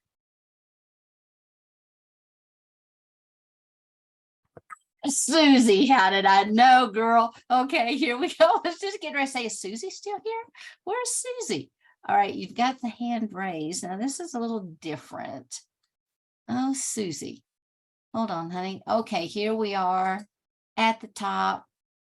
Promote to panelist. You have to accept.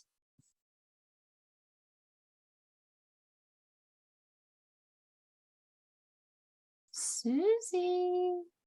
There you are. Hey, Susie. You need to unmute and unmute.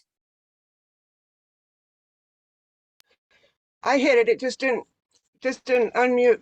Yeah, there was something different. I do everyone Sheila shows because I play piano and stuff, but there was something different about this webinar. And I wrote it in the things, but there was an impartation. There were like people were giving us, the speakers were giving us the gifts as they were speaking. It was like being imparted to us rather than, you know, now I got to go study this, or I gotta go. I feel like I got the gift so powerful. I mean, I didn't get to comment on it because I'm there's one, but I could not take my eyes off of the screen, and my heart just kept feeling that there was something happening to me as everybody was speaking. So I am just more thrilled than ever before. I mean, every one of you, I did talk to you. I'm Susie, go ahead and take your camera off because you're frozen. Maybe that'll free up the voice. Okay. I think it was very, can you hear me? No. Uh-oh. No, we lost Susie. Okay, she'll be back. She'll be back. Okay. Anybody else want to share? Come on, now's your time. I know you've got wisdom in there. Come on, folks. Okay, here we go. We have Tina and promote to panelist.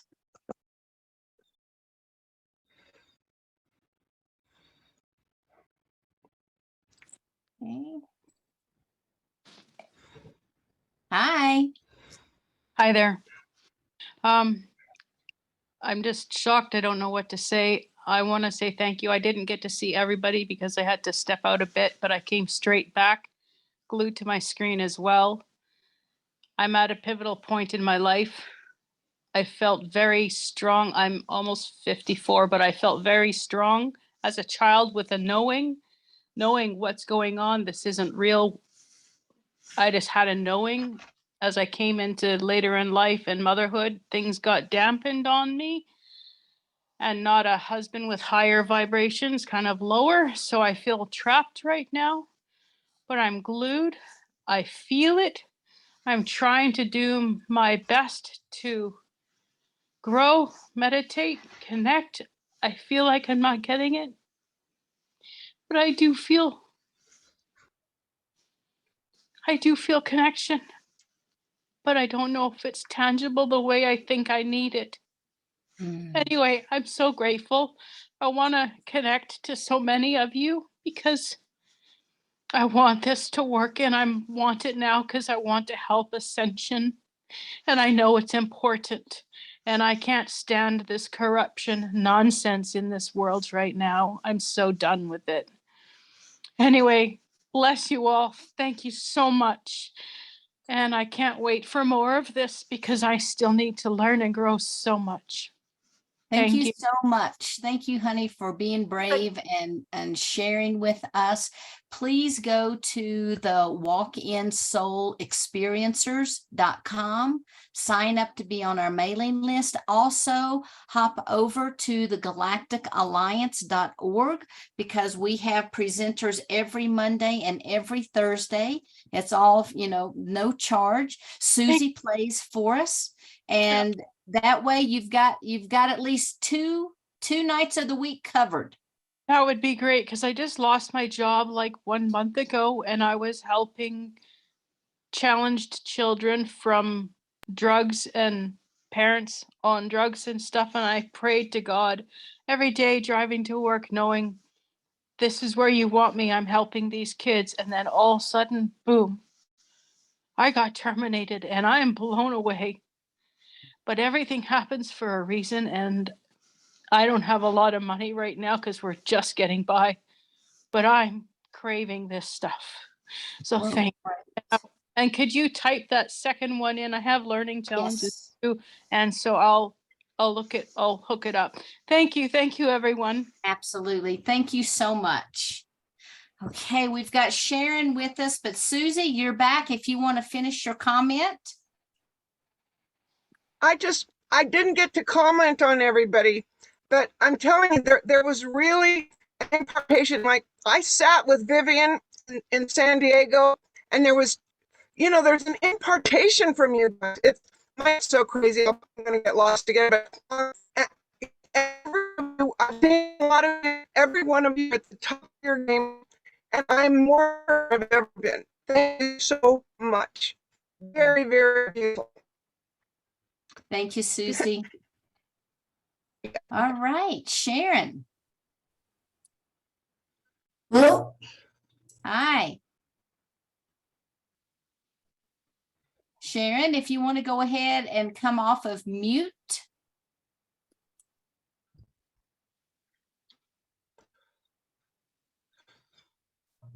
There we go. Can you hear me? We can hear you. Hi, my name's Sharon.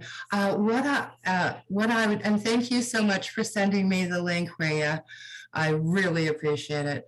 I wanted to just talk about what I had really felt throughout this theme, which is about the heart. And I know that it's a really stressful time right now, and it is for everybody, certainly is for me.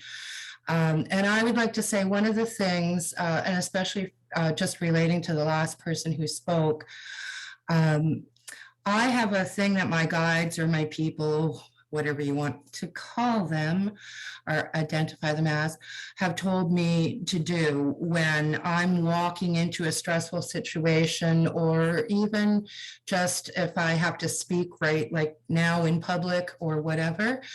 And what it is to just walk in my own light. And so they instructed me So I want to share this with everyone. To breathe into my heart. Yes, that's correct. My heart and the light that resides, because your heart is right next to your actual core light. So what you're doing is you're lighting them both up with air, right? So you breathe in and put that, you know, you're lighting it up, and I use the sun to energize it. Like, so I put that in there, and then I light, as I breathe out, I breathe that in, and then as I breathe out, I expand from the heart throughout my body, all that energy. And you keep doing that until you're right in your own light, so that it's much easier to walk into a situation or to put yourself at ease in a situation. You're much more grounded when you're walking in your own light. And it's a really, I've used it in very intense situations. And I have to say that every time I bother to use it, it works. So it's just having the intention. Sometimes I feel that we don't necessarily want to help ourselves. So we have to get over that barrier. But because really this is very simple. Breathe in, fill your body up with light. I then sometimes connect it to the sun, and then bring that light from the sun through my body and down to the core of the earth, so that I'm totally grounded being here in the body. So that also keeps the messages from getting dispersed, if you know what I mean. If you're a person who hears things, it also keeps you in your body for that purpose and a little bit more focused. So that's all I wanted to share. I loved being here. Thank you very much. It's been a wonderful day. I appreciate you all. Thank you so much for being here as well. Okay. Hi, Dara, Etta. Hi, go ahead and come off of mute. Hi. Well, hello. I'm so glad that I was invited to this. I don't know how I got on this list, but it was perfect timing, of course. And I met someone this past year, and I didn't tell them about this, but I don't know if it was my imagination or if it's real. That's why I was hoping to learn something from this walk-on, that I felt like we had known each other in a past life in the 1400s. And I was so confused by it, because I thought I must be crazy. And if I told him, he'd think I was crazy. And so I let him go, because I was afraid of scaring him to death. And but the good part about it for me, I think I'm pretty open, learning to be more open as I go along, was that it opened me up to the fact that maybe there are others out there that I've had lives with before, that I could bring them in and share all kinds of fun stuff and experiences and things like that. And my email is Universal Visitor 1. So I know I've been someplace else before. I don't know where, but, and one of my words, you mentioned the word indigo. That's part of some of my passwords. I don't know where I pulled that from, and I don't even know what that means, but it rang a bell with me. So thanks a lot for doing this. I hope you do more. And I'm excited about it. I feel like a kitten that's had just a few sips of milk from the bowl, and I want to drink up the whole bowl. So I'm trying to be patient about it. Thank you, everyone, so much. You gave so much, and just it's a blessing and a learning experience. Thank you so much. Wonderful. Thank you so much for being here. And yeah, you know, people will send me an email periodically and say, how did I get on this list? And I'm like, what list are you talking about? I don't know. You know, sometimes spirit just drops, you know, it's like a cut and paste into somebody's mailbox when they are ready or need to hear something. So I'm glad that you came. All right. Anyone else? I'm asking all the panelists if they could please put their contact information in, so that if you have any questions, if something they said really resonated with you, if you want to have a chat, whatever it is you need, please be sure to reach out I guess I could put mine in there too. Sheila, Abby said she left something in Q&A. She texted Okay. me a minute ago. Okay, beautiful. Thank A you. comment, I think. Okay, great. All right, here's a couple things. Has any walk-in communicated with the native soul after they've entered the human vessel? I know for me, my baby was out of here. Yeah, she was ready to go. She wanted out. So I have never had any contact with her. I have felt a presence that I think could have been her early on, but that faded very, very quickly.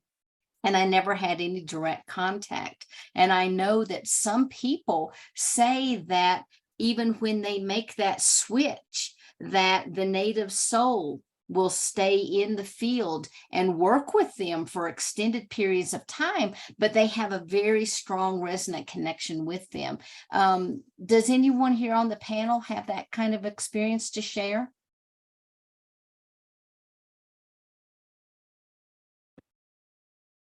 Okay, Stone? Yep. Viviane? Hi, are you talking about the original? The natal soul. The natal soul. No, I haven't, but I've felt her watching. I've felt times when, like when I proved in reincarnation, I knew she was there. I could feel her there. She was guiding me and directing me, because I knew that all my imprints that I had to reattach myself to weren't mine. It's like you get little glitches every now in your matrix vision. And when I was getting those, I had to put it together. I had to put it all together. Why am I going over here? Why am I attracted to this area? And it was because I was getting the voice telling me, go in this direction, go and do this. So I, as much as I didn't have full-on contact with her, I still felt her presence. Does that make sense? Beautiful. And Viviane, you had a comment?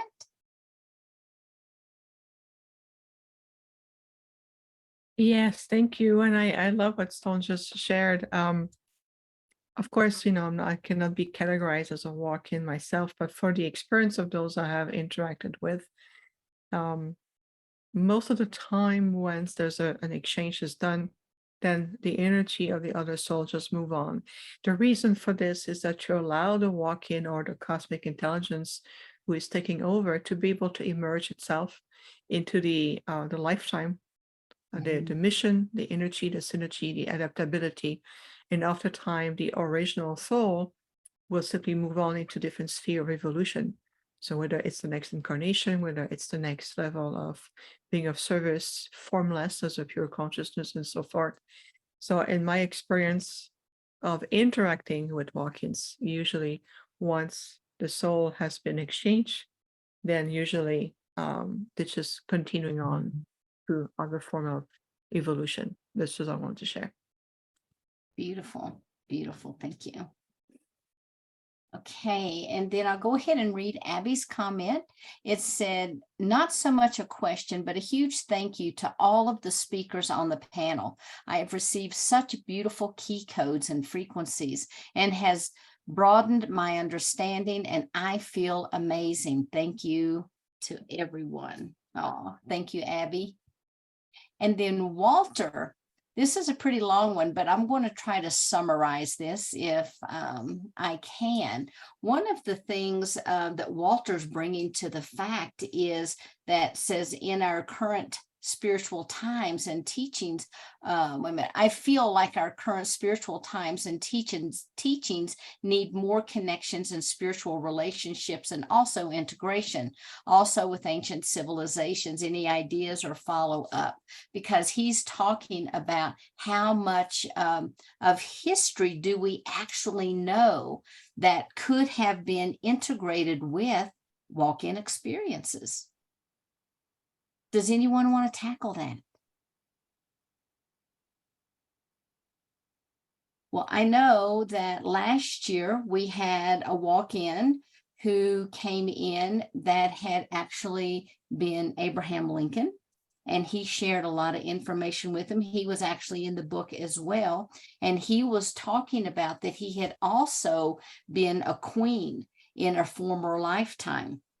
And that from his understanding, that a lot of times at pivotal points, if I said that correctly, blah, blah, blah, if that at these major points in life, that a lot of times a walk-in will come in to assist, that there has been an agreement and there's a higher perspective needed. Otherwise, a world event could take a totally different turn.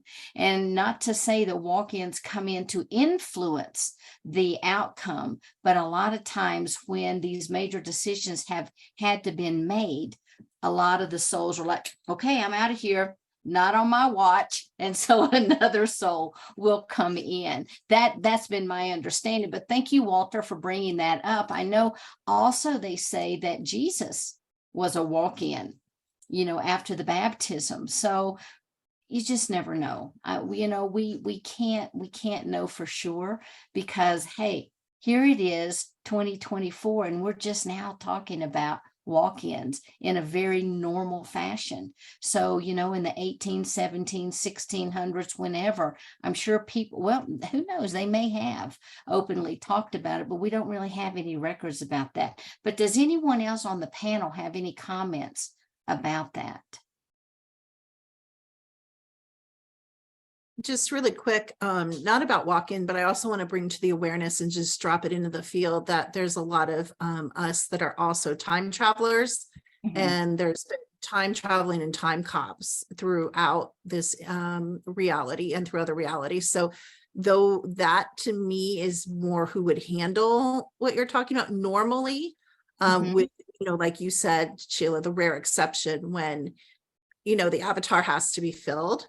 I think that's generally handled, and I would like anybody else's comments that might know about this, but to my understanding, that's handled by the time cops and the time travelers. All right. I don't know too much about the time cops, but I have seen some chase me out of dimensions. With some of the experience I've had, the splinter selves, the dimensional versions that I can step into and work through their vision, right? They have also shown me through stepping in through me that there have been other entities like, a Scully maid over here, or a military guy over here, or a 10-year-old over here. And I can recognize and understand the information that they share with me because I've experienced with them. I am part of them and they are part of me. So when they step in from their dimension, like, time, we're time travelers as well.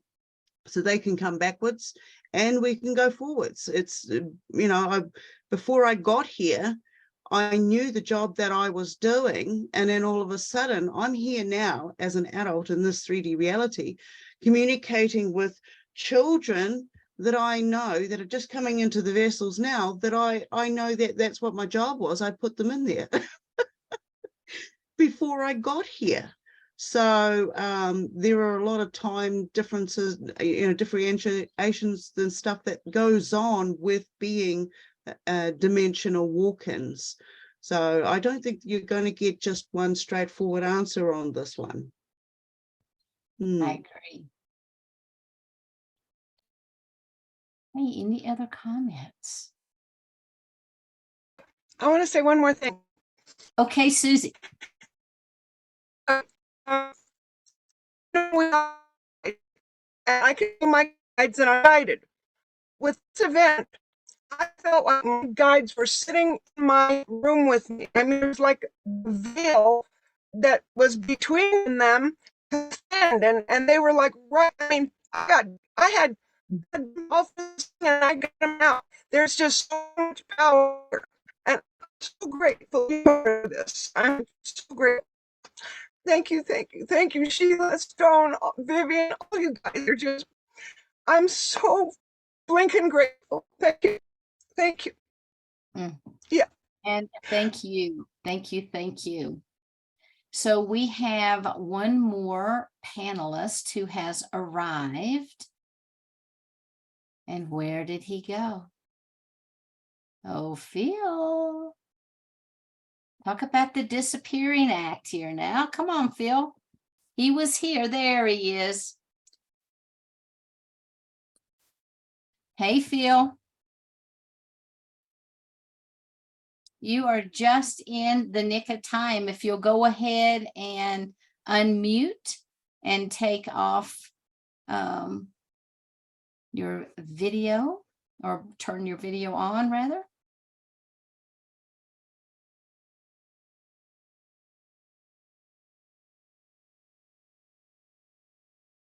Oh, he must be having some trouble. So I guess what we'll do, Phil, if you have any final comments, we'd love to hear those. But if you don't pop on, we see you there. Hey. Hey, Phil. I think we're there. You are. He's on mute though. Yeah, but you're on mute. You're on mute. You're on mute. It's so embarrassing. I've been talking for the last 3 minutes to myself, thinking I was in. Wow, it's great to be here. Hi, everybody. I think as far as time cops go, you'd have to ask Jean-Claude Van Damme about that. Remember the movie? That movie was very profound, had very interesting philosophical implications. I think the most interesting time travel movie of all time, honestly, was Bill and Ted's Excellent Adventure, and that's worth a rewatch. But as far as time goes, I know there were, my understanding is there are multiple timelines going in and out of each other. Mm-hmm. It's a very complicated process, and I think where the collective goes in there, this is the timeline that we're going to go into. You know, it's going to be, the choice is going to be made either as a collective, as a consensus, consciously or unconsciously, suturing timelines. It's a very, very complex, complicated process. We just have to learn more about the consciousness of time. Time is a living, breathing entity, and I think we have to respect time and really learn how to navigate through time as time. That's really all I had to say. Beautiful. I'm so glad that you joined us. Yeah. Okay. I just literally woke up. Okay. But great to be here. Thanks. Thanks for joining us. We have Jeff who is going to join us to make a comment. Hey, Jeff. You'll need to, yeah, there you go. Hi. Hi. Hi, Stone. Yeah, I've been listening to the commentary regarding the time cop. I'm curious about one thing. Why would there be any reason or need for any celestial being to be punitive about someone's travels? Why would that come up at all? Because if you're approaching them with love, why would there be any reason or basis for them to be punitive? I'm curious about that. Was that to me? I'm just going to give a very, very short answer, and that there are beings out there. Their consciousness is digressive. We call them intruder races. They don't understand love like we do. We can continue to send them love. We should continue to be very, very heart-based, but we need to understand there's consciousness out there that simply does not have the ability to appreciate love, to understand love, compassion, mercy, gratitude, forgiveness the way we do. And we have to understand that, and we have to acknowledge that. So you mind if I ask you a follow-up question to that? Yeah, okay. Are the beings that you're referring to that don't understand it and don't appreciate it, are they higher or lower level beings? They can be higher. What level vibration are they? They can be higher level too, but because of genetic manipulation and hybridization, without a regard for the sovereignty of the races they were using, they've lost certain segments. There are gaps in their DNA. They cannot ascend naturally and normally. They cannot ascend through the metagalactic core, the 8th dimension. They cannot ascend out of time. And they think that we're the cause of it, you see. And their agendas are really based on ignorance. This is why I say when it comes to forgiveness, if you allowed yourself to be violated through stupidity or trust or ignorance, or you've been the violator because you didn't know what you were doing, you really do have to forgive. If we're the ones that do have that gift of forgiveness and higher consciousness, we need to use it. We need to be examples and exemplars. But there is high consciousness that just because they're more highly evolved, it doesn't mean that they understand the way we do. And we have to treat them with the way you address that, though, it's okay. They have a restriction in their DNA. They're not able to ascend. They're not able to comprehend. So how did they get into that role in the first place? Which role of being high? The role of being time cop that's being referred to. How do they even assume that role? If they have lacked the comprehension, they lack the ability to ascend, and they have that restriction in their DNA. How did that even occur? That's really because they were very high at one time. They were able to ascend naturally and normally, but because of decisions they made, again, that violated the sovereignty of other races, they lost a lot of what was their original DNA, what their evolutionary path was cut off. But they started high. They just fell in consciousness. But this is a big question, and one which I guess we'll get to in probably in more detail in maybe in a couple of weeks. I'm planning on doing just really quick. I'm planning on doing a webinar on the occult roots of what's happening in the Middle East and the origin of it, what I believe is the origin of this conflict that's been going on for literally millions of years, and trying to get at the occult roots of the Jewish question and other things. So we'll leave that on the plate for now, okay? If you don't mind. Okay. And there's such an enormous number of beings out there, all everywhere. There's such an enormous number that you have me wondering if this is somebody simply chose to take on that role and being interfering and being conflict. I'm just wondering how that even developed. That's a huge question. We'll get to that in the future. And I'm just going to quickly answer that in a very 3D level that everyone can understand. There's a number of councils, numerous federations that have assigned these beings roles, just as it would be assigned here if to be a cop. It's no different. It's just an intergalactic type of thing. So these beings, normally you cannot decide yourself. Well, you can, but good luck with that, to be a dime cop. It is an assigned role. It is an agreed upon role. It is a hired role. It is a voted upon role in intergalactic different civilizations. Our friends, the Interplanetary Council assigns time cops, the Galactic Federation. There's a lot to this. Like you said, it's not really applicable necessarily to this topic, but it is a very fascinating discussion, and time alone and non-time is a very fascinating discussion. But that's the 3D. Yeah. Okay, I do actually have somebody I can ask about that, because I have a connection I have with the Galactic Federation. So I'm going to be asking that question. I'm very curious how that develops. Very good. Well, that's a great idea, Jeff. And I know Viviane had an excellent comment. If you want to share. Yes, thank you, everyone. And thank you, Sheila. I do appreciate all these concepts, but at the same time, we have to be mindful that we're not getting entangled even more into additional concept, and then the mind gets involved, and we want to understand. So for example, interdimensional cup, the word cup is already overfilled with semantics and energy here. And somebody in the chat room is asking why is God in the lower form is allowing that kind of, when there's no intervention from God and allowing so much suffering on the earth. So just, again, no offense to anyone, stay in your light, be mindful of what you're putting out there, even with the intention of want to educate or satisfy mental curiosity, because we're getting ourselves trapped into a little bit of lower frequency. I just saw the frequency going a little bit lower, and then we're getting back into 3D concept that just fuel more mental curiosity based on fear, and oftentimes as illusionary sense of being powerless. So just mindfulness, that goes for all the teachers, all the channels, all the light workers, all the practitioners, everyone worldwide. Just be mindful of what you're putting out there.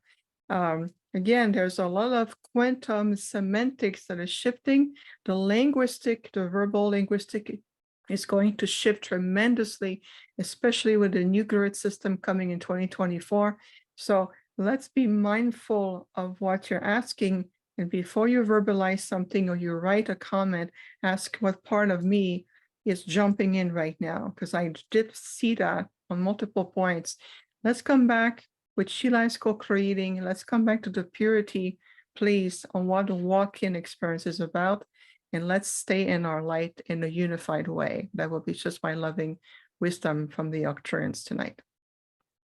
Thank you so very much. I appreciate that. And I appreciate everyone's comments. You know, whether we agree with things or whether we don't, there's always this expansion.